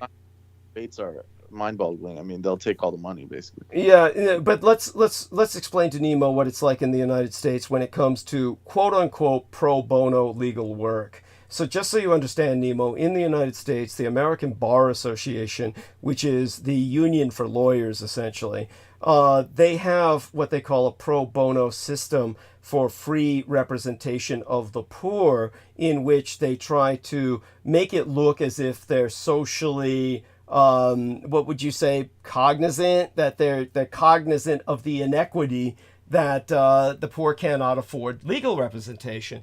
So the theory is that every attorney is required by law to contribute a certain amount of time to pro bono work. So the Bar Association, when you say, I need legal representation, I'm poor and I have no money, you try and apply for pro bono work. Well, guess what? The most you get is a free consultation with the attorney. And it's like kind of like the chiropractor, where you go to the first session of the chiropractor where they say it's free. Like the first one free. The first hit's free. Yeah. That's funny. Hawk your house for the rest of it. Yeah, thank you.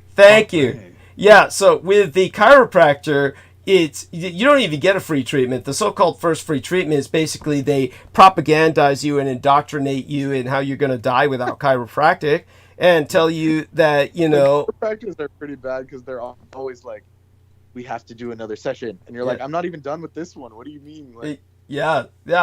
I mean, it's, now personally, I believe in chiropractic work and I'm trying to get a chiropractor, but I have to go through, all this bullshit with, to get my insurance to pay for it through Kaiser, where I have to see a physical rehabilitation therapist first.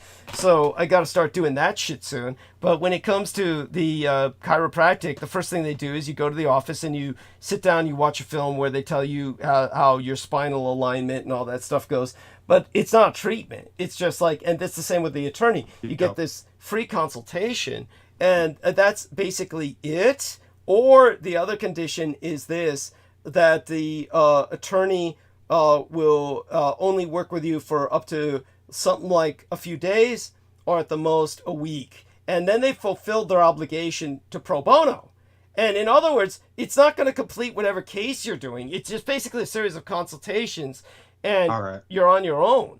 But the only way to get free representation is basically if you become a true criminal. And if you become a true criminal and you kill people, you rob a bank, and, you know, you rape some little girl or something, and you've got no money to defend yourself, then you get the free attorney who sticks with you the whole case because the state pays them. Do you see what I'm saying? I hate you now. Yeah, so that's how fucked up the American system. That's how it goes. Yeah. Yeah, it's ass backwards as usual. Imagine how much the state is paying now for lawyers with the crime rate so fucking significant now. Imagine all that money just going to. Yeah, they're called... The PDs, the public defenders, basically just work for the prison industrial complex. Thank you. Like, they do their best just to put people in. Yeah. Yeah. No, they can be seen as that. They are also, how would you say it? It's like the public defenders. It's really bizarre. It's just, all I can say is there was this one Japanese guy I knew. I'm having a hard time even remembering his name. I would have to look it up. But let's look it up, because I bleached him because the experience was so fucking painful.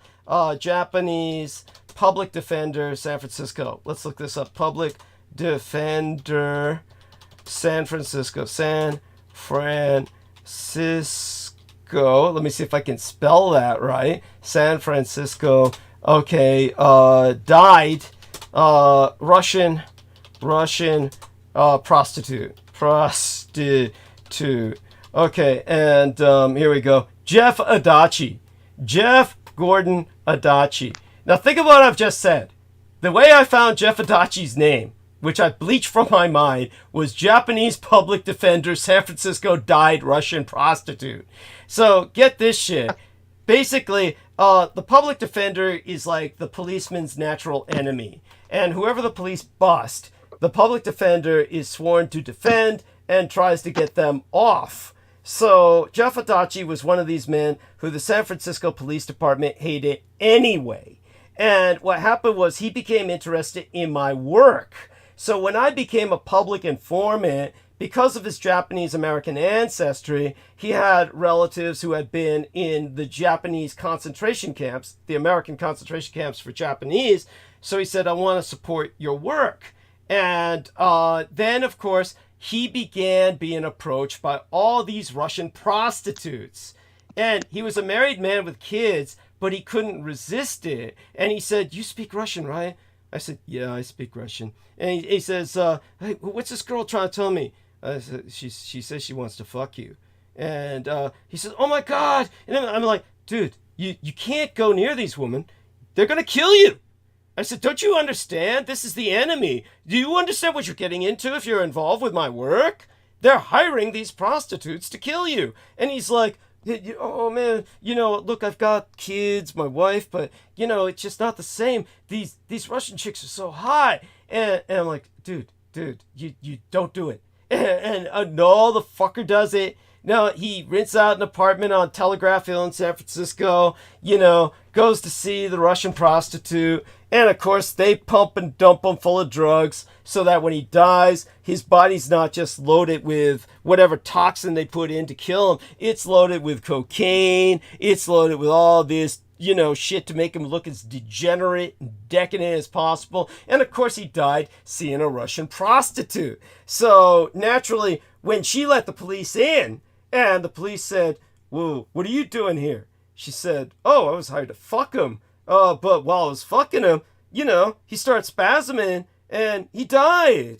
And they said, well, this is our chance for revenge. And they released all the documents so they could publicly disgrace him in death, and said, oh, this Jap public defender who was always letting our arrests go free. Now he died. They threw like empty cannabis gummy packets around and shit. I Yeah, remember you reading remember one of that. the articles. You remember that? They Yeah. said the apartment was littered with cannabis gummy remnants or something crazy like. Yeah, that like he was stuck in his mind all the time or something.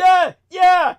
Because of course the Russian whore was just popping a bunch of those herself and just throwing them all over the place. So she'd say, "Look what he was on," But anyhow, they let her go without even accusing her of murder. Because of course, they hated this guy. So you understand that he was the perfect victim. You guys understand what I'm saying? Oh yeah, exactly. Of course. Yeah. Yeah, and so when the Russians took him out, yeah, that's funny. Like the drugs, of course, the drugs don't belong to the prostitute, but anyone who's ever ordered a prostitute knows you have to bring them something. Yes. Oh fuck yeah, fuck yeah. Of course. I mean, yeah, it's like the flat rate is just the flat rate. It doesn't the extras are applied. Yeah. It's like a tip. Well, beyond that, most of these men who contract prostitutes are so butt fucking ugly, so smelly, so repulsive. She has to be on drugs to fuck you. You get what I'm saying? Of course. Yeah, and so, but at any rate, what makes it so sad, so pathetic, was I warned him repeatedly. I said, Jeff, just don't do this. I said, Jeff, they're gonna, and it's like, oh man, it's like, you don't know what it's like being an Asian dork, and these white women suddenly throwing themselves at me. I gotta have it. And shit. It was like, it's just, I'm sorry, if you don't laugh, you're gonna cry. It's just awful. Yeah. And it's he like, lacks self-discipline, and he's just thinking with his dick. Yeah, well, you can't blame him, in one sense. I mean, but at the same time, Russian women are usually hot as hell. Yeah. Oh, yeah, they can be. Yeah, they can be really. Then of course this one was hot, and of course, but all the ones that were going after him were hot, and they were just the assassins get paid extra. Yeah, exactly. Of course. They're attractive. Yeah, of course. And they're getting paid from both sides. This is what makes it so offensive. This guy paid for his own assassination. Yes, of course. Think about what I'm saying. I thought that was. She got free. Like I don't think they even questioned her after the first day. Like, oh no! They just let her go right then and there. They hated this guy so much. They always hated him, and and his family said, by the way, they broke the law. The SFPD broke the law by releasing all his personal information to the public, about this shit. But they didn't care. They hated this son of a bitch. To them, he was the enemy, and so. But at any rate, there you go with that. It's just awful. So this is and all. You know why he died? He was supporting my work, and I'm now a sponsor of Douglas Dietrich, and I said don't tell anyone, and he didn't really tell anyone, but everybody knew. Because, he and I talked, so obviously the intelligence agencies knew. And then suddenly out of nowhere, all these Russian women, oh man, you're so hot. I just got to have a piece of you. And it's like, oh, Doug, wow, all these women, I'm attractive. It's because I really am attractive, right? I said, no, you're not. No, and it's not the money either. They want to kill you. He just couldn't get it, or rather, no, he couldn't think. He's thinking with his dick, no, Doug is lying. Doug is jealous of me. Doug's jealous of the fact these women want me. That's what it is. Truly, it got to that point. You're just jealous, Douglas. You're just jealous. And I'm saying, dude, I speak Russian. I fuck chicks like this all the time, you dumb son of a bitch.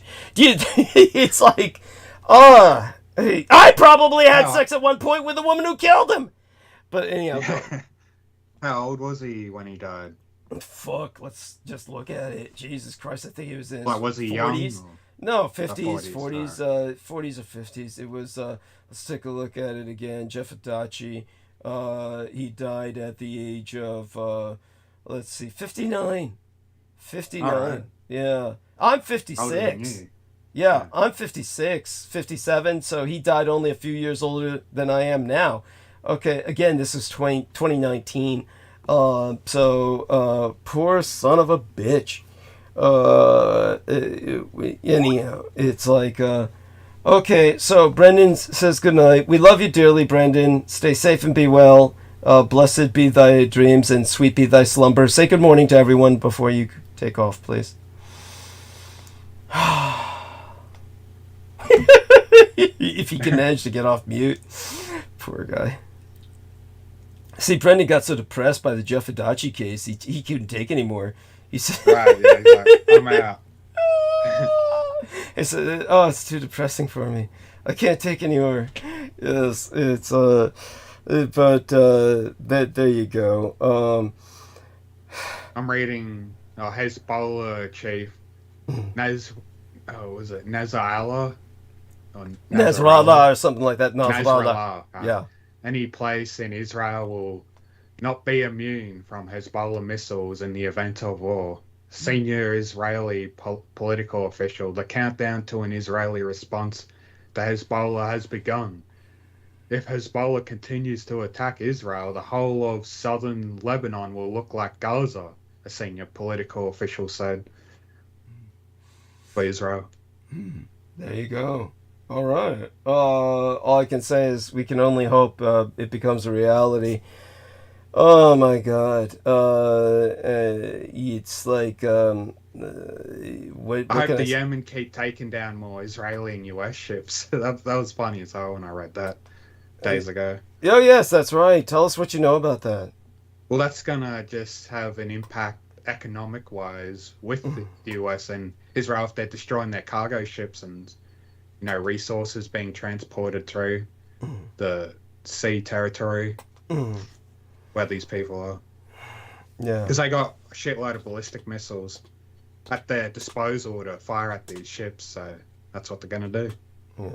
Because they know it's going to work, it's going to be effective. Yes, and better than trying to fire it at Israel where they got the Iron Dome and your missiles aren't going to do shit. Good point. Thank you. No, definitely appreciate it in terms of your analysis. Very astute. Quite right.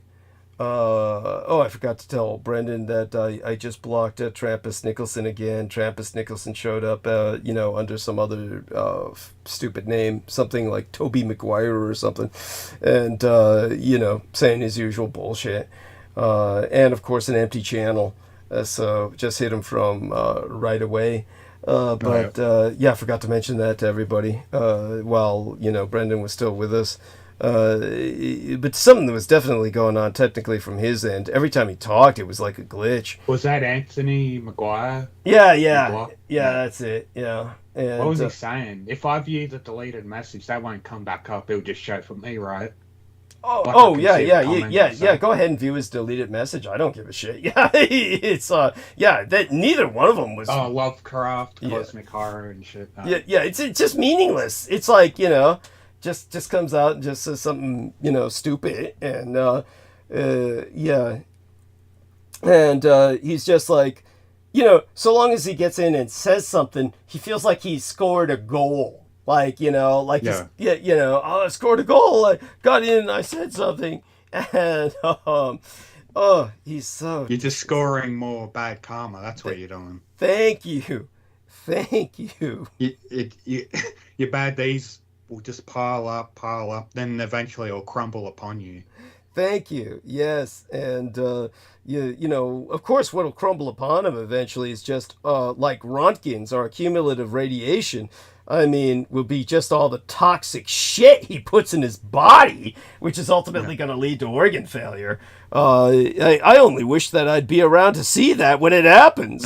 Physically. And take his drugs when he does. Yes, that's right. And then steal his drugs when he's there, when he's dying of his organ failure and shit. Actually, you want him to go to the hospital so he can suffer while they try to insert various needles into him to reanimate him and shit. Which is what they were trying to do. The catheter. It's funny that the one time that they tried to do that to him, it was reminiscent of someone that I saw at one point. I can't remember whether I was in the hospital for myself or for my mother. I've been through so many medical emergencies that almost killed me. Took care of my parents for over 10 years in so many medical emergencies that are beyond count that I can't remember whether it was with them. I think it was myself being hospitalized or in the emergency room at least. And when I was in there, there was some drugged out white guy. I'm sure it wasn't him. I mean, but it was some drugged out white guy who then they were trying to insert something into him within a very painful spot. And it's kind of like what he was describing, where it wasn't a catheter. Maybe it was some kind of catheter, but it was for a vein. So they were trying to stick it into his pelvic area. You might remember Trampus saying that. They were trying something like that with this guy. And the doctor was trying to do it. And the guy, he was in such agony, the doctor gave up and said, we're going to hospitalize you. Have to hospitalize. And he was just so ecstatic. So, how would you say it? Just ecstatic. There's no other word for it. He was just so, I'm so happy, because he was getting hospitalized was a big deal to him because it meant he was under a roof, free food, and to these people, getting hospitalized is like heaven to them rather than being on the street. And but I wouldn't blame them. In one sense, but in my mind, I was just thinking, if they're ready to hospitalize you, you're probably going to die, is what I was thinking. But that might be better for him than just being a homeless fuck. Yeah, that your point's well taken.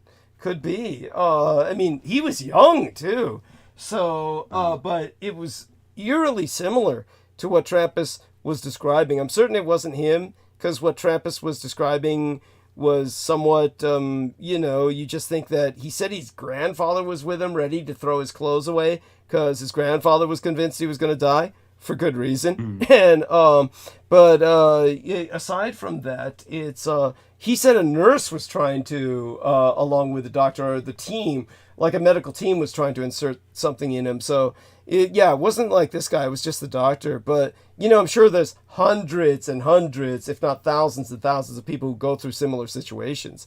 But it's but it all echoes. It all has this kind of echo to it. I mean, these scenes replay themselves in hospitals over and over again. And if you're an organ donor, you don't want to go anywhere near a hospital if you had an accident, because they were like, let's just kill this fucker and take his organs. Yeah, truly.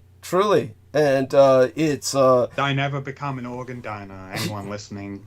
Thank you. Yeah, I mean, it's all donate your blood, but not your organs. Yes, donate your blood while you're alive and healthy, but not your organs. They come for it all, and it's the horrible part is you will wind up with an extended lifespan, like an appendix to a book, an added chapter to the story of your life as you live out the remainder of your physical existence in someone else's body. with your memories becoming their memories, melting into their life cycle. So you get increasingly confused in the afterlife with who you are. And it must fuck up with your reincarnation, whichever element of you reincarnates. It's altogether just a real bad deal. It's it's a good deal oftentimes for the recipient. No doubt about it, you'd be doing a good deed that extends someone else's life. But believe me, you will feel the pain. You will be conscious. When they say you're dead and your brain's not working and you're not conscious, it's all a lie. It's all bullshit. You feel it all. You feel it all. And you will sense it. Everything that happens to you as they cut your organs out. You may not feel physical pain as excruciatingly as you do when you're alive, but you'll feel it. And you'll feel different parts of yourself inserted into other people's bodies as you become a part of them. And become subsumed into their lives and find yourself involved with multiple other people's lives and their problems in the remainder of their miserable lives. Because, let's face it, most people you receive an organ transplant, when I heard what I heard, I couldn't believe it. This one stupid fuck who needed a heart transplant, and I call him a stupid fuck not because he needed a heart transplant, but because he was a stupid fuck. And he was like driving me all through the night, all through San Francisco, unable to get off the freeways because he got on the wrong passes and overpasses and shit. And so couldn't get off the freeway. And I wound up hours trapped with this son of a bitch, not knowing, he didn't know where to go in San Francisco to get me back to where I was supposed to be. And this motherfucker was telling me about, well, I got nothing to lose. I'm going to die anyway. I need a heart transplant. And believe me, I wasn't hitchhiking that got me in this. I was stuck in this car by Lori Ann Fenton. Part of her evil, part of just her evil machinations. And this fucker, I got nothing to lose. I'm going to die anyway. I said, I don't understand. Why don't you get a heart transplant? Get into, a waiting list for a heart transplant. And he told me, well, the average survivor of a heart transplant lives only like 6 months, 9 months. And I was like thinking, my God, why do they bother? Yeah, what's the point? Yeah, so let me look that up. Average lifespan.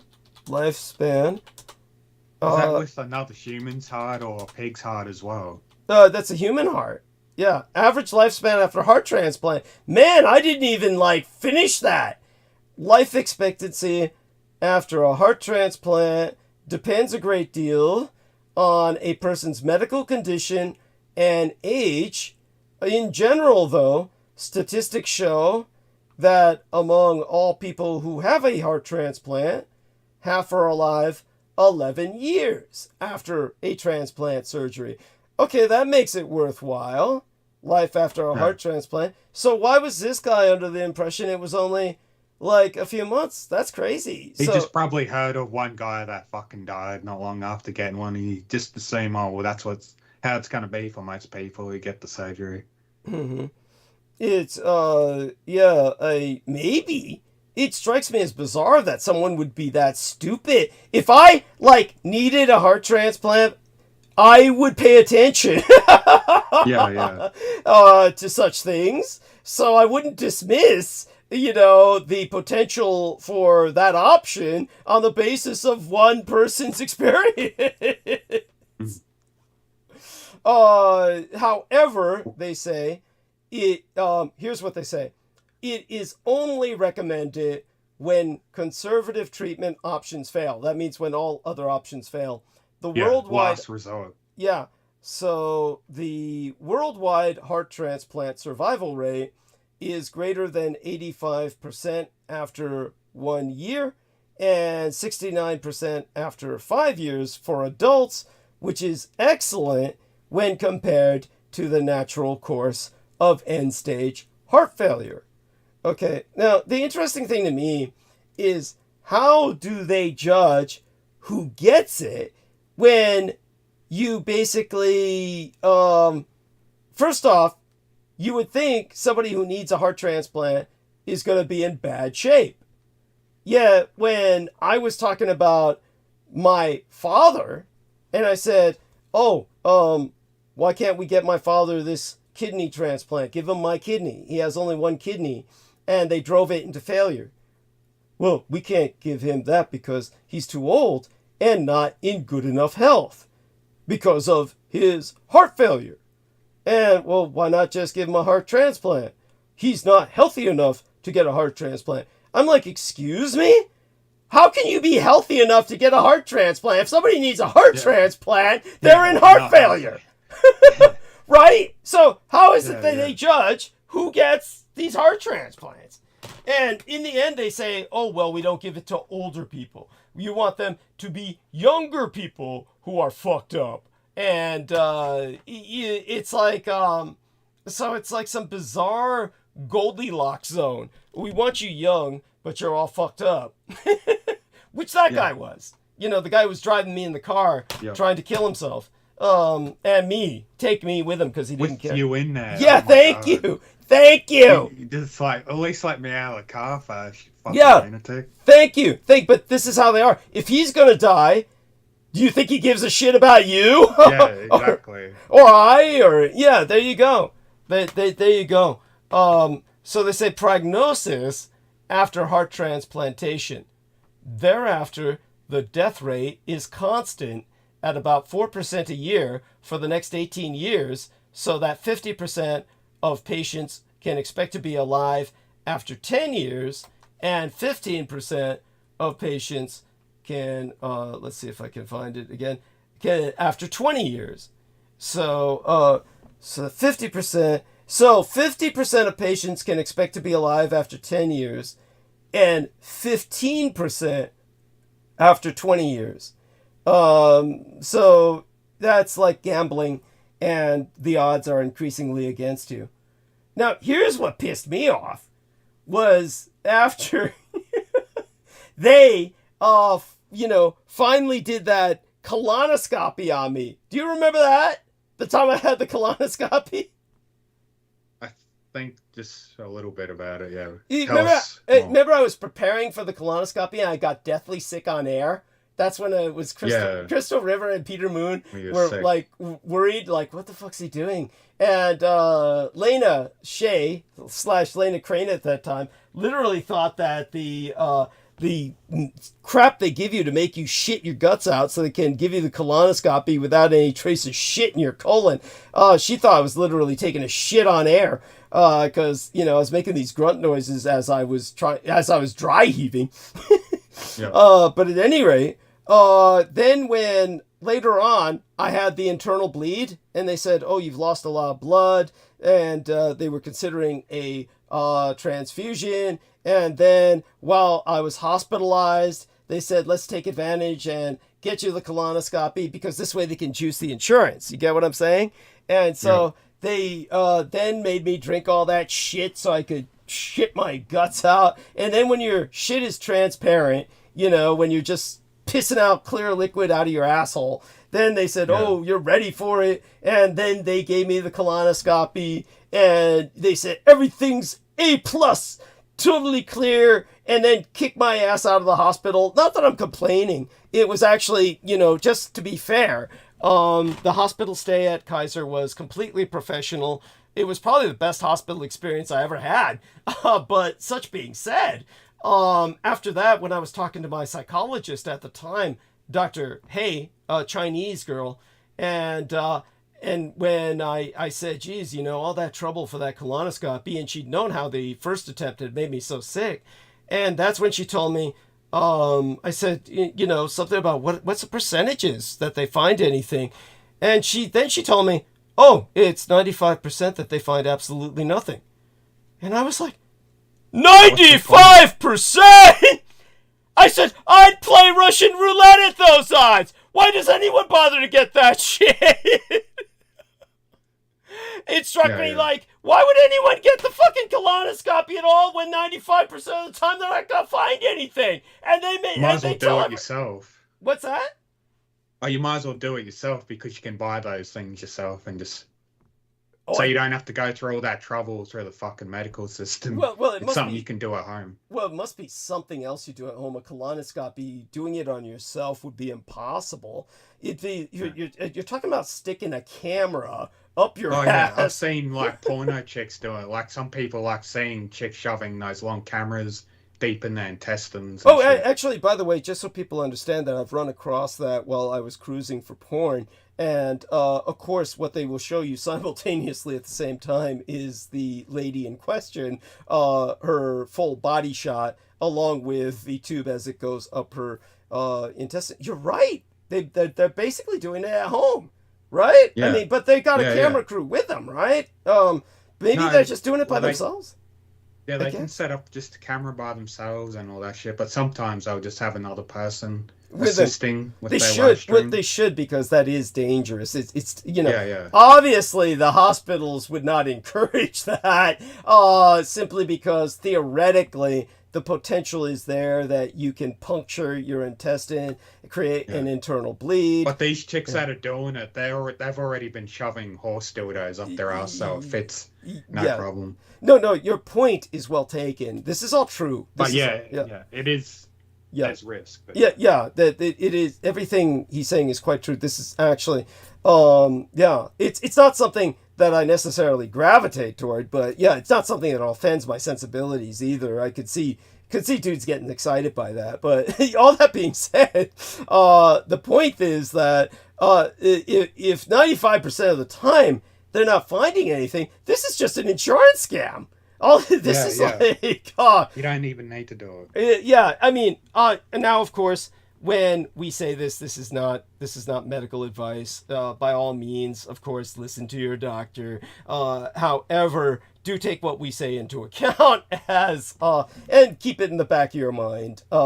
After all, they in the end they cannot force you to do this. And they'll talk about it like, oh, if you don't do this, the chances are. And then that poor King T'Challa guy, that Black Panther guy who died of the intestinal cancer and shit. This is what I don't get. Did that guy never have a colonoscopy?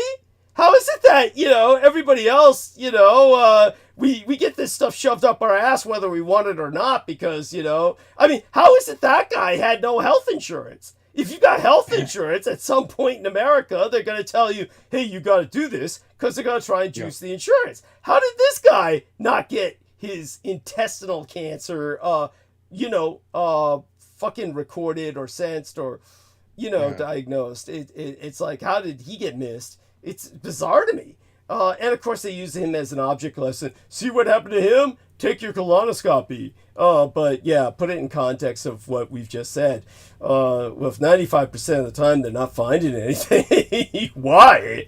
Yeah, you might die like him. But then again, 95% chance you won't. And like I said, at those odds, I'll play Russian roulette. Okay, so there we go with that. So such being said, by the way, so did you see those things I sent you, those links? I didn't click on the link yet, but I'll look into it. No, these are the links I sent a few days ago. Maybe I didn't send them to you. Let me take a look and see if I sent them to you. And okay, so I'll go to my private messages here for Nemo. There we go. Yeah, see if I sent you this. Thank you for sending me what you did about Neon Genesis Evangelion. And certainly appreciate that anime you probably really like. Okay, I'll look into it. And it's not a long series. It's probably like 12 episodes in a season, and they got 3 movies, which it has all the storyline of the series into that movie, but more condensed. It's like remastered. The movies are like remastered of the series, and they just keep continuing the story from there. They just not long ago did their 3rd installment, the 3rd movie. Well, I haven't watched it yet. I've been meaning to. Okay. No, it's important to know that, just so people know, the animation artist, the animator, who's the originator, the man who conceptualized and essentially wrote Neon Genesis Evangelion, which is how the Japanese would pronounce it. He was suffering clinical depression, which I'm sure is manifest in the anime. So he was suffering from clinical depression at the time that he wrote the anime and that it was produced, and that's one of the reasons why it only has those 12 episodes in the original run. Is because he was so clinically depressed, he literally could not keep going, and that's also why there is kind of a strange, inconclusive conclusion to the anime, from what I understand. Again, I've never watched it, but I do understand that it has its controversy because of these issues. So for those of you who don't know, the context is the animator was suffering clinical depression to the point where I think he was probably either hospitalized or probably had to literally stop working, and which would be the equivalent of being hospitalized, because if he had to stop working at some point, he'd have to go under some kind of treatment. So when it came to, he did survive. I know that much. He did survive his clinical depression to the point where he could be interviewed about it later.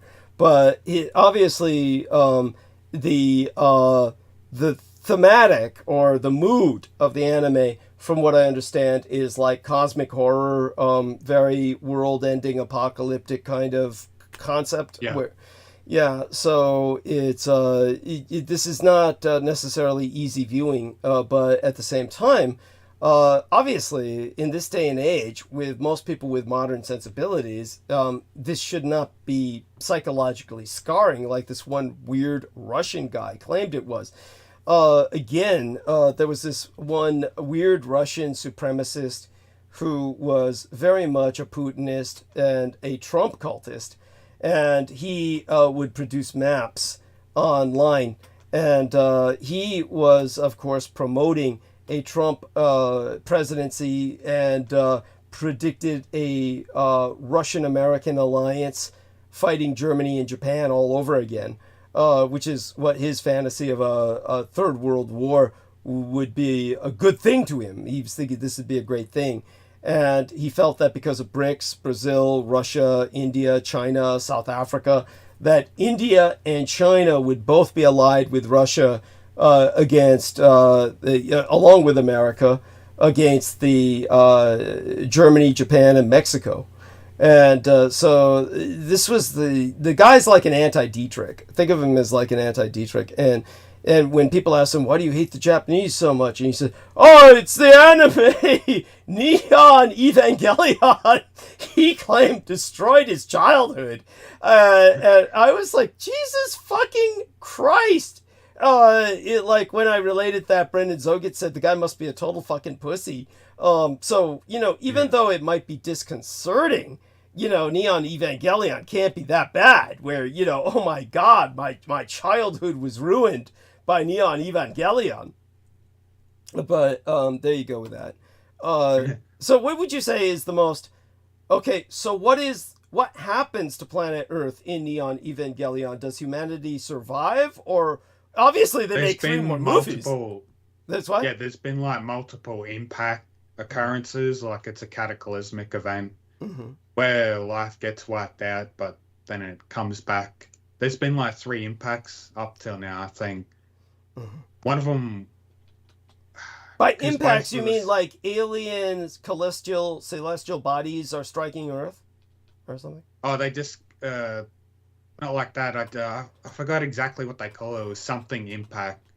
And that just meant like a big, catastrophe worldwide. Okay. Occurred, which affected the life on Earth negatively. So what happens to life on Earth? Does it mutate? What's going on? Like it comes back. I can explain it from the start in a short way if you want, like how the show goes. Okay. With the life being sure. It starts off. There's an ancestral race, like the gods or whatever you want to call them. They created seeds of life, Adam and Lilith. Adam and Lilith fucking... Just so people know, Lilith was the woman before Eve. So this is actually biblically accurate to a degree. Go on, yes. Yeah, each came with their own little egg or moon. Adam had a white egg and Lilith had a black one. In their in their bodies or yeah, like Adam was inside the white one and Lilith is inside the black. Then all of these eggs get spread over across the universe. So one planet that has I think Adam will be the angels will come to life, and Lilith there will be like human life, something like that. Completely different cosmology. Types of eggs. Right. Okay. Yeah, Adam's the angels, Lilith is what creates humans and animals and all that shit. Adam is a fruit of life, seed. Notice the sexism. Here. Yes, but go on. And Lilith is a fruit of knowledge seed. Okay. So they credit her with that. They credit her with being more intelligent than Adam, but go on. If creatures possesses both of these, both the Adam and Lilith seed, it would they'd have some great power, the same as the ancestral race, like they'll become godlike beings if creatures had both the Adam and Lilith seed. So they have to avoid putting both of those seeds on the same planet. So only one seed can go on a planet and the other seed goes on another. But Earth ends up getting both of these seeds, Lilith and Adam, on planet Earth. And it's a human life. It originally started with angel life. Then the other seed came along, and then human life. The LCL came from the seed and started creating all the humans and animals and shit.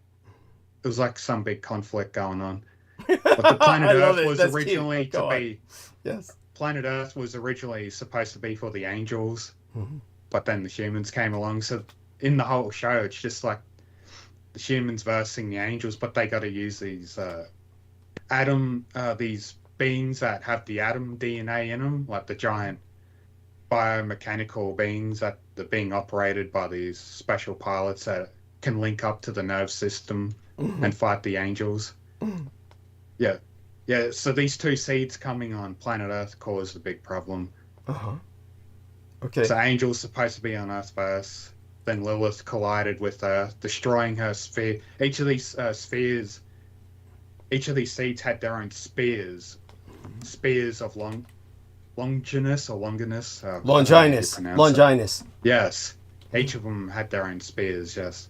You spear as in a circular round object, or spear like in a penetrating... Spear. Like a penetrating weapon, yeah. Okay, go on. Yeah, okay. Yeah, Lilith lost her spear. Yeah. Adam was locked by his own spear, Longinus. Yes, Longinus, go on. Yeah. Yes. And after that, Lilith released her LCL all over the world, and this is what is used to create all life on Earth, LCL. I forgot what that stood for. I'll just quickly look. LCL meaning... It reminds me a lot of OWASP. Yeah, it reminds me a lot of OWASP. Have you ever heard of the OWASP Bible? No. Link Connected Liquid, that's what it's called. Oh my god. Okay, go on. Link Connected Liquid. Because that's what it is, just like liquidy, red liquidy shit. That's what are inside these capsules where the pilots have to go inside. That's injected in these beings that have the atom DNA. It's like the fluid of the womb, but the fetus you can breathe in it. It's like liquid oxygen for a human. Okay. So you can breathe in that liquid and shit. It's all natural. After all life and shit spread and evolved over the course of billion years, fast forwarded in the future, like these, I forgot the name of the main protagonist, the little kid Shinji, isn't it, or some shit. His father ran like this big military fucking group, and they were working for Cyczîľe, and they were needed to create these beings that were part of the atom DNA to combat these angels, to carry out the agenda for Cyczîľe. Cyczîľe's like this, Umbrella, Resident Evil, how they have that big underground. Yeah. By the way, so our listeners understand, if you're an older listener not familiar with all the video games, the Umbrella Corporation in the Resident Evil gaming franchise, and later on video, anime, manga, and of course, film franchise. It's just the generic evil corporation that produces the zombie plague, essentially. So go on. Like they have the big meetings underground, through a hologram. Yes. Around this big table, like these big, hidden world leaders are secretly running world. That's what the Cyczîľe group is like. These big, powerful, secret groups of people. And they look like, big hook nose. The Japanese really had to put that in, like, with the facial features of these people. Oh, that's funny. Their primary agenda is to unite all of the spirits of the beings into one entity and not be separate. So this is the whole purpose of Shinji's father, if that's his name, I forgot, carrying out this agenda to eventually lead up to this big fucking ritual they perform with these atom beings, the descendants of Adam. But Cyczîľe had their own group of robots, like 9 of them or 10. whatever the amount there is with the Sephiroth on the Kabbalah tree, like 10 or 11. Oh, so that's why the Kabbalah symbol is there. Okay. Yeah. And they perform that big ritual with the Cīlæ with their own fucking atom beings. I forgot what they're called. These giant biomechanical beings. Well, the group is probably pronounced more like Sealy group, probably. Like Sealy. I just remember it being pronounced Cīlæ, but okay, interesting. As well. That's probably a Japanization. But yeah, but it might be that way. Might be that way instead of what I'm thinking of. But anyhow, so continue. Yeah. This group, they started venturing to the south. Oh yeah, funny enough, Atom Seed is in Antarctica, South Pole. Yeah, so they travel all the way down there, do an expedition experiment with Atom, and the first contact with a human being with Atom caused the second impact. The first impact was Lilith colliding in the Earth when Atom was first there. The second impact was a human making contact with Atom, which occurred in wiping out half of the world's population. So, Jeez. yeah. It's a real big thing, the impact. Okay. And fucking... Yeah, they were just trying to get DNA from Atom. Like, they eventually created another being that had Atom's soul inside, so they just like a human being with Atom's DNA and Atom's soul. I forgot his name too. I highly recommend just people watch this anime. It's really good. But yeah, then they started doing experiments with Lilith. They had to fucking penetrate Lilith to a cross. Oh, like you mean Jesus Christ? So they crucified her. They crucified her. Yes, go on. Or merged her, or did they merge her to a cross? It looks like she's just crucified to the cross. The way it is, just like nailed. Jesus. So she's nailed. Yeah. Go on. Yeah, they end up getting embryo from Atom, creating that Atom being, Atom's soul in it. And they put Lilith to the cross. There's just so much I can't keep up. I just watch the anime. There's too much to explain. But yeah, Atom and Lilith, these big beings, they're responsible for all the life on Earth with humans and angels. So they're not just human size. They're like they're giant entities, like colossal sized deities. Okay. Yeah, godlike beings responsible for life on all the planets in this anime. Angels and humans and animals. So they're basically like Japanese kami, the gods. And go on. The battle between the humans and the angels, it boils down to the angels are trying to get Lilith out from underground because the humans had a fucking, hooked up to that giant cross. And it's stunned her growth and shit because you see her legs. They're not fully formed. They're just like other little legs sticking out of where two legs are supposed to be. It's so weird. But the angels are trying to reach Lilith, and they're just preventing Lilith being taken from the angels, which will probably cause another impact or something. A disaster that would kill all human life. Ultimately, the angels want to get Lilith and destroy all human life because planet Earth was originally for the angels. Because Adam was there first and Lilith collided in the Earth and caused this big conflict. After billions of years.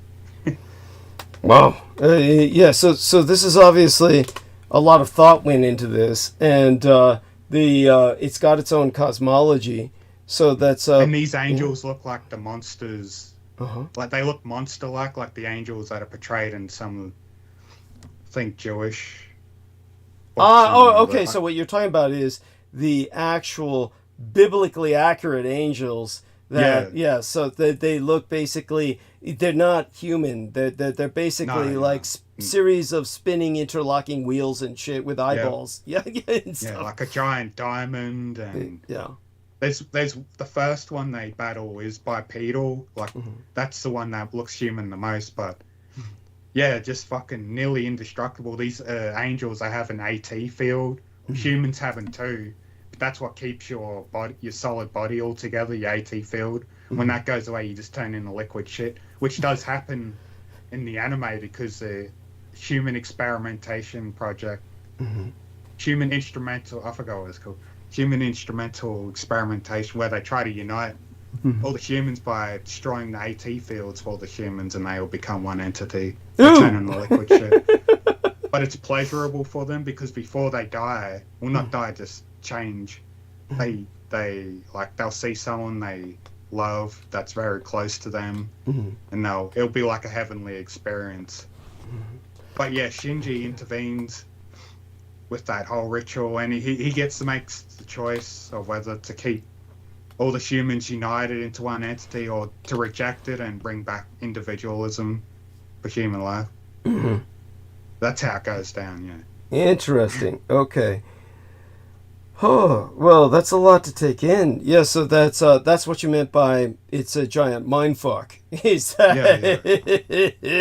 And the biomechanical bot that Shinji's operating, his mother's soul is in it because she was the first to test this thing. Okay. But her soul, she got dissolved in the LCL, in the liquid inside the pilot capsule. But she did that intentionally because she wanted to integrate her soul into that being for a good purpose, which worked out because Shinji ended up operating. It's like him and his mother, linked up into this being, and they're able to perform, flawless combat against these angels. Once he gets the hang of it, the first battle, it's a bit of a rough ride. He nearly gets killed, but he ends up pulling it off. They have to destroy the AT field first of these angels just to be able to inflict damage on them. So using nukes and shit didn't work. You see them use a big powerful nuclear bomb on the first angel that's coming in to attack them, and it just did nothing. Well, yeah, okay. I mean, that's a constant battle, and they're deep underground. This military organization that works for Cŷlæ, which I forgot the name of, they're deep underground. They have a giant pyramid too for their headquarters, which I found interesting. And they just got Lilith deep underground. You would just see the angels keep trying to go underground, destroy the base, and get Lilith. That's what they're trying to do. And they're just using these teenagers. They're basically kids piloting these fucking giant biomechanical mechs, fighting this war for all these grown-ups, they're just puppets, really. And so these young kids are the focus of the drama on a personal level, are they not? They're the main characters. And and the German chick, Yasuko or whatever it is, she's a real great pilot, like naturally talented and that, but she gets severely mind-fucked by one of the angels where just a severe breakdown, she couldn't fight it anymore. Like, these angels, they'll fuck with your head, if not physically destroy you. They'll destroy you mentally. Yes, that's of course, that's it sounds about right. Yes. So such being said, that's fascinating. And so these mechs, there's a lot more to it, but I just can't remember it all. Yeah, these mechs are biomechanical mechs, correct? Yeah. Okay. Yeah. Bio being so describe beings them with mech suits integrated on their exterior body. Yes. Pretty much. Okay. But it's not a simple thing to operate. The pilot has to be fully linked through the nerve system or whatever. Like, you got to be in full synchronicity with this being as well.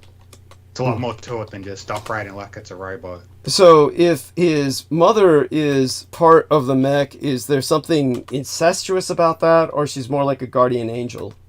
Yeah, just more like, being assisting her son in battle. Some more power, I guess. Okay. So thank you for clarifying that. I was just curious. And his father, who runs this whole operation that created these beings, he just gives no shit about his son. He just sees him as, just a useful kid to operate these bots and fight these angels. He shows no love to his son. He's just fucking cold-hearted. Like, he wasn't like that all the time. I think after his wife died, getting sucked into the fucking biomechanical being. I bet he is just thinking, oh, that's my fault. I gotta to do that, and now she's gone, and he's just been a bit of cold cunt ever since after that, losing his wife. Okay. Yeah, there. And so that's and go on. The other female chick with the blue silver hair, I forgot her name. She's a clone of Shinji's mother, or a younger version of his father's wife. He cloned her, and he's got like a big tank full of teenage versions of his wife, just swimming around. So if she dies in battle or whatever, he just replaces her with another clone. But she's a teenager for some reason. Well, that makes perfect sense. This is Japanese. Right. No. Just so people understand, that's actually quite accurate because obviously, for people who just don't get it, people really don't get cloning, and they don't understand that what you're producing is simply an identical twin, but the identical twin is not going to be a full-grown adult who's simply a carbon copy of the cell donor. So what you're going to get, what you're going to get is an infant child, and the infant child will have to, if there's technology where they can stimulate the growth of the infant child, at least to the point of, how far do you want to stimulate the growth? Because after a while, first off, in a very real sense, we're dying the moment we're born. So the moment we're born, we begin to age. But the reality in a practical sense is we obviously have a growth spurt in which we're expanding, growing, changing, and we get to a prepubescent, then a puberty level, a pubescent level. And at some point, probably, 30s, then everything begins to slowly die. The rest of life is downhill after that. In a general sense, where you're talking about just functionality. When it comes to a clone, there's only so far you can stimulate the growth before it becomes counterproductive to stimulate growth any further. By that I mean aging. So if you're trying to age the clone to as old as possible, as fast as possible, you can stimulate to a degree, but you're going to probably wind up at a point where you have to stop, or it becomes destructive and disintegrative.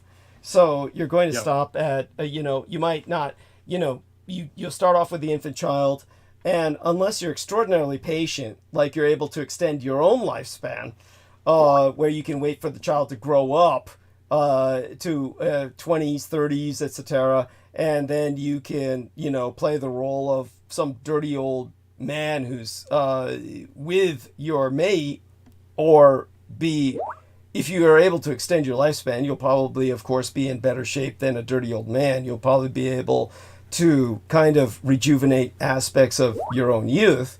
But at the same time, when you're working with the clones and you produce these younger kids that you're aging quickly, so that they're more compatible with you, then... Oh, sorry, I sent you an image, DM. I was supposed to put that in my chat, but it's an image of her where it shows her as a child, grown up a bit more than, developed enough to be a capable pilot in that image I sent you. But that's what I'm saying. Yeah, they clone him into an infant, let him grow up.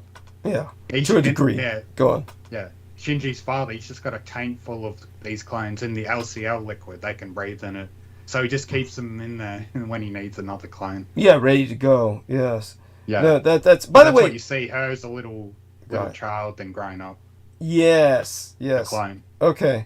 Yeah. Now all of this, there's a certain logic to that. So I can this is not something that is it's not inconceivable. Obviously, it's going to be a stylized presentation.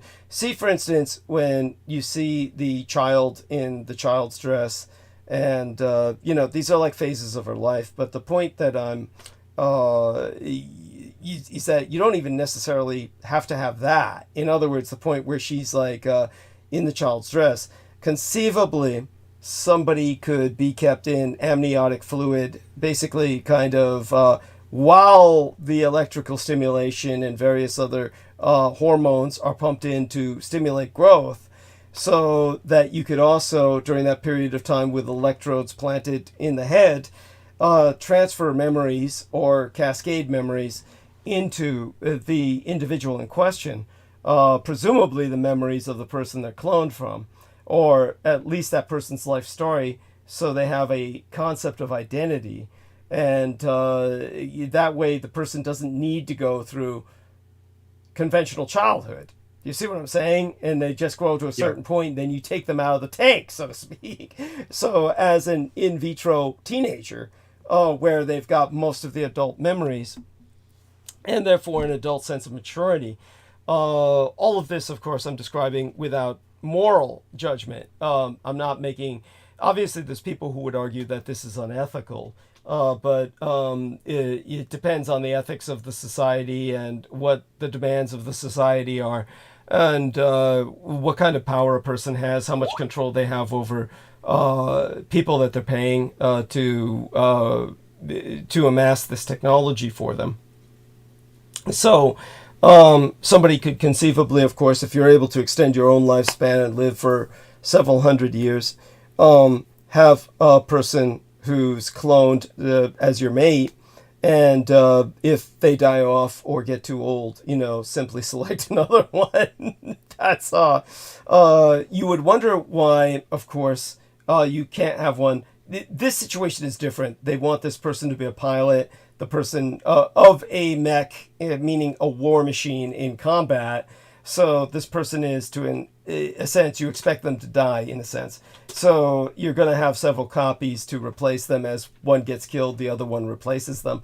So there's a logic to what they're doing here. Your average person, you would presume, would clone somebody if that person died in an accident or something, and then the person would age with them and spend the rest of their life with them. Of course, it's easy to conceive of people who would prefer a younger mate, and thereby would probably arrange for the death of their mate at a certain age so that they would have the younger one replace them. You could see that as being conceivable. Obviously unethical, but the technology is there where things like this are an option. So okay, so all that being said, let's take a look at our numbers. I want everyone to know that this wasn't a particularly inspired night for me. I wasn't really in the mood to really start going into the monologue, because of everything that I've been through lately has been pretty intensive. And I just last week was all this shit went down. And obviously I just kind of ended early, because by the time I started monologue, I noticed we had pretty much the numbers we do now, which aren't that high. About 15, 14 concurrent viewers right now. Now, it was pointed out by Brendan Zoget, of course, this is not really the actual reflection of the numbers we have, when I've got 750,000 people that have reviewed my videos based on what he saw. So all of that is encouraging and certainly to be taken into account. But right now what I'm seeing is enough where I'm ready to probably check in soon. We got about 2 more hours left, theoretically. We reach the 10-hour mark in some 15 minutes. And that means after that we got, about an hour and 50 minutes left after that before I have to end the live stream anyway. So I might end it early tonight. But, Nemo's hanging on strong. I was going to ask you a question. Sure, go ahead. I'm in the mood to answer your questions. I'm open to that, sure. Yeah, because you know how capable Japan was back in World War II of completely annihilating an entire population with bioweapons. Just from your opinion and perspective, how do you see Japan carrying out a retaliation attack if Russia, Korea, and others try to full-on go attack and invade and take over their country? What do you think Japan would be capable of doing just to fully wipe out their enemies if it gets to that extreme circumstance? You think they'll release just this new level of bioweapons to wipe out the Russians and North Koreans, or just something else they'll do? So, it's a good question. It's a valid question. Here's how I would answer it. One of the things that people know, or if they've been listening a long time, and certain Nemo's probably got the impression of by now, a good impression, a good understanding of where I'm at on this. One of the things I've pointed out several times in the past is I've traveled much of the world, quite a bit, and yet, it's not like I'm, how do I say it? It's not like I've acquired every nation in a wide travel sense of your average traveler. I've been to places nobody wants to go to because they're war zones. And that's the general type of place that I've been to. The quote-unquote good places, the places that people like to go to, like Europe and Japan in particular, I've never been to. Everybody who's listened to me for a long time knows that. Nemo knows that. But as I've pointed out before, I'm afraid to go to those places. I'm afraid to go to either Germany or Japan because I'm so afraid I'll just be disappointed by what I find. Now, I know for a fact it's not that bad. It's not. Whatever it's like in Germany or Japan, it's nowhere as disappointed as I am with the people in the United States, where people just don't get it. No matter what their race is, white, black, or Asian in the United States, the majority of my experiences have been overwhelmingly negative. I have no more reason to like Asians any more than I do blacks or whites. In general, just in general. Obviously, I've developed friendships with individuals. But when it comes to the situation of Japan or Germany, what I'm afraid of is they're nowhere near like certainly the people, the populations, the cultures that I appreciate, respect, admire from history. But that doesn't mean that these cultures cannot recover themselves. This isn't a case of returning to the past. It's simply a case, really, of adapting to the future, which more or less doesn't even resemble the past, but rather repeats it. This is something where people have often heard me kind of like bring forth the Mark Twain quote, where Mark Twain said, "History doesn't repeat itself, but it damn well rhymes." I've often brought that up to make a point, but I don't think people understand my point. Mark Twain was being poetic, and of course what he says has its validity, but I'm really one of the old school historians. They don't make them like us anymore. To me, history has rules, iron rules, that were taken into account by philosophers like Karl Marx, but what he did that was considered radical for his day was Karl Marx projected that history has ironclad rules that are quote-unquote progressive, or what was progressive to him. But of course, his philosophy is flawed. His philosophy was that history has an omega point, that we are evolving towards the collective communist state where history comes to an end. That, of course, is ahistorical. By its very nature, it's anti-historical.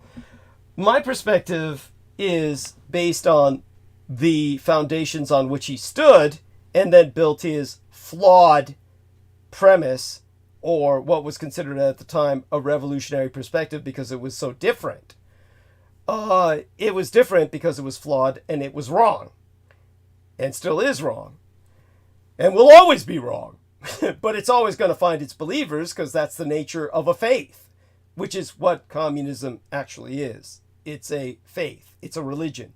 A kind of anti-religion. when it comes to the where I'm coming from, history not only repeats itself, but it must repeat itself. There is no choice in the matter. History is ironclad and cyclical. So understand, from my perspective, history is repetitive in a manner that is recognizable in pattern to the point where you can predict the future. Because the future will reflect the past. So this is why I look at the future with certitude. So what I can tell you is that I have every confidence that Germany and Japan will recollect themselves, reemerge as cultures that they once were. But for the present, the scenario presented by our man Nemo, which is all too plausible in terms of communist China and North Korea and Russia, would all love to see Japan go down, and are capable of doing great damage to Japan. Understand that if any war starts in Asia, Americans do not appreciate at all the fact that Japan is on the front lines. This is not a case. It's very difficult to get Americans to understand this because, first off, Americans are operating on false premise already. They're operating on the false premise they won the Second World War. So if you're already operating on a false premise that you won World War I, which was never won by anyone, there was simply a mass die-off called the so-called Spanish flu, which was in reality the American Army and Navy flu. And the American Army and Navy flu wiped out 100,000, 100 million people at the time.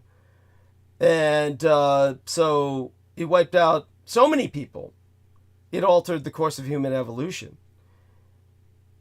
I don't think people grasp the magnitude of what I've just said. That the entire human species was altered by America's deployment of a bioweapon which brought World War I to an end. So when something like that has that much of an impact, this is like the beginning of a new age. Our world began in 1919 with that influenza. Our entire world began then. The world as we know it began then.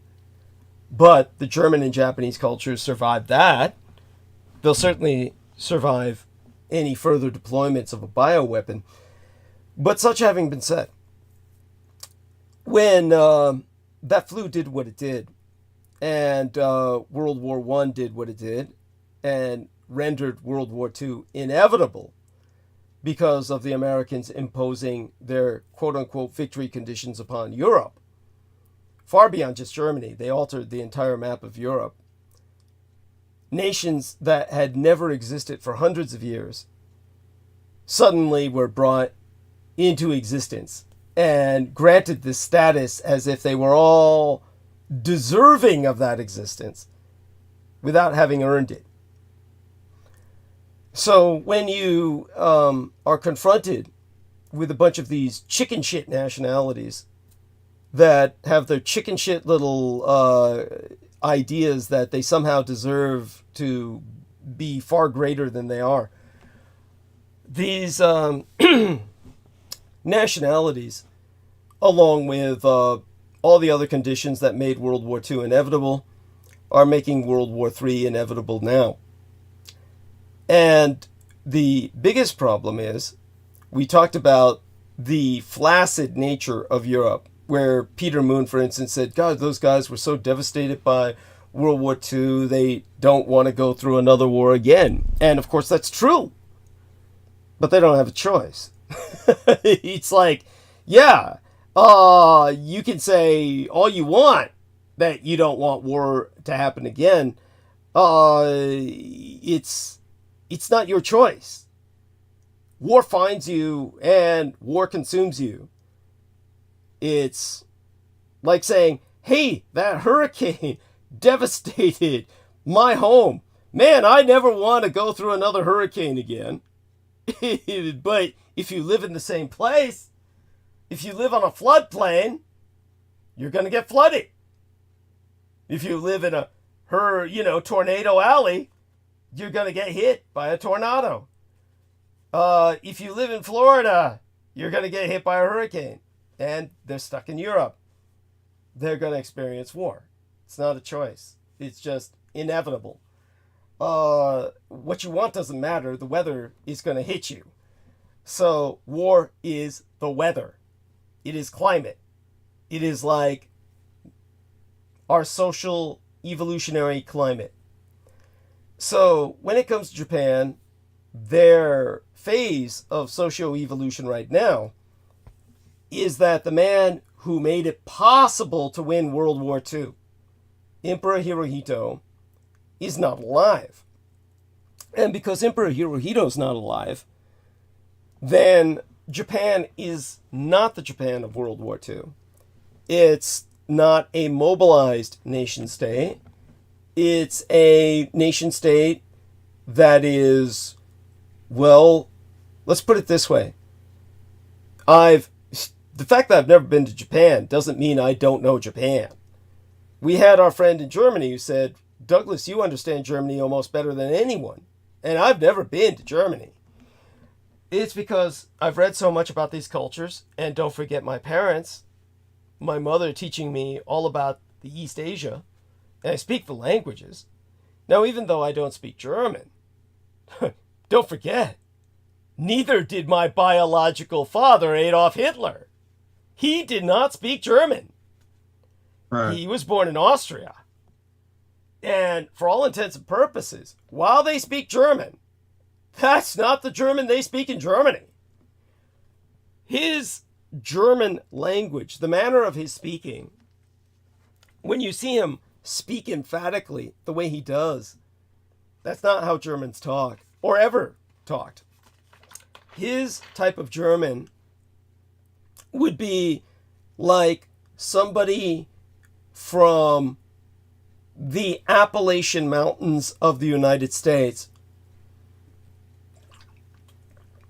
Very backwater, where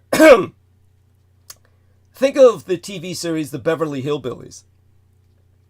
If you think of the TV series The Beverly Hillbillies, imagine the son of Jeff, or whoever the guy's name was when he discovers oil and he becomes this very wealthy hillbilly. Think of his son becoming president with this kind of accent similar to Jim Nabors from Gomer Pyle. When you think of Jim Nabors from Gomer Pyle, he's emulating a very specific, not even a southern accent. That's like a mountain hillbilly accent from the Appalachian Mountains. It's like a very backwater accent from a very distinctive subculture of people from an impoverished, low educational level background. Not to disparage them. That's not a disparagement. It's not an insult. They just don't have access to higher. It's not Ivy League community people. These are people who are in coal mine territory and shit like that. So Adolf Hitler came from a background like that. So when Adolf Hitler spoke, you're talking about somebody who's speaking with a very distinctive accent that would be pronouncedly different from all other German people. So he spoke with an accent that was quite exotic for a German, and therefore had to truly learn German, almost as if it were a second language, which he did during World War I. That's what he spent 4 years in the trenches doing, was learning the German language as Germans in Germany spoke it. So it was a second language to him that he mastered to a degree, but still spoke with a very different tone and emphasis. This would be, his situation, just so people understand. And yet, he understood the German people, came to understand them almost better than anybody. You're talking about a man who had a very low education level. He was Roman Catholic. And the overwhelming majority of Germany is Protestant. Austria is Catholic. Bavaria is Catholic. But the rest of Germany generally is Protestant. So he didn't only have a different background, he had a different religion. And yet he came to understand the Germans to the point where he could communicate their thoughts. So I seem to have that ability to a degree. I'm not fantasizing or flattering myself that if I went to Germany, people would listen to me. We don't know. It depends on the situation. And I would, of course, have the brains, the common sense, not to do something stupid like deny the Holocaust in Germany, because they'll fucking put you in jail. And understand that these countries are very different from the United States. So if you went to Germany and you just said the shit I say here, they would put me in prison. So you'd have to change your mannerisms, change your approach with everything, the way you present yourself, what you're saying. These things have to be taken into account. When it comes to Japan, what I do know about them is that uniforms are everywhere. Everybody in Japan is in uniforms. Certainly when everybody goes through school, one thing you see in all the anime is everybody's in a school uniform. So kids grow up in uniforms in Japan. Then they get a job where oftentimes, if you work with the trains, if you're a woman who's working with a department store, everywhere you go, you see people in uniform. Uniforms are everywhere. And understand that if the word comes down from on high, everybody take your vaccines, you don't have that anti-vax shit in Japan with a bunch of people saying, oh man, this is invasive, or, the word goes out, everybody wear your face masks. They wear face masks. Take your vaccines. They'll be taking their vaccines. Most people in the West would think the Japanese have a pathological respect for authority. So all of that's a positive. This is why the West hates authority, but that's why the West is just so fucked up. That's why they can't succeed. That's why the West is doomed, is because they hate authority. And look at what they're doomed to. Electing authoritarians. Because they're so fucked up. Japan's not in any danger of that because they never had a problem with authority. They don't have some pathological need to assert this identity of independence where I'm independent. I'm my own man. Nobody in Japan is stupid enough to believe that lie. You can't survive without other people. You can't survive without a social infrastructure because you're a human being. No man is an island. So when it comes to the Japanese, war is not a problem. They will be able to mobilize for war. That's not something, as I said, I would like to see the North Koreans land a nuke in Japan, light a fire under Japan's ass, and watch the Japanese mobilize in response. I would like to see that. All of that is towards the positive. So Japan's been having it too easy for too long, and as a result, stupid, strange things happen. You've got kids, boys, that grew up isolated, never leaving the home, living with their mothers, online all day. Their mothers feed them, and they wind up in these unhealthy lifestyles. War would help put all that to an end. War would be socially healthy for Japan. So I see nothing but good coming out of it. Bring back imperialism or something. Well, of course. Obviously, there's no real choice. Yep. Such all having been articulated, take a look at what the Chinese demonstrated when they had that balloon over the United States for days and days, and this communist Chinese spy balloon floated over America for days and days and taken photographs over all these American military bases. I went over this in the opening hours, or you heard me talk about this, right? Yeah. And my point is, that's not just demonstrative of America's total impotence to muster any air defense whatsoever. Any ability to defend their own airspace is obviously non-existent. Aside from exposing that, the Chinese were projecting, or rather the Chi-Coms, the communist Chinese, were projecting the threat. That was a threat projection. Their threat projection was, we could do what the Japanese did, and that could have been carrying biological weapons. Yeah. So that balloon hovering for days over America could have been spraying aerosolized biologicals, which it was not. But it could have. The Chinese could have armed thousands of balloons like that with the capacity to drop biocidals and wipe out the American population. So when I say the enemy really doesn't have the capacity to project force, I'm speaking conventionally.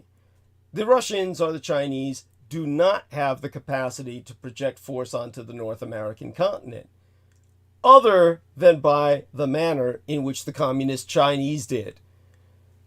Low cost, inexpensive. The communist Chinese could wipe out America. Now, again, the winds blow only in one direction. The Americans cannot strike back in like manner, other than by shutting down the jet stream, which they have the capacity to do, and that means that they would have to launch the HARP capacity, mobilize HARP, generate enough force to shut down the jet stream, and then perhaps attack Japan like that. Now, the Americans don't probably feel that would be, how would I say it? Why would they need to do that when theoretically they have some capacity to nuke China simply through conventional bombers in area? Theoretically, I'm talking about strike fighters, planes, nuclear submarines. Theoretically, America has some capacity with which to nuke China. So why shut down the jet stream and send over cheap balloons? Because that's actually much more difficult than when you've got tools that can do otherwise. I mean, in other words, America has tools where they can strike at China and do severe damage to their population without resorting to something like shutting down the jet stream. It's almost like impractical and unnecessary. So when it comes to the reality that we're facing, however, when it comes to a Pacific War, because Americans are living under the delusion they won World War II, Americans think about Japan needing America to rush over and somehow fight the Chinese. So the way the Americans think in their fucked up fantasy world is they think that Asia is somehow dependent on America to defend Asia, meaning free Asia, Taiwan and Japan in particular, South Korea, the Philippines, etc. The reality is, America, it's the other way around.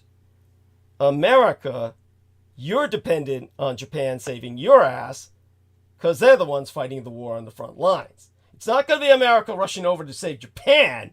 It's Japan is fighting the war to save you. That's what Americans need to come to grips with. Now, the question Nemo asked was, in the event it gets to the point where it's existential conflict, which is the term for it, total war, existential conflict, and the Russians and the Chinese and the North Koreans are trying to annihilate, literally exterminate the Japanese. Would the Japanese have the capacity to respond in a like manner? So I cannot imagine that the Japanese would do so biologically, not because of ethical reasons. I'm thinking they just don't have the Hirohito and Unit 731. The Japanese instead have higher technology than North Korea, Communist China and Russia put together. So it would be a technological strike. Right. What the Japanese would respond with would be mass production of suicide drones that would probably swarm Communist Chinese nuclear facilities and trigger meltdowns, thus turning all of the Communist Chinese nuclear power plants into, well, basically the China syndrome. They all go into meltdown, and basically the Communist Chinese would have to deal with that. For people who just don't fucking get it, let me try and provide an example.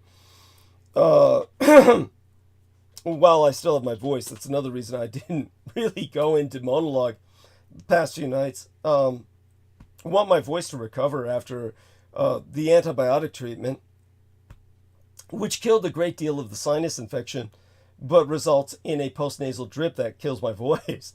So until that stabilizes, probably by Sunday, then, just trying to avoid the monologue bit. But let me give you an example. There was a night in the United States not too long ago when a mysterious drone swarm descended on California's Palo Verde nuclear power plant.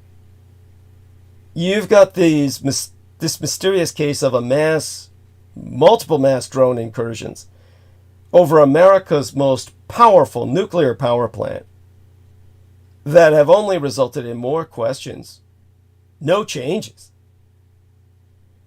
While the news has been filled with claims that strange unidentified craft with inexplicable capabilities are appearing over highly sensitive United States installations and assets over the last few years, you had some much less glamorous, more numerous, and arguably far more pressing threats that have continued to metastasize like a cancer in alarming ways, posed by lower-end, off-the-shelf drones.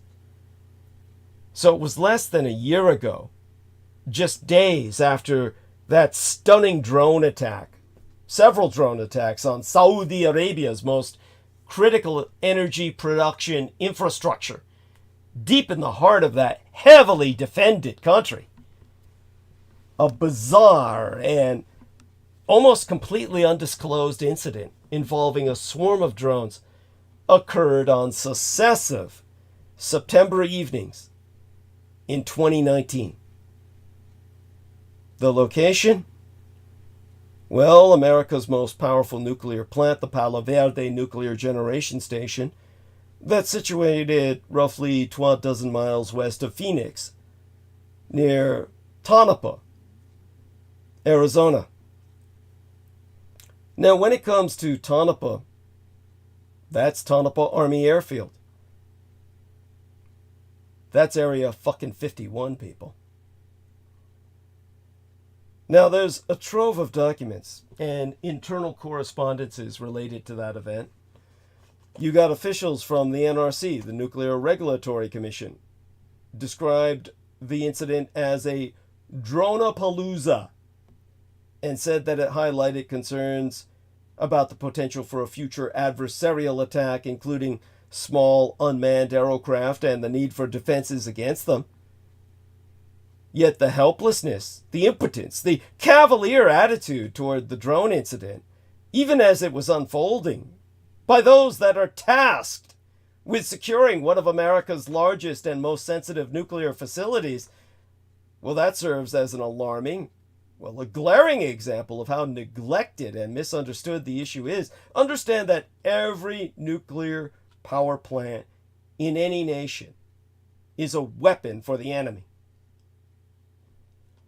Now, of course, the Russians, the Chinese, and the North Koreans could just as easily attack Japan's nuclear facilities, but based on the lessons of Fukushima Daiichi, they should have changed all of their security systems by now so that their systems go into the safety mode where they can escape meltdown if their nuclear facilities are attacked, as they were based on the lessons of 3/11, their version of 9/11, March 11th, when they suffered the Fukushima Daiichi meltdown resultant the tsunami bomb that had been triggered by the Americans, which I've gone into depth in the past explaining.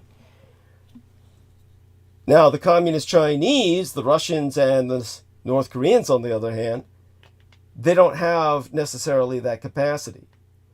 So the Japanese would just strike all their nuclear power plants with drone swarms, put them into meltdown, and basically they'd be so left dealing with those catastrophes. That's one example of what Japan could do in an existential conflict.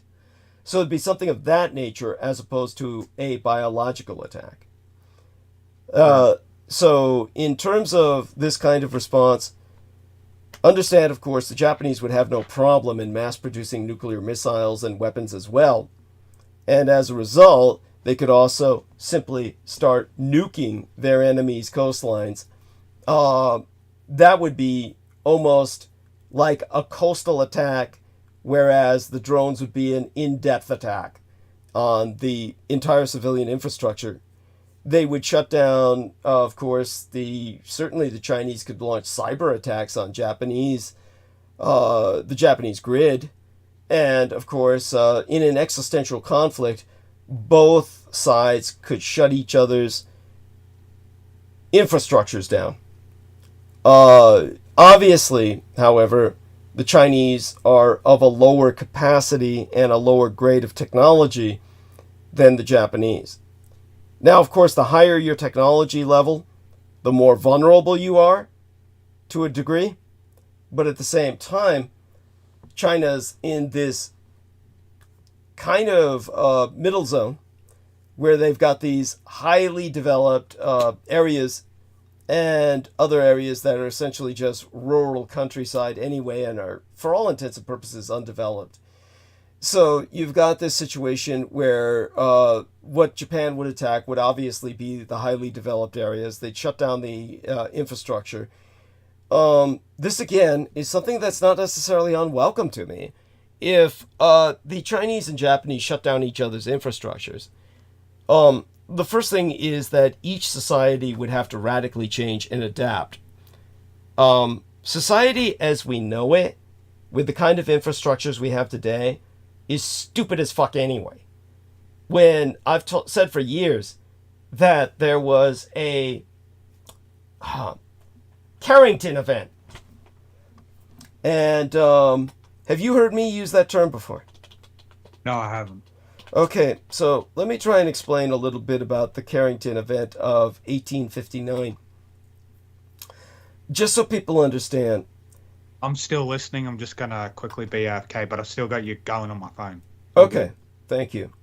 I'll let you know when I'm back. Okay, thank you. So, the Carrington event was the most intense geomagnetic storm in recorded history.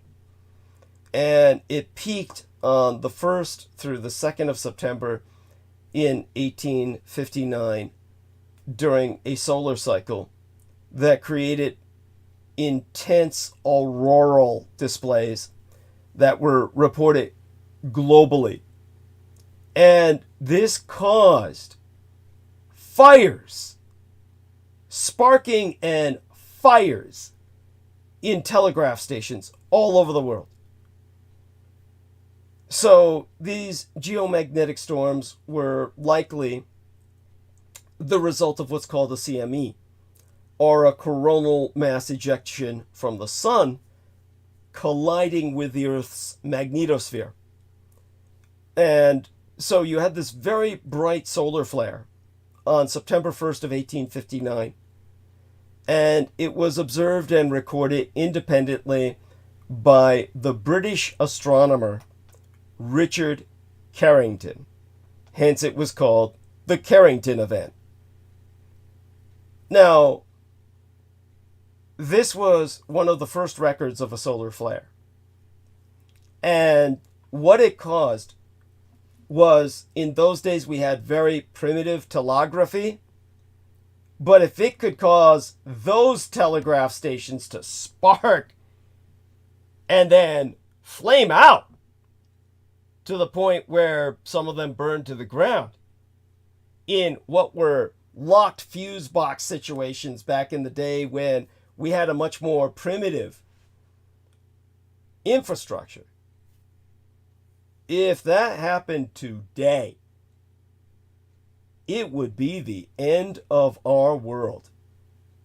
It would cause widespread electrical disruptions, to say the least, blackouts, and damage due to extended cuts of the electrical power grid. Millions would die.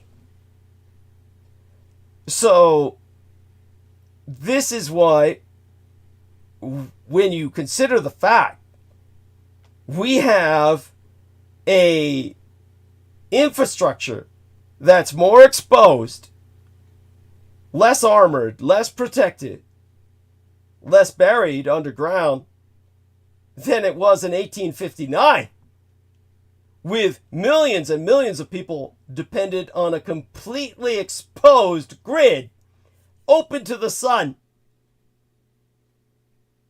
We're all going to fry. It's going to fry our grid, and if the grid fries, we die by the millions. No refrigeration. No ability to communicate.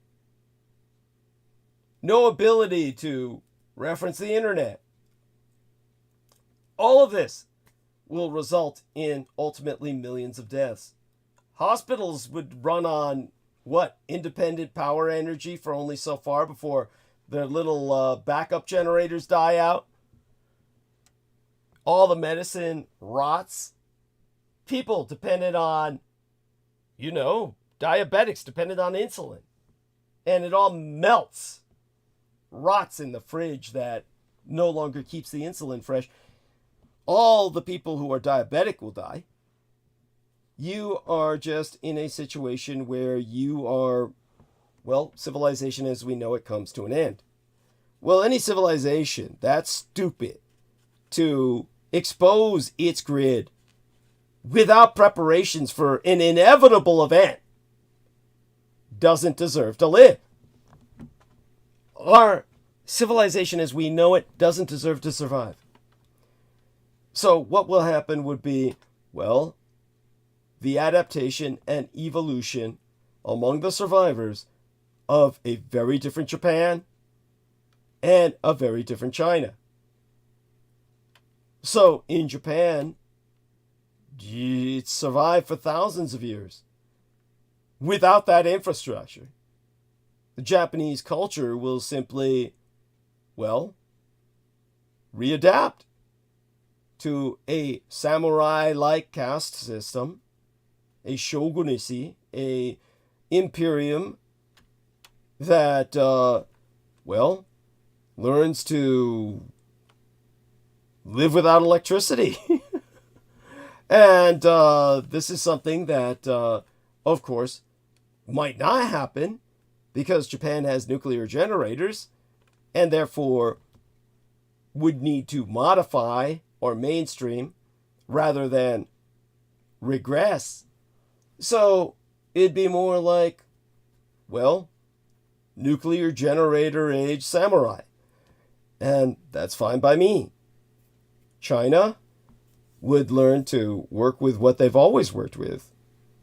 A lot of breeding, genetic engineering, concentrating on that instead of microchips, and this forlorn attempt to somehow catch up and overwhelm the American or Western tech infrastructure, which is all based on my Taiwan. The only way China could ever hope to catch up with the West's technological lead, which is all founded on my Taiwan, is to take Taiwan. If they're defeated, they just have to change their technology. Rather than trying to break the chip hold and conquer Taiwan and steal our chip technology, all they would be doing would be killing the goose that laid the golden egg. Don't think they're not crazy enough to do that. The Chi-Coms took over Hong Kong and they killed the goose that laid the golden egg. So, yes, they're that self-destructive, that fucking crazy. Yeah, they'll try and fail just like they failed in Hong Kong. All they're going to get out of that is misery. And, well, all they succeeded in doing was killing the goose that laid the golden egg. It doesn't give them extra power or extra advantage. It simply kills the goose that laid the golden egg. Communist China was able to turn into this economic powerhouse only because of Hong Kong. Money coming into Communist China through Hong Kong, which was their conduit to the West. Without that, since they killed that, they've got nothing. They're hoping to compensate for that by taking my Taiwan. Failing that, well, they've got to abandon their attempts to emulate the West at all and develop something in a direction where they have an advantage. Genetic research, because they have no moral or ethical restraints. And because the Communist Chinese have no moral or ethical restraints, they can simply produce many biological equivalents to the technology of Japan and the West. They would become a gene-engineered society that would breed new subspecies of humanity. A kind of culture in which, say for instance, well, if you're like thinking, what would such a culture even look like? It's not really that difficult to imagine. When you imagine all the computer systems and the everything just kind of shutting down in terms of a technological grid, then you've got to imagine the alternative, which is to start growing organic equivalents to mechanical implements. If the data web systems of Communist China suffer the most during this world war that's coming, these Armageddon wars, and the auto factories simply have not survived, and those that have are capable of producing only the simplest of goods, then basically the Chinese will be forced on the mainland, the Communist Chinese, the Chi-Coms, to adapt or die. And having no moral or ethical restraints, they would adapt by developing human replacements for mechanical systems. So every form of genetic re-engineering would be tried and tested. They would be ruled by genetic houses or dynastic, familial, or family-oriented corporations engaged in a constant process of refining themselves using gene engineering, genetic engineering, crossbreeding, and the biomental disciplines. Each house would have its own specialty. A dynastic house specializing in the creation of human computers, another creating assassins, another gene breeding warriors. Of course, they would be unified by very potent external threats. And there's always many of those. So, in Japan, of course, it would be more of, well, not necessarily a return to the past as in a regression, but basically a situation where you'd return to a highly militarized culture by force of circumstance. The emperor and a shogun would be established on the mainland of Asia, warrior vassals or samurai would rule several sectors as warlords, bound to the shogun, situated out of a conquered Beijing by a web of feudal obligation, a ruling warrior caste dedicated to excellence in battle but using powered armor, psionics, martial arts techniques based on material advancement. While the common people would they'd exist in a state of virtual serfdom, in thrall to their feudal masters. I mean, that's how it was for thousands of years. There's no reason that couldn't help the Japanese survive another 1,000.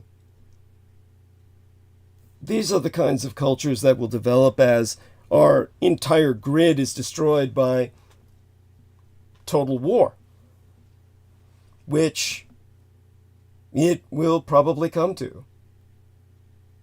As I've said, if I had secular power, I could defeat the Sino-Slavic synaxis, both the dragon and the bear, Russia and China together in a single year. They have so many vulnerabilities that are so obvious to myself, I would just hit them and collapse their house of cards. But that's not genocidal. My intentions are not genocidal. Rather, it's simply to destroy the totalitarian regimes so that the world itself can be restructured without them presenting the threat they did before. China would probably rebound pretty quickly. I see no reason why it wouldn't. And so would Japan, of course. My idea, of course, is pretty much, and I'll describe it to our man Nemo here before I shut down for the night because I'm truly losing my voice. Yeah. But here's what I'll show Nemo. Let's give him some examples here. Let's take a look at that favorite map of mine. And I'll turn on the screen share here. Here we are. So screen sharing. And can you see the cursor moving? Let me know. Yeah. Okay, good, excellent. So let's go take a look at my favorite map. Here we are. Go over to Pacific centered map of the world. And interestingly enough, it's not one of the images that displays automatically, so I have to turn on images, which for years it would just display automatically. Maybe they're planning on scrubbing it at some point, in which case I'd be really pissed. Then I'd have to look it up from my files. Of course, I downloaded it in the past. Damn, it looks like it's not showing up, so I'd have to use a different map. Here we are. This is kind of like it, at least. It's not the same, but just kind of generic. It serves its purpose. And I'll turn that on. And this is not the same map I normally use, just so people understand, but it's very similar.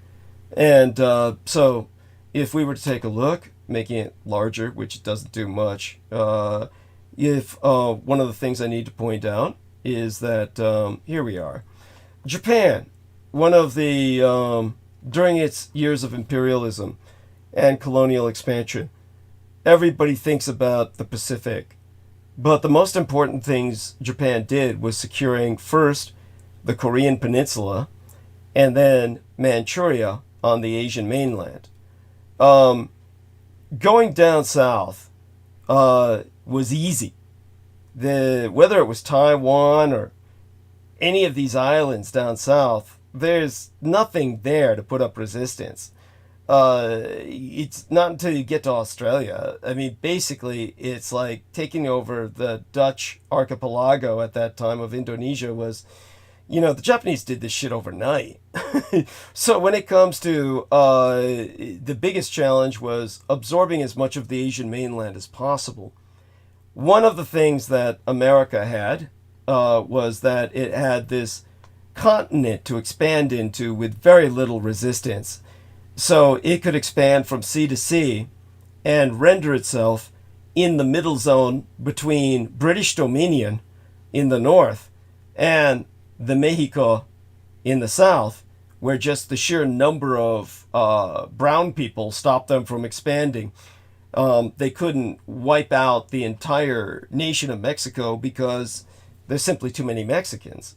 So unlike the Native Americans, who had very small populations that existed in pocket cultures that they could wipe out piecemeal, the Americans had a British Empire in the north they couldn't defeat, a brown population in the south that was too numerous for them to exterminate. So America, quote unquote, naturally evolved by killing everything in between. So they wound up sea designing sea. And we're in this remarkably secure position from which to set out and influence the rest of the world. Japan, in order to put itself in a similar situation, needs to do something similar. What could they do that would equal that? Easy. Everything in between Russia to the north, which is basically outlined by the Trans-Siberian Railroad. Now, I believe it was Nemo, or was it Brendan Zoget was pointing out they already got a railroad that goes into North Korea, essentially. That was Brendan. Yeah. Okay. And, of course, that went through Manchuria. And the Russians can do that still with the help of the Chinese allowing them to go into North Korea. Russia, of course, branches North Korea to an extent. If I could get the other map out, which I'd have to look up again on my files, which I don't want to do right now, so we might need to find another map that is of similar detail. Then I could show you just how the Russians deal with North Korea right now is by, of course, trade by sea. Now, interestingly enough, see the map that I was referencing, they finally... Oh, wait a second. Is this something similar? We'll see if this can enlarge into a similar degree. All right. And it does not. So this is like, fuck me gently with a chainsaw. This fucking sucks. Okay, so I'll have to look that up in my files then in the future. Just, I'll have to prepare that before I even go to the show, because in the past I could just, Is it this map? Oh, which map? I posted it in chat. Oh, chat. Let me take a look at chat then. Let's take a look at Douglas here. Here we go, live stream. In Skype chat, sorry. Oh, okay. Thank you for clarifying. Skype chat, I'm chat. Okay. And T-Tank Berry is back with us. Hello, T-Tank Berry. Hugs. So this is the one I told you to download. Excellent. Okay. So you did it. And, of course, the problem is trying to make this larger on this format. Again, just so people know, Russia, of course, has dribbled down by stealing land from China to border with North Korea with a tiny strip of land. And that's how North Korea and Russia... See, if I had the old map up, I could, make that larger, because he could let you do that. This doesn't allow that. I'd have to somehow, I don't know if this works with this. Let's see. No, you can't make it larger here. So I would just, I know, a good map, we're just going to find, we'll find one. It's easy. It's just, I have a affinity for these maps because they have a certain style that appeals to me, but other maps will work just as well. They can illustrate my point. So, we'll find them. Let's go there and just do just that. And the problem will be finding ones that you can enlarge in as well. You work with a system, you get used to it, you prefer it. But let's take a look at a system that is, similarly useful. Let's see if this can be enlarged. We can enlarge it to a degree. Let's see if it gets any larger. No, but at any rate, people can see, if you look at your average map, North Korea and Russia do border. And so most of their trade is by sea, at any rate. My point being that when it comes to what Japan needs to do, it needs to dominate from sea to shining sea, the way that America does. And that brings us back to the use of these maps, because they have a beauty to them where they don't have these politicized borders where all the colors fuck up your ability to understand what it is I'm trying to show. Rather than doing what the Americans did by going west in the manner the Americans did at a time when it was slow colonial expansion, Japan needs to blitzkrieg. And it basically needs to blitzkrieg from Beijing all the way through Mongolia, which is basically empty space. They could do this by avoiding the Trans-Siberian Railway completely. Go through the Soviet Central Asiatic republics. The largest among those is Kazakhstan, which is effectively empty. Kazakhstan is surprisingly devoid of population. And of course, you've got all the other Soviet Central Asiatic republics that are now essentially up for grabs, and then aligned with Turkey to a great extent. When Japan aligns with Turkey, then they've got an outlet into the Mediterranean, and Turkey has already conquered the north of Cyprus, and Turkey, for those of you who don't know, has conquered Qatar, and Qatar is occupied by Turkish troops. That's the situation now. This is not science fiction. I'm not projecting. The Turks occupy Qatar. That gives Japan, by allying with Turkey, a port in the Persian Gulf.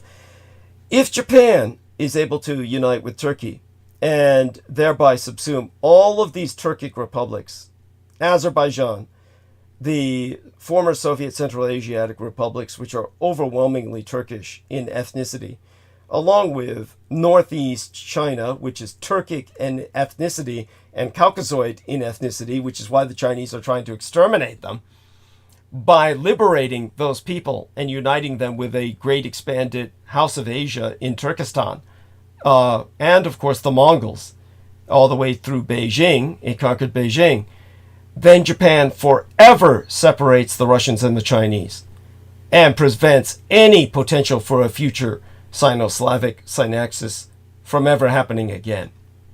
By dominating Central Asia in a belt from Turkey to Japan itself, the Japanese have defeated Russia and China forever by preventing them from reuniting and ever again becoming a threat to the world. Together, Russia and China have the potential to conquer planet Earth. Divided, they are forever, well, disempowered from that objective. China still has the ability to, of course, recover with, as I said, an empire of its own in the south. But Japan, by conquering Central Asia, all they need is a railroad of their own going down through Central Asia, through Afghanistan and Baluchistan, which of course is practically desert and barren and wants to secede from both Pakistan and Iran anyway. This would give Japan an outlet into the Indian Ocean. Japan would then become a transcontinental power with an outlet to the sea, both the Mediterranean and the Indian Ocean, and of course they already have access to the Pacific. This is what Japan needs to do, as opposed to concentrating on any Pacific war.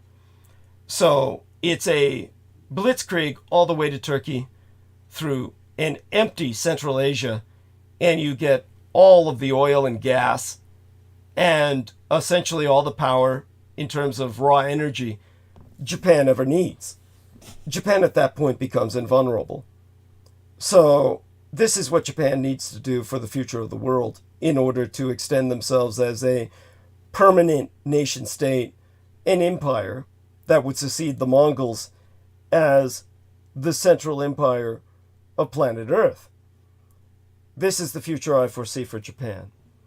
So all of this is obviously within technological reach. If they were to defeat China, all they need to do is forget the rest of China. In World War II, the objective was to conquer China and Indochina for, of course, a bridge to the oil resources of the Dutch East Indies. In World War III, Japan doesn't need to concentrate on this heavily populated zone. This is the most populated region on Earth.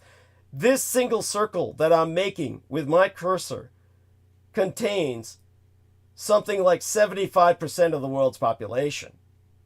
Rather than dealing with all those people, just blitzing through empty Central Asia, which is basically a lunar desolation landscape, Japan gets all the raw resources it needs in terms of natural gas, oil, an outlet to the sea, a population base in Turkey that has converted to a high level of technological development to the point where they've already revolutionized warfare with their own drones, and Japan secures its future for the next 10,000 years.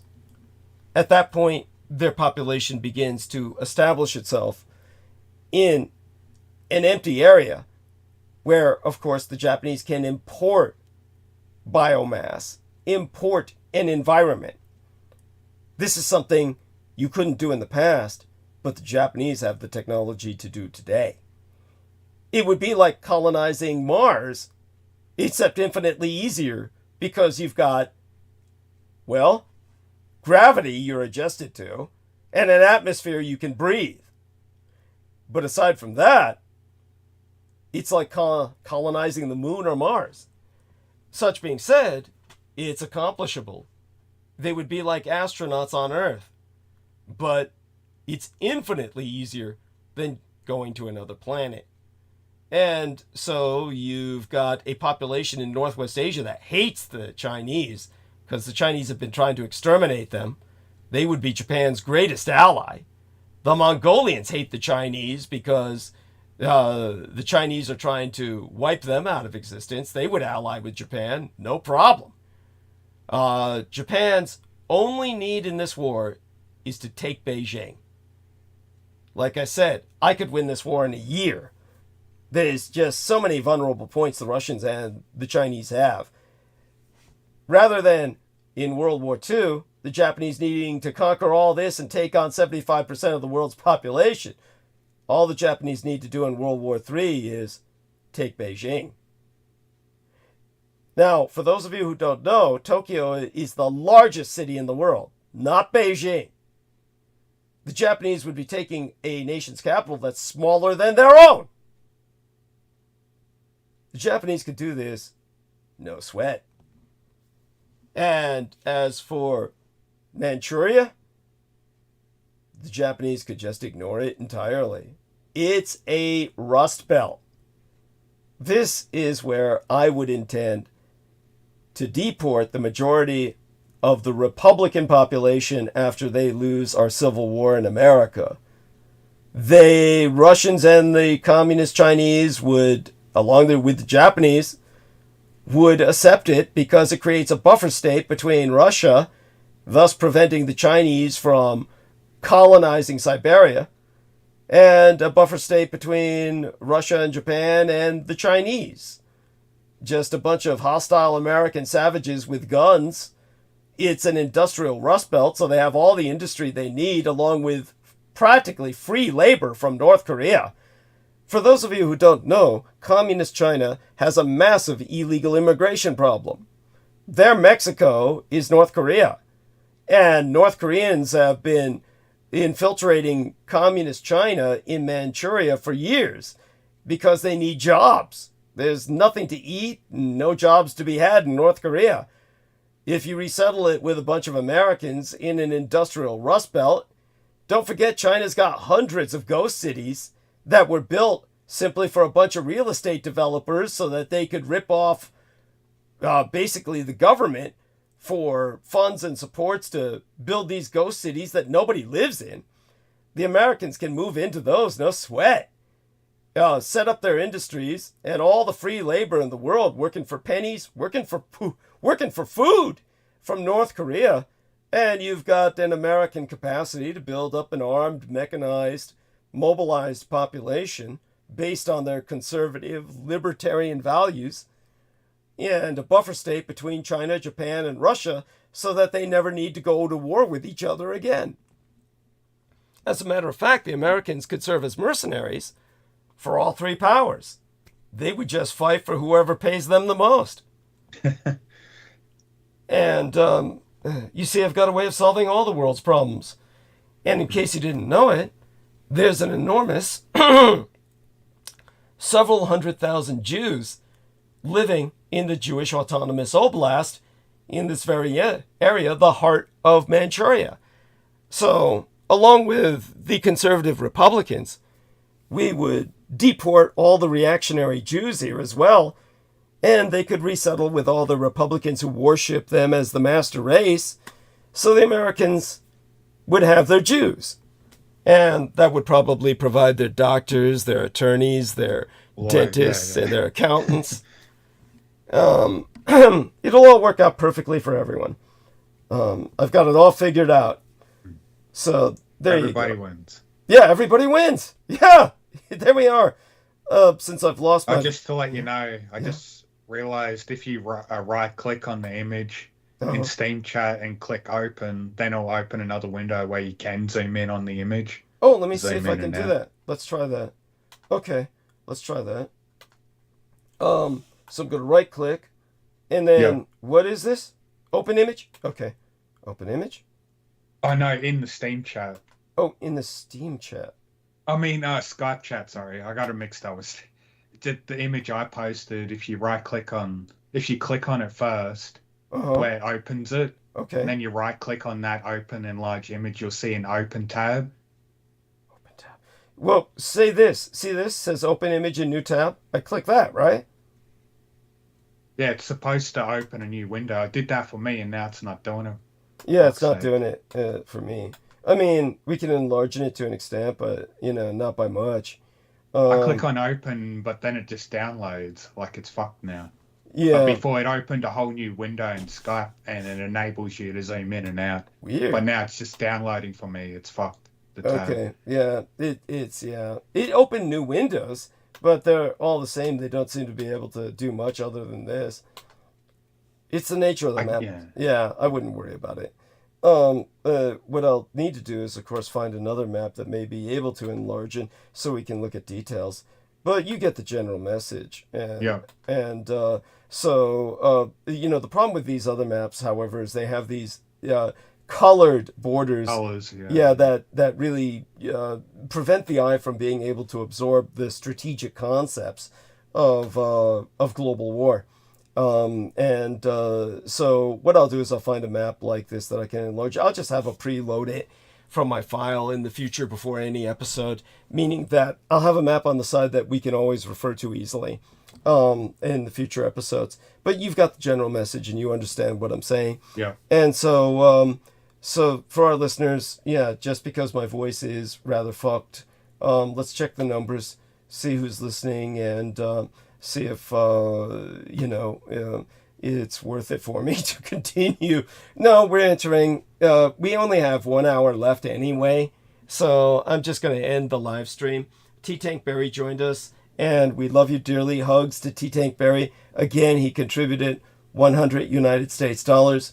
We had the lovely Crystal Murrell, I believe her name is. Let me see if I can scroll up a little bit and find her. And she joined us later. Crystal Murrell contributed at least 40 United States dollars. God bless her. And of course, now that, I'm just going to say good morning to everyone. And basically... good morning, everyone. Yes, thank you. Support Douglas, buy his books on Amazon, and send donations towards him via PayPal. Thank you. Thank you. Appreciate that profoundly. And love you dearly, Nemo. And so Nemo Albano was indispensable tonight. His help was priceless. We couldn't have done this episode without him. We wouldn't have gotten this far without Nemo Albano. Sorry I couldn't have been on early. I was just asleep. Oh, that's fine. These things happen. And I know your biorhythms are all fucked up. Yeah. And, but we certainly appreciate it when you do come on. And so we stay safe and be well. We love you dearly. And if anyone else is awake, Aristides, we love you too. As for Heather Holman, love you beyond expression. And I'll do my best to get something to you. I'll send it next day mail on Friday. And so hopefully at the latest it reaches you on Monday after your birthday weekend, but hopefully it reaches you on Saturday on your birthday itself. And say hello to Vinny. Other than that, hello to Peter Moon and good morning to him. And good morning to everyone who has joined us thus far. Brendan Zoget, all the rest of you. And good morning to all the listeners. We love you all. Numbers are going up now, but that's because people are waking up. But as you can tell, I'm at the end of my rope, and we'll be back Sunday, and things should be stabilized by then, where my voice will not be this vulnerable. Again, it's been good. It was good tonight. Tonight was productive, and I think it was worked out a lot better than I thought it would. and we got to share concepts that are important. So Nemo, of all people, is beginning to gradually develop a comprehension of the world I intend to build, the world I intend to remake in my image. And this is something that provides a balanced, a strategically balanced world in which our hostilities can extend into space and to other planets while maintaining a dynamic, static equilibrium on Earth between regionally balanced hegemons, or realignments, as I call them, super alignments of these various cultures. For a while, I perceived that after a Third World War, in which Communist China has lost, that Japan would be naturally dominant in Asia, with Communist China basically serving as kind of a second power. But eventually, these things happen. The powers will break away, and they each go in their own direction of development. And that will happen relatively quickly. Japan will simply just not have enough manpower to extend beyond its conquests in the mostly empty, barren center belt. The Silk Road of Asia which will come to be dominated by Japan, connecting Turkey and ultimately Istanbul to Tokyo. A Tokyo-Turkey axis which divides the world in the Eurasian supercontinent's center point, and forever separating Russia and China from ever uniting again. And in that sense, of course, ensuring world peace. Japan at that moment becomes, in a very real sense, the dominant world power to a degree. And it's something... Oh, Amy Como reacted to my message. Okay, love her. Amy, we love you. And I won't be able to talk after the show. My voice is fucking dead. But we love you. Everybody keep her in your thoughts and prayers. We all love Amy Como, and she's on antibiotics just as I was till a few days ago. So she's going through her own issues. And she's a sweet lady. Yes, she is. So other than that, okay, Nemo, we'll speak again Sunday at the latest. And I'm going to end the stream. Let's end that first, and then we'll end the call. So here we are. We're pressing the end buttons. There we go. And